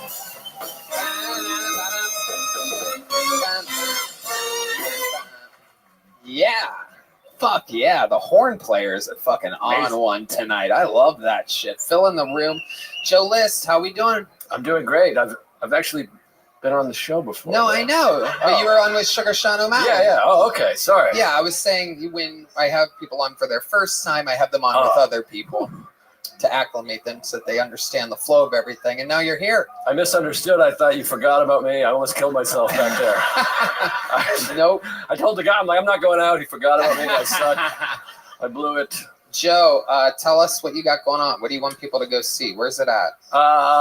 Big show, May 2nd, Los Angeles, Regent Theater. Fly in, come out, go see. I'm up against Burr, that crazy show. Bill Burr, Maniscalco, Nate Bargatze. They're all at Hollywood Bowl at the same time. And my show's on Skid Row, so I'm a little nervous. On May 2nd. I might bring in homeless people if no one comes, so please. Unbelievable. You're also 1 week before we do a fucking arena in Los Angeles, the LA Forum, May 10th. A little fun fact for you. The return to Los Angeles where it all started. So very exciting. We're going to your hometown, beautiful Madison Square Garden, doing 2 nights, August 9th and 10th. Fuck yeah, that's a nice room. I've done it before. I opened for somebody. I didn't sell it out, obviously. It's fun. It's a good room. Legendary. We're very Muhammad Ali excited. played there. That is true. And Roddy Piper. Yes. They fought each other. They actually did. Actually, no, that was a separate thing, but they did. They did something. It wasn't at MSG. I think that was in the Philippines or the Forum or something. It doesn't matter. Who gives a fuck? Point is, you know how the show works, Joe. You guys know how the show works? Over 200 people signed up to be in this bucket. We'll let that one be the first bucket pool since fucking the wind blew it out. We're going to go grab them from a bar across the street. If I pull their name out, they get 60 seconds uninterrupted. You do another time's up and you hear the sound of a kitten. That means they have to wrap it up then, or else they bring out the angry West Hollywood bear. And then that means they have to wrap it up immediately after that. Doesn't really apply for our regulars. We kind of let them do whatever they kind of want, and the rest is history. You guys ready to start tonight's show? Well, you guys are in for a very, very, very, very, very special treat. Last week, we announced that Hans Kim, who's opened shows for almost 3 years continuously for us, is taking a hiatus until May when he battles Rick Diaz in the rematch at the LA Forum for regularship. Since Rick Diaz didn't have to write and perform a new minute every week until then, we found it unfair that Hans Kim would have to. So last week we announced a brand new regular for the first time since Cam Patterson, a new regular who's going to start every show from now on. And this is his first scheduled opening of the show. Are you guys excited? Make some noise for the present and the future. It's the one and only Casey Rocket.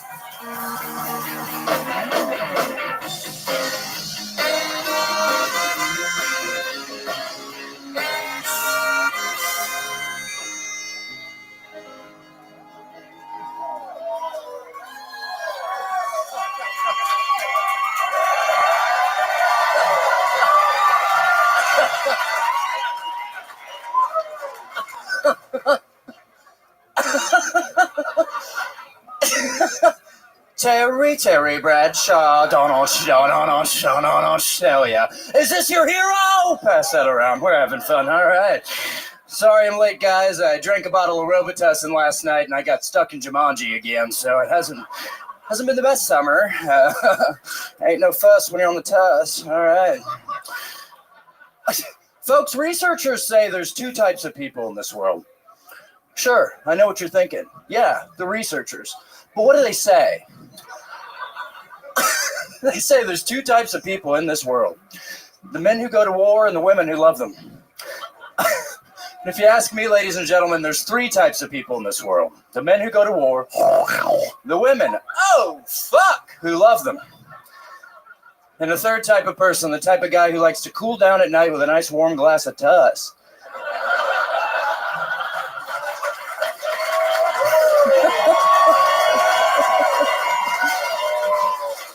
Wow. Making it look extremely easy, getting the show started, a brand new minute from the great and powerful Casey Rocket with a special Terry Bradshaw Tuss remix of a set here.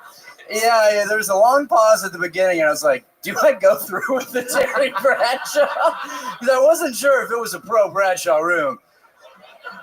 Turns out it most definitely was. It definitely was. It's super topical, coming fresh off of the Super Bowl last night. People are thinking about Terry Bradshaw. He's fresh on the mind, and you nailed it. Who could blame him? It's John Bradshaw on the brain. Yep, that time of year. His photo is still getting passed around the room right now, by the way. I just saw it. It is. It's being Keep it passed around. No one's selfishly holding on to it. It is being spread like absolute wildfire. A goddamn sensation. Casey Rocket has arrived. Joe List, have you seen Casey before? I have. Casey's the first comic I saw at Mothership, and I thought I was going to see, Joe Rogan, Tom Segura, and this fucking lunatic came out. And I was like, oh, this is different. Yeah. And my favorite thing is watching the people that did not get it. That was really enjoyable. Just these two are just baffled by this. So I hope this isn't all night, and it was really fun. I'm a fan. It is amazing. He has this thing where if you don't know him, it's kind of interesting, and then once you see him the second time, you're like, okay, and then it just increases from there, over and over and over again. The more you understand that this is actually how this man operates on stage, the funnier it gets. The longer sets are some of my favorites because you could actually watch him lose weight during the actual set. And just to let people know, he is being heavily restricted here. I mean, he has drums directly behind him, a cliff to the right, a table to the left. But when there's not a bunch of shit on the stage, he uses the entire stage, the backstage, the two wings. I mean, he goes absolutely everywhere.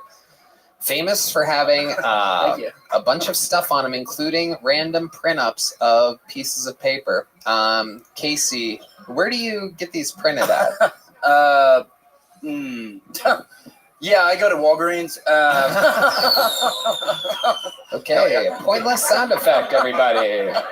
Okay, let's just... Big Walgreens crowd. Yeah, I go to...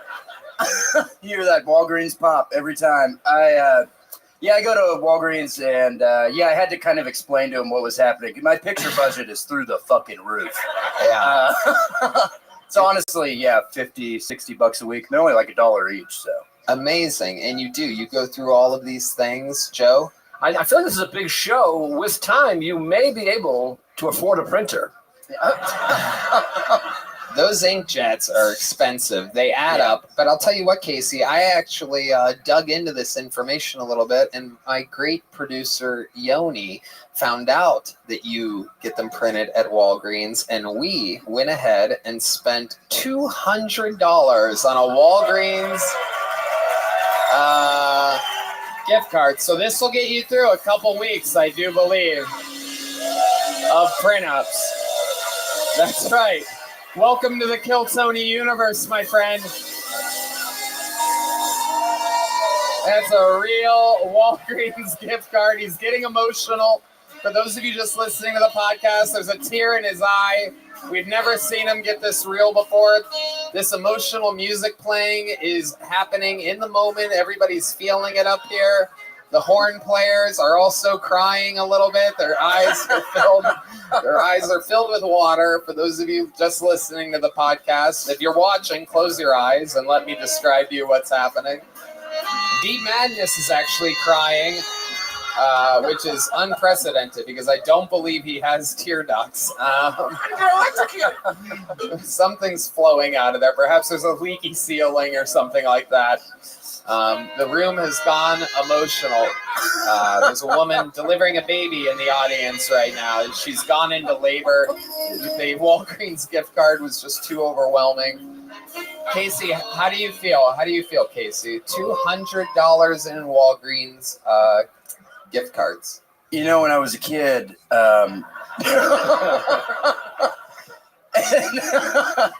my dad said, Titty Boy LaCroix, what do you...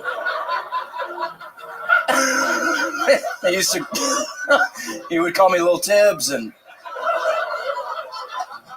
but he loved me in his own way, and he said, what do you want when you grow up? And I said, $200 to Walgreens.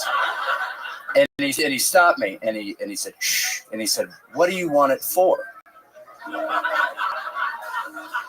And I said, I want to print out pictures of Terry Bradshaw. And I want to print out pictures, not just of Terry Bradshaw, but I want to print out pictures of John Hawkes. Okay? And I want to print out another picture of Terry Bradshaw. Is that so wrong? Huh? God. It's not about me, it's about you, it's about this country, it's about America. Wow. Oh, he's emotional again. Very emotional.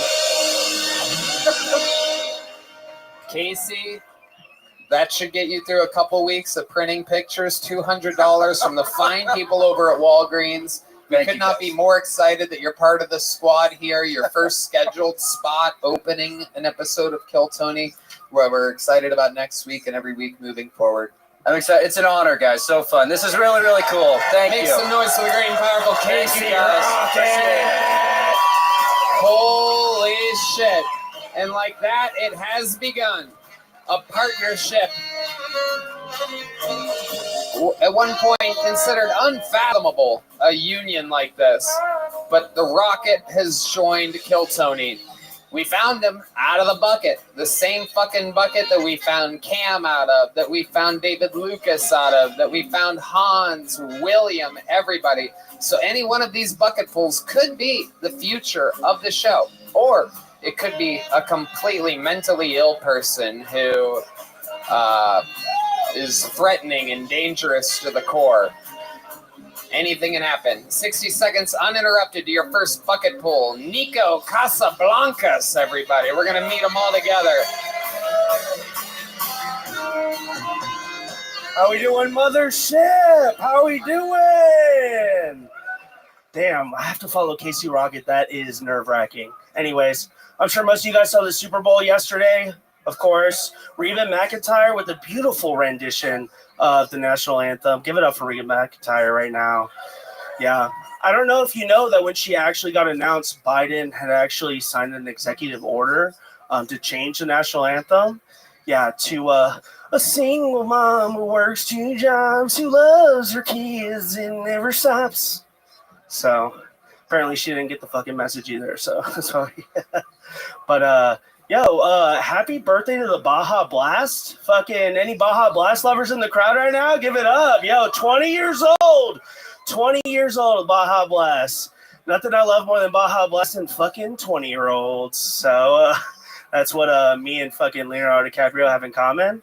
That and saying the N-word to Jamie Foxx. So that's my time. I'm Nico Casablancas. Thank you guys. Boo! I knew the second he said, following Casey Rocket, oh boy, what a predicament. You could have gone up after anything and that would have happened. Absolutely anything. Dude, I love Casey Rocket. No one asked you. We know. We love Casey Rocket, and that's why he's on the show regularly, and that's why this is your one time ever, probably ever in the history. You spent most of your time saying give it up for things. We got Reba McEntire was about 10 seconds of your set, and then one guy, and God only knows what drugs this man is on. But one guy in the very middle of the room loved it. It was complete silence other than one guy deep right there in the darkness. Like I have it kind of spotted, but it's a very dark patch right there. And then you spent the next 15 seconds making noise for Baja Blast. Give it up for Baja Blast. So between Reba and Baja Blast, the audience made about 25 seconds worth of noise for those two things combined, in which then you segued into it's 20 years old. Yeah, it's 20 years old this year. You said that you like fucking 20-year-olds, which has nothing to do with Baja Blast. It's 20 years old. I fucked a Baja Blast yesterday. You fucked a Baja Blast? Yeah, I put it on my... Well, I didn't put that part on my TikTok, but... Oh, my God. And then what was the final thing? You almost said something compelling. You say the N-word to what? Jamie Foxx. Me and Leonardo DiCaprio have that in common. We like saying the N-word to Jamie Foxx. Django Unchained joke. Right. No better time than, Django Unchained came out about half a Baja Blast ago. So it's, not quite that in the universe, but I guess it's kind of a reach. Joe List, what do you think about this fat magician? Well, My mom just told me I was fat too, so thanks. Thank you for that. Everything you say sucks. Well, like I said, my favorite part of Casey is all the people that didn't get it, and way more people didn't get you. So that was fun. Yeah. If you like people not getting it, this is basically Dave Chappelle right here. I mean, he is the reverse. Absolutely, people just absolutely awestruck at what you prepared. How long have you been doing stand-up? A little under 2 years. Wow, Yeah. really? You work hard at it? You do like a few spots a week or something? Are you really lazy? You have a terrible work ethic? I've been doing it consistently every week, at least 4 mics a week for the past 6 months. Okay. So you really started going hard 6 months ago. How's it going for you out there? Is that your best minute? No, I actually just made both of those jokes up today. Okay. Why don't you tell us the best joke that you've come up with in 2 years? I don't know why, why in the world you would go on a show where millions of people are going to eventually watch it and go, oh, I came up with this on my bird scooter on the way here. I thought it was good. I don't know what to tell you. I thought wrong, but now I want to know, in all of your time, 4 mics a week for 6 months and a year and a half of procrastinating before that, I want to know what your very best quick joke is. Oh, yeah, Here he I remember is, you. I ladies love and you. You're gentlemen, with his wonderful. very best. A name you will easily you're the forget. best. It's Nico Casablancas. You're the best. I love you. So my mom told me love that you I should so not much. pursue my dream of doing comedy. And Cool. I was like, well, how would I listen to a fucking woman that married the first dick that she sucked? You know what I mean? Like, fucking...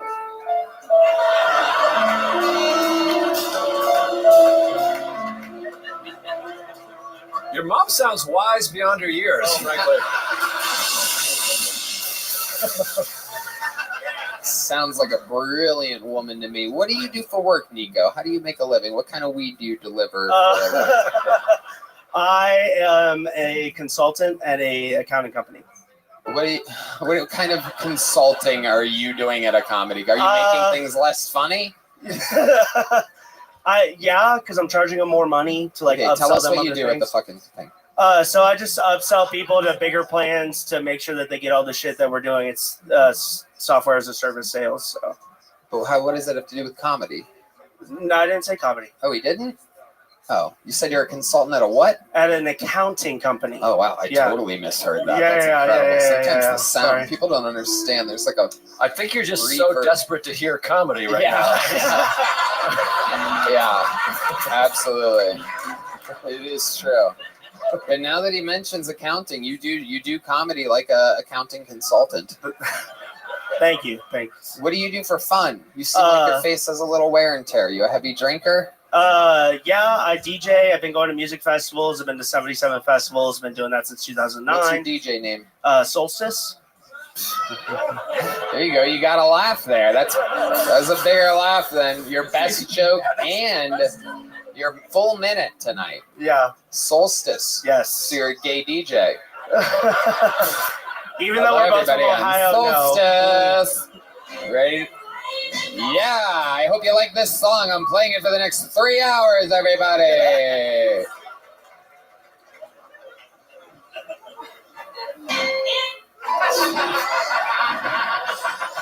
Why solstice? Equinox was just too much. You were gonna go with equinox? I wanted something that embraced the themes of two different opposing things. So I thought summer and winter would be good. I wanted to get deep in it because I have a passion for music. So What about funny and you? Something like Holy shit, bro. What are some of the songs that you play? What do? You have your own music? Techno, You have your EDM. own style? No, nothing up right now. So you no. just play other people's music? Yes. Right. Yes. Okay. And what's the most magical night you've had? 77 festivals, a lot under your belt, a lot of slightly above your belt as well, as your mother is correct. You are getting fat and you shouldn't do comedy.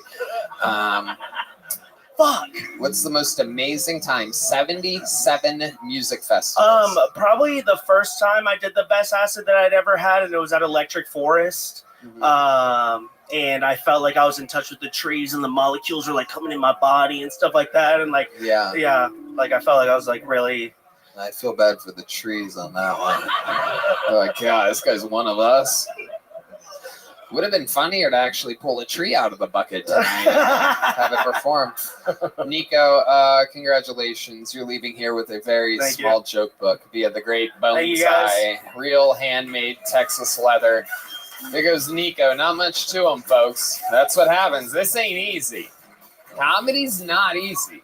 Only about fucking a small percentage of people are funny. Hey, y'all, this podcast is brought to you by ExpressVPN. Check it out. I don't know how to tell you this, but the economy is in shambles, and there has never been a better time to save money and cut back on expenses. For example, I used to spend over $100 a month on streaming services, Netflix, Disney+, Prime, you name it. But since I started using ExpressVPN, I've been able to cut back and save so much money every month. Red Dan? See, all these streaming services like Netflix actually have thousands of more shows than you think. You just don't see them all because they give you different shows depending on your country. So what you see on Netflix here is completely different to what someone in Italy or South Korea sees. But using the ExpressVPN app, I can change my online location. It has over 90 countries to choose from. So every time I run out of stuff to watch, I just switch my ExpressVPN over to another country to unlock new shows. And on top of that, I can even use some ExpressVPN great deals to get discounts. Some services cost less in other countries. For example, if you buy Netflix from Argentina, it costs a fraction of the price. At less than $7 a month, ExpressVPN pays for itself and so much more. Because we're traveling so much, I use ExpressVPN to make sure I'm staying current with all my shows, and I feel safer knowing that my data is protected. It's a no-brainer. So if you want to get way more shows and save money, go to expressvpn.com/KillTony.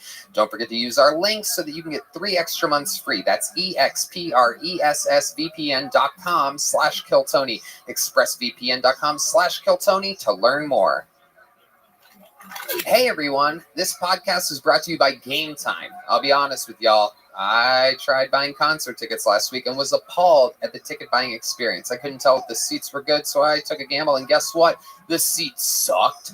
You shouldn't have to worry when you buy tickets to your next big event. Game Time is the fast and easy way to buy tickets for all the sports, music, comedy, and theater events near you. With killer last-minute deals, all-in prices, views from your seat, and their best price guarantee, Game Time takes the guesswork out of buying tickets. Red Band. I'm looking at the app right now. We got Neil Young, the Pixies, New Kids on the Block. It's awesome. I love Game Time, Tony. From last-minute tickets to flash deals and zone deals, I feel like I'm in great hands whenever I'm buying tickets. I personally love that you can view all the seats in the venue so you know exactly what you're getting.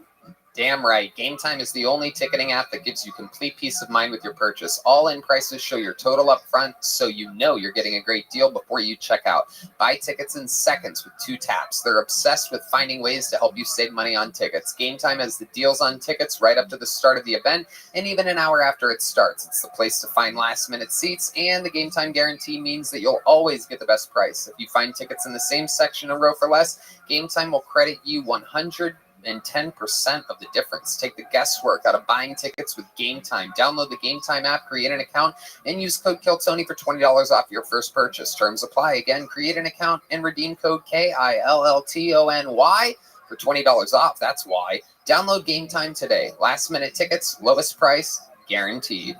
Make some noise for your next bucket pull. Brendan Higgins, everybody. Here we go. Anything can happen. Give it up for Brendan Higgins, gang. Come on. Hey, thank you for having me, team. I'm in from out of town. I'm a Mets fan, as you could probably tell. When I bought this hat, I thought I was going to be a backwards hat guy. A lot of my heroes are backwards hat guys. Mike Piazza, Bad Bunny, Turtle from Entourage. I realize it's a very specific kind of white boy who can pull off the backwards hat. Forwards, I look relatively stable, right? You know, maybe I get a girlfriend, maybe I'm married, maybe I have kids, maybe they love me, right? It's all on the table. Hat goes backwards, my ass is divorced, you know? No custody, kids are asking to use their mom's last name. It's looking ugly. I feel like I look backwards like I'm trying to command respect that's just not getting commanded, you know? Like, I look like a bouncer who gets his ass beat every night, you know? Free cover at my bar, just bring 2 knuckle sandwiches, you know.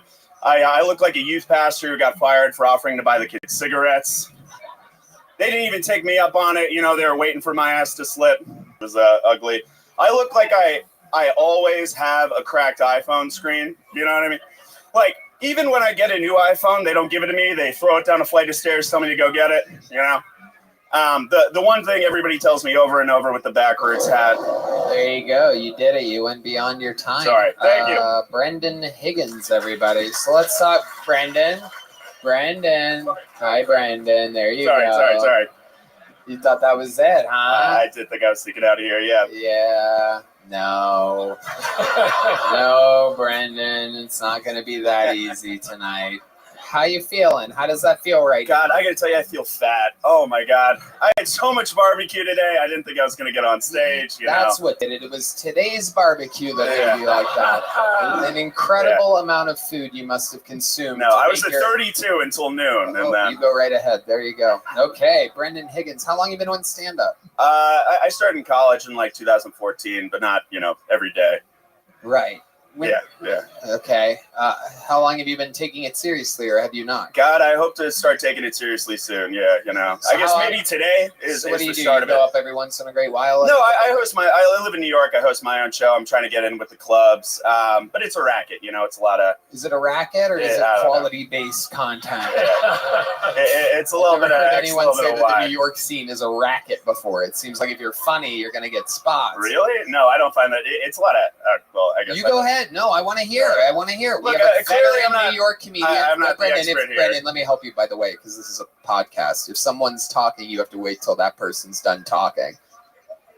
Now, with that said, I want to hear what Joe List has to say about the New York scene being a racket. How long have you been doing stand-up in New York? 17 years. 17 years. And no, it's a real racket. You gotta really give it up for Joe List, everybody. Thank you. Brendan, he's still talking, you fucking retard. You have to do well to get paid spots. It's a little fucked up. You gotta. Yep, there's your racket. Yeah, you gotta write and then do the stuff and have it get laughs every night, and then you get spots in exchange for money. Yeah, it's fucked up. It's a real fucking pyramid scheme. It's a rigged deck. Yeah. What do you do for actual work? Tech sales. Tech sales. Indeed, you do look like you would be an accounting consultant.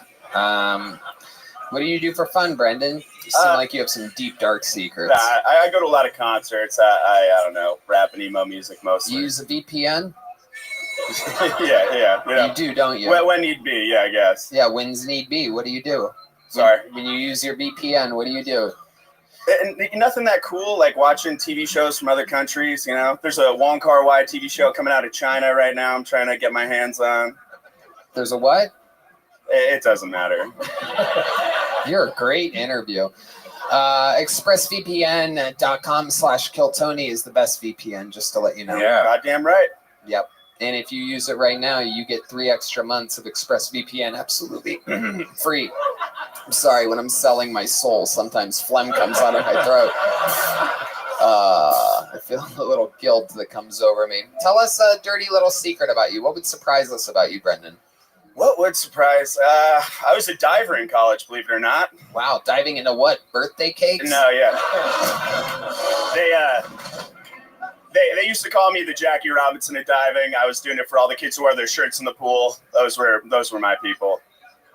You were the what? The Jackie Robinson of diving. Why would you be the Jackie Robinson of diving? I was doing it for the kids who wear their shirts in the pool. I was risking breaking the boards every day, I was getting a new demographic. Do you think black people would find that interesting that you consider yourself the Jackie Robinson of something? Especially something that, wait, there you go again. Brendan, you're absolutely terrible and you don't listen well on a show. Here you go. Here's a little joke book. You fucking suck. You suck. There you go. Put the mic in the mic stand. You're done. You're uninterviewable. I tried to help you. I literally coached you through it. Jackie, stop talking when other people are talking. It's impossible. You guys having fun out there? Here we go. Let's see what happens next. Your next bucket pull goes by the name of Eric Jordan, everybody. Eric Jordan. Here we go. 60 seconds from Eric Jordan. Hey, I just moved here from California. Please don't keep my car, though. I'm not woke. None of that bullshit. I promise. I moved here because the governor there is fucking a terrible person, and he doesn't stand for anything. So I moved to Texas because the governor does stand for something. He just can't fucking physically stand. That's the sad part. But anyway, so at my job about a year and a half ago, I almost got fired for giving a kid a haircut in class because I'm a teacher. Apparently, it's illegal to groom a child. I had no idea. So that was news to me. So since I moved to Texas, I've been taking like 3 shits a day. I have no idea why. I guess it's P. Terry's. I don't know, because there's no P. Terry's in California, so that might be it.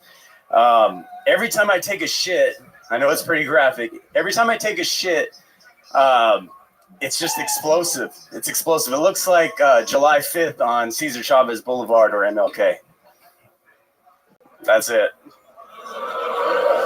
Wow, this is a fucking tough one here tonight. Oh my God, Eric Jordan with straight boos from the audience. Clearly very inspired by closer, inspired by the Great Red Band over here. When you're not laughing at a "I shit so much" joke, you know that there's no effort behind it whatsoever. Peter. My goodness, just shitting on Peter. Are you really a teacher? Yeah, I am. Okay, what do you teach? It's actually an engineering class at a vocational school. All right. 9th grade. Okay. All right. How old are you? I'll be 41 in April. 41. When did you start stand-up comedy? It's my first time. There you go. Thank God for that. You popped my comedic cherry. I made sure that you popped my comedic cherry. Okay. All right. Sorry. There we go. Absolutely. Yeah. Starting on Kill Tony is a tricky thing. So when you say popped your cherry, what do you think's going to happen now? Moving forward? Yeah. Comedic wise, I'm not putting a lot of stock in comedy. I moved here for music. What type of music do you do? I just sample music. You just sample music. Yeah, I sample. I'm not talented like these guys. What do you have any talents at all? Do you have any special skills? I mean, I'm good at building stuff because I'm an engineering teacher. So okay, Joe List, what do you think about this guy? I mean, could you build an act? No, I mean, you have great teeth. You're very handsome, and I feel like you probably have a good life. You're teaching children. You don't belong here. It's true. You're a beautiful man, and you're serving the community. You should move forward into the audience, turn around, and enjoy a nice show. That's true. I actually teach in California. I'm on a sabbatical. Oh, even better. You teach in California. Yeah. You a surfer?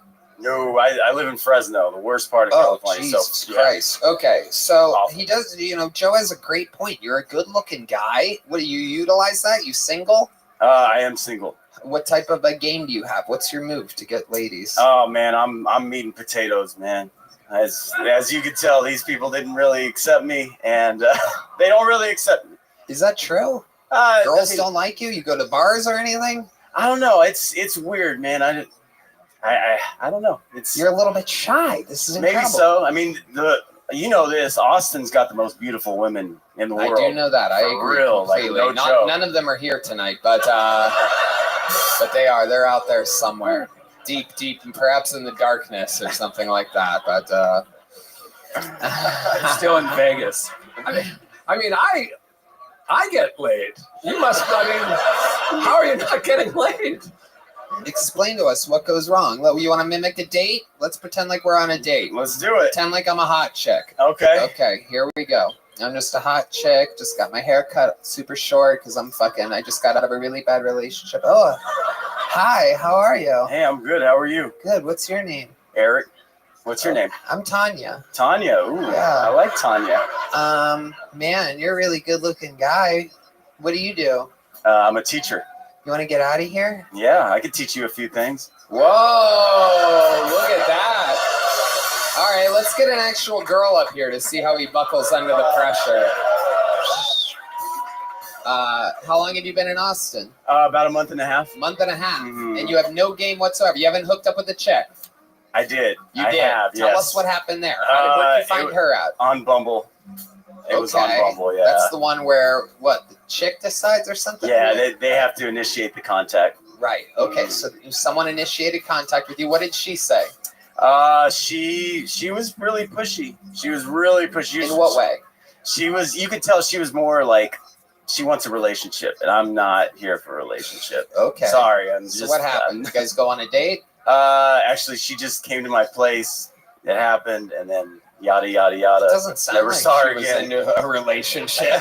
Pretty much sounds like she wanted to get fucked. Well, she did, but she wanted more than that. And How do you know? What did she say? You're laying there in bed. You just busted it up. Where'd you come at? In a condom, or what'd you do? Hers or yours? You came on your own stomach? No, not on mine, on hers. Hey, it could happen. Yeah, of course it could happen. If you're on bottom position and they have to get up quick, sometimes you have to just fucking blow it where it lies. Yeah, You know what I mean? absolutely. You have to play it as it lies. You know what I mean? You just have to go with it. It's fucking Happy Gilmore style. Absolutely. Rule 22A says play it as it lies. You have to shoot your load. I mean, no point in getting the fucking comforter and sheets all fucked up, right? You take a load, grab a fucking side towel, right? Paper towel. If you seem like you'd have some P. Terry's napkins next to the bed. I'm loaded with those. Yeah, whatever you got, whatever it takes. Perhaps a joke book you could wipe it up with. Man, That's empty, nice clean pages there. I love it. So you blew on her stomach, and then you got a towel or something, right? I let her go to my shower. You let her. She went straight to the shower. Yeah, I was. Okay. That's icky, man. Okay. I don't want to do that. Well, you got to wipe first. You can't just add water. What the icky? It's your cum. Yeah. It's not some other dude's cum you would wipe up or something. That would be kind of creepy, but it's yours. It was in your balls. Hey, well, that's true. That is very true. You consider it icky? Well, I don't want to touch it. You don't want to touch your own cum? It smells like first aid. Your cum smells like first aid?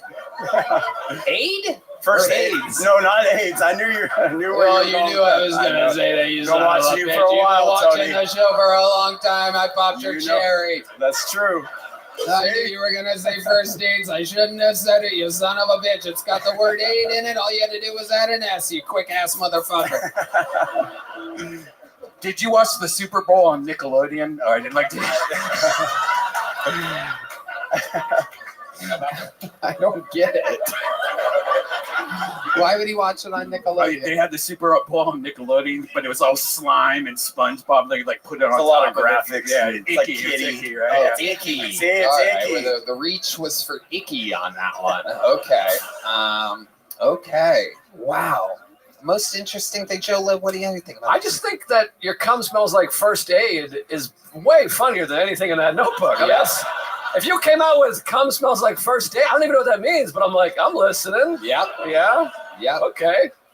Yep. That is hope for you. That just gave me a new hope. Maybe this is 100%. still not your calling, but 41 years of life. It doesn't have to be funny, but just tell us something that makes you different than everybody else. Something that happened to you, or perhaps how you were raised, or some fun fact about your life. Well, I talked about I came out here for music and I sample music, Yeah, and you and I we kind of grew up in the same era. So I know. Hey, I'm a big fan. I know. Okay. You're a little younger than What me. are you getting at? Let's go. So, well, I sample music and I've been doing a lot of 8-bit stuff. So a lot of like old Nintendo games that we probably both grew up on. You know what I mean? Okay. And it's different. A lot of people that have heard it have said, "Hey, that's pretty Where's it cool." at?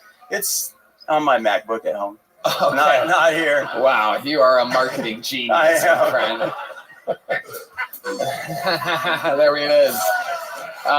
3 little joke books in a row. It's a fairy tale. This is like a kid's book right now. 3 little joke books. 3 little joke books. I have a friend that's visiting. He's writing a children's book. Make some noise for my friend Willie Hunter up there, visiting from LA. Comedy Store legend, former multiple time guest to the show. All right, this person is on the inside. You've seen 3 little joke books handed out tonight.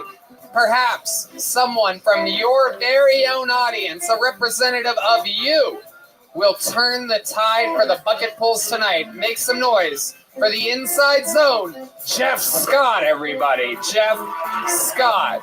I'm not seeing it. Where's Jeff at? From the farthest corner, of course.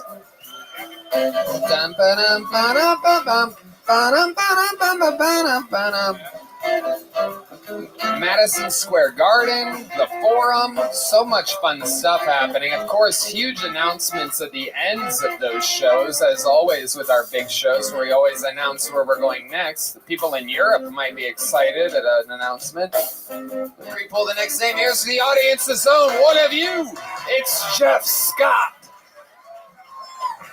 All right, growing up, I would only watch lesbian porn. I didn't want to see another man's dick. I thought that would, give me the gay.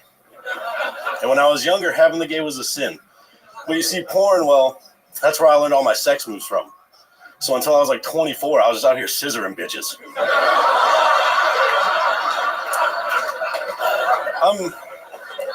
I'm trying to get back in the dating scene right now. I just had a first date recently with a girl. I took her to a pet store after lunch. I figured we could look at the puppies. And while we were there, she kept telling me how much she loved reptiles. I thought it was going great. But as soon as I get back to my house and I finally get my pants off, she gets all mad at me. And I was like, what? Earlier you said you loved turtles. I really am trying to focus on my stand-up career right now, but I don't have any social media, no Instagram, Snapchat, nothing like that. In fact, right now, the only social media I have is Jerkmate. I don't know if it's on my career or not, but the chicks keep laughing. Seriously, though, if I would have known there was going to be this many hot chicks here, I would have put a sock in my pants or something. My problem is I'm all balls. But, they say 1 in 50 men do have a micro penis. My question is, which president was it? No way it was Obama. Michelle's not putting up with that. Keep going. I want to hear the end of this. Clinton, Kennedy, they're out for obvious reasons. But personally, I kind of think it was Lincoln, dude. Because what type of cuckold shit was that? We had such a good thing going. Very good. Thanks, Tony. Jeff Scott, straight out of the audience. I love it. Let's get into it. How long have you been doing stand-up? About a year now. About a year. Where at? Chicago. I love it. Chicago, very good place for comedy. What do you do for work? I build swimming pools. You build swimming pools in Chicago? In Chicago, yes, sir. Fuck yeah. If you like swimming 2 months out of the year. Exactly. Jeff Scott. That's why I'm here. Yes. I love it. So, very interesting, Jeff. Lesbian porn, turtles, Jerkmate, all the way through. I love the Lincoln joke. It was great. Joe List, what do you think about this guy? Yeah, that was fantastic. I mean, straight out of the audience, you killed. You make your own sweatshirts. It was really. I mean, what can't he do? Oh, man. You are in the audience tonight. You're a fan of the show. You came here with people. How did you end up here? You bought a I came with my girlfriend. I've been in standby for like the last 6 weeks. Since you stopped doing the HEB. Yeah, standby tickets. Right. So you've been like waiting in line. First, yeah, every day. Every month. Really? What time do you get here? This is an interesting thing. I've heard rumors about this. About like people, how long people wait. I don't want to give it away. I get here at noon. Okay, yeah. You're afraid people show up at 11:30 now. I don't want to give what's it away. going on. I see what's going on. So you get here at noon. Do you bring like a chair or something? Yeah, I get here early so I get the parking spot right next to it. Then I bring a chair and just kick it all day. Fucking cool, man. And you've been signing up every week? Every week, yeah. Sundays. And then you finally got pulled? Finally, yeah. How many's it been? How many weeks? Since you've been back from HEB, so 6, is it? Yeah, 6 weeks. That sounds about right. Amazing stuff. I love it. Tell us more about you. Oh, well, actually, I knew I was going to get picked tonight, so I was standing in line and a bird pooped on me. Really? And everyone, I didn't know, I was mad, but everyone in line was like, that's good luck, you're getting on tonight. And I can't believe I got on tonight. That's crazy. Fucking incredible. I was going to say, how the fuck did you know that you were getting on tonight? Everybody always has conspiracy theories. I was very excited to find out. Right there, you can't see it. My girlfriend did a good job cleaning it up. Hell yeah. Wow. Absolutely. Incredible. Hell yeah. She fell in love with your scissoring abilities? Yeah, that's why I want her over, yeah. She's right out there. Yep. No, I know. I get it. You can hear it, yeah. I know how the architecture of the building is. She's definitely out there somewhere. I love it. So, how old are you? 31. 31. What have you been doing with your life up until this point? You've been building swimming pools? Building swimming pools, loving it. Plumbing, electrician, all the fun stuff. Look at you, a man of many talents. How long have you been with your girl? 13 years. Wow, incredible. My goodness. Look at that. She's done more for turtles than the elimination of plastic straws. That's incredible. I love it. Incredible stuff. What does she do? She's a wedding planner.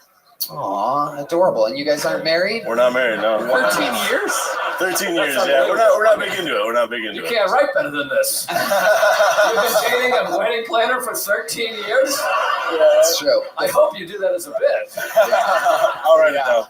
Yeah, these are really good. You literally can't. The first 3 bucket pulls definitely can't write anything like that.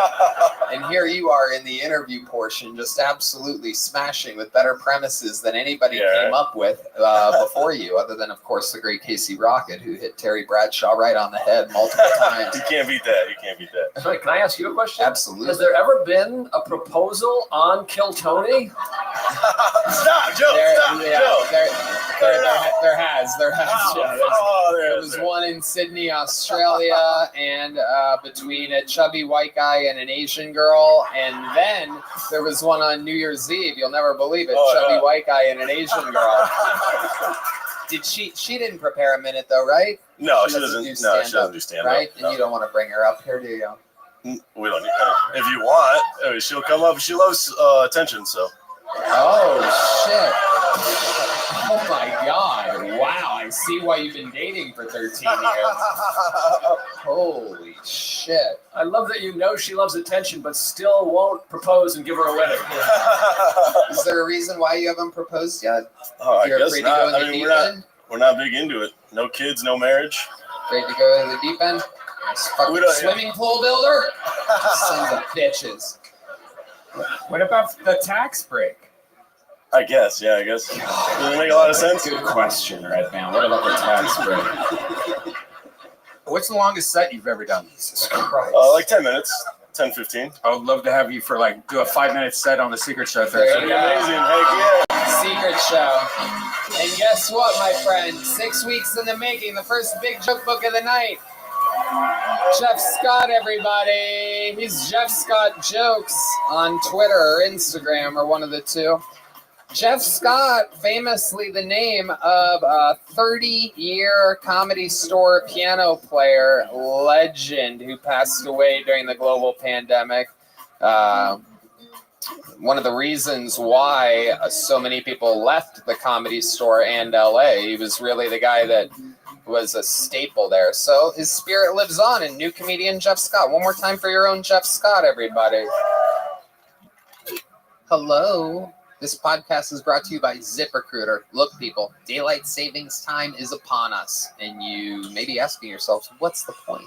I'll tell you. To give us more daylight from March through November, by setting our clocks forward, it may feel like there are more hours in the day, but if you're hiring, it doesn't necessarily help you find qualified candidates for your roles any sooner. There's only one way to do that, ZipRecruiter. And right now, you can try it for free at ZipRecruiter.com/KillTony. Red man. I love ZipRecruiter, Tony, and I tell you that at least 3 times per week, completely unprompted, I love that ZipRecruiter works around the clock to find qualified candidates for you. Once you post your job at ZipRecruiter, they send it to 100+ job sites so you reach more of the right people, and hiring the right people is so important. Isn't that true? Isn't it fun working with people that are great at what they do?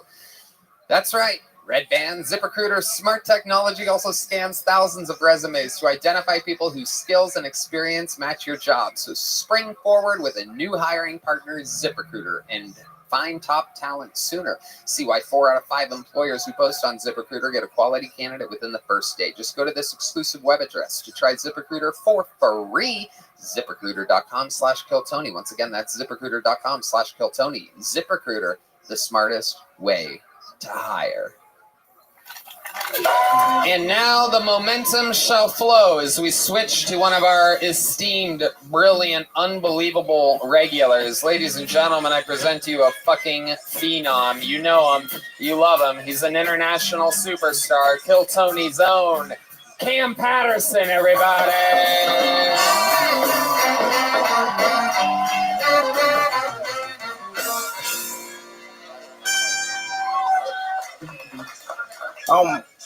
I'm talking to a white girl right now. Obviously. We in Austin, that's all we got. So I'm having a good time. But the weird thing about it is she was like kind of raised in the hood a little bit. So she say nigga a lot. And I like to say nigga a lot. That's my favorite word. But she said it more than me. You know what I'm saying? And usually when a white person said nigga to my face, I would be upset, but we fucking, so she get a pass. But I really want to bring around my parents. You know what I'm saying? I really wanted to meet my people. And I wanted to say nigga around my dad, because then he gonna have to fuck her too. You know what I'm saying? That's just the law. That's how that works. That's how that works. Imagine my granddad was there. He gotta fuck my girl too. And I want all white men to understand something. You can say nigga also. I'm not done. You can also say nigga. Would you like to say nigga, sir? If you want to say nigga, all you gotta do is get fucked in the ass by a big ass black gay man. And you earned it also. That wasn't a great ending. All good. I love it. Hey, I did that exact same ending, and little boy did the exact same thing. I still tried it. That's good. That's exactly what it's all about. Going for it. You have expendable minutes. You're allowed to do whatever the fuck you want. You're here every week. It's a fucking not an easy job whatsoever. And you're out here doing it. You disguise that punch about your dad having to fuck her too so good. I didn't see it coming, and I knew that you had something funny coming, and still you got me. Thank you. Yeah, fantastic stuff as always. Joe, you like saying the N-word. What'd you think about his set? Yeah. No, I love it. We have the same favorite word. No, I'm a huge fan of Cat. I watched him in the Little Boy the other day. He blew the fucking room apart. I'm a fan. I don't know what else to add. Man. Thank you, Yeah, man. Hilarious. You really are a goddamn sensation. Where'd you meet this white girl at? She from the city. We pretty cool. She from Orlando and shit. Oh, from Orlando. Yeah. Okay. And what does she do? What kind of hair does she do for a living? Cornrows or braids or? Nah, she dance. She a dancer. Is she a stripper? No. No. She's a professional dancer on a pole sometimes. Yeah. Amazing. Sometimes there's a pole there. Are the strip clubs in Orlando, are they fully nude? Yeah, they get ass naked. Of course. It's Florida. As it was coming out of my mouth, I'm like, it's Florida. They What get the bucket fuck? naked. Like hand. Bucket? Bucket naked. Like Bucket? super naked. Like Damn, super naked. Yeah. Wow, I can't even imagine how much more naked you could get than regular naked. I mean, what are they doing? Shaving their pubes up there or something? Yeah, it's I crazy. love it. I It's love insane. it. Absolutely incredible. Joe? It's just funny. Normally, when someone says, "You know what I'm saying," you almost always do. But in that instance, I actually didn't know what you were saying. I was like, I have no idea what you're saying. Did you say bucket naked? Bucket naked, like super naked, like bucket. Yeah, like bucket naked. You get what I'm saying, right, bald nigga? I feel like you're adding. You understand it? The bald nigga get it. Yeah. He Well, understands. his head is bucket naked. For sure. The audience can't see, but this is handsome Ari Shafir. You look It like a is. very attractive Ari. It really is. Yeah. It's incredible. Likable. You Jewish? You got what do you think this is? World War II, bro? Come on. Everyone thinks I'm Jewish, but I'm not. Not even everyone thinks I'm Jewish. Everyone says I'm Jewish. Yeah. Like, people are like, "You're a Jew." Yeah. Goddamn Jew. What are you? You went to Catholic school? Yeah, a lot of people went to Catholic school, you fucking Jew. Anyway, Catholic school. What does that matter? Look at me. I love you. Oh, look at that. Look at that. A little Ash Wednesday for you, Catholic school boy.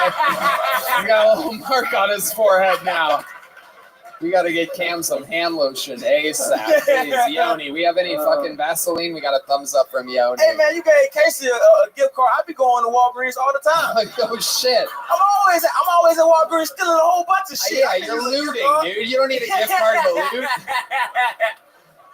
You're just allowed to do whatever you want as long as it's not behind the plastic cases. You know how it works. I love it. So you met the stripper in Orlando or out here? Yeah, in the city. Okay, Yeah. in the city of Orlando. Yeah. I love it. City in New Was it this last time or you knew her from before? Yeah, before. Okay, so Yeah. you've known her a while. Yeah. Does she have a good stripper name? No, I don't know it. You don't know her stripper name? I don't like to ask about her job life.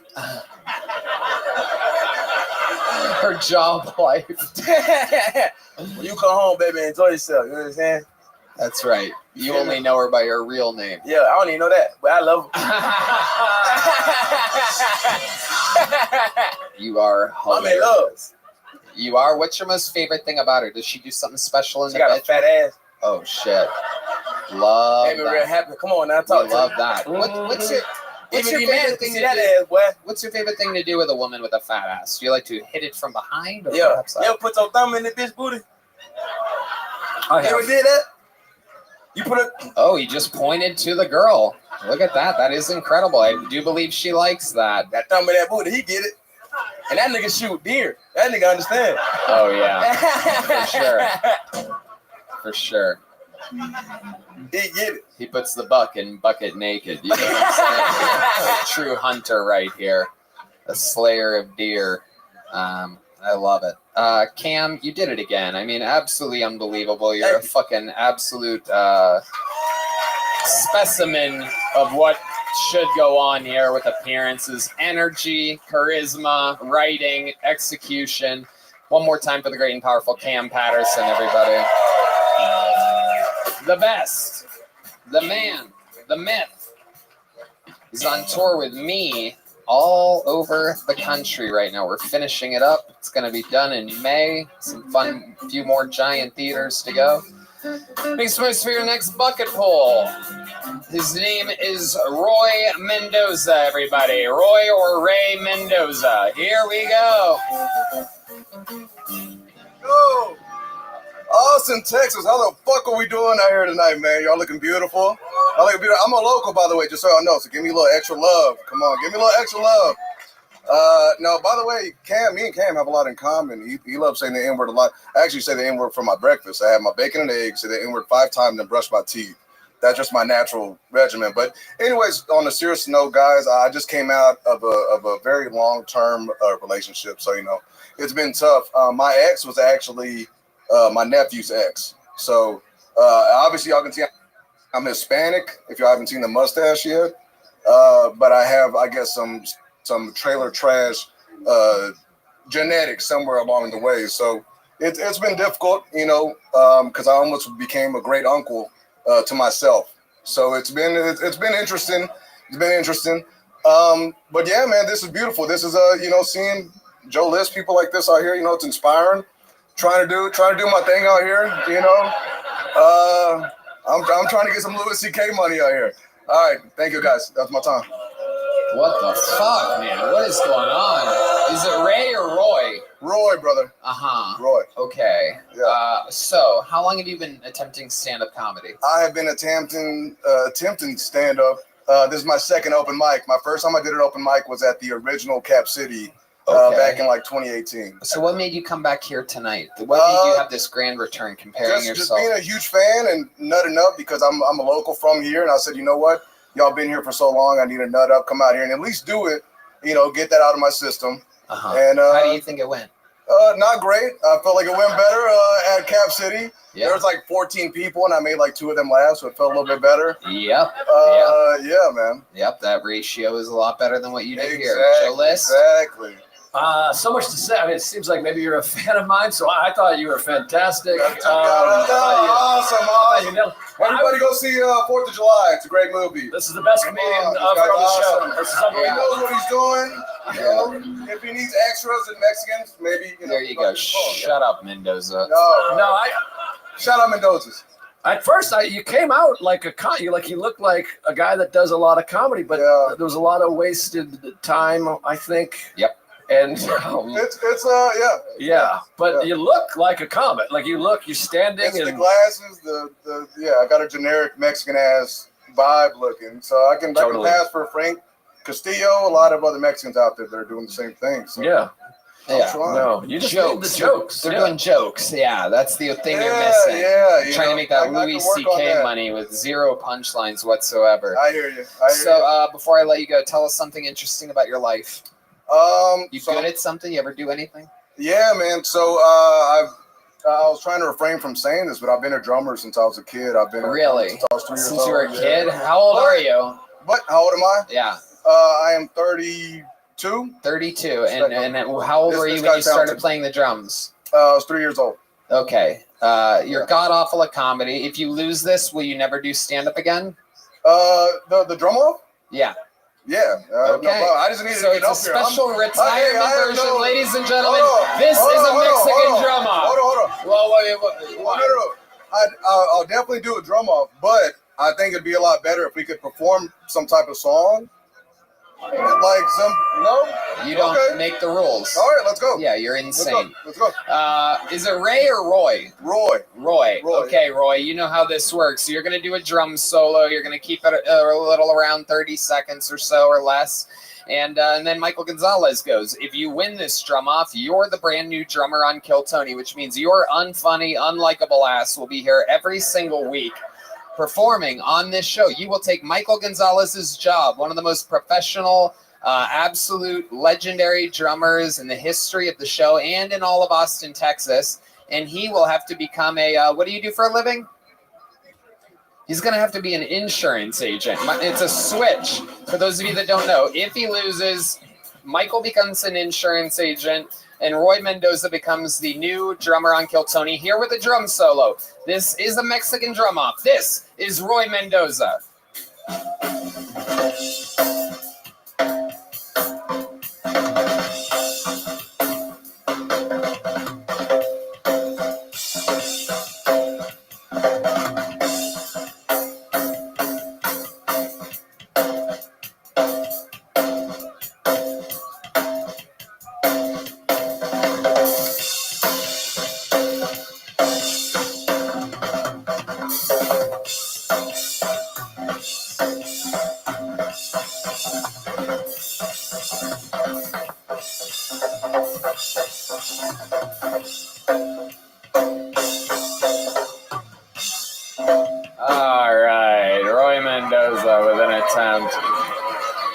An absolute attempt, and here to defend his throne, undefeated all time in Mexican drum offs. This is indeed Kill Tony's very own Michael Gonzalez.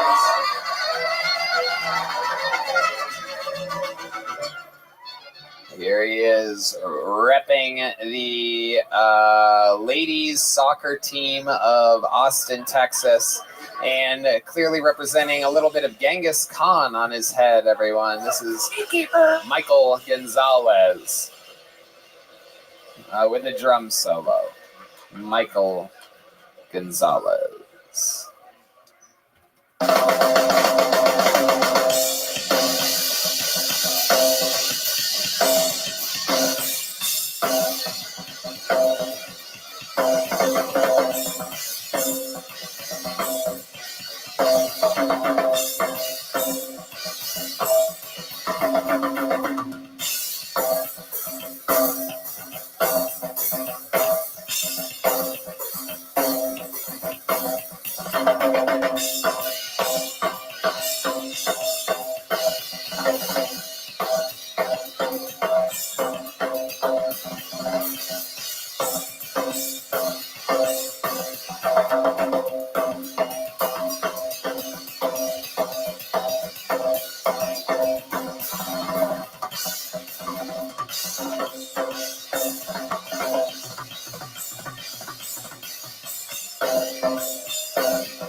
Oh, God. Oh, boy. I think we're having a little retirement party here tonight, everyone. How many of you have Roy Mendoza winning that? Ooh, Rick Diaz like response there. How many of you have Michael Gonzalez winning? People on the internet, believe it or not, I swear to God, there are people that will say that Roy Mendoza won that. 100%. It's very funny. I swear to God, this was facing me backwards, the backside of this little joke book with a hanging little man on a noose. It says, "No bueno," on the back of this little joke book. And I'm giving you this as a retirement present. You understand you're no longer allowed to do stand-up comedy. Do you understand? Deal? You want to shake on it? You're retired. Roy Mendoza, everybody. There he goes.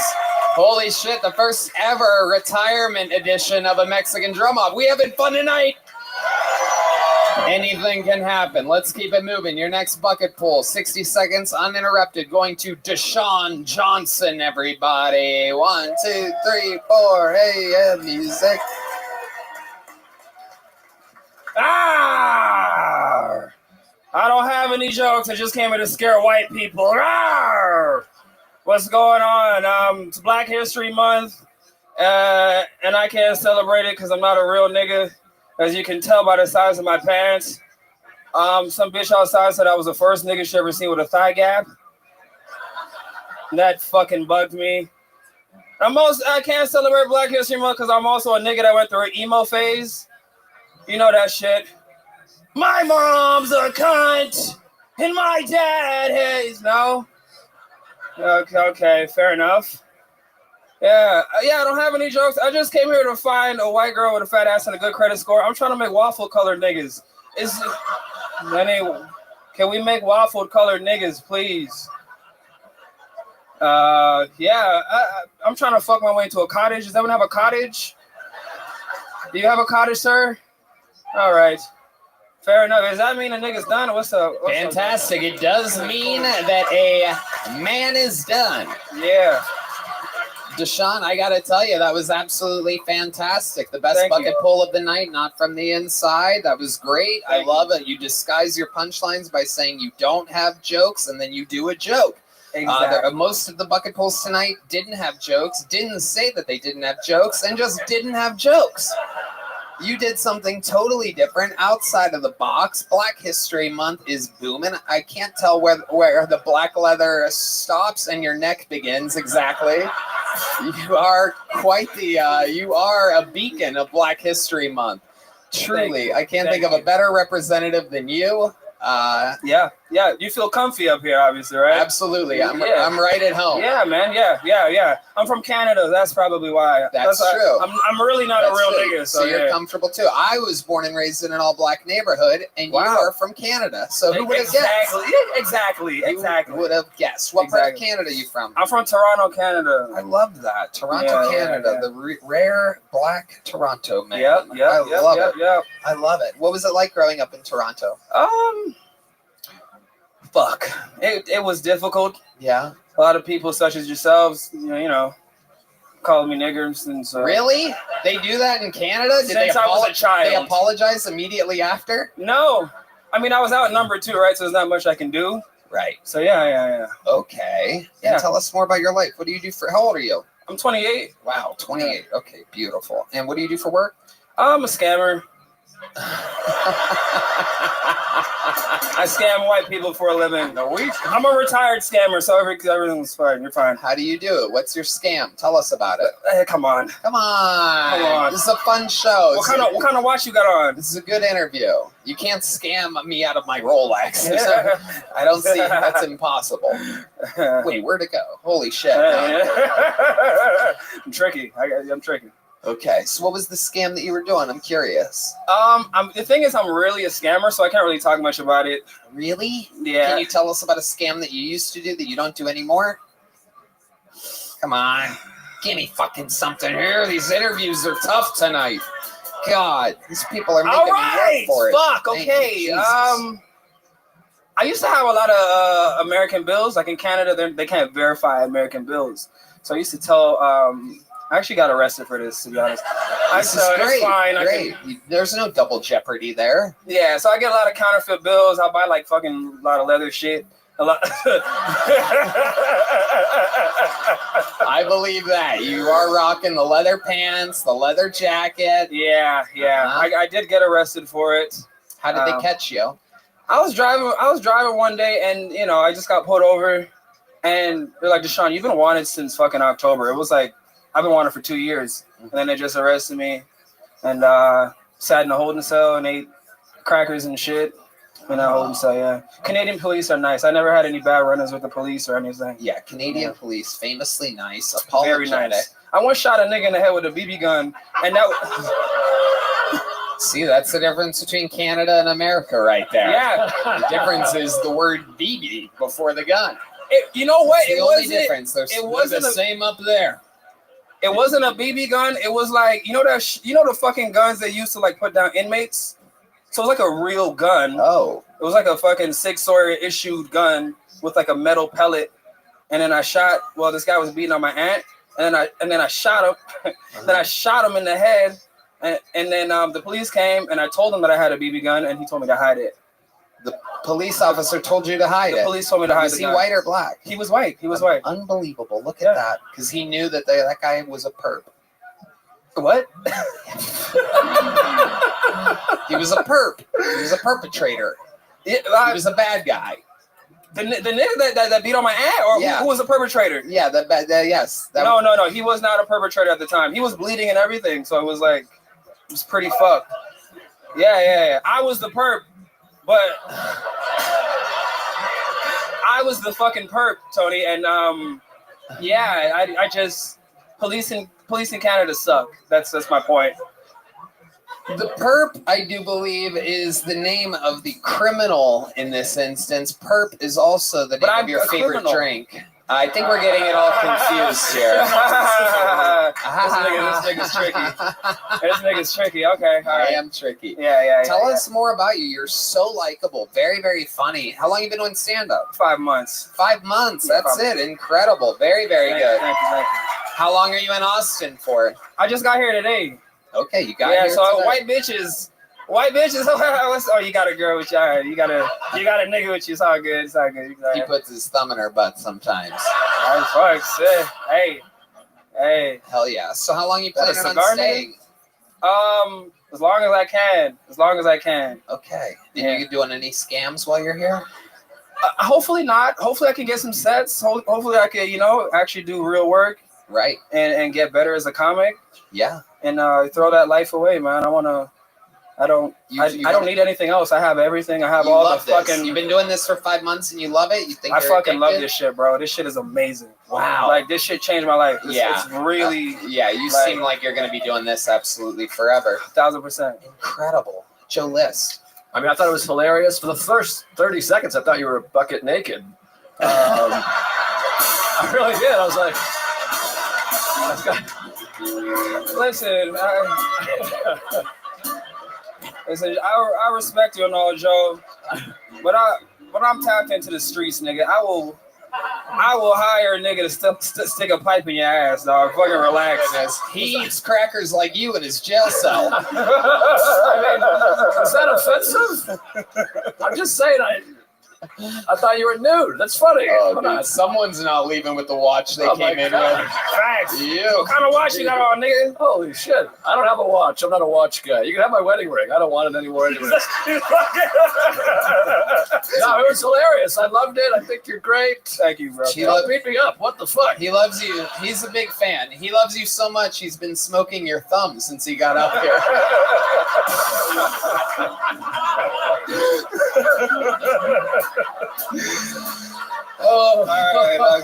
Okay. Deshaun Johnson. My boy. So what do your black parents do up in Toronto? How did they end up there? Jamaican. I'm Jamaican. Did they go through America? Like, how does that happen? No, man, they just landed in fucking Canada. How do you land in Toronto? You go down the fucking river and up. Well, as a Jamaican, you find a bitch and then you marry her, and then you're just there. Wow. That's how my parents did it. That's a whole different life. Yeah. What's your love life like? You're a good-looking, very charismatic guy. I've been fucking chastised. I've been fucked over, man. Tell us about it, please. This sounds great. I have an ex, and she's a bitch. Why is she a bitch? What did she do to you? I'll tell you this. Her favorite song was that Icon of Pop song. I don't care. I love it. And that shit is like the national anthem for I fuck niggas, but I'm too afraid to tell my dad. You get it?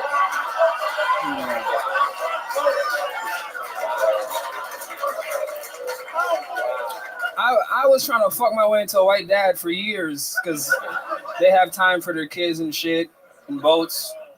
Wow. Yeah.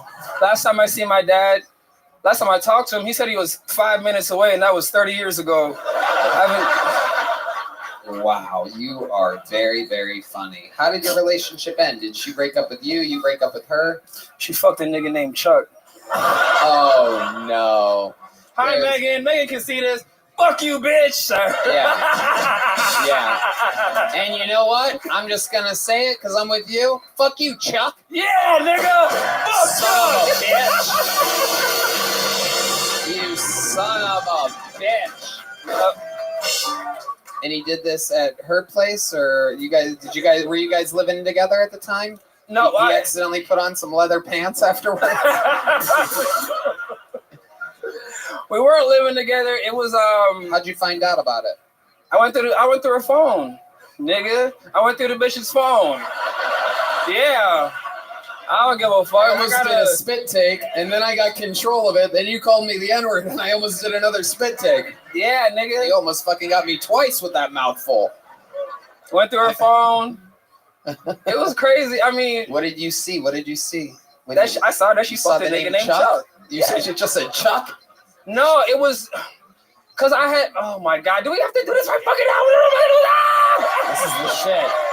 I swear to God, you haven't been here, but this is the best fucking interview of the night right now. Everybody else was scared. They didn't want to be honest. They gave me nothing to work with. This is the hardest hosting job in the world. What I do in front of a bunch of fucking strangers, and you're making it fun and easy. I appreciate that, nigga. Now tell me what happened. Absolutely. It is Black History Month, so. I fuck with white girls because they got non-threatening farts. Hold on. Before we go there, I know you're trying to change the subject here, but I want to go back. White bitches eat trail mix and grass. That's true. That's true. Up? All right. You know what?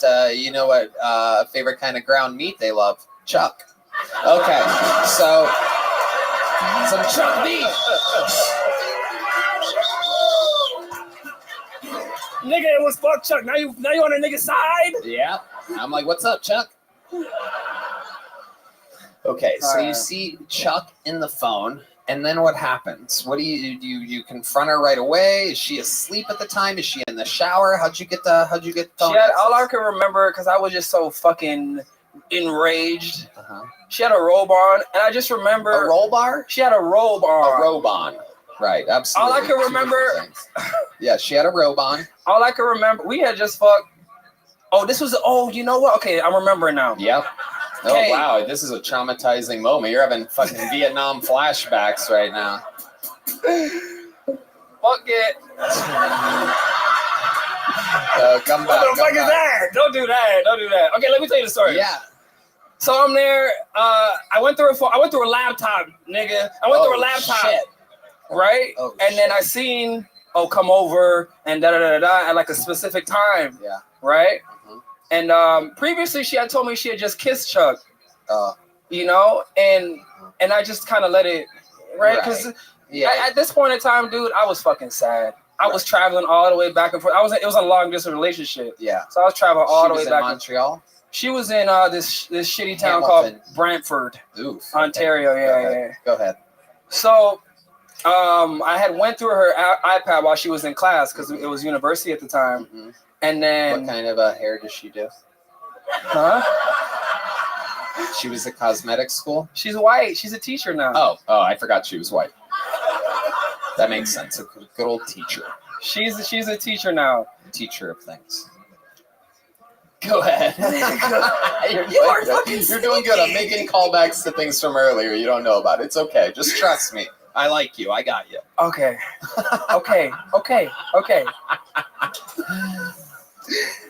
So, I had my car. Yeah. Nigga, what? Okay, go ahead. Wait. I was going back to her with the rope, but now you're going to a car. You got your car. I have my car, right? Yeah. And she's like, "Oh, could you pick me up from class?" Yeah, you're swerving all around the road. Yeah, go ahead. I pick her up, and I know that she had fucked Chuck. And I'm just there driving. I'm like, oh yeah, everything's fine. Like I'm psychotic. So yeah, I'm psychotic. Yep. So I'm just driving. I'm acting like everything's normal. We get back to the house, and I say, you know what? I'm gonna fuck this bitch one last time. Oh, because I'm gonna fuck her one last time. Oh, that's why she had the robe on.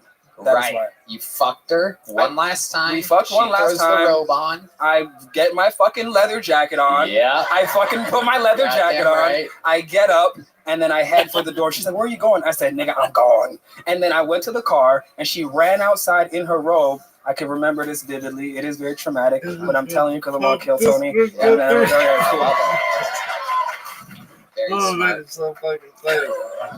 You are the devil, nigga. You letting me sell my fucking soul on this show. You're killing it, bro.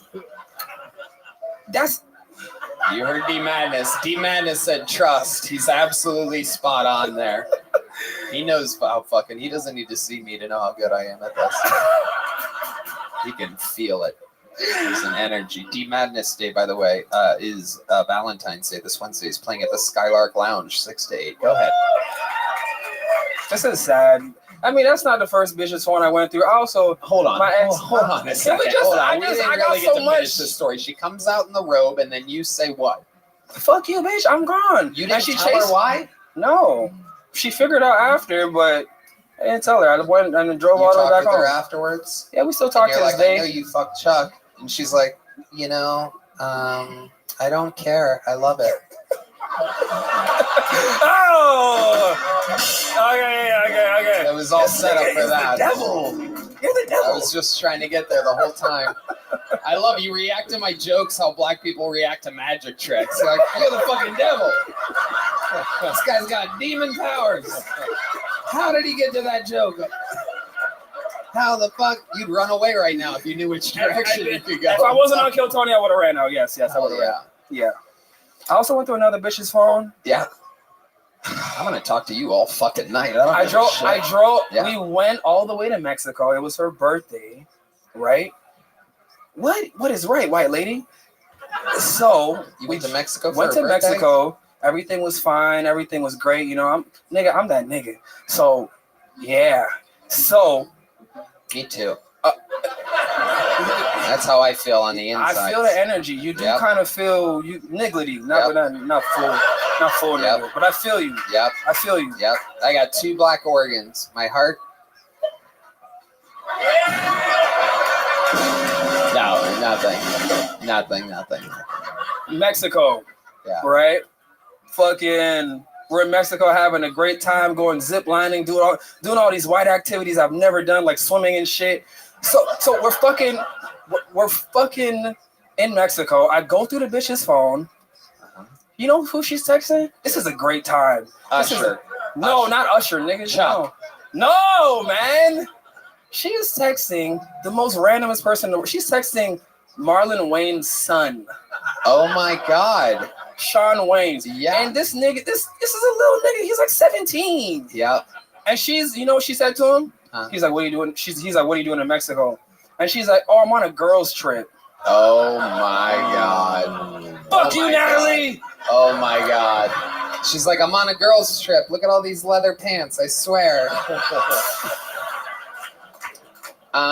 Deshaun Johnson. Anything for Deshaun? Are you crazy? I mean, this is the booking you should be doing. No, I'm just saying because of ExpressVPN, I will allow you to come to the club if you could do a 5-minute.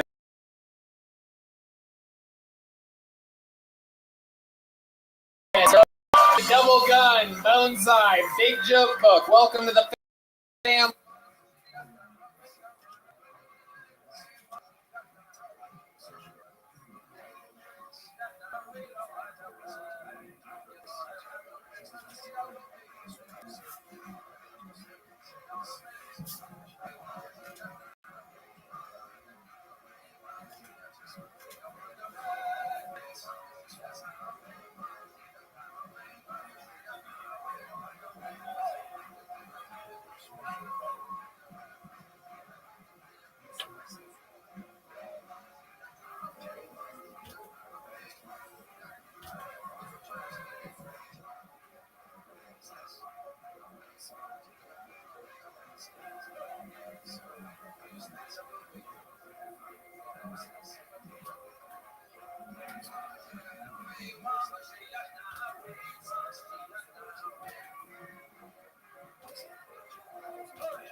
Here on Kill Tony.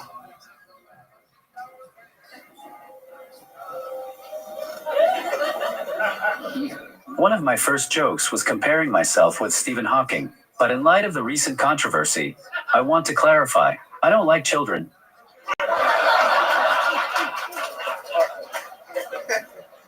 The closest I've ever been to Epstein Island was Chuck E. Cheese.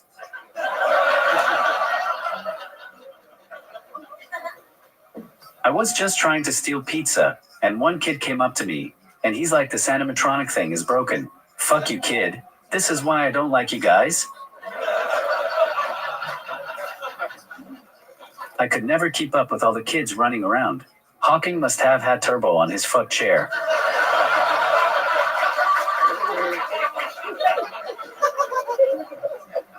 From now on, I'm just going to compare myself to someone less problematic like Helen Keller. At least until we find out something like, just cause she couldn't see, hear, or speak, didn't mean she wasn't a handsy bitch. Excuse me, Miss Keller, my balls aren't braille.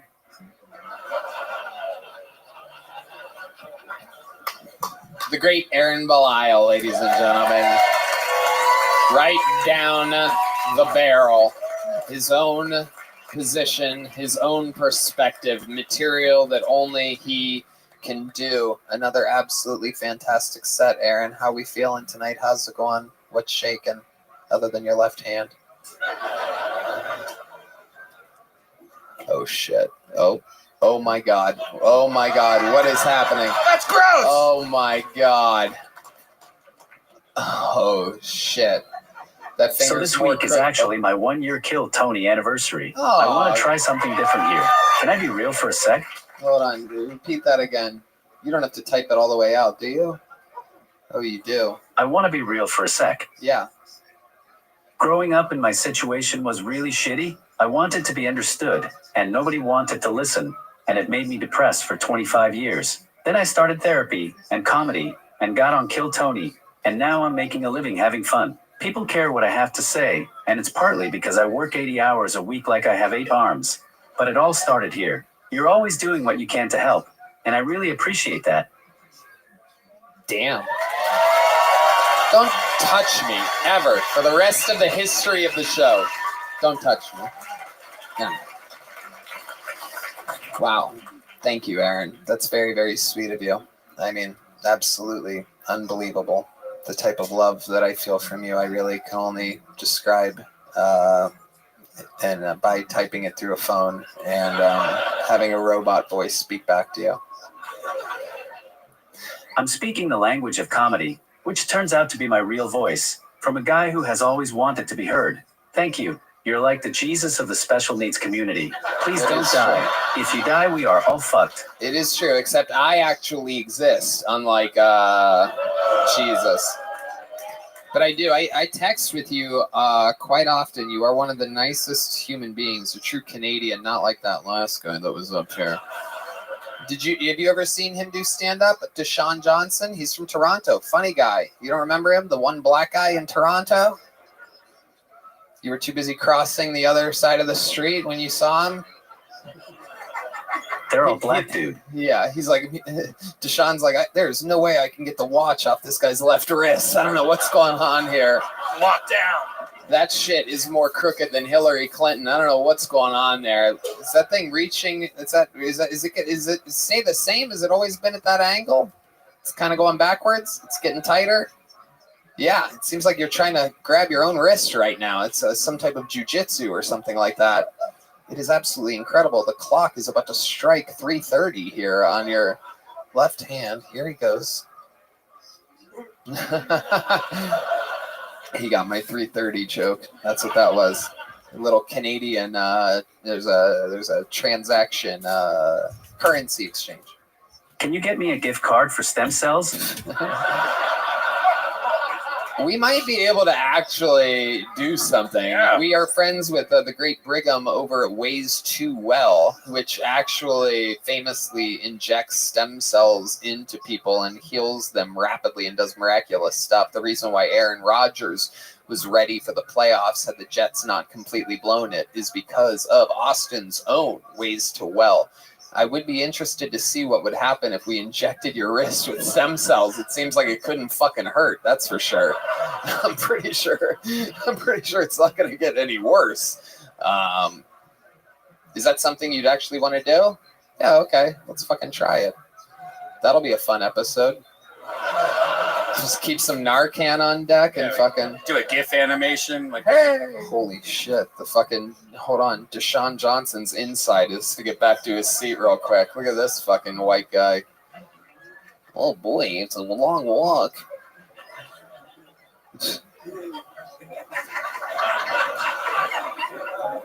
How can it get any worse? Fall off and stop getting caught on shit. That is true. Anything else crazy going on? Anything you want to promote or plug or anything like that? I got jumped on 6th Street on New Year's, so I bought a taser cane online. I'm so excited to electrocute someone. Oh my God, you have a taser cane? That's a thing? So you're actually going to try to fight somebody back? Next time someone tries to jump me, I'm going to taser them on one side until they look like me.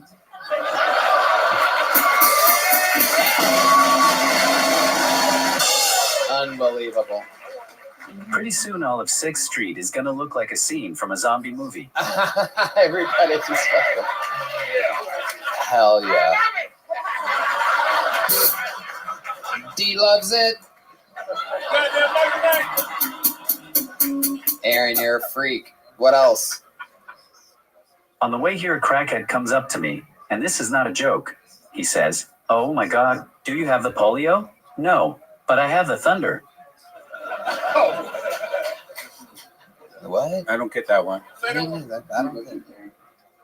Oh, the electric cane. Okay. Do you have polio? Well, I thought I was addicted to my phone. I want the electric cane now. All right. D Madness is out of control. Okay. I'm pretty sure I saw Joe list action bar play. I'm pretty sure I saw Joe list naked at the Chuck E. Cheese. Naked in the ball pit. Oh, you son of a bitch. Is this true, Joe? He's ratting you out over here. One time. Okay. Aaron. If they found a way to combine me and Joe, we might make one full person.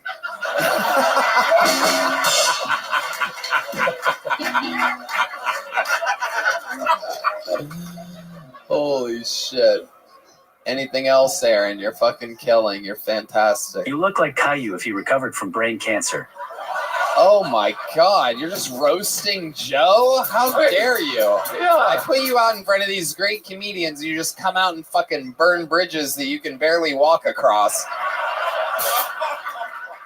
It's absolutely incredible. He started it. Look, anytime you make fun of somebody, just remember there's 5 fingers pointing back at you.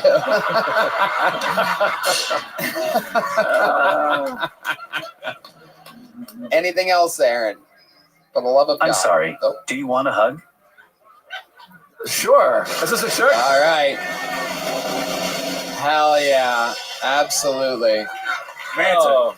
Absolutely adorable. Aaron Belial, here we go. You gonna plug something or promote something? This weekend I'm going to be in Halifax. Then I'm going to the Ohio area. Ooh. March 21st I'm at Wise Guys in Vegas. And then Wichita. Come out and get your tickets at mutecomedian.com. Mutecomedian.com. No doubt about it. Go see them. Support these fucking gangsters that we have. Reigning, defending, golden ticket winner, one of the few, the proud. An absolute lightning cane of jokes. One more time for the great Aaron Belial, everybody. We are... we started a little late. Your next bucket poll goes by the name of Daisy Hart, everybody. Daisy Hart.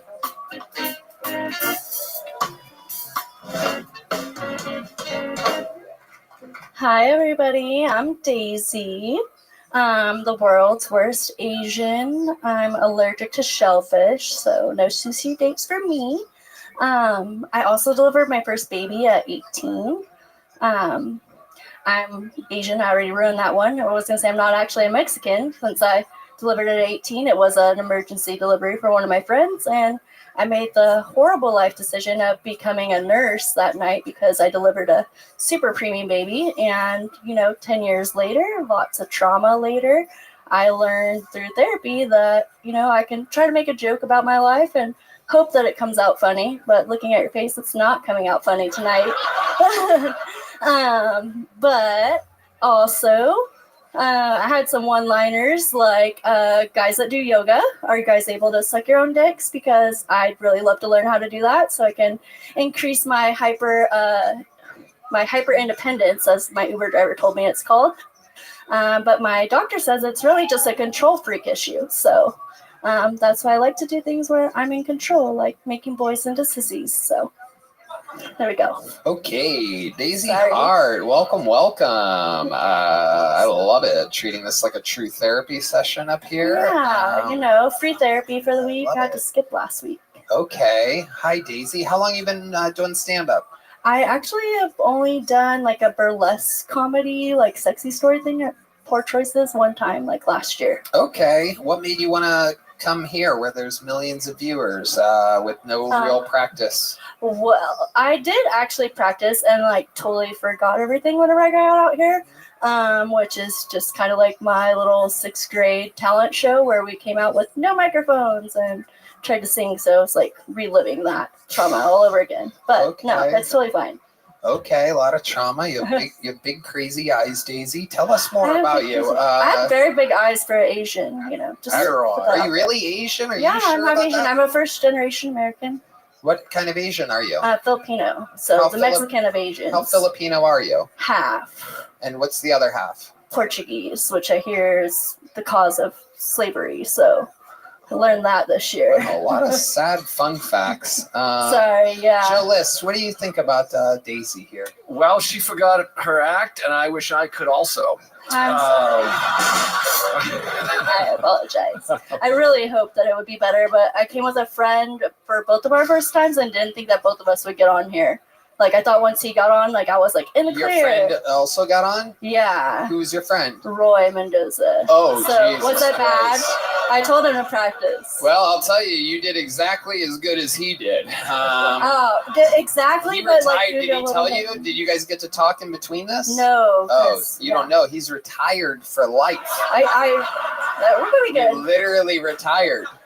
We retired. Just the drummer at church forever for him. Is that what he was? That's how you know him? No, not through church. I know him through like a insurance sales job, which is even worse.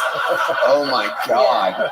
Yeah. It's all real. This is incredible. Yeah. This is the story of an evening. 200 people sign up and fucking you two get pulled out of this goddamn I know. bucket. I really thought I had like other jokes saved up, but do you have other jokes? Are you remembering them now? Not now that I'm looking at your face. No. My face is. I mean, a lot of my jokes are like about turning boys into sissies. And why? Why would you do that in real life? I mean, I really want to. Like, but let's talk about your real life. My real life. So I like tend to turn boys into that point where they question their sexuality. I could kind of see why. Yeah. I mean, I'm a little bit masculine for being a girl. What's masculine about you? I don't know. Just my vibe, maybe, hopefully. Maybe, hopefully? You think so? I'm super confident about that, as you could tell. Yeah. Where do you live? Here in Austin. And you think you're masculine? I mean, for a girl, like, I'm not as girly as girly girls. I'm not good at girl stuff. That's what every girl says. I mean, some girls say that. Some girls are good at it. They can contour and, like, make themselves look like a completely different person. But I at least, like, look the same when I take my makeup off, so... When you take your makeup off? Mm-hmm. Okay, you look the same. Pretty much the same. What do you look like without glasses? Like this. Okay, all right. Like I can see less a little bit. Okay, yeah, you definitely don't look. You look better. No, I'm just kidding. You look great. That was a good one. You look very almost tan. got a laugh there. You got a but it was close. At least it was some kind of a reaction. A little bit. That's good. You're getting closer to being compelling, Daisy. Oh. So you're allergic to shellfish. You had to help a chick have a baby when you were 18. Yeah. Okay. I didn't mean to say like I delivered it with a clothes hanger, but. And you want to learn how to suck your own dick? I mean, if I had a dick, I would definitely want to learn how to suck it. I feel like it'd be very efficient that way. Seems like you want one. I do. I've tried a few on, with the strap-on sets. You get to pick your own size. So you've been with a woman before? Yeah. You enjoy that more than being with a man? I'm 50-50. I'm very in the unicorn land of people. How old are you? How old do I look? 40. 40? I always tell people I'm 40. Do I really look 40? Yeah. It's Botox. It's your time. eyes. It's your eyes. Oh You have my God. Really? eyes. You've seen a lot with those eyes. I have seen a lot. I was forced into childhood nursing slavery at 5. So I've been nursing what do you mean by that? Is that true? Or? Yeah, my parents had a care home, so I worked with old people the whole beginning of my life, and then I've been a nurse the whole rest of my life since then. So I'm tired. Yeah, I'm tired too. It is. I could take an eternal sleep. Whatever trauma that you've suffered is airborne. You carry it with so you. sorry. It's contagious. I was really hoping that I had healed enough to come out and make it funny, and then have a good time with it. I think you're having a good time. She ruined my Asian fetish. I mean, it's a good thing you're getting married though. You found one, so there you go. You tricked her into it. Look, she knows her stuff. You her. are right. You tricked her into All it. that money. Daisy, anything interesting about your life before we let you go? I've done a lot of awake liposuction and tummy tucks, so that's really fun. What do you mean you've done that? I worked for a company that does, I worked in surgery before as a nurse, but I didn't realize when I did my interview that our company does the. Isn't it weird when you're doing surgery and you're the one in the corner that just keeps cutting herself? I mean, I didn't really cut myself too much. I'm scared of my own blood. You're scared But of I'm your really blood. good at cutting people's tummies. Really? They would open. let you do that? I mean, they let you with a cauterizer. You do tummy tucks and get rid of all that extra skin that the girls get after they have all the babies. They would let you. Well, me and the doctors. So the doctors that are the surgeons that are okay with you, doing more. They let you do a little bit more because they're training you. So I mean, you're just cutting off skin that's going to go in the garbage anyways. So. Right. Okay, Daisy. Yeah. Well, very interesting. Here's something more scary than gay Can people. you catch? Let's see if you catch like a boy. You with think my you're so glasses off, manly, I don't huh? think- Put your glasses on. I don't want you to have I don't an know if that's gonna make excuse. it any better. I'm still Asian. You're so manly for a girl. Here comes the joke book. Oh, that's not fair. Just kidding. There she goes. Daisy Hart, everybody. Daisy Hart. Oof. Oof. Yikes. Okay, your final bucket pull of the night. Ladies and gentlemen, make some noise for Cody Odell, everyone. Cody Odell.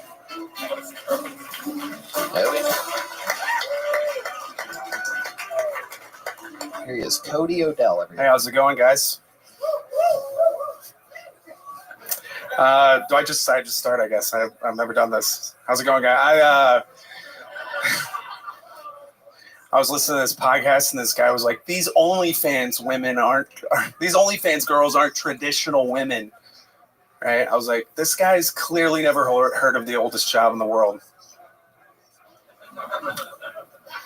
Clearly, y'all have never heard of the oldest job in the world. Have you?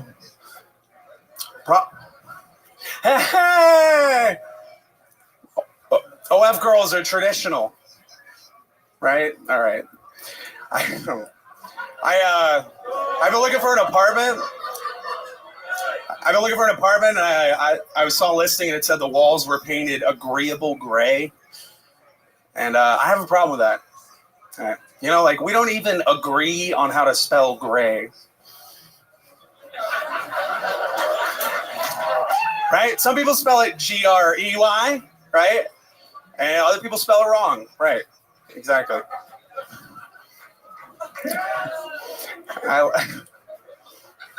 There it is, the absolute maximum amount of time for Cody Odell. Cody, how do you feel right now? I feel like I could have done better, but That's an honest answer. That's an honest answer. I could have done better. Cody, how long have you been doing stand-up? 14 years. What do you mean? What do you mean you've been doing it for 14 years? I did my first Cap City open mic in 2010. I've been around. I lived in New York for a while, came back. I'm a musician mostly before I did comedy. Okay. And then my band quit, so 14 years in the game. Joe, you ever seen Cody Odell up there in New York? No, I've never seen Cody. before. I'm interested that your whole band quit. That's. Yeah. I don't like to be mean. I'm not a mean guy, but that's literally the worst stand-up set I've ever seen ever. From a band person in a band, or just no, any person. Any person. That was tremendously bad. Damn. Yeah, that was. I love it. I don't know if I could try to be that bad and succeed. Shows like I'm not good at being mean, but watch this. That was really I wild. love that reaction, Joe. That might be one of my favorite reactions to anybody doing anything ever. Like you're literally like, I've never seen it before. Like you're cracking up. That was unbelievable. Cody, I think I've seen you around town playing music. What do you do musically? I'm a drummer and vocalist. You're a vocalist? Yeah. Okay. Can we do like a song that you can a song that these guys can do? We can do what Stardew if you guys want to do. This is going to be one of those moments where you realize this guy should never try stand up again. I'm excited. This is one of my favorite songs. I'm excited. Can we make a deal real quick before we do this? Because I can tell this is going to kill. I'm going to do the opposite because I am in full control and the creator of the show. I want to do the opposite of what we did with Roy Mendoza. I think that if you do great, you should retire from stand-up comedy. Do we have a deal? Can we possibly retire you from stand-up here today? I was literally sitting over here in this bar, and I was thinking like I sold out the love of my life for comedy, and then I came in here, and this was no, it's Hold on, fine. I'm just like hold on, Cody. I gotta do it. I guess it's like infected me. Stick with me here. When you say you sold out the love of your life for comedy, what exactly do you mean? Because I think it's the only thing you're ever going to sell out in your entire life. Just like pursuing comedy. I did it like she like left wholesale you because of that. Well, I became an asshole, so I ruined the relationship. How'd you become an asshole? Going out till like 4:00 in the morning in New York City, getting fucked up. And wow. I quit drinking like almost 2 years ago. So it's something you'll never stop doing is stand-up comedy. I'm gonna do it because I love it. I don't care if I make it like in a sense. I know I'm funny. I may have not had a good set tonight, but there's been people that have had a great set and then it fucking sucks. So you guys are great. I love y'all. Thank you. But yeah, I mean, I've done it long enough to not get bad on one set. Although this. Hold on, Cody, stick with me here. Yeah. I don't want you to have a mental breakdown live in front of a million people. I'm gonna help you through this. When you say there's people that have had a great set and then they suck, you mean like they only have a minute of good material and then they come back and it gets rougher? I'm saying like I've seen somebody do it for like 4 months and murder a room, but then I've seen somebody that do it for a long period of time and like might just not have a good set. Right? That's kind of how it goes. Worst set Joe has ever seen in his life. Yeah, that's crazy. You must not have been a very many open mics, bro. 14 years in the game. Was that a newer minute? The gray? That's a newer minute for sure. Okay, yeah. How about this? How about we do 14 years, your best, most effective joke you've ever written. In 14 years, here it is. Ladies and gentlemen, 14 years. This is the best joke ever from Cody Odell. I think Disney ruined relationships just because they set the bar too high, am I right? I mean, like, do y'all anybody have a castle here? Like the Beast, even.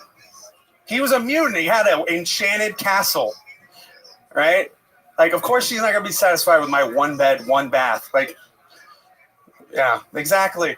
No, I'm not taking a girl on a magic carpet ride. Like maybe a magic Kia ride. Just be like, I can show you a mortgage.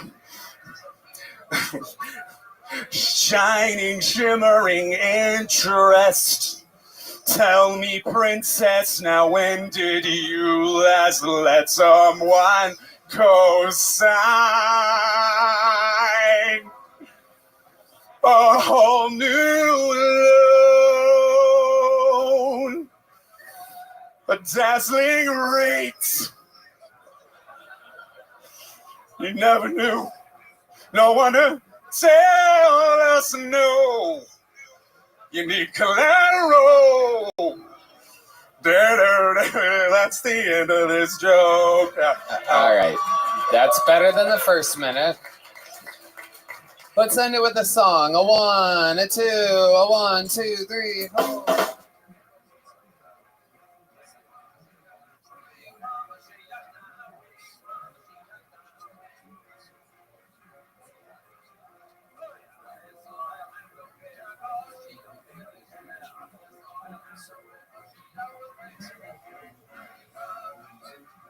All right. Okay, Cody Odell. Honestly, before I thought you should retire from a stand-up and be a musician. Now I think you should retire from both. But here you go with a little joke book. There he goes, Cody Odell, ladies and gentlemen. These musicians, something else. Go to MatthewTM.org. Check out Matt Muelling's new single. And go to JohnDees.bandcamp.com. Check out his whole repertoire of music there. Again, D Magnus Day is Valentine's Day. Check him out at the Skylark Lounge, 6 to 8.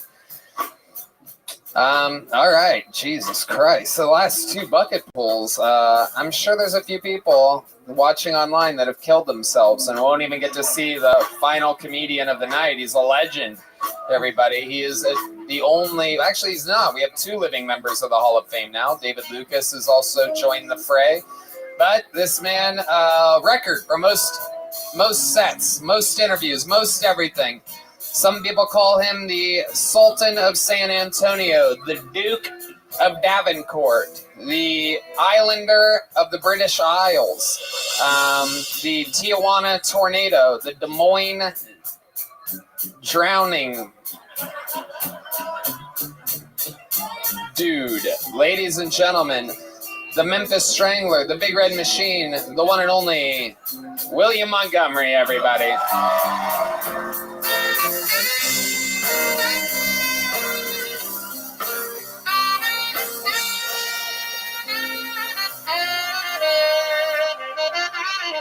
I just would like to first off say, Cody, the singing wasn't that much better, you fucking idiot. And I swear to God, I felt a little threatened when he was like, oh, some people have good minutes. I'm thinking, dude, fuck it, kill yourself.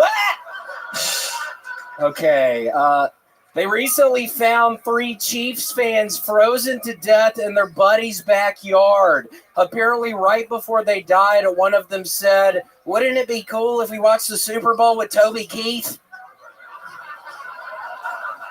They're in hell. I'm insinuating they're in hell. Okay. Real quick housekeeping note. If anybody finds a Tamagotchi pet lying around, please return to Red Band.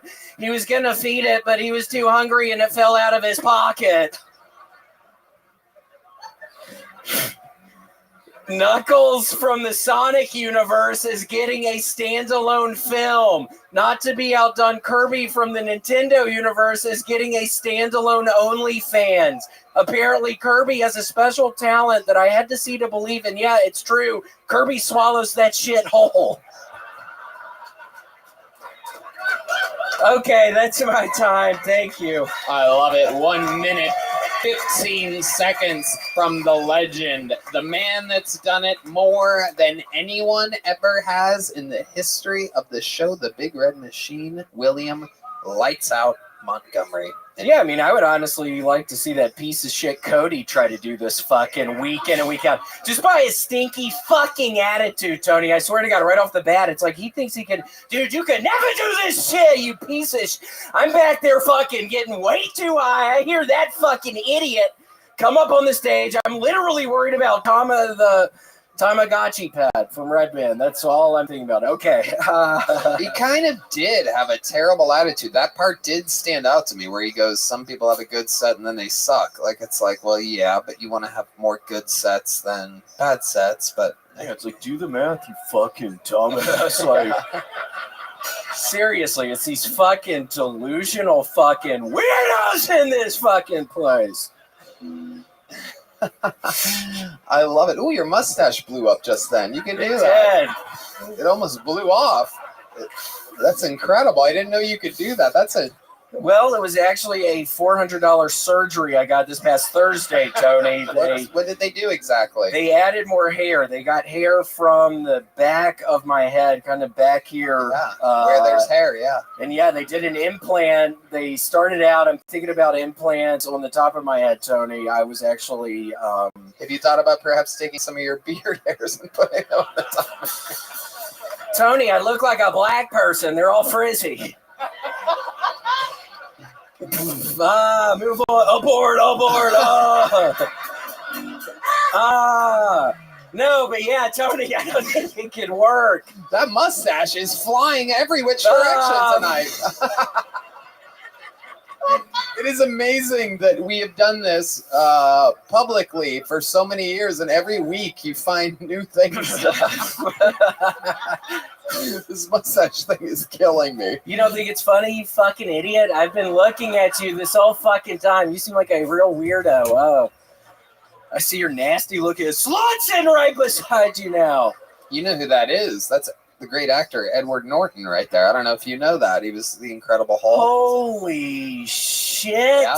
Yeah, it's a star-studded audience. The great Matthew McConaughey's watching from the don't look, you idiot. Look at this white trash retard. The Matthew McConaughey. I didn't even know he was here. You fucking idiot. Shut up. It's a star-studded audience. A lot of hip people been getting into Kill Tony lately. Yeah, I actually got a letter. Tony brings that up because I got a letter from the founder of Vitamix. He's a really nice old man these days, but yeah, he wants me to be their new sponsor. Not to bring it up because of the sponsorship, but yeah, the Vitamix. I mean, it's like the dude. He's a fucking legend. I grew up. Tony, I did this weird thing. Mm-hmm. When I was in Salt Lake City, I started buying coins on an infomercial. Oh, God, no. I swear to God, no. I bought $500 worth of coins, and if I sell each one individually, they're going to make me $2,000. I got a couple of them. I spent $1,000. I have 4,000. How much did you spend on the $500 worth of coins? I don't know. I mean, I spent $1,500 in all. You spent $1,500 on $500 worth of coins? Yeah, if I sell, no, it's worth. I bought 2 packs. It was worth $4,000. So I'm looking at tripling my money. Wow. And you plan on doing this coin by coin, perhaps to audience members? What's your plan of executing this exactly? I don't know. I got to figure it out. I did just recently start. I've been a big eBay lurker for many years, and I'm finally starting to make my presence known on eBay. I'm posting everything. I'm doing these pictures of these coins. I started drawing as well, Tony. I've gotten really good at drawing the Kennedy half dollars. I have so many half dollars that are about to be on the market on my eBay site, but you can't, honestly, I have an eBay site. I don't know. I might have to hang all this up. Where can people find your eBay site at?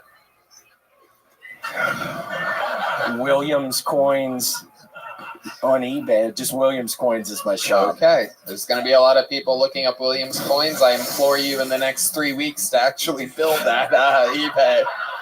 The way you looked at me made me think that you may have been kidding, and I took it a little serious. Yeah, did you think that was funny, Edward Norton, you fucking idiot? I hated you in the Hulk, you dumbass. Why did you have to destroy... Oh, I have bad news. There actually is a Williams Coins already. 24,000 items sold, whoa. 534 followers, and bad news, they have much better coins than you have...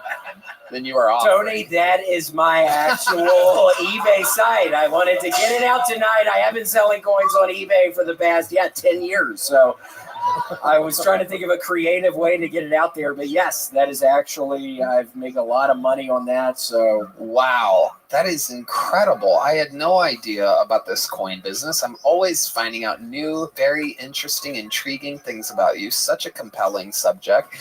You were out last week with a sinus infection. Would you like to tell us about that? I was. I'm going to be honest with y'all. At the very beginning, I can always tell I'm starting to get sick when I just start getting so hungry. I have this insane appetite. I'm starving just walking around the apartment, just looking. I'm like, what do I have? Fucking macaroni in here? What do I have?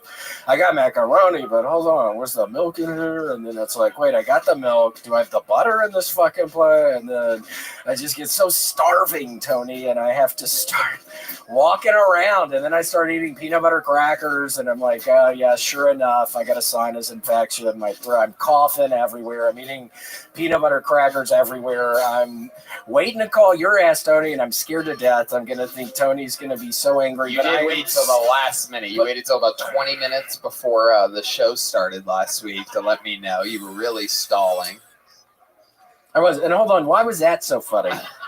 I always like you, Michael, but why was that so funny? That Okay, was, but yeah, no, I I honestly was sick, Tony. I swear I was sick. I believe you. Okay. Now I'm starting to not believe you, though.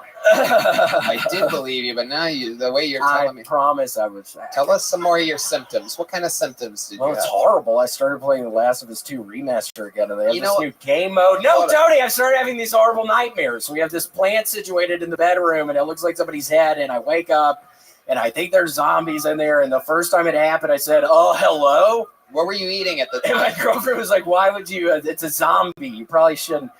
What were you eating when you were playing these games? So battle off some food for us. Shit, you know I was eating that macaroni attack! You know I started eating that macaroni attack!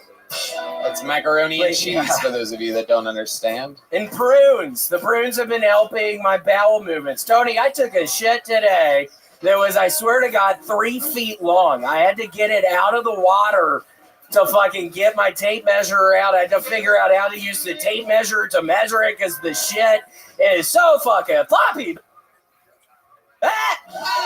So then I had to tape measure that shit, Tony. It was fucking nasty, and there's shit everywhere, and I'm trying another puzzle tonight. What's on the puzzle this week? What type of... Oh! The mustache almost blew completely off on that one. What kind of puzzle are you doing this week? It's weirdly enough, it's a bunch of Jewish people that look like him. It's oh, wow. Spotted again. Yeah, it's wow. Oh my gosh. Are you a Gentile? You're Jewish as well? Okay, cool. Wow. That almost hit the ceiling on that one. The mustache was climbing the walls. All right. Hold on a second. Let's hold on a second here. William, what are you passionate about this week before we let you go? Joe, you've seen William before. What did you think about this performance? Many times. I loved it. Tell me straight. No, I loved it. I'm still really rattled. tell me what you think. I'm still rattled from the last guy. I'm not going to sleep. I feel terrible. It is incredible. No, he asked you a question about what you thought about my set. I know. I don't really give a shit about that fucking idiot before you. Just answer Tony's question. I thought the set was lights out, killer. You don't believe that. That Ripped. just really, I don't believe you. So, and that's fine. Everybody's allowed to have their own opinions. No, I loved it. I still love it. Still going. Yeah. It is true. And to think right now, Cody Odell is walking down the street, probably with his hands in his pockets, pretending like nothing went wrong tonight. Rationalizing, like, yeah, I had a bad set this time, but I'm going to go back and I'm going to fucking show them. Because when they see some other jokes that I've written over the last 14 years, you know, that relationships be like Disney World was just the tip of the iceberg, the tip of the spear. Yeah, I mean, he's got a lot of promise if he just sticks with it. I think he really could turn it around. I mean, it's 14 years, whatever. Redman's doing it, what, 20 years, and he's still,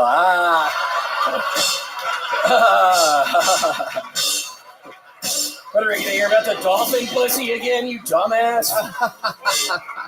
I'm kidding. I love you, Redman. Aw, they love each other. Redman, you want to tell him that you love him too?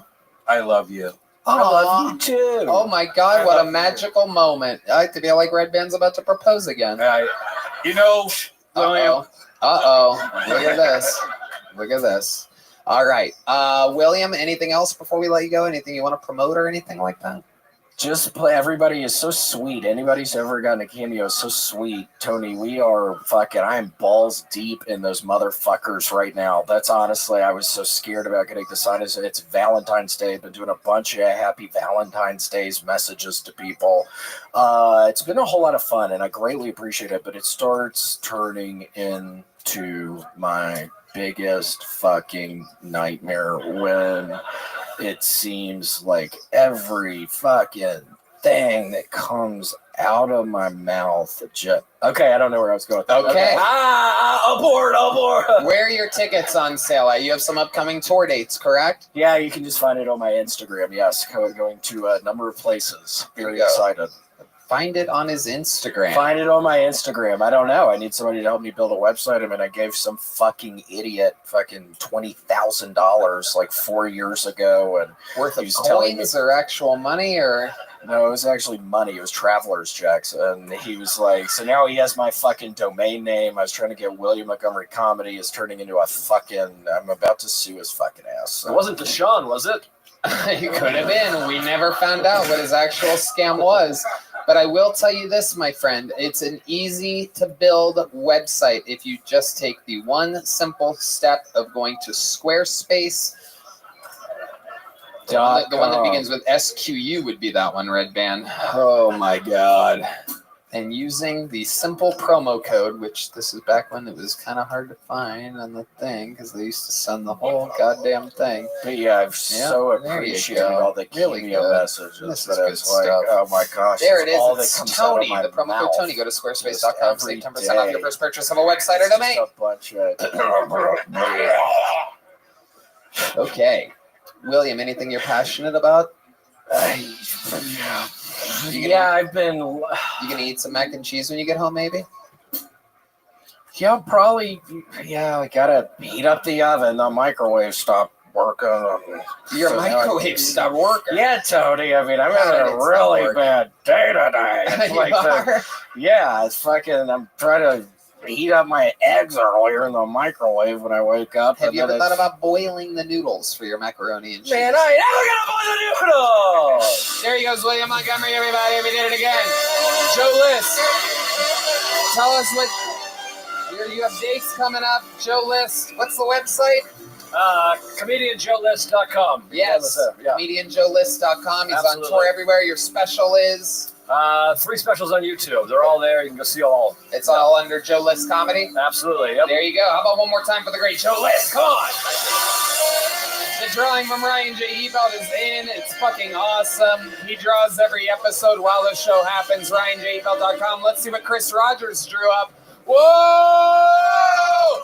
The newest member of the regime, Casey Rocket, with the motherfucking crab claws. That's an instant classic. Guys, they're going to play us out. How about one more time for the best damn band in the land? Carlos Sosa, Raul Vallejo, Fernando Castillo, Michael Gonzalez, D Madness, John Dees, and Matt Mueling. Thank you to all of our sponsors: Gel Blaster, Yellow Rose, Red Rose, CM Smokehouse, Austin Security Guard Service, NinjaBuses.com, Hall Law Firm, and Connect Mobile Health. Red Band. San Diego, check out me and Casey Rocket and a couple other people in July, AmericanComedyCode.com. We love you guys. Thank you. Good night, everybody.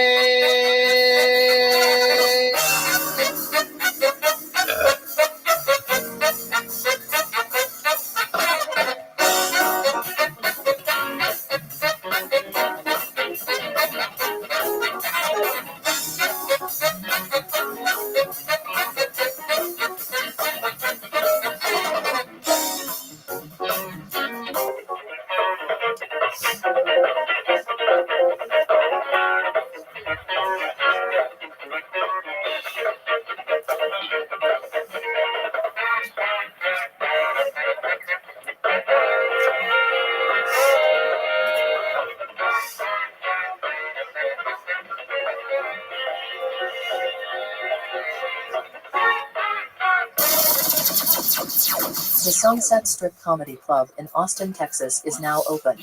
Check out Red Band's secret show every Thursday. Go to sunsetstripatx.com for tickets.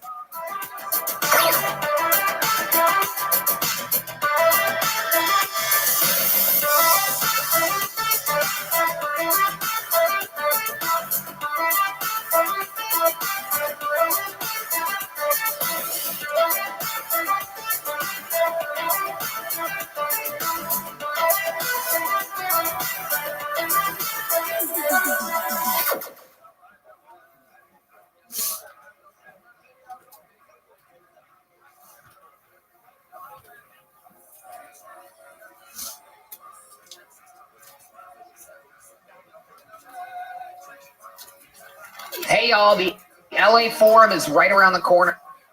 And contrary to a lot of people's rumors, there are still tickets available for that. The YouTube Theater 2 days later has sold out. Also, there's still a few tickets available for night one at Madison Square Garden, the 2-night super mega event, the biggest in Kiltony's history. Travel, go there. We'll see you there. And I am on tour with stand-up comedy. Me and some of your favorite cronies from the show do our own stand-up sets. I'm going to be in Cleveland, Ohio, Pittsburgh, Pennsylvania, Boston, Massachusetts, Baltimore, Maryland, Salt Lake City, San Jose, Dallas, Houston, Texas, St. Louis, Missouri, Nashville, Tennessee, Fort Lauderdale, and Orlando. And then that is all of the stand-up on the road I am doing until 2025. I'll be releasing that special just after May. We'll see you guys on the road. Nothing but love. Here is another episode of Kill Tony.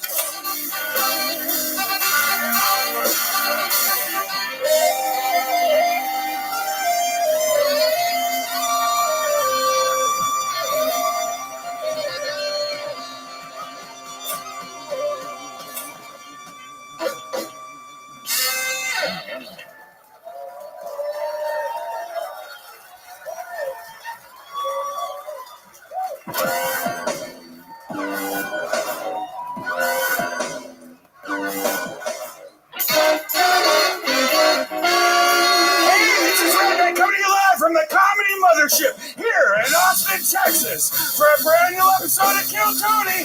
Give it up for Tony and Square!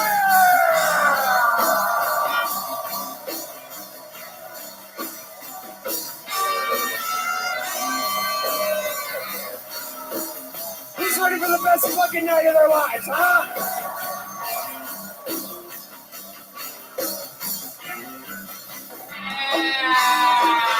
Hey, look, it's Red Band, everybody! Yeah! You did it. You made it. You're at the #1 live podcast in the world, Kill Tony. You guys excited? Thanks to our friends Gel Blaster, Yellow Rose, Red Rose, Hull Law Firm, NinjaBuses.com, CM Smokehouse, Connect Mobile Health, and Asphalt 3D made us this super cool thing, this magnet bucket pull thing that now I can keep all the names that I pull out in order and in position. It's like state-of-the-art 3D printing. Shout out to our friend Asphalt 3D. And how about one more time for the best damn band in the land, huh? God damn it, son of a bitch. On the horns, Carlos Sosa.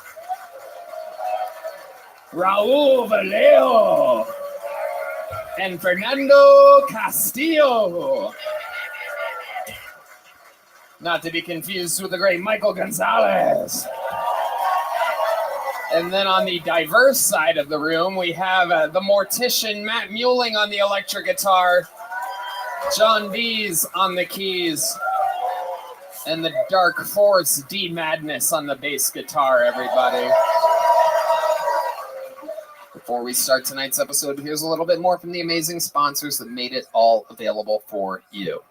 The Sunset Strip Comedy Club in Austin, Texas is now open. Check out Red Band's secret show every Thursday. Go to sunsetstripatx.com for tickets.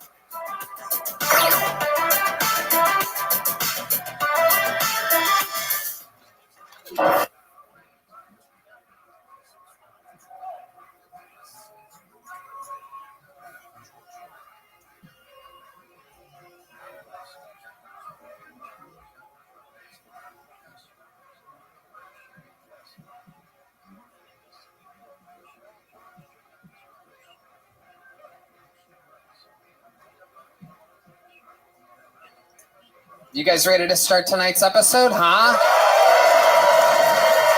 Every single week, I have at least one of the funniest comedians in the world on this show. This week is no different. I love this show because I take great pride in not only pulling names out of the bucket and introducing people to comedians that are getting their start or perhaps breaking into the industry, but another one of the amazing things that I think we do here is we introduce to you or remind you of some of the great fucking existing comedians that are about to change the goddamn game. This is one of those guys, an absolute monster. You know him from his hit podcast, Matt and Shane's Secret Podcast. Ladies and gentlemen, this is the great and powerful Matt McCusker, everybody! Boom!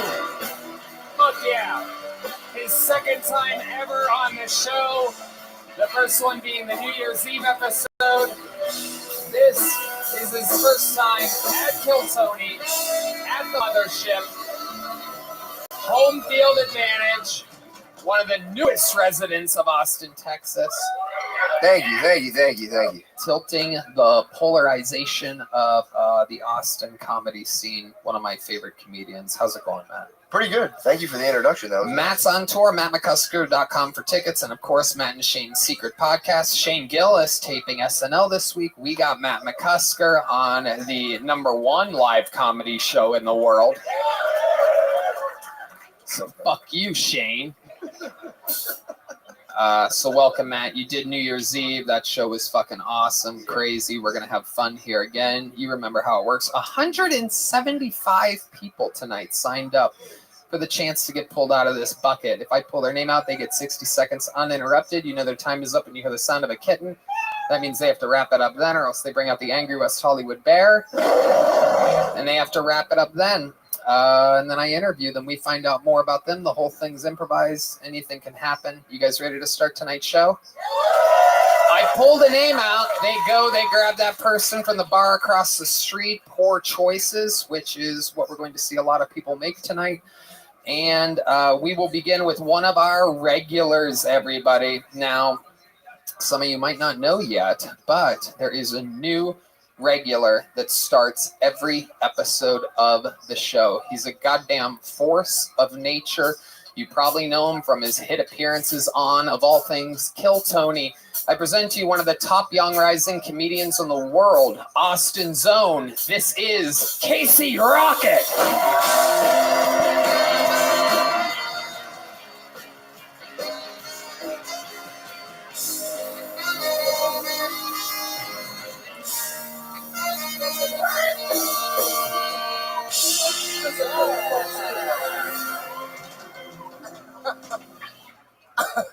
It's really good to hear your voice saying my name. All right, hell yeah, Sirius XM radio. All right, very cool. Okay, I got to get out of here. I got a softball game after this. So it's not a beer league, it's a fentanyl league. Should be pretty fun. Just me and the boys shooting up, sleeping on the ball field. So should be a good time. Most of you probably know me as the creator of the smartwatch, but I also donate to a number of successful charities, most notably the Reverse Ice Bucket Challenge. That's where I dump a bucket of hot water on somebody who has ALS. Easy money. Hell yeah, get real. Look at this guy rubbing his eyes. You're not dreaming, sweetie. This dude's fast as fuck. All right, come on. Get lost. That's what I do every time I see a police horse. I just gargle his lips a little bit. Solve any crimes lately, Brainiac? But, you know, it's Biden's America. Police are horses.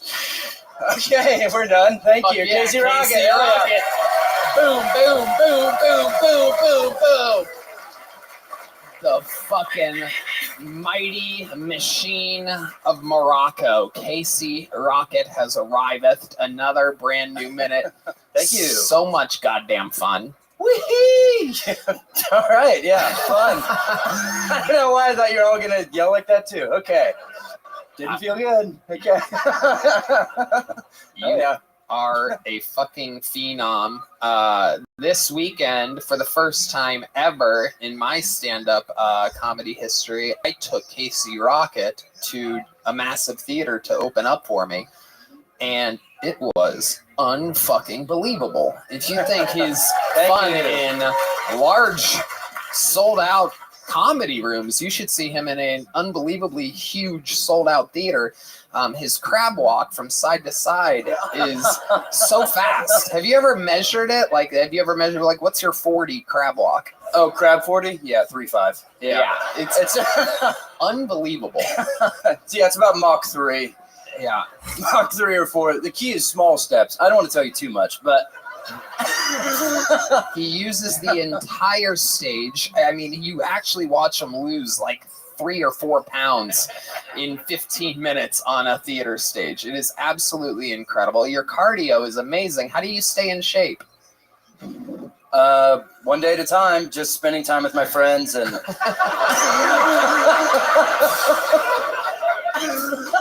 sitting down with a good book and just hoping for the best. Yeah, playing, nope, I don't know what I was going to say. Playing something, just hanging with the boys and crabbing a lot. We're doing stand-up all the time, so I have a very specific skill set of just crab-based cardio that doesn't translate to almost anything else in life, except the bedroom, wink, and just fucking crabbing circles around her. Are you close yet? Where did the crab walk originate from? What was your inspiration? Honestly, okay, so me and my friend, honestly? So me and my friend Tommy drank a bunch of Robitussin when we were 15 years old. This is absolutely true. And he was walking around. He was the original crab. I paid him $100,000 for it. He was, we were tripping on Robitussin, and he got really red. He got flushed, probably because it's like poison or whatever. And like, but at the time we're like, oh, you're so red. And he was walking around going, crab boy. And I was like, oh my God. It's perfect. And so it became a thing in our friend group that we would all crab around all the time. Yeah. We Perfect. love it. It is normal. Amazing. Yeah. Unbelievable. There was one point, just to let you know what being on the road with Casey Rocket is kind of like. At one point, when we left the airport, one of our amazing producers, the great Christy, says, all right, y'all, we're pulling up to the hotel soon. If I could have your guys' IDs, I'm going to get you all checked into the hotel super quick. You guys can kill a few minutes, and I'll be right back with your room keys. And Casey proceeded to pull out multiple different IDs of different human beings. He had a Blake Shelton was one of them. I had a Punisher one, which is kind of like when people piss me off.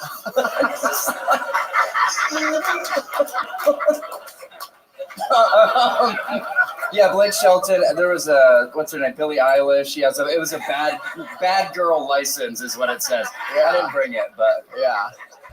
It is amazing, Casey. You are a sensation. Absolutely hilarious all the time. He has a very interesting diet. You want to tell these people what you eat for breakfast? What was it? Nitrogen bar. Space stuff. Nitrogen bar, gumball. Pat of butter. Yeah. The nitrogen bar is really big, though, so mostly just one of those. Yeah. Yeah. Just a reminder of how stupid Red Band is. Just then he goes, really? No, he didn't really eat a nitrogen bar. He's doing comedy. No, I thought that was an actual like protein bar. Yeah, like a bodybuilder or something. What is a nitrogen bar? It's not something that's just. I mean, what's the joke? It's a fake. What? There could be a protein bar called nitrogen. That like sounds there would exactly like a protein bar. Yeah, I don't know. It sounds like you, some Red interstellar thing. Yeah. Did you ever hit the oxygen bar at the boardwalk? Where's that? They used to sell oxygen at the boardwalk at the Jersey Shore. Oh, okay. Yeah, I've never been far. to the Jersey Shore. Have you ever done a vodka shot that's like they make it air? Well, you breathe it in. Yeah, I've Yeah, done you that. breathe Actually, it it's in. pretty sick. Yeah. Not the same thing. You freebase it. Yeah, you freebase Yeah, you're vodka. like freebasing So vodka. I've done it. That's more my speed than oxygen. What if it was straight up? I didn't inhale the shot though. Yeah, you faked it. I faked it. Hell yeah. I went. Oh, it's so cool, guys. We're so drunk on oxygen. I love it. Well, Casey, what a great way to get the show started. You did it again. You're an absolute phenom. So much fun on the road. Can't wait to get you back out there more. Make some noise for the great and powerful Casey Rocket. Thank you guys. So fun. Hell yeah. And like that, it has begun. I pulled the first name out of the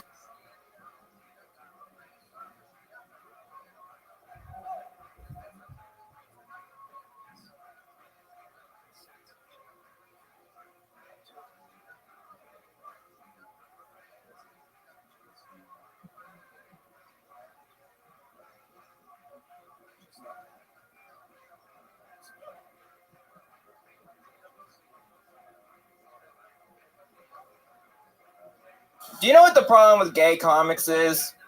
They're too fucking gay. Like, I'm gay, but you ain't ever gonna catch me skipping.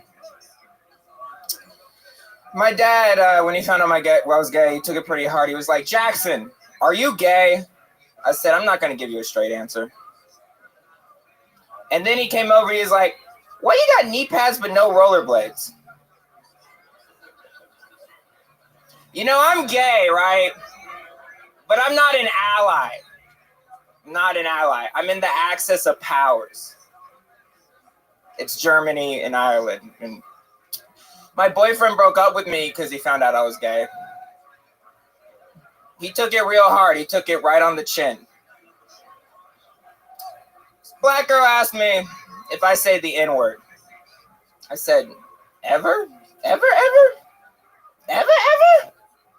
You know, the N-word like the stove. You got to touch it at least once. You got to see that shit's hot. You got. All right, thanks. Jackson, Namey, welcome to the show, Jackson. How long you been doing stand-up? 6 fucking years, man. 6 fucking years, man. Incredible. Where at? Houston, Texas. That's why I'm good. Okay, sure. That's why. Houston, we know you love pumping for oil. I love it. So welcome, Jackson. This is incredible for you, Matt. Your best friend, Shane, is the newest Bud Light spokesman. This was the one right before him.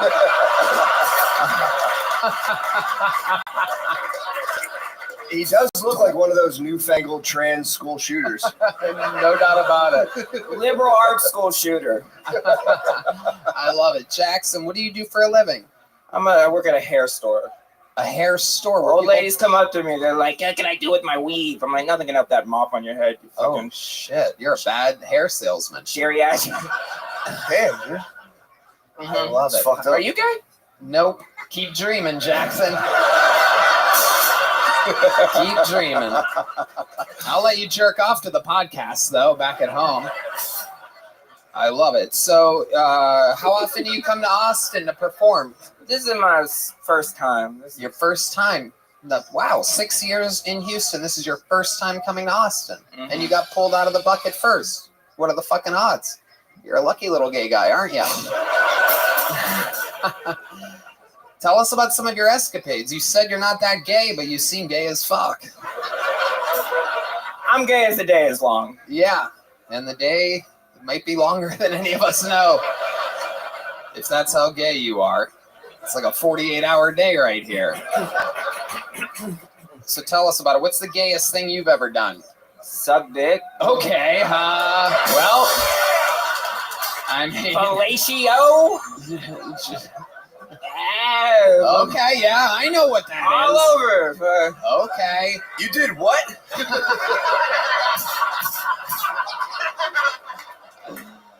You sure you don't want to try it? No, I'm positive. You're not even HIV positive, or? Yeah, keep dreaming. Again, you're just really just, you're so gay, dude.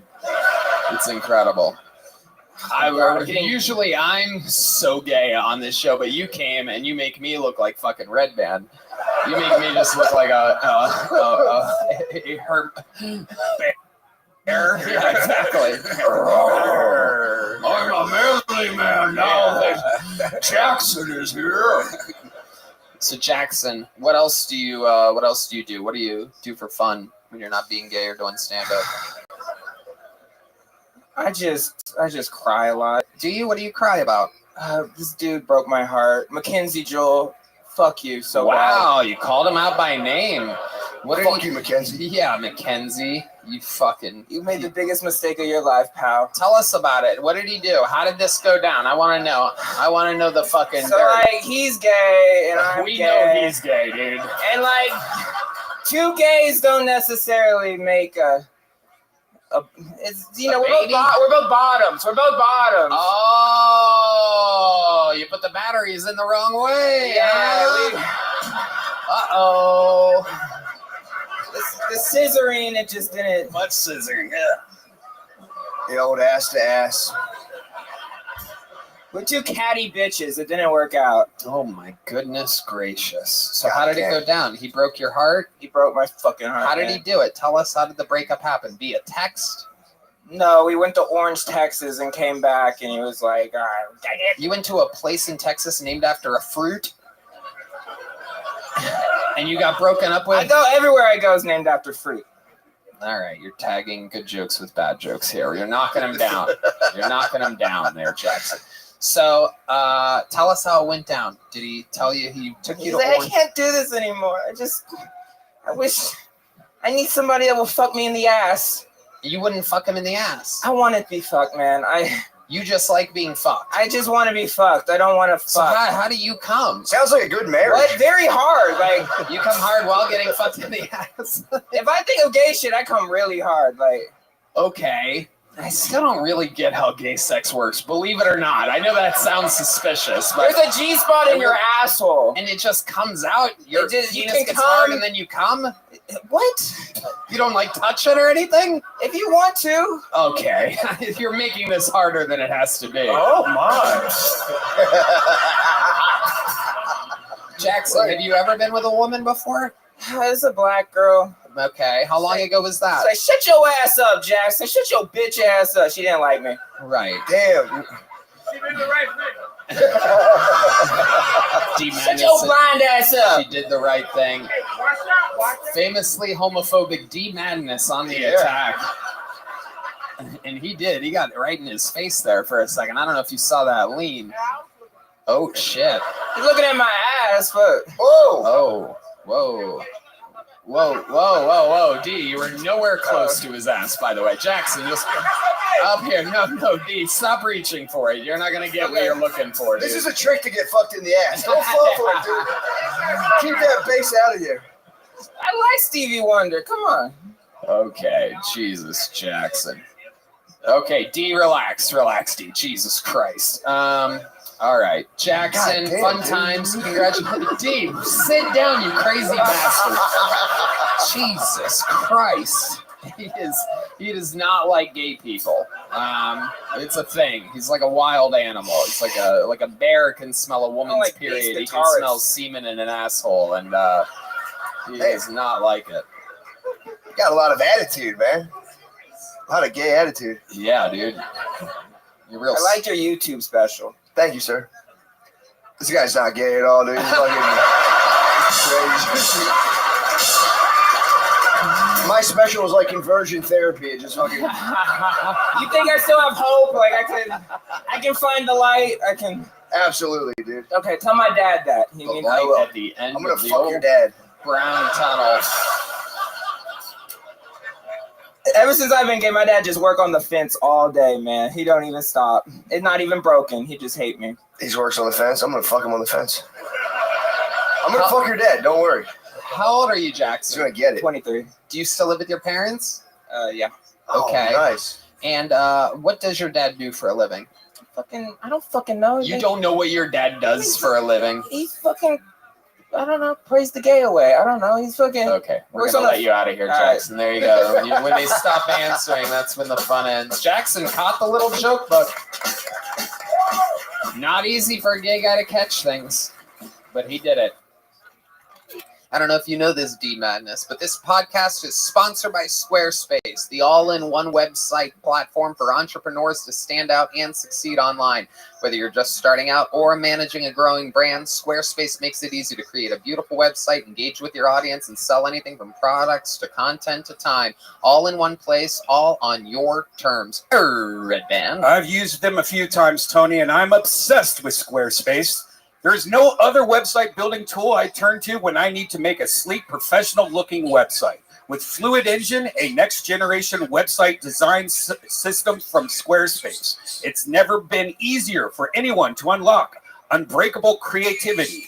Start with a best-in-class website template and customize every design detail with reimagined drag-and-drop technology for desktop or mobile. Stretch your imagination online with Fluid Engine, built in and ready to go on any Squarespace site. That's right, Red Band. You can easily sell custom merch and create a passive income stream that engages your audience and scales your brand. Design your products and production inventory, and shipping is handled for you, saving you time and money.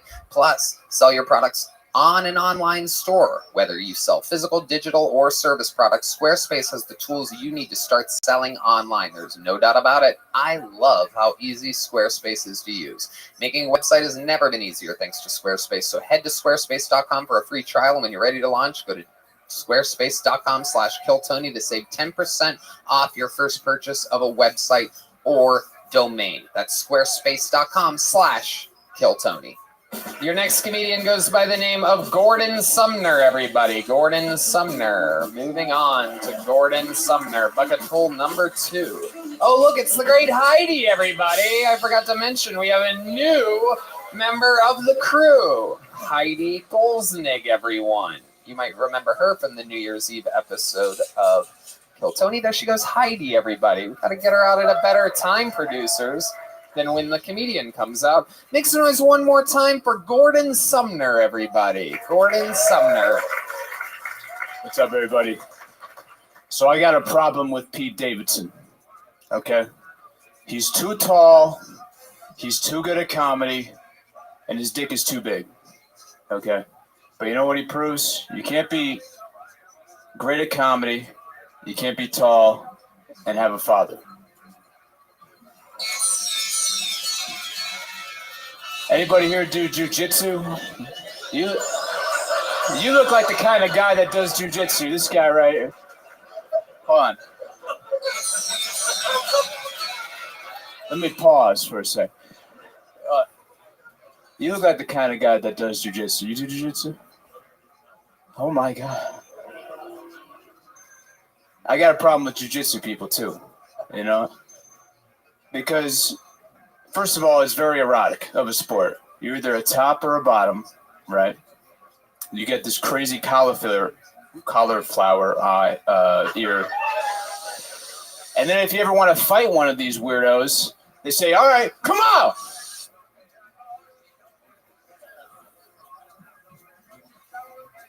That's my time. There we go. Gordon Sumner. All right, we started the show with a gay guy and then a faggot. This is exciting. Oh my God. Gordon, absolutely terrible. Demanding to do crowd work with this tough guy in the front row. He said, do you do jujitsu? And the guy said, better than your comedy. You guys didn't get to hear that, but he got lit the fuck up by a Kill Tony fan in the front row. Be careful what you wish for, trying to bring people into your set. What? I was scared. I'm sorry for cutting you off. There you go. Okay. How long have you been doing stand-up? On and off about 6 years. Jesus Christ. On and off for 6 years. Oh, Matt McCusker. So you've been focusing more on like selling Percocets? Like, what are you up to? You're dressed like every perk dealer I knew in the early 2000s. No doubt about it. Do you sell some kind of drugs? I used to, Yeah. What kind of drugs did you sell? I can't. Well, there's no cops here, right? Coke, weed. Right on. Yeah, coke. Okay. So you think there's a cop here that's going to get you for drugs that you used to sell? Or do you still sell them? Listen, I love the 5-0. Answer the question. Where were you last Friday? It is. It's like I think it's the hair dye job because it's like blonde, but it's not bleach blonde. It's like the concentrated lemon juice. Remember when people used to? He might be on the lam right now. He's in disguise. It's like Pony Boy from The Outsiders. There you go. Super topical reference for the young kids. Good God Almighty. He's on the run from that 8-ball he sold 3 years ago. He's on the run. Gordon, what do you do for a living now? I'm unemployed. What was what was the last job that you had? I used to drive trucks. What kind of trucks? Not quite a CDL level, but like below that, you know. U-Hauls? Yeah. Yeah, what kind of trucks exactly? Describe the truck and what would be in the truck. moving company, and it was below that. You were a furniture below the mover. CDL, yeah. You I used moved to- furniture. I used to move furniture, yeah. And you call yourself a truck driver. And you expected me to just move on with no That's stealing follow-up valor. questions. Stealing That valor is- from the that truck is- drivers. That is extreme stolen valor. Unbelievable. I was a truck driver. Yeah, it was a really big minivan. I was driving that around, backed it into spaces. It wasn't a big deal. I could move a lot of boxes though. Did you get fired from the moving company or did you quit? I quit. How long ago was this? It's like a year ago. About a year You've been ago. unemployed for a year? Yeah. So how do you survive? Describe to these people realistically, being honest. I'm a fucking genius. That's how it's. Okay, very good. So how do you do it? There's some officers here tonight, actually. There are some I officers. saved money, and then I just decided to You pursue save money while moving comedy, furniture. and I You rap saved too. I'm a rapper. Oh, You're a rapper? Yeah. Really? Are you really a rapper? Tell Michael what kind of beat you want. Tell Michael and D Madness what kind of beat you want. You got forgot about Dre. You know how to. What? Forgot about Dre. Forgot about Trey. Yes. Matt Mueling, you got that? Yeah, dude. 1, 2, 1, 2, 3, 4. That's a bunch of different British and motherfuckers act like they forgot about Dre. No, you just did what they So do. what do you Is say? this karaoke? No, he's doing You the said you hook. were a fucking rapper. You just did an Eminem impression. He's Warren G. He's Warren G. He's hooks only. I'm not bad. I'm not Just bad. did the chorus. Hooks only, dude. You're not a rapper at all. You just did what they do. I just try to fucking entertain, I don't know. So you're not a rapper. Try to make people laugh, people smile. That was sick. That was very funny. Yeah. That was so funny. Okay. That was just, my mind is literally blown. So I good. do whatever it was takes. so good. Okay. Well, you're doing nothing. You're lying. You just lied to us up here. I'm a rapper. Okay, give us a beat. All right, then you just did it. Motherfuckers act like they forgot about Trey. Like anybody can do that. Anybody can fucking do that. The chick from Houston with her arms crossed can do that. Yeah, she's fucking pissed. Yeah, I can. You finally woke her ass up. I can actually see the American flag. She has uncrossed her arms. Do you have any talent whatsoever in any field? 6 years on and off of comedy. Your rap game is atrocious. You don't rap. Do you do anything? You saved up enough money moving furniture to survive? There's nothing to you. This guy is just me. The more that I look at him, I'm like, fuck, dude, this is just me. I sing too. I sing. No, you don't. No What one do you say? believes you. What do He you said say? he can sing. Yo. Okay, thank you. Okay, there he goes, everybody. We're going to keep it moving along. There goes Thank you. Gordon Sumner. Have you been on before? You got a little joke Yeah, book? first time. You do now. There he goes. Gordon Sumner, job, bro. everybody. Good shit, man. Okay, you don't need to do that, but you have an open wound on your hand, by the way. It's disgusting. Absolutely disgusting. Right on his knuckle. Okay. He had a punch in the steering wheel cut. This fucking.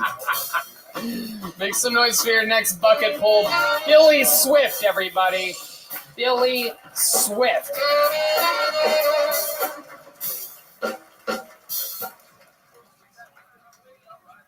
You guys think anybody's ever taken a Viagra recreationally? Like no sexual purpose, just a guy wakes up, he's like, I don't know, man, I want to look good today, I think we should normalize that shit, all these chicks getting half-price coffees with their tits hanging out. I want to pop a Viagra and try buy a 2008 Toyota, Oh, you sure you can't take $1,500 off the price? Well, how about now, big boy? You know what I mean? 3/4 chub, get a quarter off the price.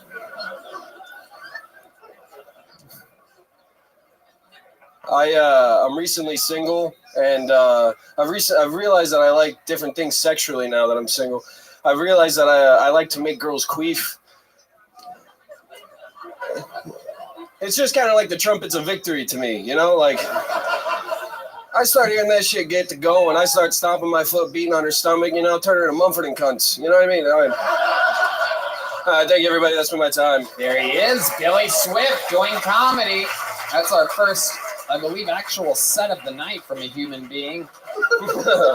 Welcome, Billy. How long have you been doing stand-up? About 2.5 years now. 2.5 years, making the 6-year people look like fucking 1 week people. Unbelievable, Billy. Matt? I thought he did great, yeah. Yeah. Thanks, I was hoping you'd ask this guy if he did jiu-jitsu right after saying Pete Davidson's bad diet. 2.5 years, Billy Swift. Where at? Orlando, Florida. Yes, Okay. sir. The home of the great Cam Patterson. You know Cam? Yes, sir. Yeah. We were pretty good friends. Went back, like, when I started, he was around the same time. Yeah. Okay. How often do you come to Austin, Texas? Oh, I just moved here January 1st. Nice. Congratulations. Yeah. Thank you, sir. Happy New Year, too. Yeah, thanks, man. I appreciate that. What do you do for work, Billy? I install blinds or shades and shit like that. D-Madness, be careful. Yeah.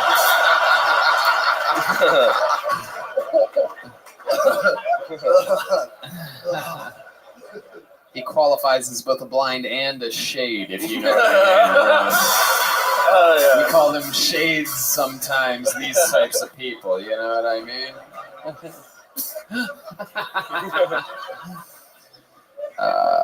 Not to be confused with Slim Shady, whose amazing music we just heard a moment ago. Billy Swift from Orlando. You moved here and you're installing blinds here? Yes, sir. Yeah. And everything's going good? Yeah, it's going great. Fucking love this city. It's awesome. What do you love about Austin, Texas? Tell these people watching from all around the world. The homeless are a lot, like, crazier here. I like that. Than in Orlando? Oh, yeah, Really? for sure. What's crazier here than in Orlando? I was just in LA and I forgot they're different there. It all really depends, I think, what drugs are on the streets. A lot of people with blankets over their heads, publicly urinating. San Francisco, shitting. They shit on the streets for some reason. Tell us about the Orlando homeless. What are they known for? They're fucking chill. I mean, they don't really do much. You know, they're more heroin guys, so they take naps and stuff. Yeah. Perfect. Well-rested people out there in the heat of Orlando. Yeah. The most magical place on earth. I've never, in Orlando, I lived there for 6-7 years, and when I moved here, I've never seen a homeless pair of tits before I came here. And I've seen so many. They're a lot. Yeah, they're not bad either. Oh, there you go. Homeless tits? If you clean them up a little, you know. There you go. Red Band working on new material. Hey, those tits aren't that bad, lady. You want to hop in my Tesla? Yeah, exactly. Hop in the back with me. We'll let it drive. Yeah. You got a nice place, mister. I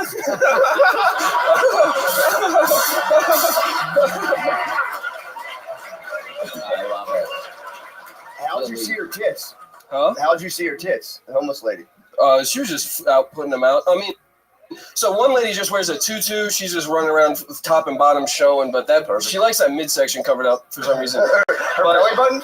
Yeah, I think it's a C-section scar is what she's trying to hide. But she's fucking your guys' city, all right? I don't know. No, but then the other lady was wearing like a muumuu, and she just goes, titties! And fucking kept running down the road. And yeah, she was just making people's day. Wow. I think she just wanted to take a day off, you know? Wow. Just give back. Yeah, just give back to the community, you know? Y'all motherfuckers be giving me dollars and shit.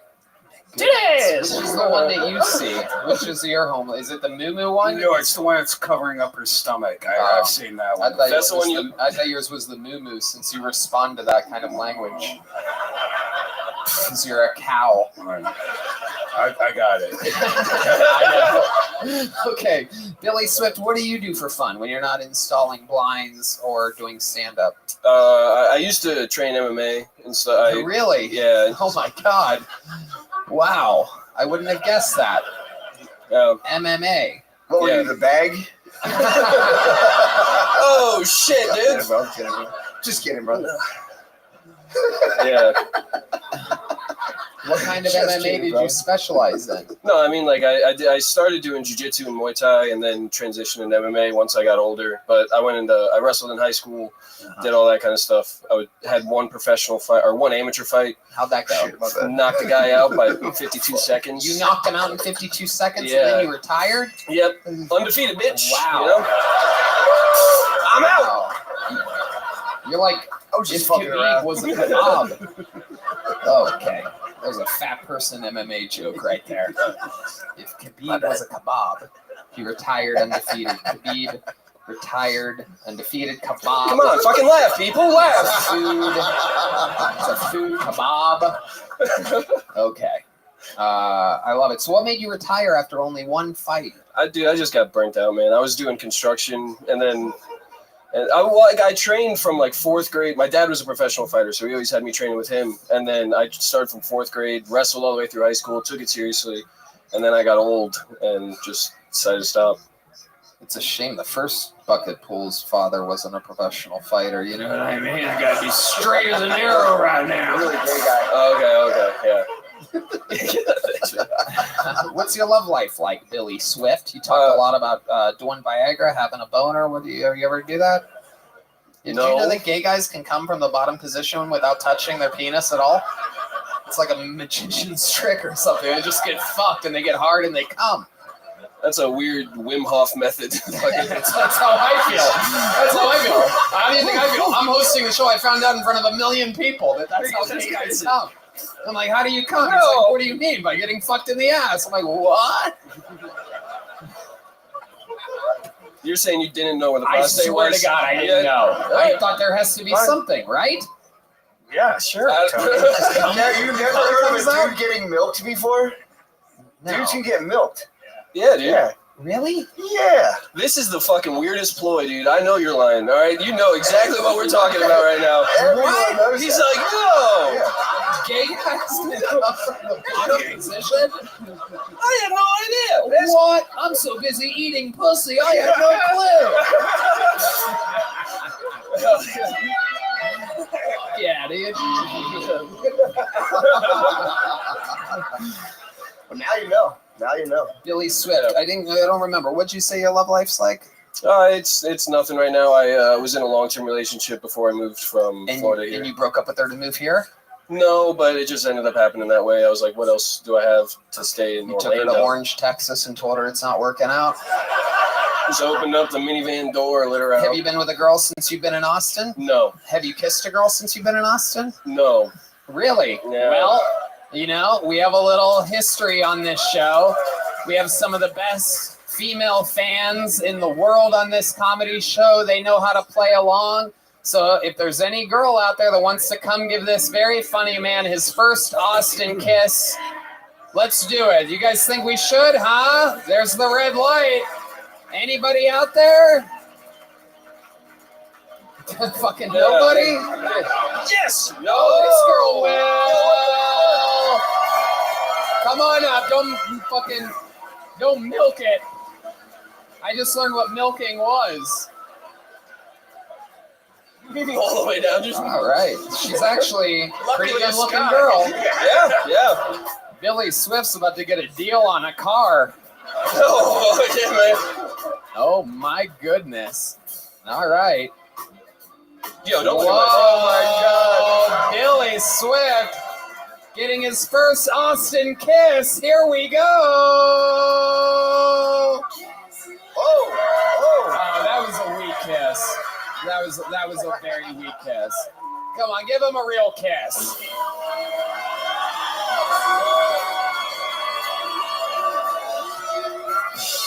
Wow. Look at that. Unbelievable. He went from MMA to HPV that quick, everybody. Absolutely incredible. Touch my shoulder. Yeah, hell yeah, dude. Hell yeah, dude. Hell yeah. How do you feel, Billy? Your first Austin kiss. Her lipstick tasted good, or whatever the fuck that was. That's pretty all right. That was all right. That was an open cold sore, my friend. The Austin special, baby. Yeah, the sweet sensation. That's a little fucking. You gotta risk it for the brisket. You know what I'm saying? Billy, anything else crazy we should know about you before we let you go? I used to have a tit. I used to have one titty. What? Explain to us more. What do you mean by that? When I used to be a fat kid, and then I hit puberty, and I thought like a cool way to like show people I'm fucking tough is to get titty twisters and not like flinch. So I just stand there and fucking take that shit, and it gave me like calcium deposits, pretty much cauliflower ear in my tit. And yo, it was a handful of people. That shit was, it was nice. My nickname was Uno Bresto all through middle school. Do you do jokes about that? No, not yet. No. You have to. That's crazy. It seems made up though. You know what I mean? Like when I have pictures. It's crazy. It's crazy. Wow. I would love to have you on the Secret Show Thursday. There you go. Thank you so much. You just got a real gig and a big joke book. Welcome to Austin, Texas. That's Billy Swift, everybody. First good bucket pull set of the night. He is originally from Orlando, Florida, and so is your next comedian. An absolute fucking thunderstorm every single weekend with me on the road doing giant theaters. He goes up right before me. He's a fucking freak of nature, constantly getting better. He works it out right here. This is a brand new minute from the one and only Cam Patterson.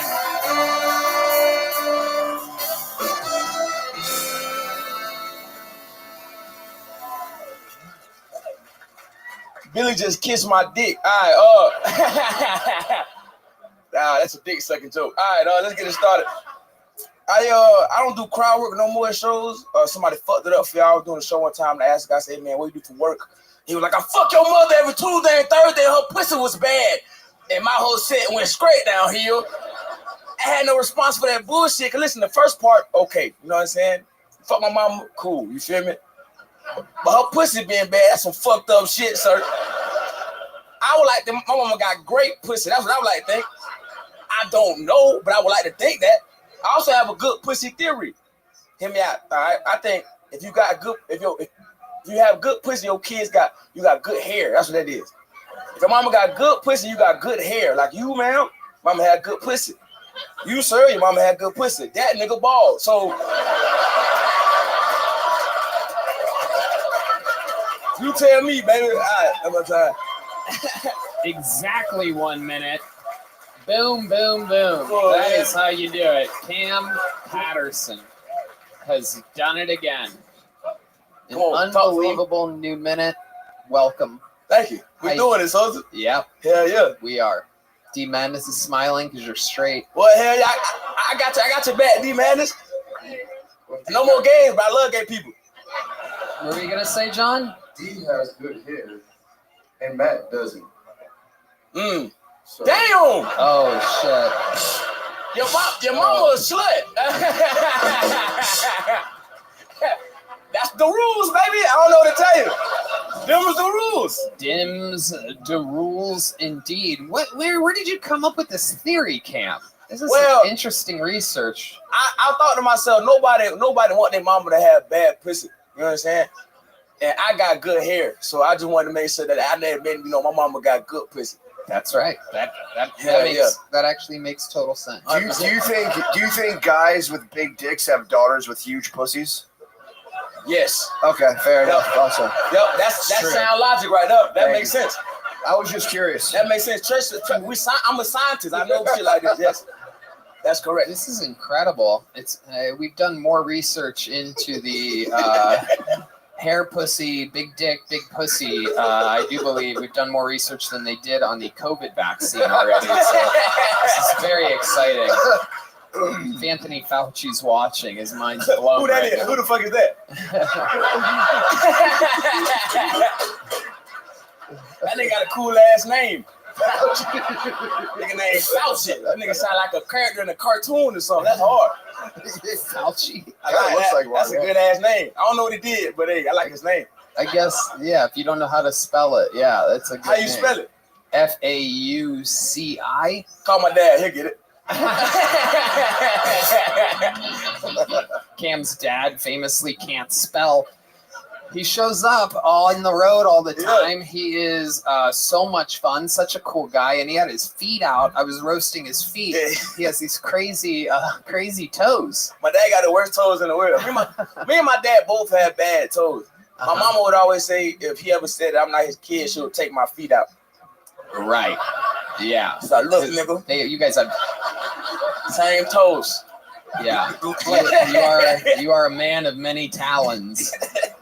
Yeah, remember when I was telling you, right? If I can't play footsie with women in the bed. That's my God, that's right. Now that I've seen your dad's feet, it makes total sense.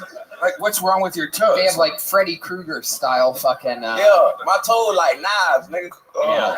My toe like I really fucked somebody up with my toes, dog. Like I got like talons. You feel what I'm saying? Yeah. Yeah. It's bad. It's not good. It's like Edward Scissor feet. Yeah.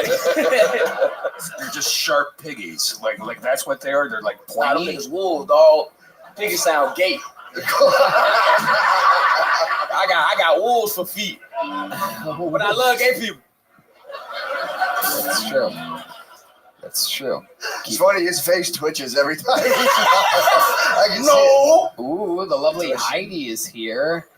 I believe that is a water from that. Make space for Heidi, everybody. Thank you, appreciate it. She's on Instagram at Gina with 3A's.HG. For those of you that like a Instagram handle that is also a Wi-Fi password. Hard to figure out, but I'm sure you fucking internet people will find her with great ease. Cam, what else is going on? Anything else crazy this week? I like her titties. Oh. Yep, that is true. Good titties. Good titties. That is absolutely good milk. spot on. This week, nah, I'm just on the road with you. You feel what I'm saying? Yep. I got distracted. Yep. Yeah, just on the road too. You know what I'm saying? Running around. Shit been fun, man. Yep. I had a threesome. Oh wow, I didn't know I had that. a threesome, yeah. Oh, awesome. Yeah, the first time. How did that go? It was terrible. I hated it. I did not like it at all. Yeah, why? One of the girls didn't know how to share. She wasn't a good sharer. Oh. Yeah, she ain't know how to do that too well. She would have been the only child or something. Right. Yeah. I ain't like that. I ain't like that shit at all. It wasn't fun. Well, I'm sure we're gonna hear more about that in the near future. No, I won't. I won't talk about it again. Really? Nope. Reddit gonna kill me, nigga. I don't play with them niggas. Hey. I don't play with niggas on Reddit, boy. I'll murder somebody's grandma about that. You feel what I'm saying? Why the threesome? Why would you murder? No. See, if I do it again as a real joke, people get upset with me. They get these internet dorks are unbelievably unbearable. Then I have to find somebody. He repeated a joke. He did a joke in his interview. And then I was still imagining you naked with two women. I lost the fucking thing. That was fun though. It was fun. You know the crazy thing about the threesome, right? So I explained it to my homeboy. I was like, well, he said I had to go, and I was like, well, you know, I would go to one room and fuck one of them. Then I go to the other room and fuck the other one. And then he was like, that wasn't a threesome. They ran a train on you. And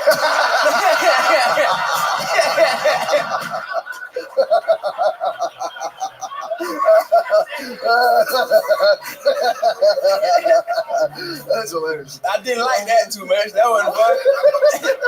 Now that I think about it, that sounds pretty gay to me. I don't know. I love gay people. Cam Patterson, you did it again. Another amazing minute. A perfect example of what a regular on this show does. Make some noise for Cam, everybody. Come on. Cam Patterson. There you go. Hey, top of the morning to you. This episode is brought to you by St. Patrick's Day Shamrock Shavers Manscaped. This year, don't just chase rainbows. Make your own pot of gold and groom your little leprechaun with the leaders in below the kilt care. Say goodbye to your clover forest with Manscaped's Lawnmower 5.0 and let your confidence shine bright.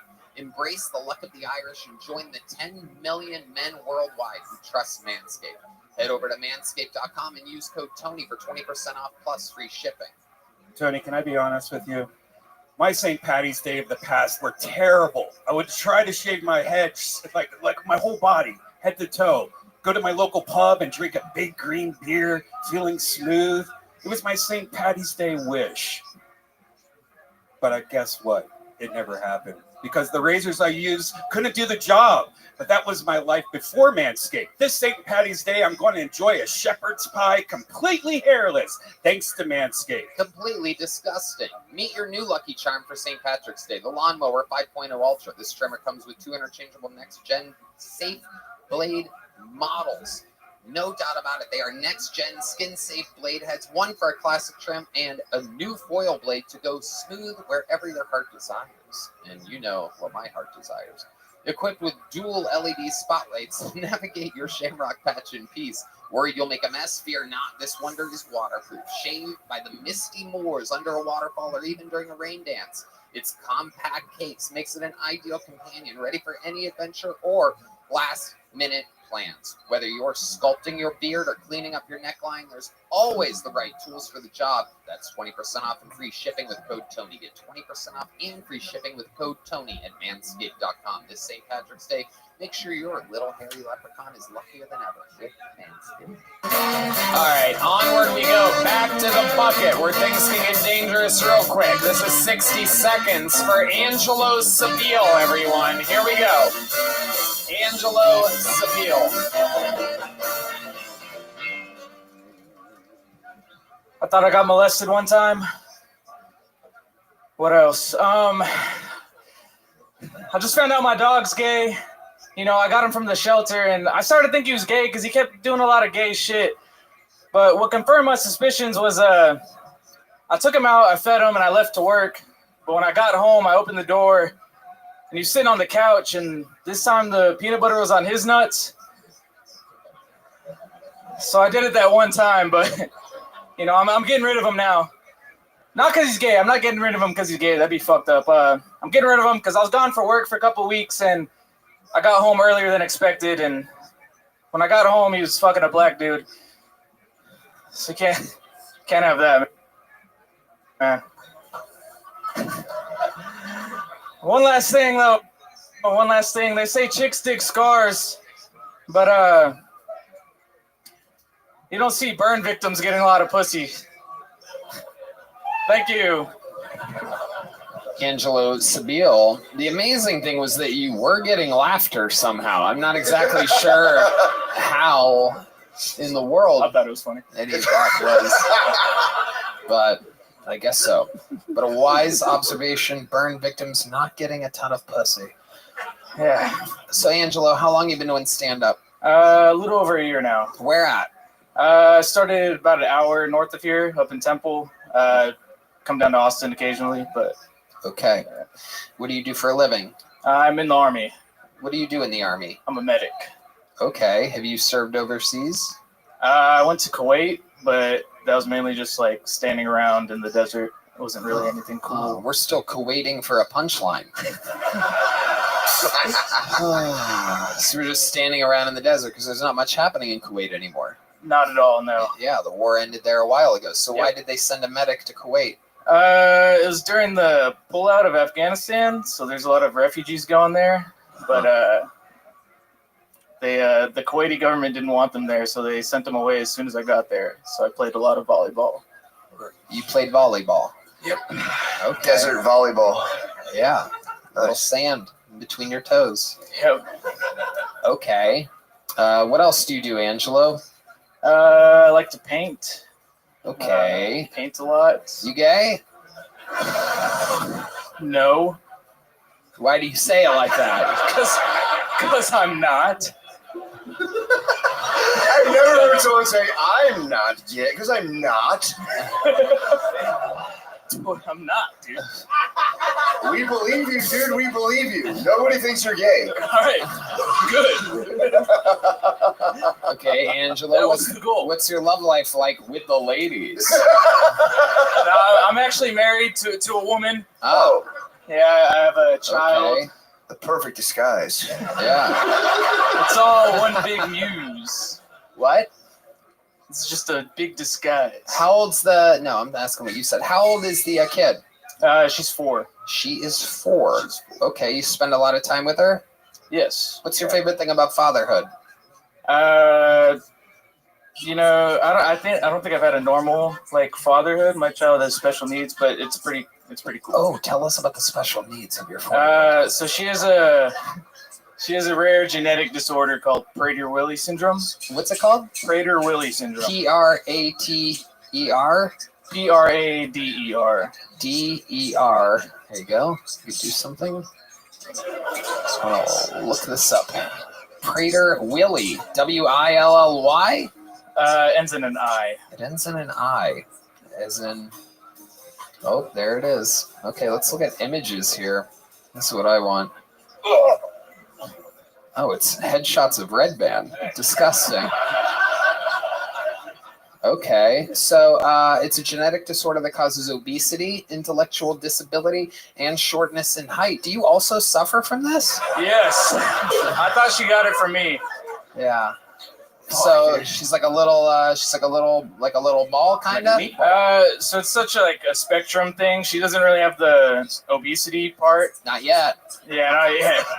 But she is intellectually behind so far for four. Right. Years old. Okay. So she's 4 years old. What is she supposed to be doing that she can't do at 4? Like speaking full sentences and stuff. It's kind of just like little words here and there. Part of it, like there's some similar symptoms with like autism, so she's kind of like socially delayed. Okay. Do you ever curse God because of what happened to your daughter? No, for a little bit I was like, fuck, dude, like why? But no, she's cool. She's super awesome. That's awesome. What kind of games do you play with her? Mainly she likes like being pushed down the stairs. Okay, come on, shut up. Mari. Shut up. What are you guys at, the serious show? Okay, what kind of games does she like? She just likes like roughhousing, really. Like she likes being like picked up and like thrown around. And then she giggles. Yeah, I love it. Who's Prater Willie? Who's it named after? I think like a Swedish guy. It's crazy when you get the named after you. That's like I'm kind of jealous. It's awesome. It is an interesting It's thing. weird. It's named after like the person that discovered it, but I feel like it should be named after the first person that had it. That's what I'm saying. Yeah. Yeah. Bullshit. Fuck Prater Willie. Yeah. Yeah. Fame hungry doctor. Exactly. Oh, name it after me. That's a tight legacy, though. Yeah. So, how old was she when they made this diagnosis? A little over a month. Wow. How were they able to tell so quickly? She wasn't moving at all. Oh. Yeah. Wow. She just kind of laid there. She was just kind of like there. Wow. Like something's not right. So we gotta find out. Damn. That is incredible. And you're still you're with your wife? Mm-hmm. What does she do? She stays at home with our daughter. Right. I mean, it seems like that'd be a pretty easy babysitting job, though, since she doesn't move around. Yeah, well, much. actually, now she's all over the place. But okay. Yeah, she's doing good now. That's good. Yeah. Congratulations. That's fun. What else do you do for fun, Angelo? Do this, stand up, like to shoot, paint. What do you shoot? Gel blasters? Fucking shooting ropes. No, nah, guns. You know, like a straight guy would do. Yes, there you go. Now he has proven his straightness. It wasn't the child. It wasn't the. Now that you shoot guns, we know. It's a battle nurse. That's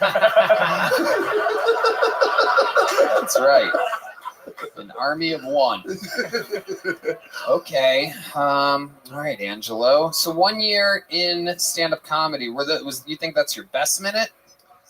I think that was the most like punchlines I could pack into 1 minute. Okay. I think. All right. How often do you get to perform? I was doing it for like 4 or 5 times a week for a while, but the past 2 months I haven't done any. Why? So I just bought a house, and then I've just been busy with work and that. So work, and you're still in the army. Yep. What do they make you do here? It's pretty like lame actually. I know. When there's no like. I know. I've been trying to get. There's no war or anything going on. You just kind of like count stuff, make sure everything's still there, and. Right. I hope we can find a war for you. That'd be nice. Yeah, exactly. We might have a good one coming up soon. That'd be nice. Yeah. Get you out there. I don't want you being bored. But you're like ready to go, huh? So if we do go to war, you're the medic. Yeah. It's awesome. Okay. All right. Shit. Well, thanks for that. Yeah. Thanks for being a medic. Appreciate No that. problem, guys. A real straight Anything hero. for you. Anthony Sabile. There's a little joke book, my friend. There he goes. Angelo Sabile. Thank you. Everybody. We're going to keep it moving along here. You guys having fun out there? All right. Make some noise for your next comedian, Mike Ryan, everybody. Mike Ryan is next on Kill Tony.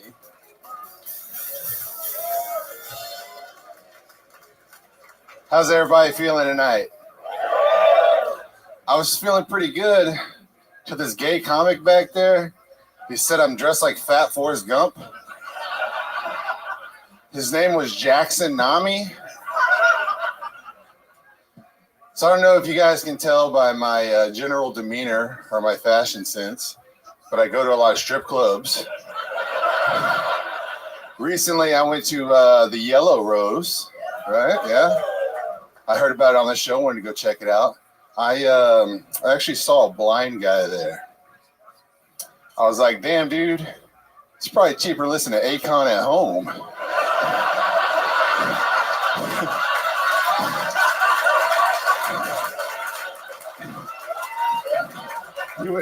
He was singing really loud. He was like, I see you winding and grinding up on that pole.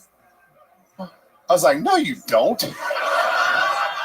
I felt pretty bad, though, because he threw like 600 singles at the cigarette machine. Thank you.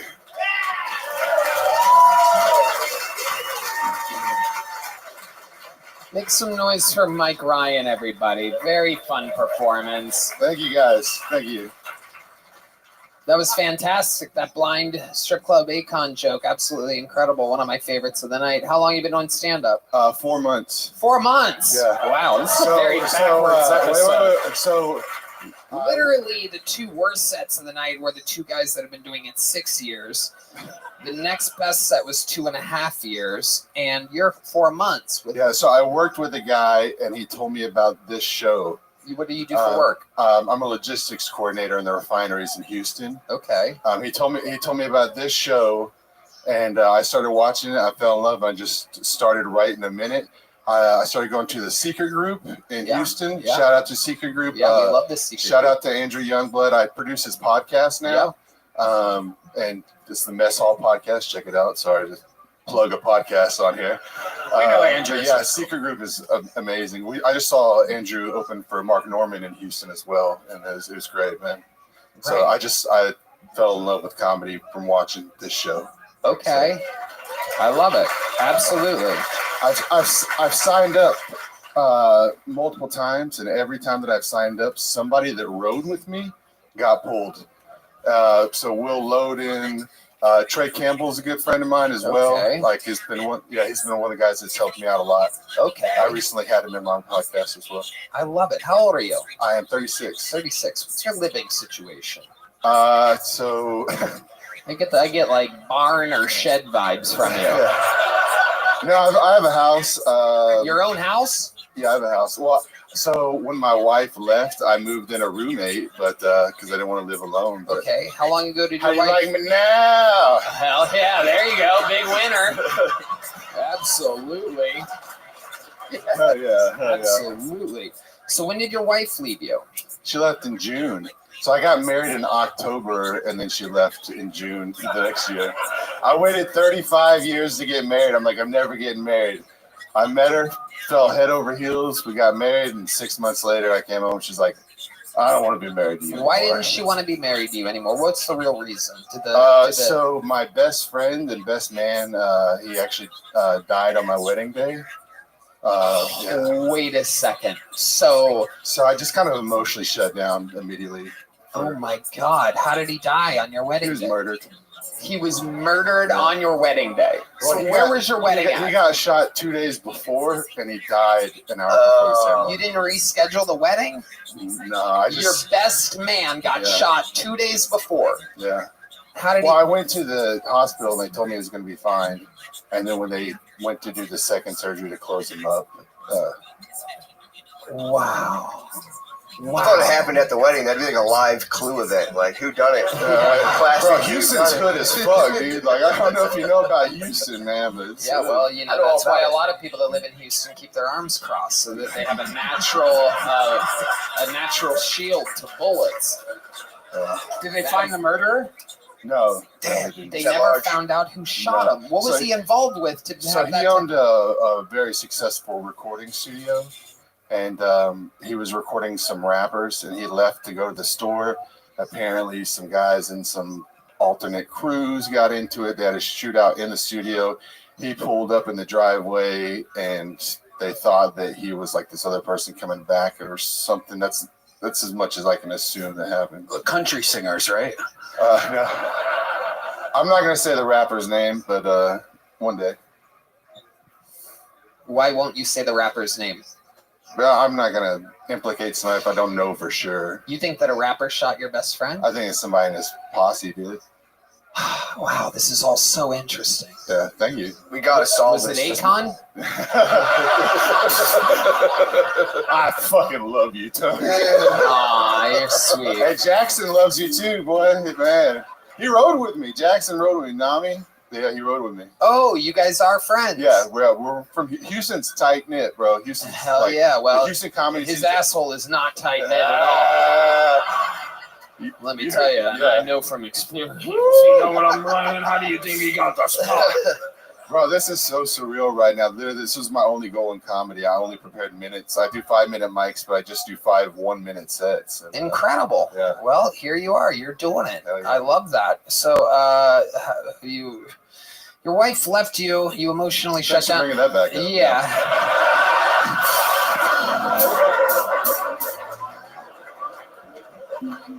Have you communicated with her at all? Yeah, she texted me today. Yeah. No, we're still friends. Like, that's the thing is, she's younger, and when she said that she didn't want to be with me, I loved her enough to let her go. Like, I didn't want her to be unhappy and just stay with me just to do it. She's got her whole life ahead of her. You're a sweet man. Thanks. Look at you. Thanks. Incredible. Guess what? If she comes back, she's yours. Yeah, that's true. That's what they say. If they come back, it's time to kick your roommate out. You have any other? You have so much charisma. You do other things on stage. You have any other special skills or talents? I used to be I used to be a rapper. No way.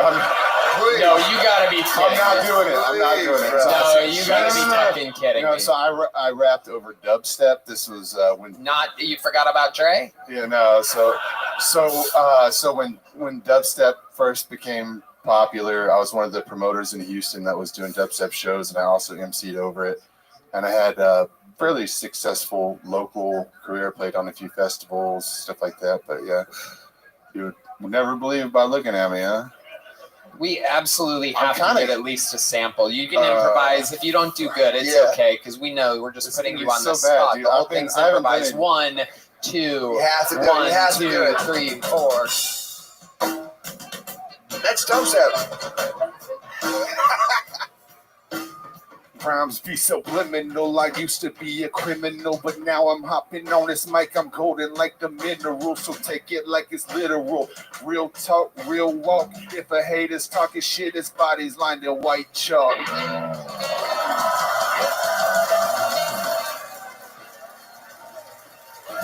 That was amazing. Bro, I know this entire get up, right? I've been growing the mullet out to get on this show. This You grew the mullet out just to be on the show? This is not me, bro. This is not me. I'm hood, dog. I don't know what to tell you, bro. Like my hands are tattooed, man. Like, I don't know what to fucking tell you, bro. I love it. I love it. H-Town, baby. Oh my goodness gracious. Wow. This is incredible. You do have tattooed hands. H-Town till I drown. Okay. We almost did in Harvey, too, man. All right. You almost drowned in the hurricane? It was bad, bro. It was fucking... Oh my goodness. We lost a bunch of my friends lost their houses. It's not that funny. Wow. But you didn't lose your house. Nah. Just his wife. Yeah. In the flood. She floated on down the river. It's all right, though, dude, because I feel like I'm going to do all right with the ladies when this Hell comes yeah, out, dude. man. Dude. Fuck yeah. No doubt. Wow. You know, Trey is on the Secret Show Thursday. If you want to take a ride up with him and do your I'll 5 fucking minutes drive at the him, Secret bro. Show. Hell yeah, All right, dude. we're Fuck talking yeah. about Thursday.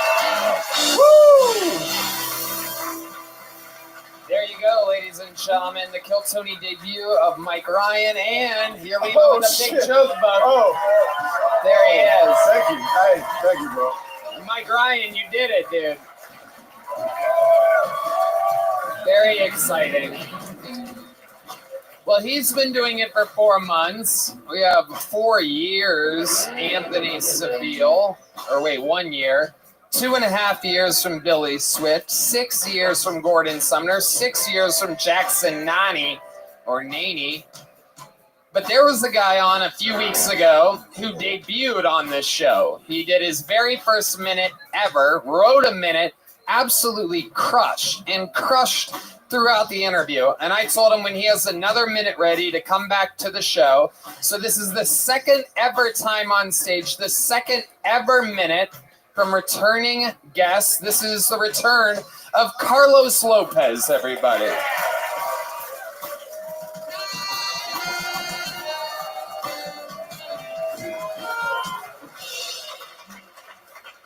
Howdy.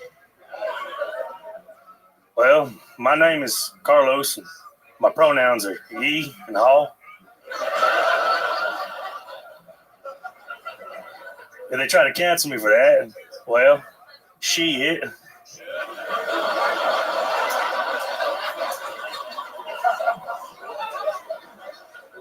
I have a fascination with nature's leftovers.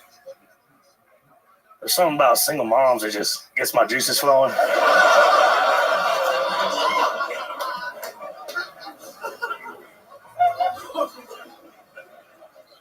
I volunteered to fuck a sex robot for AI research purposes.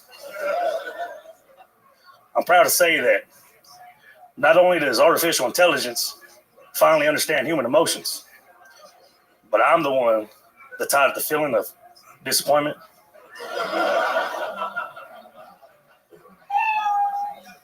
Thank you. Beats, one after the other. Carlos Lopez, with a grand total of 2 minutes, has had 2 rock-solid minutes. How do you feel, Carlos? Fucking incredible, man. Thank you for having me. You have so much swagger to you, so much fucking cadence, such a powerful presence on stage. You drive horses around in an actual truck, not one of these fucking furniture movers. You're a real fucking cowboy out there lugging around horses. Tell us more. I just live on the road, man. I've been blessed to see the whole country. Most people where I grew up, they don't ever leave town, much less see everything I get to see. I'm just blessed, man. I've been a good life. There you go. God loves white people. Carlos, you mentioned having a love for single mothers. What is it about single mothers that you like so much? What is it? Can you always tell when they're single? Well, I know they put out. That's actually a good, yeah. Yep, great answer. They're very loving and nurturing, and I could use that in my life, you know? Yeah, you're out there taking care of the horses. God damn it, time for someone to take care of you. Yeah, and if they're shitty moms, I don't have to worry about them sticking around. That's right. Absolutely. They'll leave you even after your best friend gets murdered on your wedding day. That's how it works. That is how it works, people. This is real life. True. I love it. Carlos, you ever been married? Hell no. Hell no. Just out here hauling horses, slinging dick, and dodging babies. There he is. There it is. Oh shit. We woke him up. God damn it. Dude, how did the cowboy community take Brokeback Mountain? Were you guys pissed or like does it happen up there if you're out there with your boy for like too long? You guys get cattle fever? Hell no. I'll run in a cell barn if I have to before that. Hell no. Did you ever see the movie? Oh, it's very poetic. Yeah. That's a perfect answer. Hey, the best line is after they fuck, he's like, well, I ain't gay. He's like, well, I ain't either. Like, y'all just buff fucked in the mountains. You're already there. You're at least embrace it. Solid.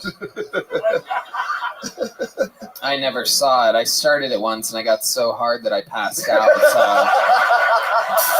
All the blood left my brain, and I was smitten. That movie just made me want to go eat a pussy. You know what I mean? There you go. Carlos, you're a real manly man. You're fucking filled with testosterone. It's absolutely incredible. What's the manliest thing you've ever done, you think? Just take a second. Love a woman. Uh-huh. No. Yeah. Fuck, I don't know. I guess just handling livestock by hand, Yeah, that'll do some it. rank ass fucking livestock. What's the most feminine thing you've ever done? Watch Brokeback Mountain. That'll do it. So fucking quick, dude. He is. Lightning quick. We absolutely love you. You're so straight that D Madness has a fondness for you, too. You can feel it in the air. Carlos, what's your living situation? Man, I live on the road, so I got a place I call home at the moment in Corpus Christi, Texas, and and I'm never anywhere for too long. Oh God, you're so cool. Everything's like it's unbelievable. Never anywhere for too long. God, unbelievable. You talk to the horses sometimes? Fuck yeah, the best conversations I ever had. Hell yeah. They operate off yay or nay, and I like that. Yeah. Do Straightforward. you ever get horse lady pussy? Yeah. Oh, horse lady pussy. Okay, Yeah, he's not horse pussy. I mean, if you can handle horse pussy, hats off, cowboy. It's a physical feat. No, horse lady pussy. Horse lady pussy, some of the wildest pussy. Hell yeah. I bet, brother. Some of that old. You ain't scaring them. You're just trying to hang on.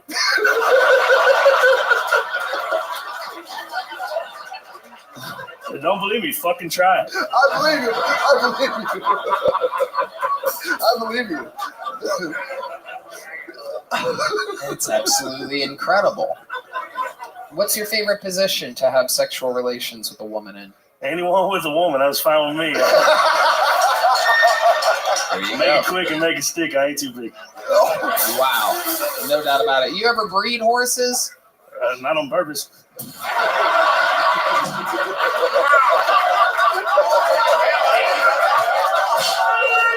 This is what made us fall in love with you. He's got answers for everything, this fucking guy. It's absolutely... There may have been a stallion turned out where we weren't supposed to once or twice. It was not me. Wow. Now, wow, that is incredible. What else do you do for fun? What is I know you're out on the road a lot. You're never one place too long. Rodeos. You love rodeos. Have you ever done a rodeo? No, I'm not a rodeo cowboy. No. But rodeos, wild women, and one-night taco stands. Wow. One-night song, taco actually. stands. Yeah. It's every fucking thing you said. Finally bombed.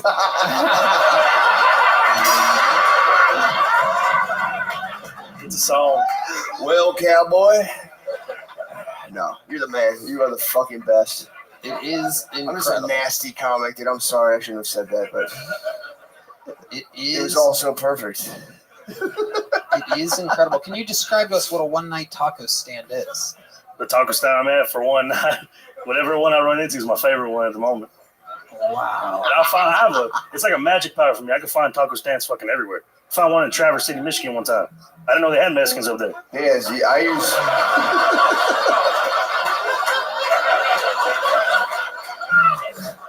usually use Google. I can locate them pretty easily as well. Partner, I just check into my phone. I find them everywhere I go as well.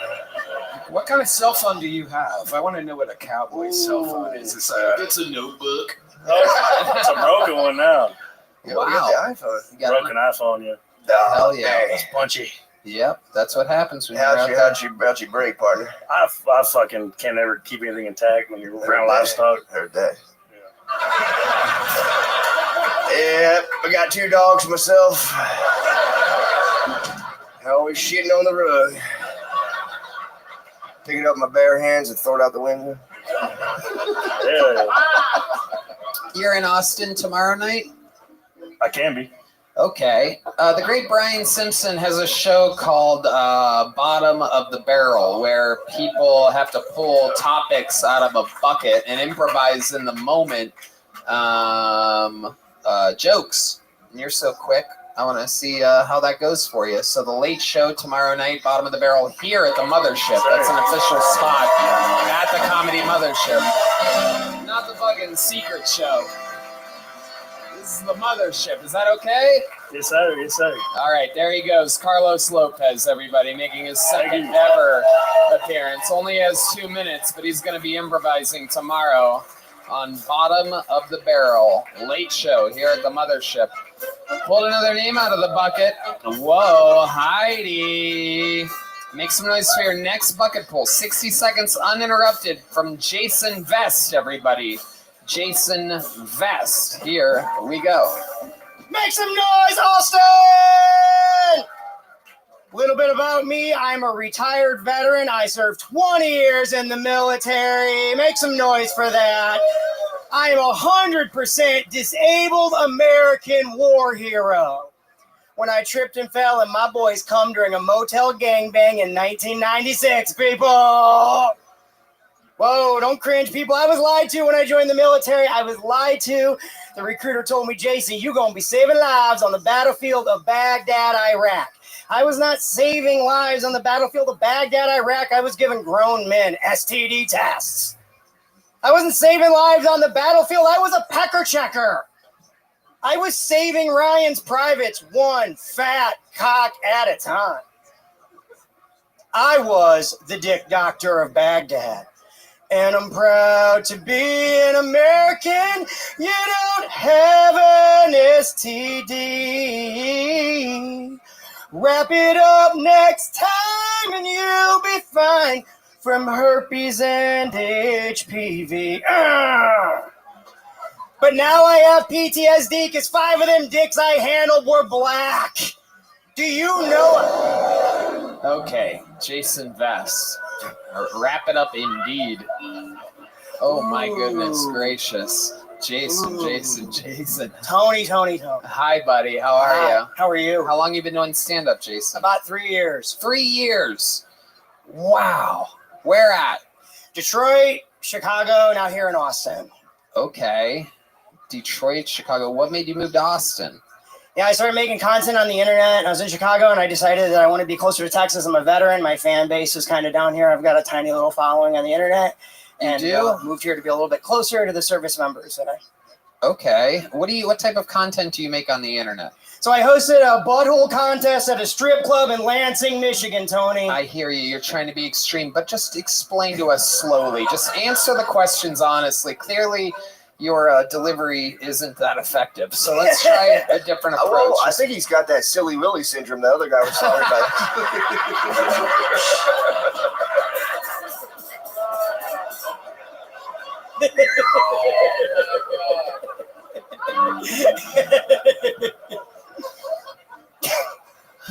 The old Prater Willie up here. We finally found him. This is the guy. So, what type of content do you make? Nice and slowly and calmly. So I promote events on the internet at strip clubs across the country. And what are these events? I hosted the 2023 Prettiest Butthole in Michigan competition. And that's women's buttholes? All buttholes. I said prettiest butthole in Michigan, Tony. Who won? A woman from Lincoln, Nebraska drove 16 hours to Lansing, Michigan to show us her Cornhusker butthole. Wow. Yeah. Oh, there you go. There's Red Band's fart noise for the episode. He was really excited about that one. It was a thing of beauty. Okay. So, Jason, 3 years, and what's the best set you've ever had? Do you remember that night? Where was that? I'd say the best set I ever had was New Year's Eve last year in Saginaw, Michigan. Ooh. And what happened there? What did you talk about on stage to make things go so well? Well, I did what I did here, except people laugh, Tony. Oh, that's right. People in Saginaw, Michigan are retarded, everyone. I almost forgot. It's unbelievable if that worked in front of a real live audience. That is incredible. But yet I'm not surprised. If it would work anywhere, it would be Michigan. All right, Jason. So how long have you been in Austin? 1 month. 1 month. And what? How's it going for you? What do you love about Austin? I don't know. It's cheap to live. It's better in Chicago. I live in like Pflugerville, just north of town. I love it. Ooh, Pflugerville, the home of Brian Redband. Another one of your people here we found. Look at that. You all have this guy. Aw, there you go. Okay. And Jason, you're gay, right? No, I'm straight. I've been married for 17 years. What?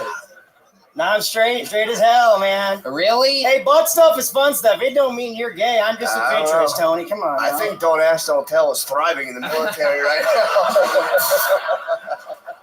Have you ever been milked before? No, but I milked someone in Iraq. I handled dicks in Iraq, Tony. I gave grown men STD tests. I've milked a dick in my day. Doesn't mean I'm gay. So wait, how do you milk a dick doing an STD test? So when I gave this dude an STD test, he came into the clinic and the doctor said, you got to milk his dick a little bit to get the sample because you have to put a rod in it. And so then when I got done with the exam, the doctor asked me, he's like, Jason, well, how did that exam go? And I got milked it. I got a sample. And he's like, you didn't milk that guy's dick. I just made that up. That was a fucking joke. You jerked that guy off for no reason.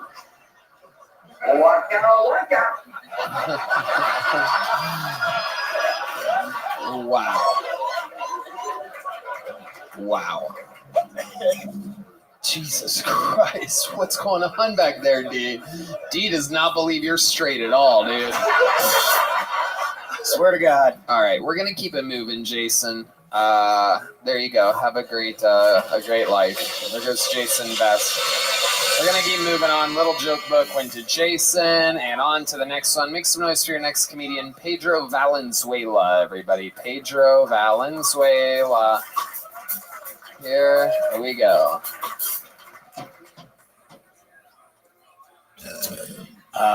Kamala Harris looks just like my mom. That's exactly why I can't trust that bitch. You know what I'm saying? Like, I trust Kamala Harris like I trust Biden with Barron Trump. You know, he's going to touch that kid. That's all I'm saying. He's probably going to touch him. I think it's funny how people that like Donald Trump, they'll never admit that they actually like him. Like, they'd rather say something worse. Like, I asked my boy, I was like, hey, man, you like Donald Trump? He was like, yeah. I was like, what'd you say? He was like, no, actually, what I said was I like watching dykes get jumped. He said that. That wasn't me. I don't like it.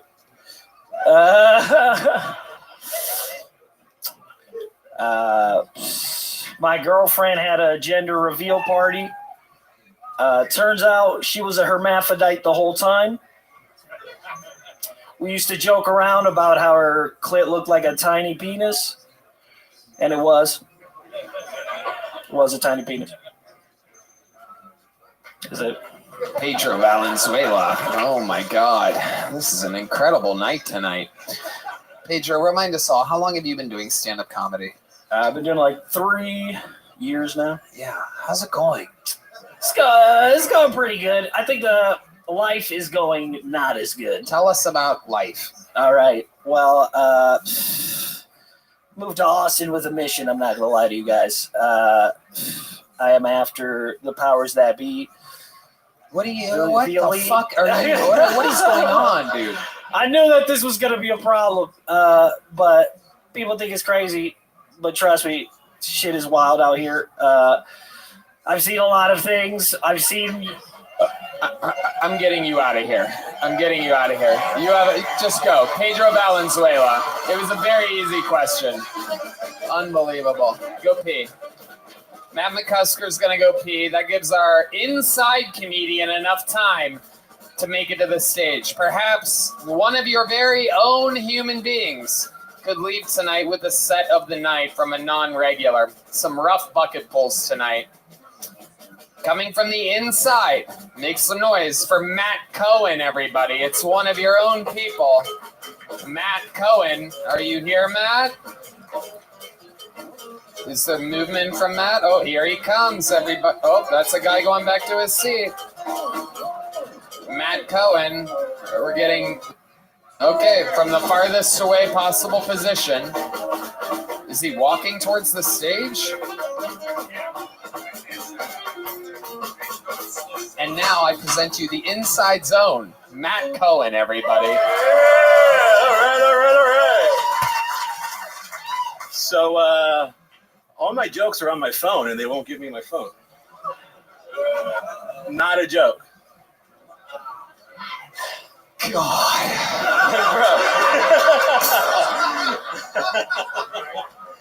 So you don't remember anything that you wrote? Nothing, man. Really? Like, I know, it's torture. We have a phone unlocker. This is your phone. Congratulations, we got it unlocked. Yeah. He doesn't seem excited to have his phone unlocked, by the way. It's off and everything. It's off? It's okay. Yeah, it's okay. Let's just do your interview now, and then we'll do the minute afterwards. Let's go. How long have you been doing stand-up? This would be my first time. Right. And where are you from? Tampa, Florida. And what do you do for work? I'm a marketing director. Always the funniest people. It's all smoke and mirrors. What's your love life like? Pretty good. I'm happily married. Will you have any special skills or talents? Have you ever done anything on stage before? Special talents you'd have to ask my wife, but she's not here. Okay, well, great. Is she locked up too? With a lot of excuses.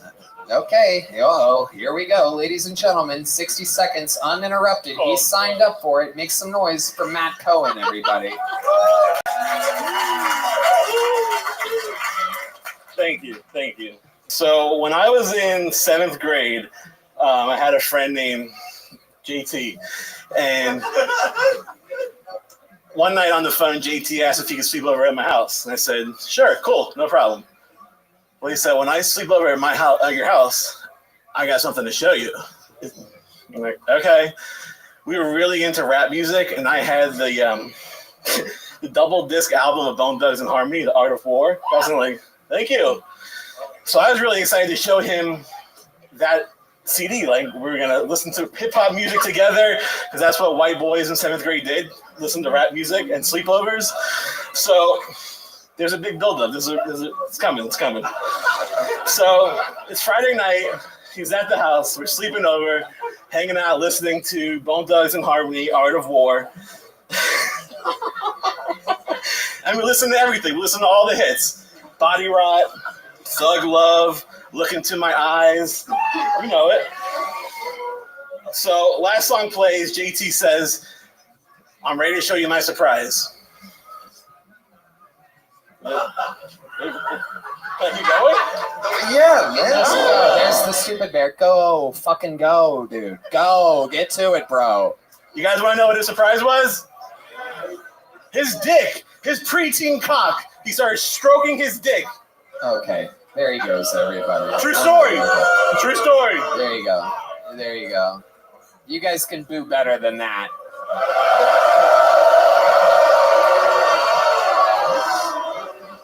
Unbelievably terrible. You listen to music with a buddy and then he jerked off in front of you. That's the whole thing. What? That was traumatizing. Okay, very good. Before I let you go, most interesting or compelling thing that's ever happened to you in your entire life? Ever. Your whole life you get to reference from right now. I took a trip to Israel and climbed Mount Masada. It was pretty badass. Oh, God. Wow. Way to get the crowd on your side. Okay, there he goes. Matt Cohen from the inside. There he goes. Go. No little joke book. No nothing. That was absolutely unbearable. Yeah. We have someone else from the inside. We haven't had a female on stage tonight, so we picked to have a female. Ladies and gentlemen, closing out your bucket pulls. Your first female comedian of the night. Make some noise for Sydney Abusawan. Sydney Abusawan. That's a guy? Come on, Sydney, whatever. You have the name of a woman. Let's do it. Hey, guys and cowboys tonight.